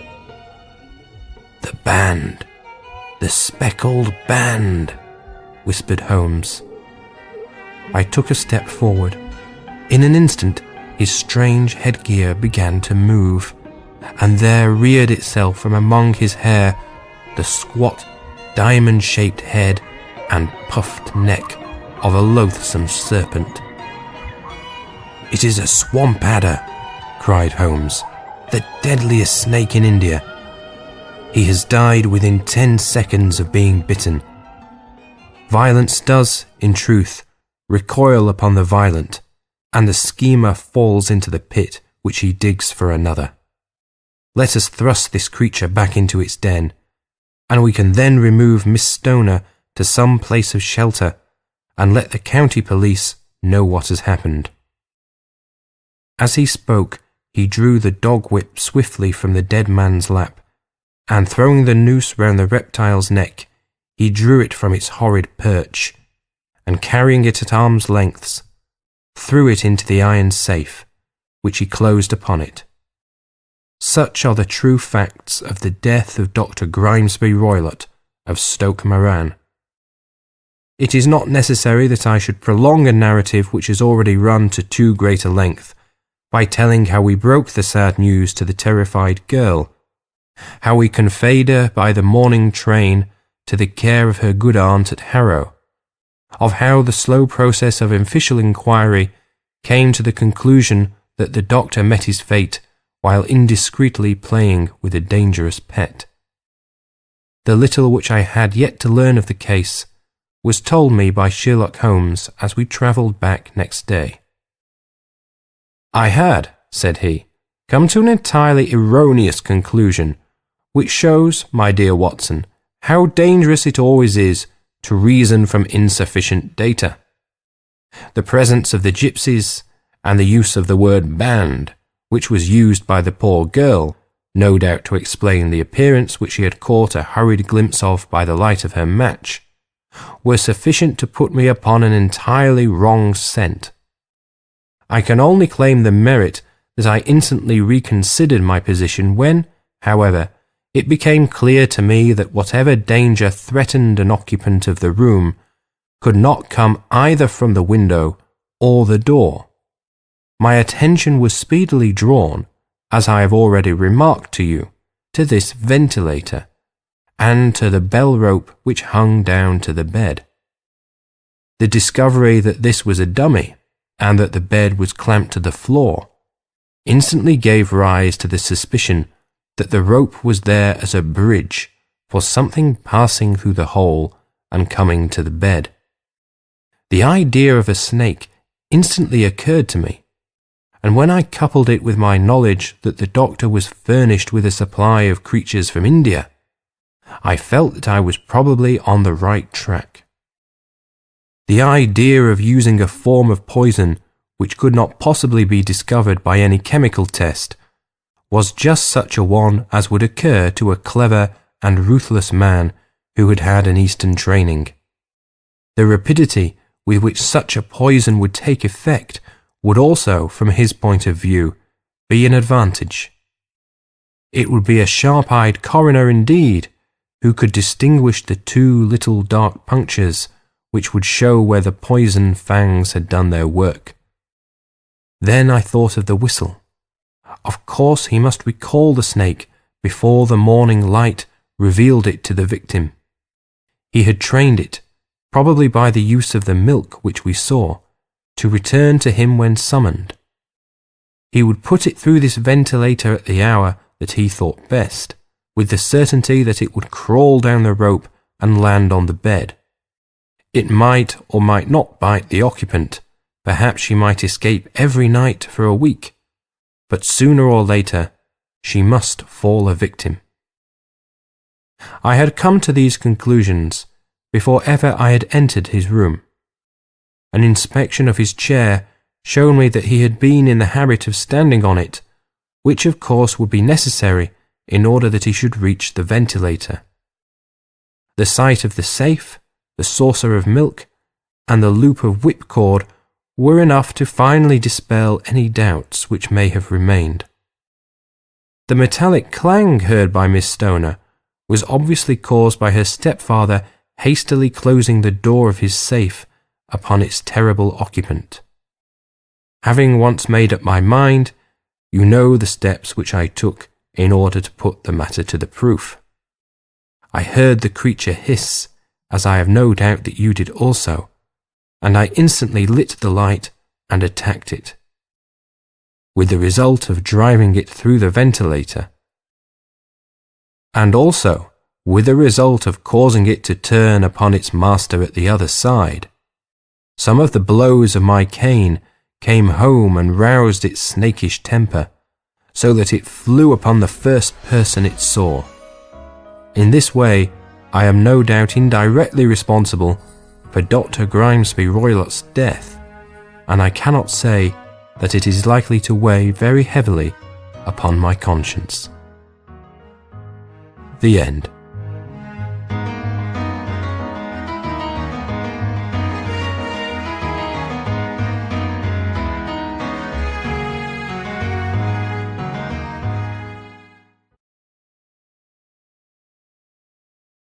The Strange Crime of John Boulnois. Mr. Calhoun Kidd was a very young gentleman with a very old face, a face dried up with its own eagerness, framed in blue-black hair and a black butterfly tie. He was the emissary in England of the colossal American daily called the Western Sun, also humorously described as the Rising Sunset. This was in allusion to a great journalistic declaration attributed to Mr. Kidd himself, that he guessed the sun would rise in the west yet, if American citizens did a bit more hustling. Those, however, who mock American journalism from the standpoint of somewhat mellower traditions forget a certain paradox which partly redeems it. For while the journalism of the States permits a pantomimic vulgarity long past anything English, it also shows a real excitement about the most earnest mental problems of which English papers are innocent, or rather incapable. The Sun was full of the most solemn matters treated in the most farcical way. William James figured there as well as Weary Willie, and pragmatists alternated with pugilists in the long procession of its portraits. Thus, when a very unobtrusive Oxford man named John Boulnois wrote in a very unreadable review called The Natural Philosophy Quarterly, a series of articles on alleged weak points in Darwinian evolution, it fluttered no corner of the English papers, though Boulnois' theory, which was that of a comparatively stationary universe visited occasionally by convulsions of change, had some rather faddy fashionableness at Oxford, and got so far as to be named catastrophism. But many American papers seized on the challenge as a great event, and the Sun threw the shadow of Mr. Boulnois quite gigantically across its pages. By the paradox already noted, articles of valuable intelligence and enthusiasm were presented with headlines apparently written by an illiterate maniac, headlines such as "Darwin Chews Dirt," "Critic Boulnois says he jumps the shocks," or "Keep catastrophic, says Thinker Boulnois." And Mr. Calhoun Kidd of the Western Sun was bidden to take his butterfly tie and lugubrious visage down to the little house outside Oxford, where Thinker Boulnois lived, in happy ignorance of such a title. That fated philosopher had consented in a somewhat dazed manner to receive the interviewer, and had named the hour of 9 that evening. The last of a summer sunset clung about Cumnor and the low wooded hills. The romantic Yankee was both doubtful of his road and inquisitive about his surroundings, and seeing the door of a genuine feudal old country inn, the Champion Arms, standing open, he went in to make inquiries. In the bar parlour he rang the bell, and had to wait some little time for a reply to it. The only other person present was a lean man with close red hair and loose, horsey-looking clothes, who was drinking very bad whisky, but smoking a very good cigar. The whisky, of course, was the choice brand of the Champion Arms. The cigar he had probably brought with him from London. Nothing could be more different than his cynical négligé from the dapper dryness of the young American. But something in his pencil and open notebook, and perhaps in the expression of his alert blue eye, caused Kidd to guess, correctly, that he was a brother journalist. "Could you do me a favour," asked Kidd, with the courtesy of his nation, "of directing me to the grey cottage, where Mr. Boulnois lives, as I understand?" "It's a few yards down the road," said the red-haired man, removing his cigar. "I shall be passing it myself in a minute, but I'm going on to Pendragon Park to try and see the fun." "What is Pendragon Park?" asked Calhoun Kidd. "Sir Claude Champion's place. Haven't you come down for that too?" asked the other pressman, looking up. "You're a journalist, aren't you?" "I have come to see Mr. Boulnois," said Kidd. "I have come to see Mrs. Boulnois," replied the other, "but I shan't catch her at home," and he laughed rather unpleasantly. "Are you interested in catastrophism?" asked the wondering Yankee. "I'm interested in catastrophes, and there are going to be some, replied his companion gloomily. "Mine's a filthy trade, and I never pretend it isn't." With that he spat on the floor.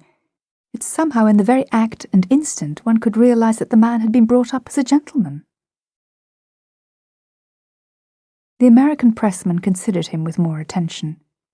His face was pale and dissipated, with the promise of formidable passions yet to be loosed, but it was a clever and sensitive face. His clothes were coarse and careless, but he had a good seal ring on one of his long, thin fingers. His name, which came out in the course of talk, was James Dalroy. He was the son of a bankrupt Irish landlord, and attached to a pink paper which he heartily despised, called Smart Society, in the capacity of reporter and something painfully like a spy. Smart Society, I regret to say, felt none of that interest in Boulnois on Darwin, which was such a credit to the head and hearts of the Western Sun. Dalroy had come down, it seemed, to snuff up the scent of a scandal, which might very well end in the divorce court, but which was at present hovering between Grey Cottage and Pendragon Park. Sir Claude Champion was known to the readers of the Western Sun as well as Mr. Boulnois. So were the Pope and the Derby winner. But the idea of their intimate acquaintanceship would have struck Kidd as equally incongruous. He had heard of and written about, nay, falsely pretended to know, Sir Claude Champion as one of the brightest and wealthiest of England's upper 10, as the great sportsman who raced yachts round the world, as the great traveller who wrote books about the Himalayas, as the politician who swept constituencies with the startling sort of Tory democracy, and as the great dabbler in art, music, literature, and above all, acting. Sir Claude was really rather magnificent in other than American eyes. There was something of the Renaissance prince about his omnivorous culture and restless publicity. He was not only a great amateur, but an ardent one. There was in him none of that antiquarian frivolity that we convey by the word dilettante. That faultless falcon profile with purple-black Italian eye, which had been snapshotted so often both for Smart Society and the Western Sun, gave everyone the impression of a man eaten by ambition as by a fire, or even a disease. But though Kidd knew a great deal about Sir Claude, a great deal more in fact than there was to know, it would never have crossed his wildest dreams to connect so showy an aristocrat with the newly unearthed founder of catastrophism. Or to guess that Sir Claude Champion and John Boulnois could be intimate friends. Such, according to Dalroy's account, was nevertheless the fact. The two had hunted in couples at school and college, and though their social destinies had been very different, for Champion was a great landlord and almost a millionaire, while Boulnois was a poor scholar, and until just lately an unknown one, they still kept in very close touch with each other. Indeed, Boulnois' cottage stood just outside the gates of Pendragon Park. But whether the two men could be friends much longer was becoming a dark and ugly question. A year or two before, Boulnois had married a beautiful and not unsuccessful actress to whom he was devoted in his own shy and ponderous style, and the proximity of the household to Champion's had given that flighty celebrity opportunities for behaving in a way that could not but cause painful and rather base excitement. Sir Claude had carried the arts of publicity to perfection, and he seemed to take a crazy pleasure in being equally ostentatious in an intrigue that could do him no sort of honour. Footmen from Pendragon were perpetually leaving bouquets for Mrs. Boulnois. Carriages and motor cars were perpetually calling at the cottage for Mrs. Boulnois. Balls and masquerades perpetually filled the grounds, in which the baronet paraded Mrs. Boulnois like the queen of love and beauty at a tournament. That very evening, marked by Mr. Kidd for the exposition of catastrophism, had been marked by Sir Claude Champion for an open-air rendering of Romeo and Juliet, in which he was to play Romeo to a Juliet it was needless to name. "I don't think it can go on without a smash," said the young man with red hair, getting up and shaking himself.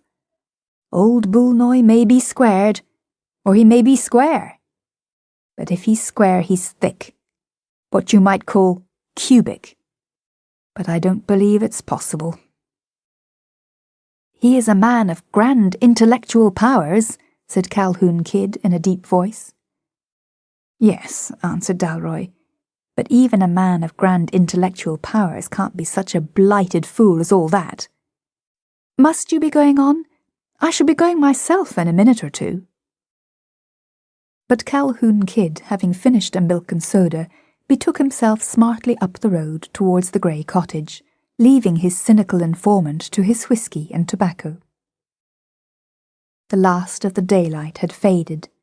The skies were of a dark green-grey like slate, studded here and there with a star, but lighter on the left side of the sky, with the promise of a rising moon. The grey cottage, which stood entrenched, as it were, in a square of stiff, high thorn hedges, was so close under the pines and palisades of the park that Kidd at first mistook it for the park lodge. Finding the name on the narrow wooden gate, however, and seeing by his watch that the hour of Thinker's appointment had just struck, he went in and knocked at the front door. Inside the garden hedge, he could see that the house, though unpretentious enough, was larger and more luxurious than it looked at first, and was quite a different kind of place from a porter's lodge. A dog kennel and a beehive stood outside, like symbols of old English country life. The moon was rising behind a plantation of prosperous pear trees. The dog that came out of the kennel was reverend-looking and reluctant to bark, and the plain, elderly manservant who opened the door was brief but dignified. "Mr. Boulnois asked me to offer his apologies, sir," he said, "but he has been obliged to go out suddenly." "But see here, I had an appointment," said the interviewer with a rising voice. "Do you know where he went to?" "To Pendragon Park, sir," said the servant rather sombrely, and began to close the door. Kidd started a little. "Did he go with with the rest of the party?" he asked rather vaguely. "No, sir," said the man shortly. "He stayed behind and then went out alone."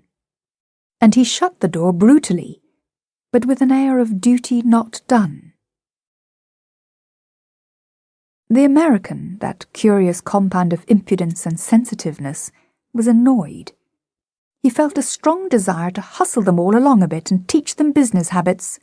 The hoary old dog, and the grizzled, heavy-faced old butler with his prehistoric shirt-front, and the drowsy old moon, and above all the scatter-brained old philosopher who couldn't keep an appointment. "If that's the way he goes on, he deserves to lose his wife's purest devotion," said Mr. Calhoun Kidd. "But perhaps he's gone over to make a row. In that case, I reckon a man from the Western Sun will be on the spot." And turning the corner by the open lodge gates, he set off, stumping up the long avenue of black pine woods that pointed in abrupt perspective towards the inner gardens of Pendragon Park. The trees were as black and orderly as plumes upon a hearse. There were still a few stars. He was a man with more literary than direct natural associations. The word Ravenswood came into his head repeatedly. It was partly the raven colour of the pine woods, but partly also an indescribable atmosphere, almost described in Scott's great tragedy. The smell of something that died in the 18th century. The smell of dank gardens and broken urns, of wrongs that will never now be righted, of something that is none the less incurably sad because it is strangely unreal. More than once, as he went up that trim black road of tragic artifice, he stopped startled, thinking he heard steps in front of him. He could see nothing in front but the twin sombre walls of pine and the wedge of starlit sky above them. At first he thought he must have fancied it, or been mocked by a mere echo of his own tramp. But as he went on, he was more and more inclined to conclude, with the remains of his reason, that there really were other feet upon the road. He thought hazily of ghosts, and was surprised how swiftly he could see the image of an appropriate and local ghost, one with a face as white as Pierrot's, but patched with black. The apex of the triangle of dark blue sky was growing brighter and bluer, but he did not realize as yet that this was because he was coming nearer to the lights of the great house and garden. He only felt that the atmosphere was growing more intense. There was in the sadness more violence and secrecy. More, he hesitated for the word, and then said it with a jerk of laughter, catastrophism. More pines, more pathway slid past him, and then he stood rooted as by a blast of magic. It is vain to say that he felt as if he had got into a dream, but this time he felt quite certain that he had got into a book. For we human beings are used to inappropriate things. We are accustomed to the clatter of the incongruous. It is a tune to which we can go to sleep. If one appropriate thing happens, it wakes us up like the pang of a perfect chord. Something happened, such as would have happened in such a place in a forgotten tale. Over the black pinewood came flying and flashing in the moon a naked sword, such a slender and sparkling rapier as may have fought many an unjust duel in that ancient park. It fell on the pathway far in front of him, and lay there glistening like a large needle. He ran like a hare and bent to look at it. Seen at close quarters, it had rather a showy look. The big red jewels in the hilt and guard were a little dubious, but there were other red drops upon the blade, which were not dubious. He looked round wildly in the direction from which the dazzling missile had come, and saw that at this point the sable facade of fir and pine was interrupted by a smaller road at right angles, which, when he turned it, brought him in full view of the long, lighted house, with the lake and fountains in front of it. Nevertheless, he did not look at this, having something more interesting to look at. Above him, at the angle of the steep green bank of the terraced garden, was one of those small picturesque surprises common in the old landscape gardening, a kind of small round hill or dome of grass, like a giant molehill, ringed and crowned with 3 concentric fences of roses, and having a sundial in the highest point in the centre. Kid could see the finger of the dial stand up dark against the sky, like the dorsal fin of a shark, and the vain moonlight clinging to that idle clock. But he saw something else clinging to it also. For one wild moment, the figure of a man. Though he saw it there only for a moment, though it was outlandish and incredible in costume, being clad from neck to heel in tight crimson with glints of gold, yet he knew in one flash of moonlight who it was. That white face flung up to heaven, clean-shaven and so unnaturally young, like Byron with a Roman nose, those black curls already grizzled. He had seen the 1,000 public portraits of Sir Claude Champion. The wild red figure reeled an instant against the sundial. The next, it had rolled down the steep bank and lay at the American's feet, faintly moving one arm. A gaudy, unnatural gold ornament on the arm suddenly reminded Kid of Romeo and Juliet. Of course, the tight crimson suit was part of the play. but there was a long red stain down the bank from which the man had rolled. That was no part of the play. He had been run through the body. Mr. Calhoun Kidd shouted and shouted again.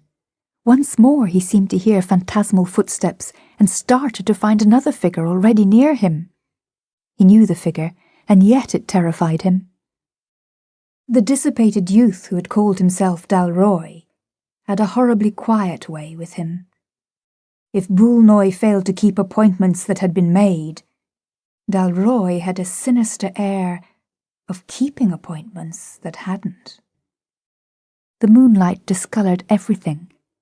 Against Dalroy's red hair, his wan face looked not so much white as pale green. All this morbid impressionism must be Kidd's excuse for having cried out, brutally and beyond all reason, "Did you do this, you devil?" James Dalroy smiled his unpleasing smile, but before he could speak, the fallen figure made another movement of the arm, waving vaguely towards the place where the sword fell. Then came a moan, and then it managed to speak. "Boulnois! Boulnois, I say! Boulnois did it!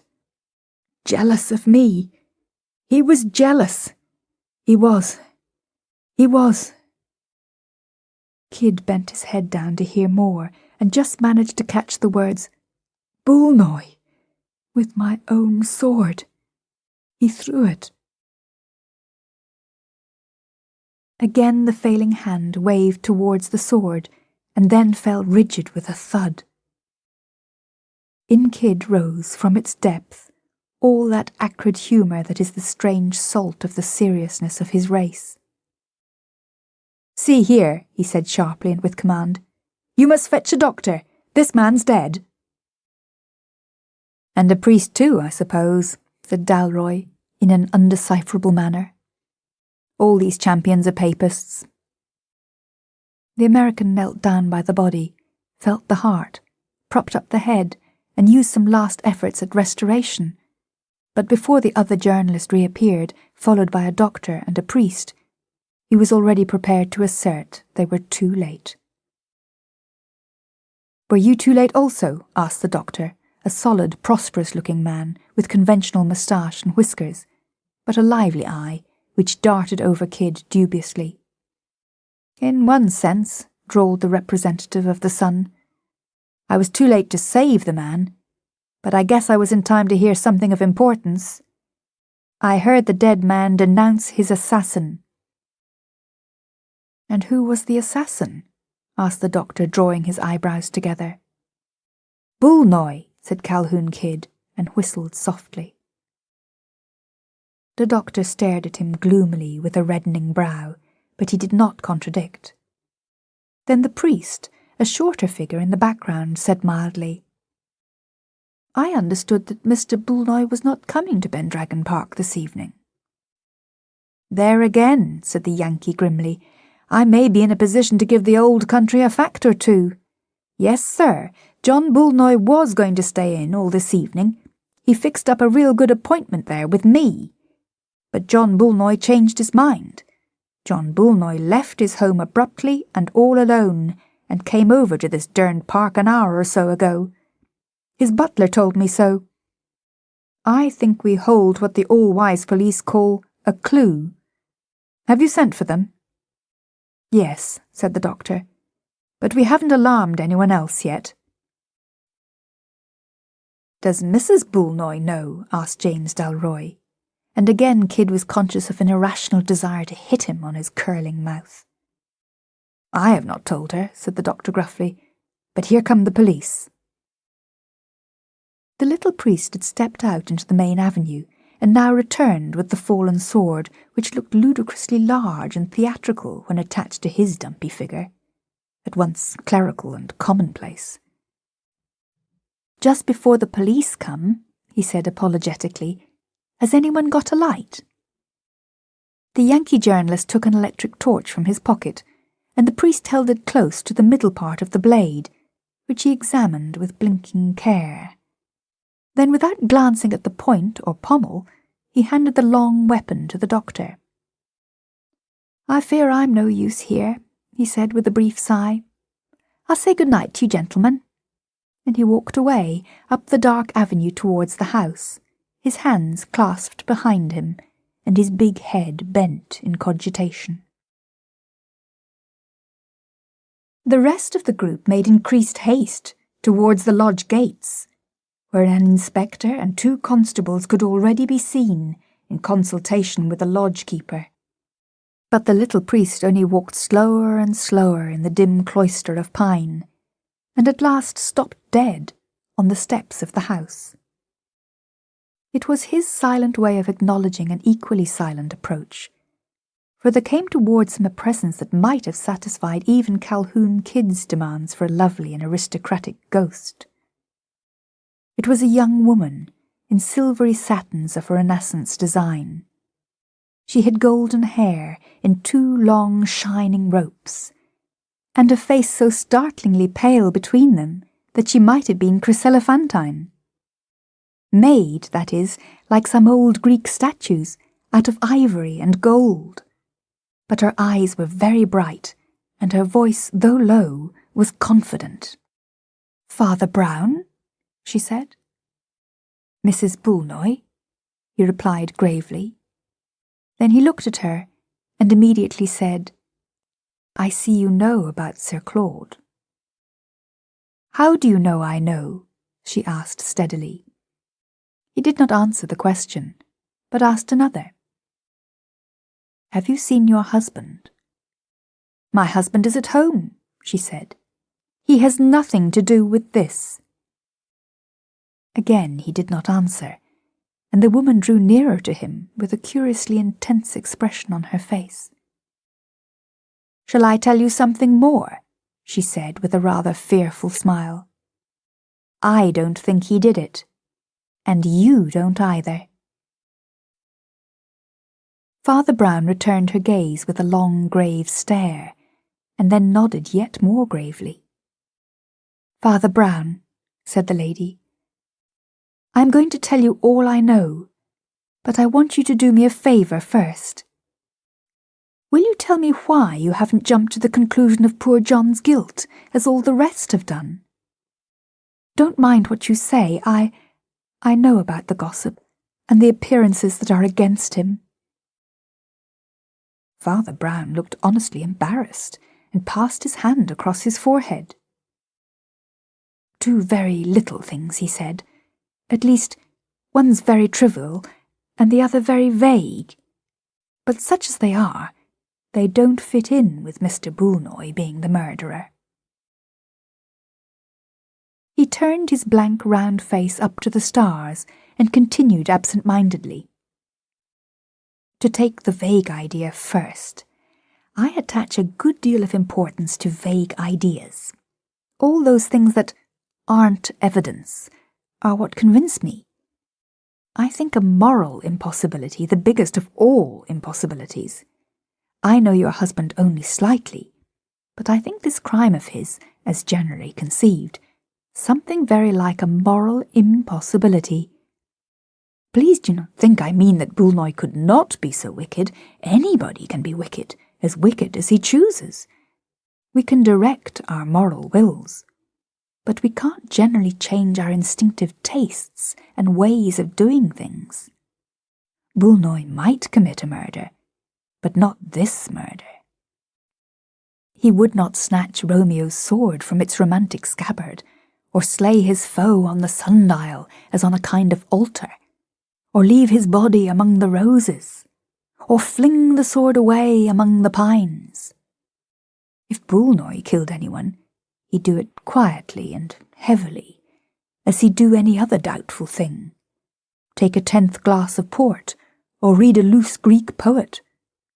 No, the romantic setting is not like Boulnois. It's more like Champion.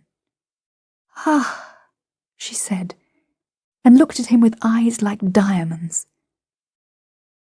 "And the trivial thing was this," said Brown. "There were fingerprints on that sword.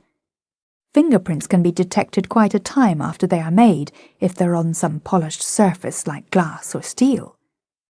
These were on a polished surface. They were halfway down the blade of the sword.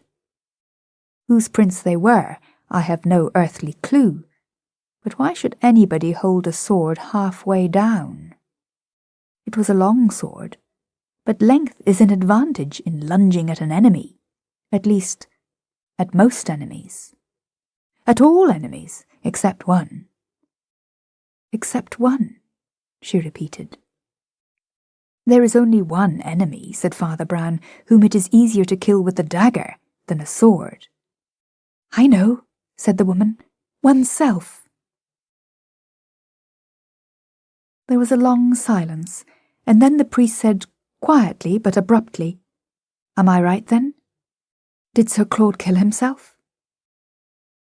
Yes, she said, with a face like marble. I saw him do it. He died, said Father Brown, for love of you. An extraordinary expression flashed across her face, very different from pity, modesty, remorse, or anything her companion had expected. Her voice became suddenly strong and full. I don't believe, she said, he ever cared about me a rap. He hated my husband. Why?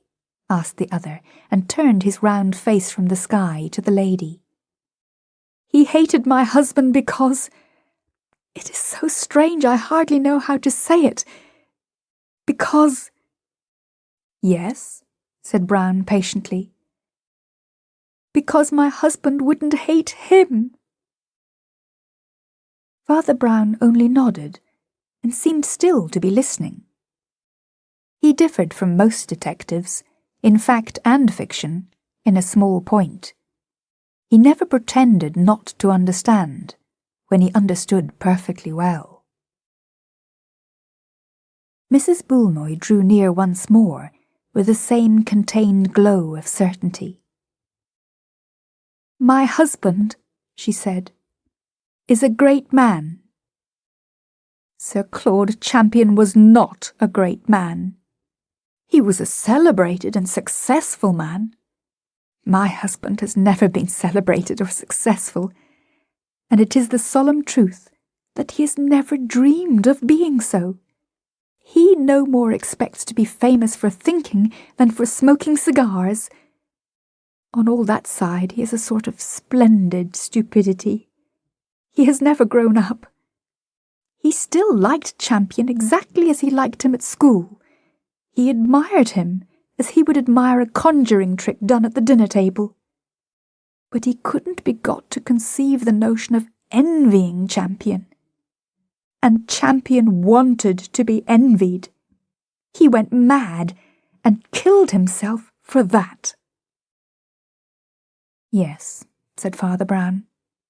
I think I begin to understand. Oh, don't you see? She cried. The whole picture is made for that. The place is planned for it. Champion put John in a little house at his very door, like a dependent, to make him feel a failure. He never felt it. He thinks no more about such things than an absent-minded lion. Champion would burst in on John's shabbiest hours or homeliest meals with some dazzling present or announcement or expedition that made it like the visit of Haroun al-Rashid, and John would accept or refuse amiably, with one eye off, so to speak, like one lazy schoolboy agreeing or disagreeing with another. After 5 years of it, John had not turned a hair, and Sir Claude Champion was a monomaniac. And Haman began to tell them, said Father Brown, of all the things wherein the king had honoured him. And he said, All these things profit me nothing, while I see Mordecai the Jew sitting in the gate. The crisis came, Mrs. Boulnois continued, when I persuaded John to let me take down some of his speculations and send them to a magazine. They began to attract attention, especially in America, and one paper wanted to interview him. When Champion, who was interviewed nearly every day, heard of this late little crumb of success falling to his unconscious rival, the last link snapped that held back his devilish hatred. Then he began to lay that insane siege to my own love and honour, which has been the talk of the shire. You will ask me why I allowed such atrocious attentions. I answer that I could not have declined them except by explaining to my husband. There are some things the soul cannot do, as the body cannot fly. Nobody could have explained to my husband. Nobody could do it now. If you said to him in so many words, Champion is stealing your wife, he would think the joke a little vulgar, that it could be anything but a joke. That notion could find no crack in his great skull to get in by. Well, John was to come and see us act this evening, but just as we were starting he said he wouldn't. He had got an interesting book and a cigar. I told this to Sir Claude, and it was his death blow. The monomaniac suddenly saw despair. He stabbed himself, crying out like a devil that Boulnois was slaying him. He lies there in the garden, dead of his own jealousy, to produce jealousy. And John is sitting in the dining room, reading a book. There was another silence, and then the little priest said, "There is only one weak point, Mrs. Boulnois, in all your very vivid account. Your husband is not sitting in the dining room reading a book. That American reporter told me that he had been to your house, and your butler told him Mr. Boulnois had gone to Pendragon Park after all." Her bright eyes widened to an almost electric glare, and yet it seemed rather bewilderment than confusion or fear. "Why, what can you mean?" she cried. "All the servants were out of the house seeing the theatricals, and we don't keep a butler, thank goodness." Father Brown started and spun half round like an absurd teetotum. "What? What?" he cried, seeming galvanized into sudden life. "Look here. I say, can I make your husband hear if I go to the house?" "Oh, the servants will be back by now," she said, wondering. "Right, right," rejoined the cleric energetically, and set off scuttling up the path towards the park gates. He turned once to say, "Better get hold of that Yankee, or crime of John Boulnois will be all over the Republic in large letters." "You don't understand," said Mrs. Boulnois. "He wouldn't mind. I don't think he imagines that America really is a place." When Father Brown reached the house with the beehive and the drowsy dog, a small and neat maid-servant showed him into the dining room, where Boulnois sat reading by a shaded lamp, exactly as his wife described him.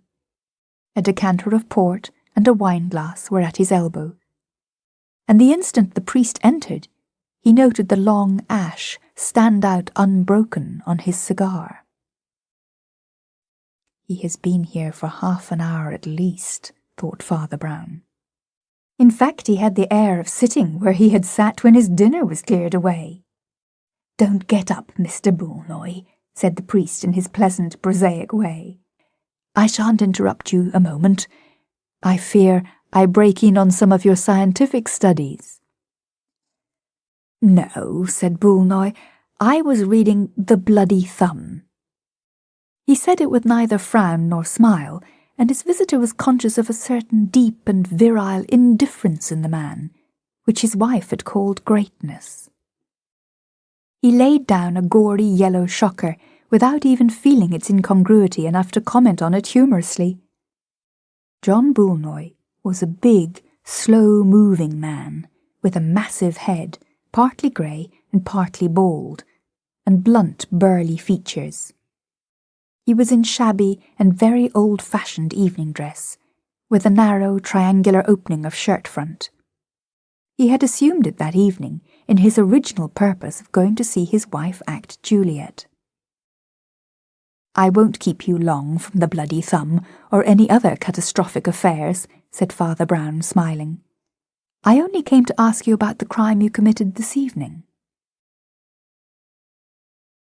Boulnois looked at him steadily, but a red bar began to show across his broad brow, and he seemed like one discovering embarrassment for the first time. "I know it was a strange crime," assented Brown in a low voice. "Stranger than murder, perhaps, to you. The little sins are sometimes harder to confess than the big ones, but that's why it's so important to confess them. Your crime is committed by every fashionable hostess 6 times a week, and yet you find it stick to your tongue like a nameless atrocity." "It makes one feel," said the philosopher slowly, "such a damned fool." "I know," assented the other, "but one often has to choose between feeling a damned fool and being one." "I can't analyse myself well," went on Boulnois, "but sitting in that chair with that story, I was as happy as a schoolboy on a half-holiday. It was security, eternity. I can't convey it. The cigars were within reach, the matches were within reach, the thumb had 4 more appearances to...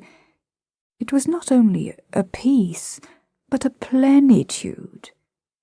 Then that bell rang, and I thought for one long mortal minute that I couldn't get out of that chair.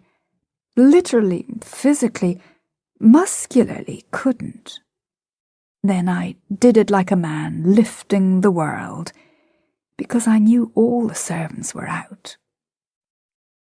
I opened the front door, and there was a little man with his mouth open to speak and his notebook open to write in. I remembered the Yankee interviewer. I'd forgotten.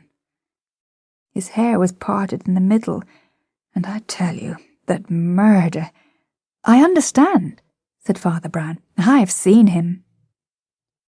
"I didn't commit murder," continued the catastrophist mildly, "but only perjury.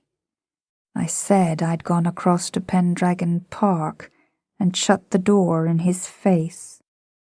That's my crime, Father Brown, and I don't know what penance he would inflict for it." "I shan't inflict any penance," said the clerical gentleman, collecting his heavy hat and umbrella with an air of some amusement. "Quite the contrary. I came here specially to let you off the little penance which would otherwise have followed your little offence." "And what," asked Boulnois, smiling, "is the little penance I have so luckily been let off?" "Being hanged," said Father Brown. Talking Books, recorded by Ardis Studios, 2005. Read by Cora MacDonald.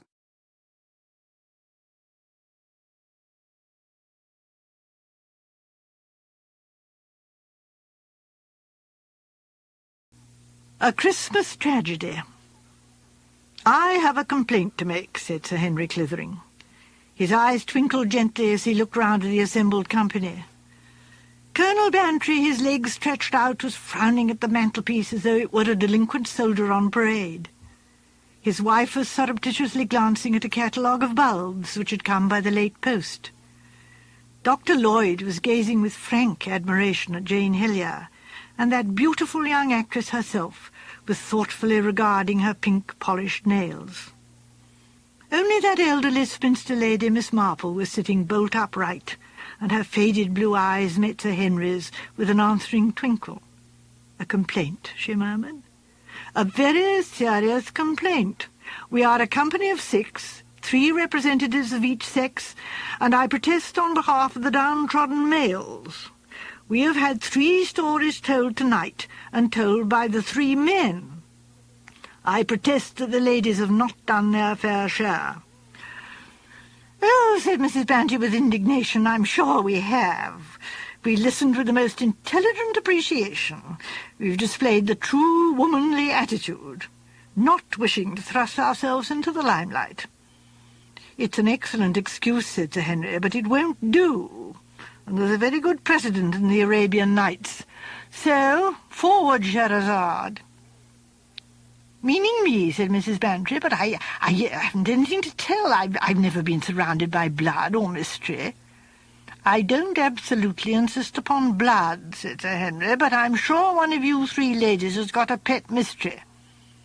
Come now, Miss Marple, the curious coincidence of the charwoman, or the mystery of the mothers' meeting. Oh, don't disappoint me in St. Mary's Mead." Miss Marple shook her head. "Nothing that would interest you, Sir Henry. We have our little mysteries, of course.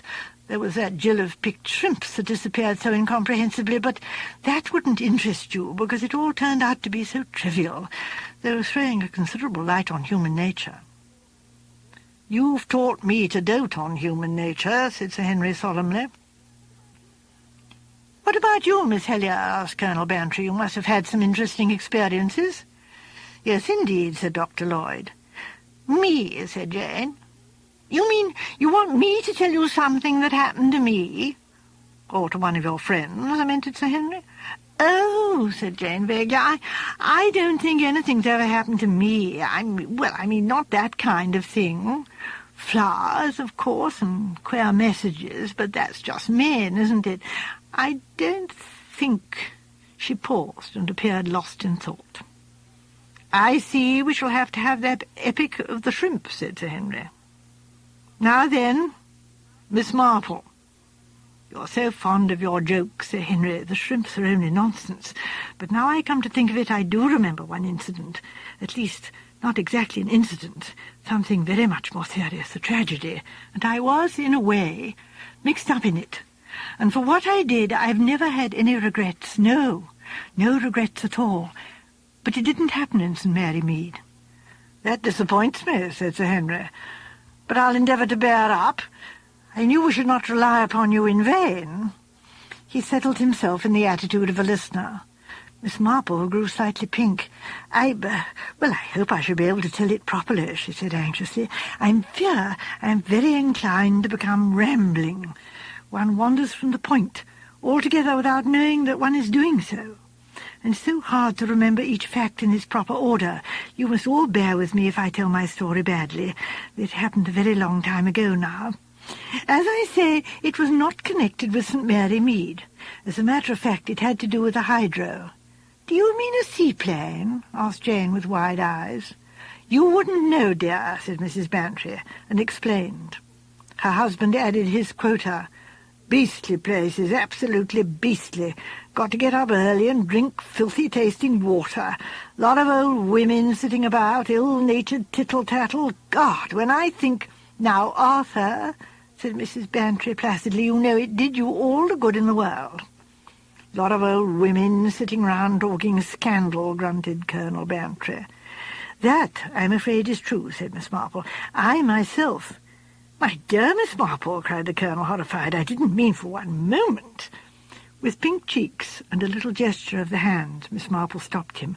"Oh, but it's true, Colonel Bantry. Oh, now, I should just like to say this. Now, let me recollect my thoughts.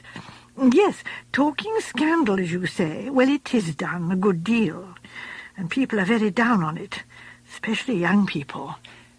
My nephew, who writes books, and very clever ones, I believe, has said the most scathing things about taking people's characters away without any kind of proof, and how wicked it is and all that, but what I say is that none of these young people ever stop to think. They really don't examine the facts. Surely the whole crux of the matter is this. How often is tittle-tattle, as you call it, true? And I think if, as I say, they really examined the facts, they would find that it was true 9 times out of 10. That's really just what makes people so annoyed about it." "The inspired guess," said Sir Henry. No, not that at all. It's really a matter of practice and experience.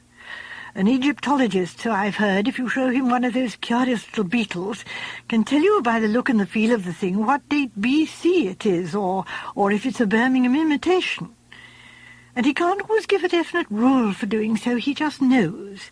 His life has been spent handling such things. And that's what I'm trying to say, very badly, I know. What my nephew calls superfluous women have a lot of time on their hands, and their chief interest is usually people. And so, you see, they get to be what one might call experts. Now, young people nowadays, they talk very freely about things that weren't mentioned in my young days, but on the other hand, their minds are terribly innocent. They believe in everyone and everything. And if one tries to warn them ever so gently, they tell one that one has a Victorian mind. And that, they say, is like a sink. After all, said Sir Henry, what is wrong with a sink? Exactly, said Miss Marple eagerly. It's the most necessary thing in any house, but of course not romantic. Now, I must confess that I have my feelings like everyone else, and I've sometimes been cruelly hurt by unthinking remarks. I know gentlemen are not interested in domestic matters, but I must mention my maid Ethel, a very good-looking girl and obliging in every way. Now, I realized as soon as I saw her that she was the same type as Annie Webb and poor Mrs. Brewitt's girl. If the opportunity arose, mine and thine would mean nothing to her. So I let her go at the month, and I gave her a written reference saying she was honest and sober. But privately I warned old Mrs. Edwards against taking her, and my nephew Raymond was exceedingly angry and said he'd never heard of anything so wicked.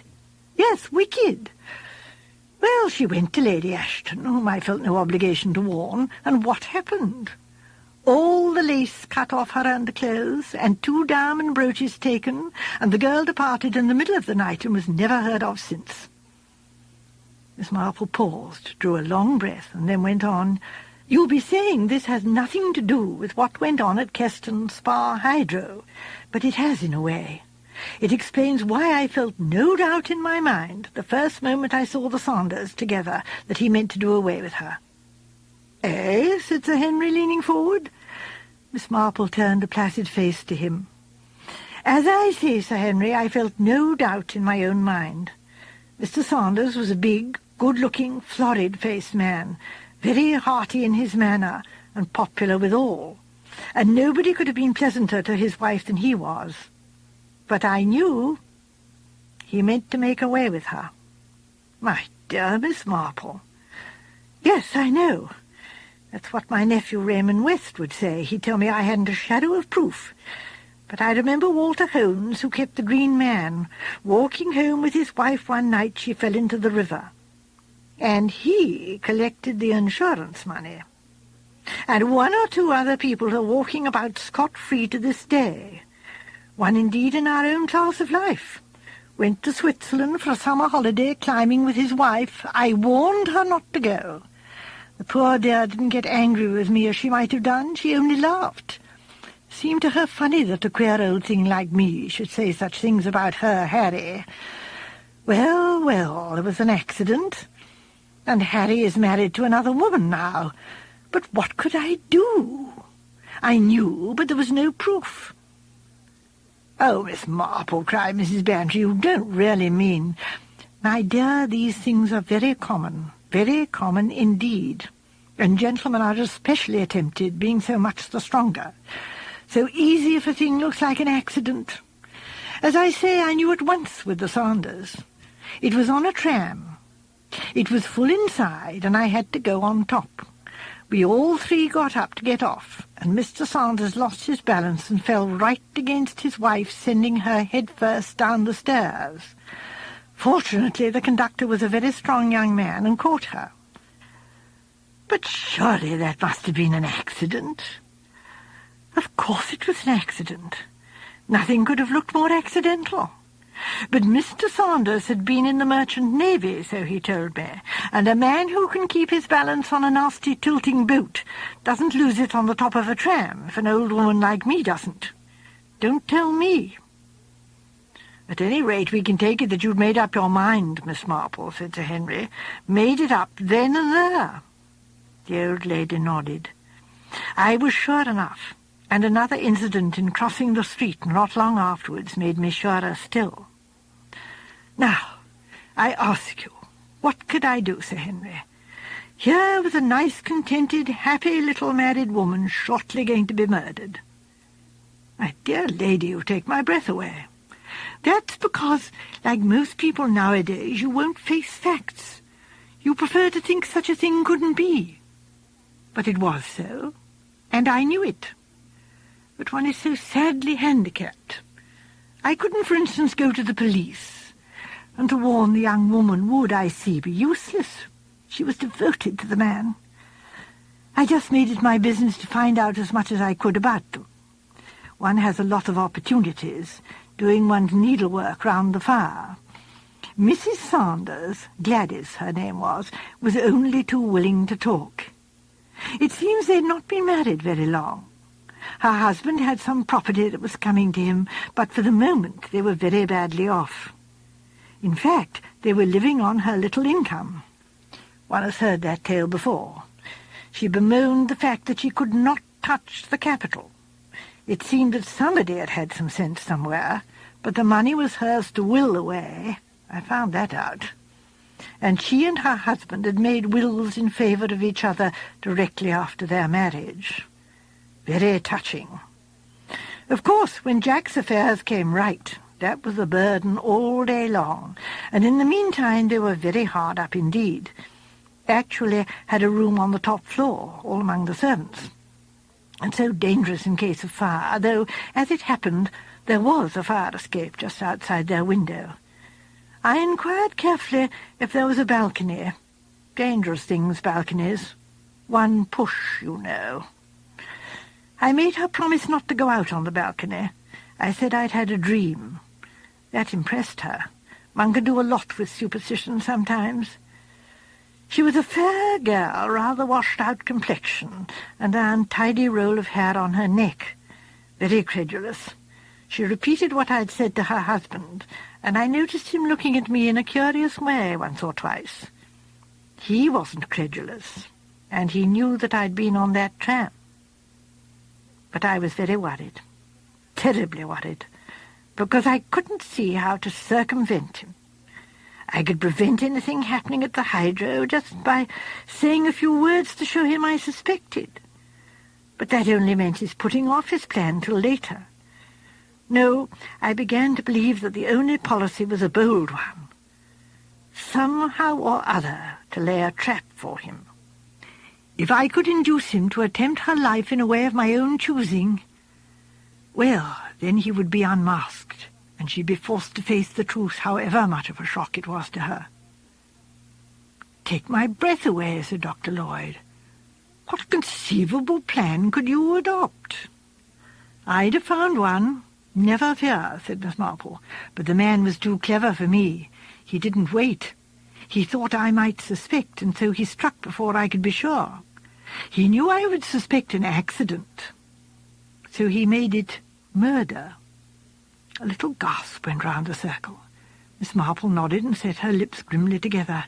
I'm afraid I've put that rather abruptly. I must try and tell you exactly what occurred. I've always felt very bitterly about it.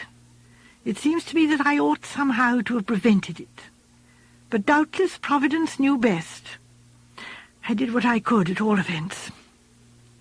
There was what I can only describe as a curiously eerie feeling in the air. There seemed to be something weighing on us all, a feeling of misfortune. To begin with, there was George, the hall porter. He'd been there for years and knew everybody. Bronchitis and pneumonia, and passed away on the 4th day. Terribly sad. A real blow to everybody. And 4 days before Christmas, too. And then one of the housemaids, such a nice girl, a septic finger, actually died in 24 hours. I was in the drawing-room with Miss Trollope and old Mrs. Carpenter, and Mrs. Carpenter was being positively ghoulish, relishing it all, you know. "Mark my word," she said, "this isn't the end. You know the saying, 'Never two without three.' I've proved it true time and again. There'll be another death, not a doubt of it. and we shan't have long to wait. Never 2 without 3. As she said the last words, nodding her head and clicking her knitting needles, I just chanced to look up, and there was Mr. Saunders standing in the doorway. Just for a minute he was off guard, and I saw the look in his face as plain as plain. I shall believe till my dying day that it was the ghoulishness, Mrs. Carpenter's words, that put the whole thing into his head.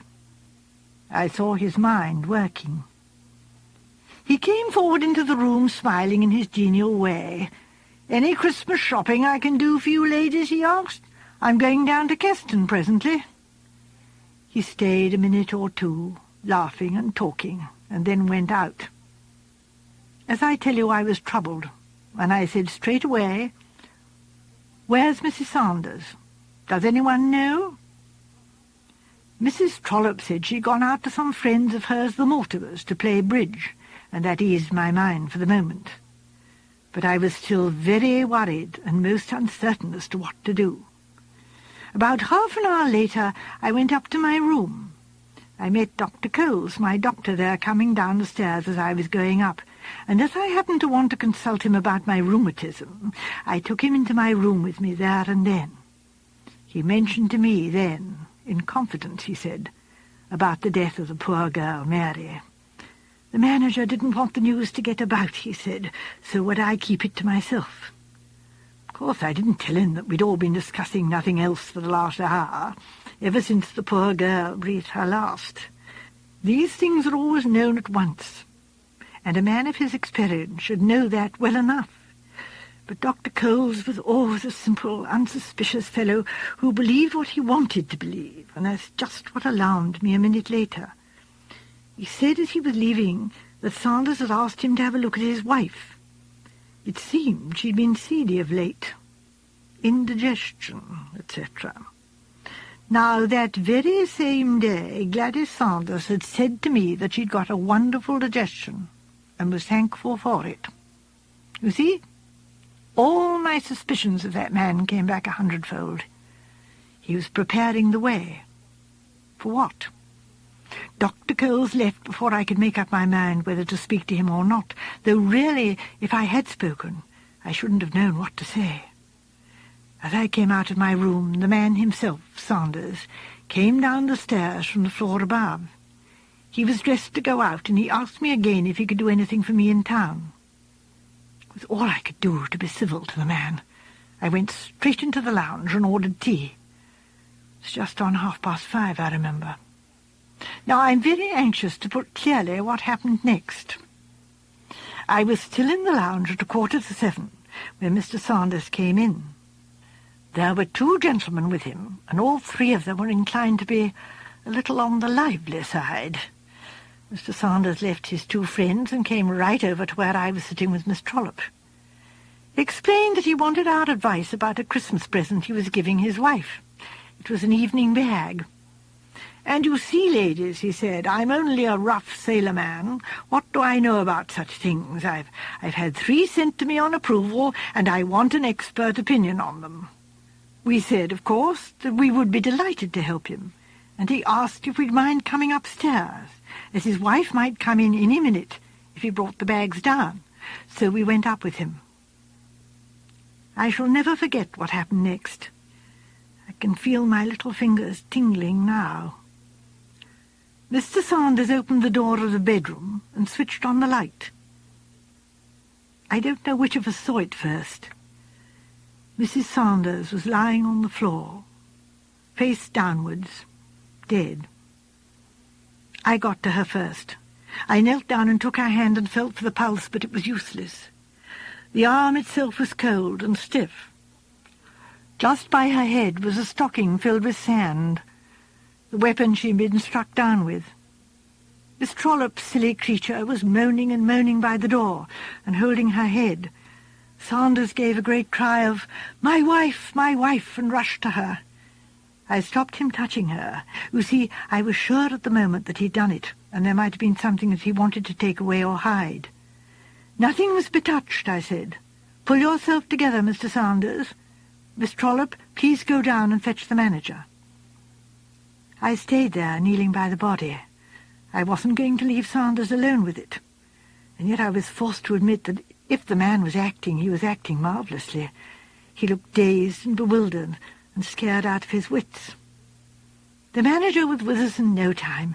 He made a quick inspection of the room, then turned us all out and locked the door, the key of which he took.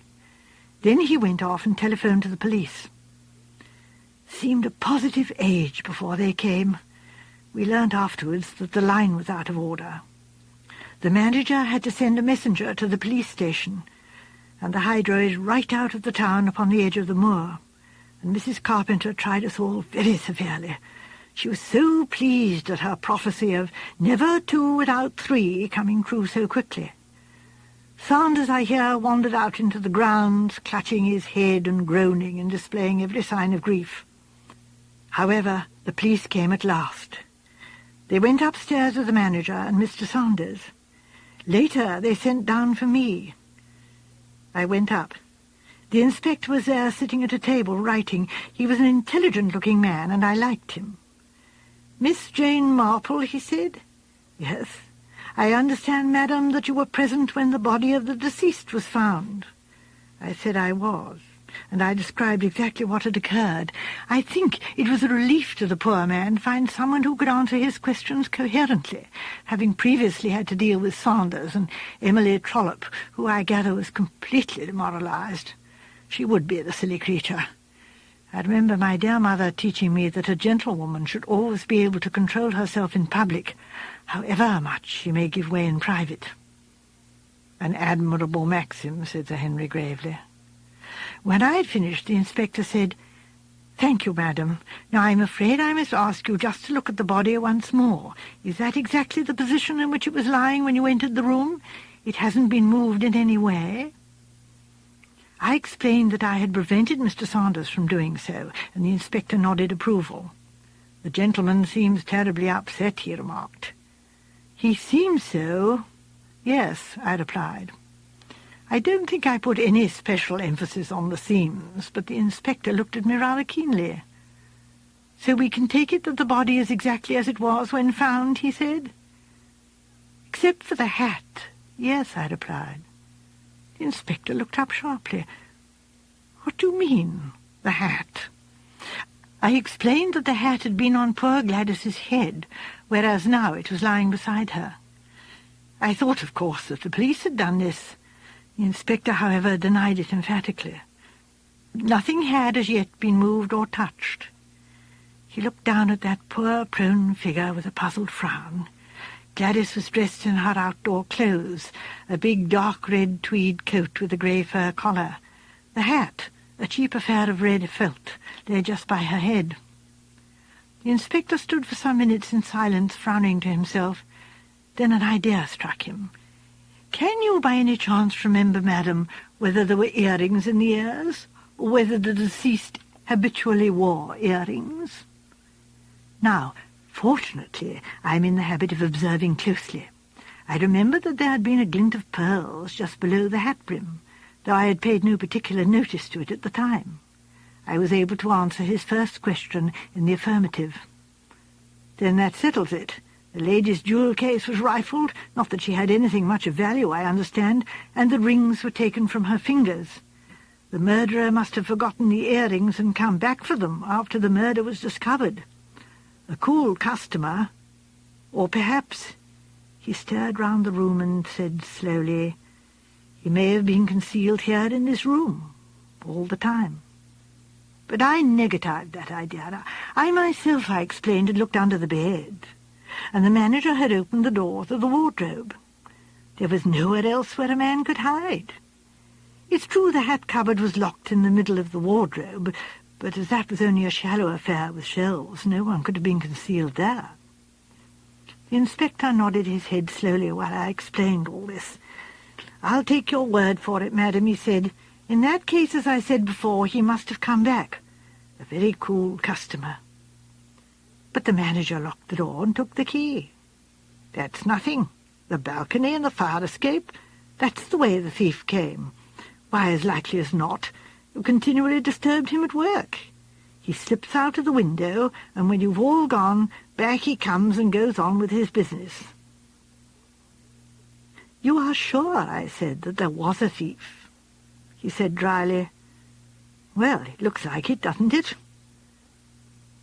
But something in his tone satisfied me.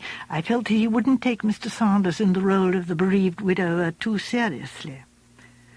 You see, I admitted frankly I was absolutely under the opinion of what I believe our neighbours the French call the idée fixe. I knew that that man, Saunders, intended his wife to die. What I didn't allow for was that strange and fantastic thing, coincidence.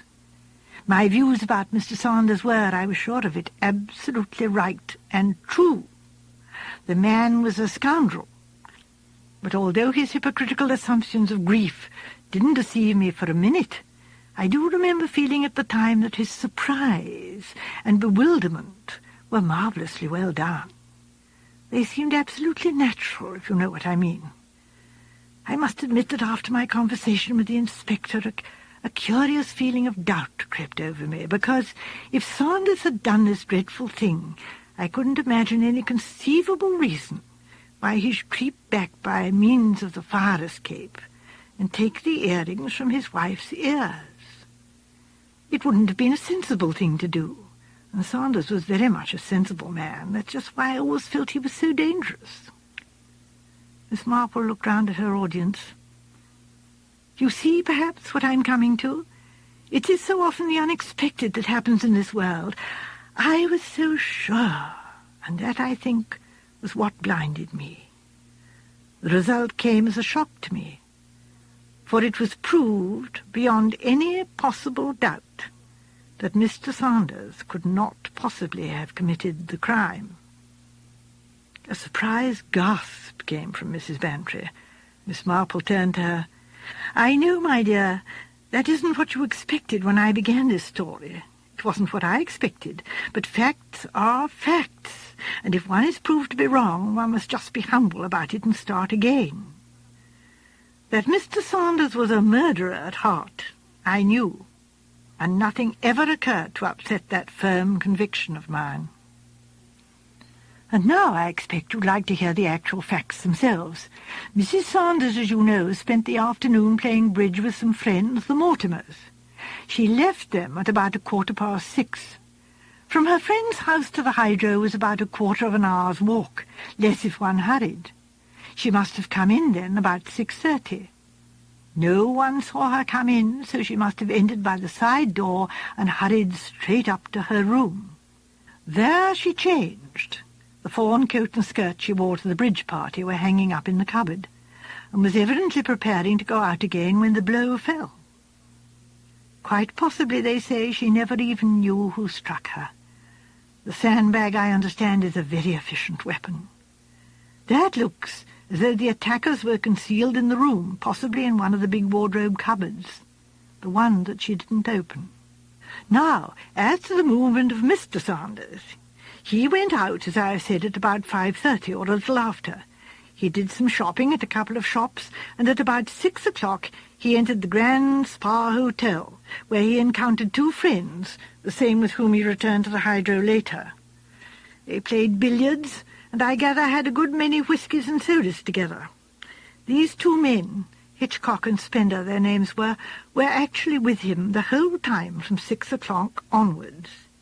They walked back to the hydro with him, and he only left them to come across to me and Miss Trollope. That, as I told you, was about 6:45, at which time his wife must have been already dead. I must tell you that I talked myself to these 2 friends of his. I did not like them. They were neither pleasant nor gentlemanly men, but I was quite certain of one thing, that they were speaking the absolute truth when they said that Saunders had been the whole time in their company. There was just one other little point that came up. It seems that while bridge was going on, Mrs. Saunders was called to the telephone. A Mr. Littleworth wanted to speak to her.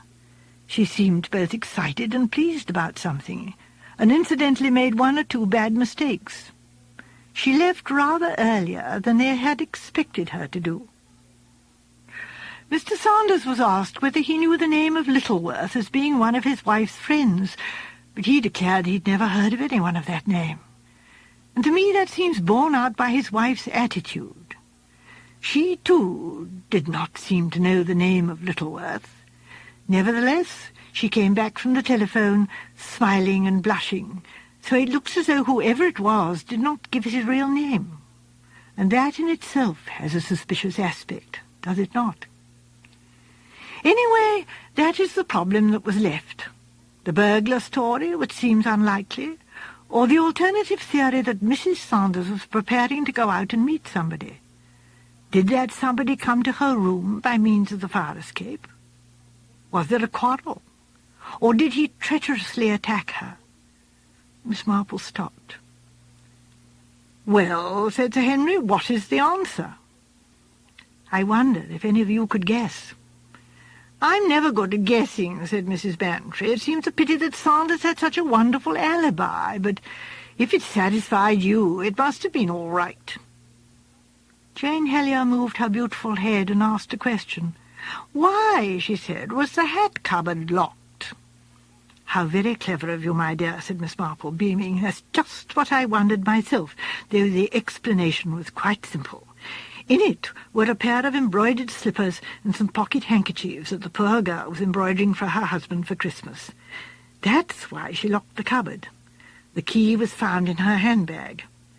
"Oh," said Jane, "then it isn't very interesting after all." "Oh, but it is," said Miss Marple. "Just the one really interesting thing.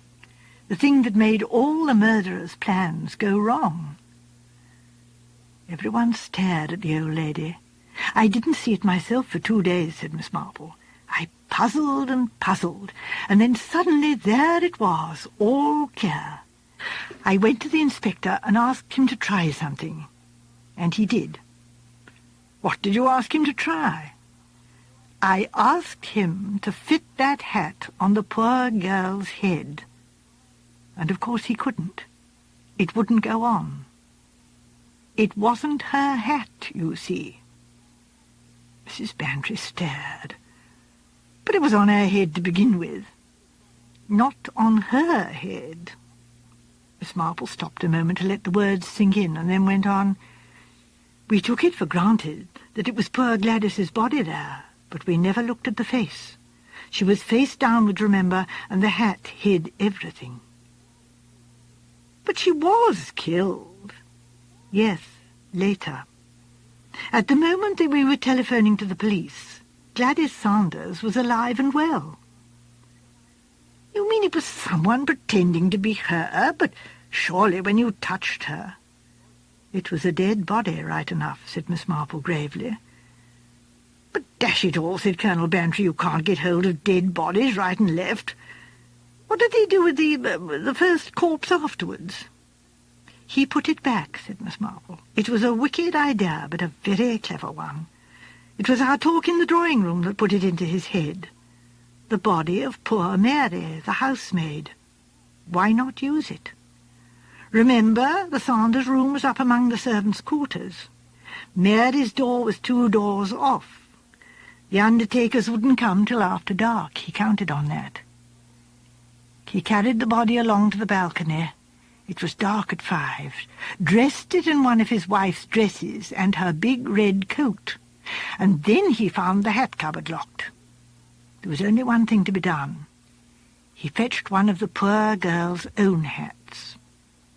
No one would notice. He put the sandbag down beside her. Then he went off to establish his alibi.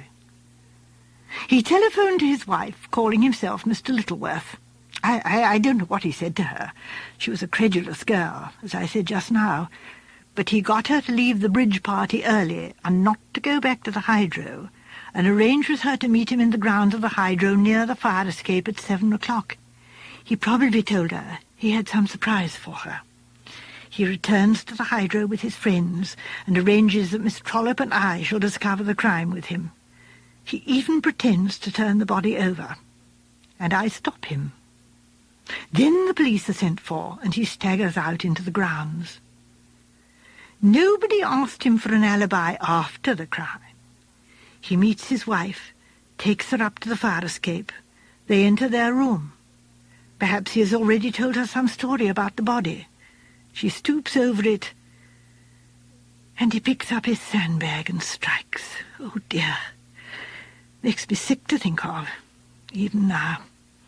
Then quickly he strips off her coat and skirt, hangs them up, and dresses her in the clothes from the other body. But the hat won't go on. Mary's head is shingled. Gladys Saunders, as I say, had a great bun of hair. He is forced to leave it beside the body and hope no one will notice. Then he carries poor Mary's body back to her own room and arranges it decorously once more. "It seems incredible," said Dr. Lloyd. "The risks he took. The police might have arrived too soon." "You remember the line was out of order," said Miss Marple. "That was a piece of his work. He couldn't afford to have the police on the spot too soon. When they did come, they spent some time in the manager's office before going up to the bedroom. That was the weakest point. The chance that someone might notice the difference between a body that had been dead 2 hours and one that had been dead just over half an hour.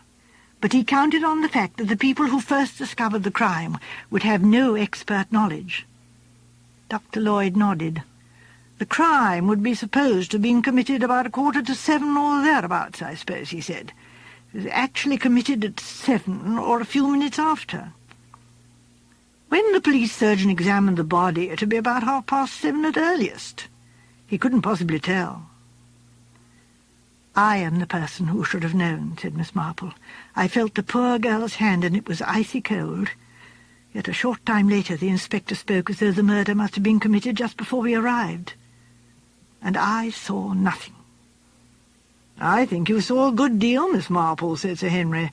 "The case was before my time. I don't even remember hearing of it. What happened?" "Saunders was hanged," said Miss Marple crisply, "and a good job, too. Never regretted my part in bringing that man to justice.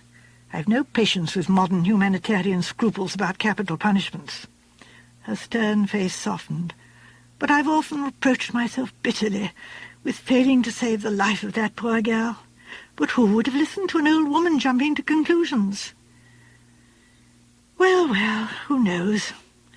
Perhaps it was better for her to die while life was still happy than it would have been for her to live on, unhappy and disillusioned, in a world that would have seemed suddenly horrible. She loved that scoundrel and trusted him. She never found him out." "Well, then," said Jane Heller, "she was all right, quite all right. I wish—" Miss Marple looked at the famous, the beautiful, the successful Jane Heller, and nodded her head gently. "I see, my dear," she said very gently. "I see."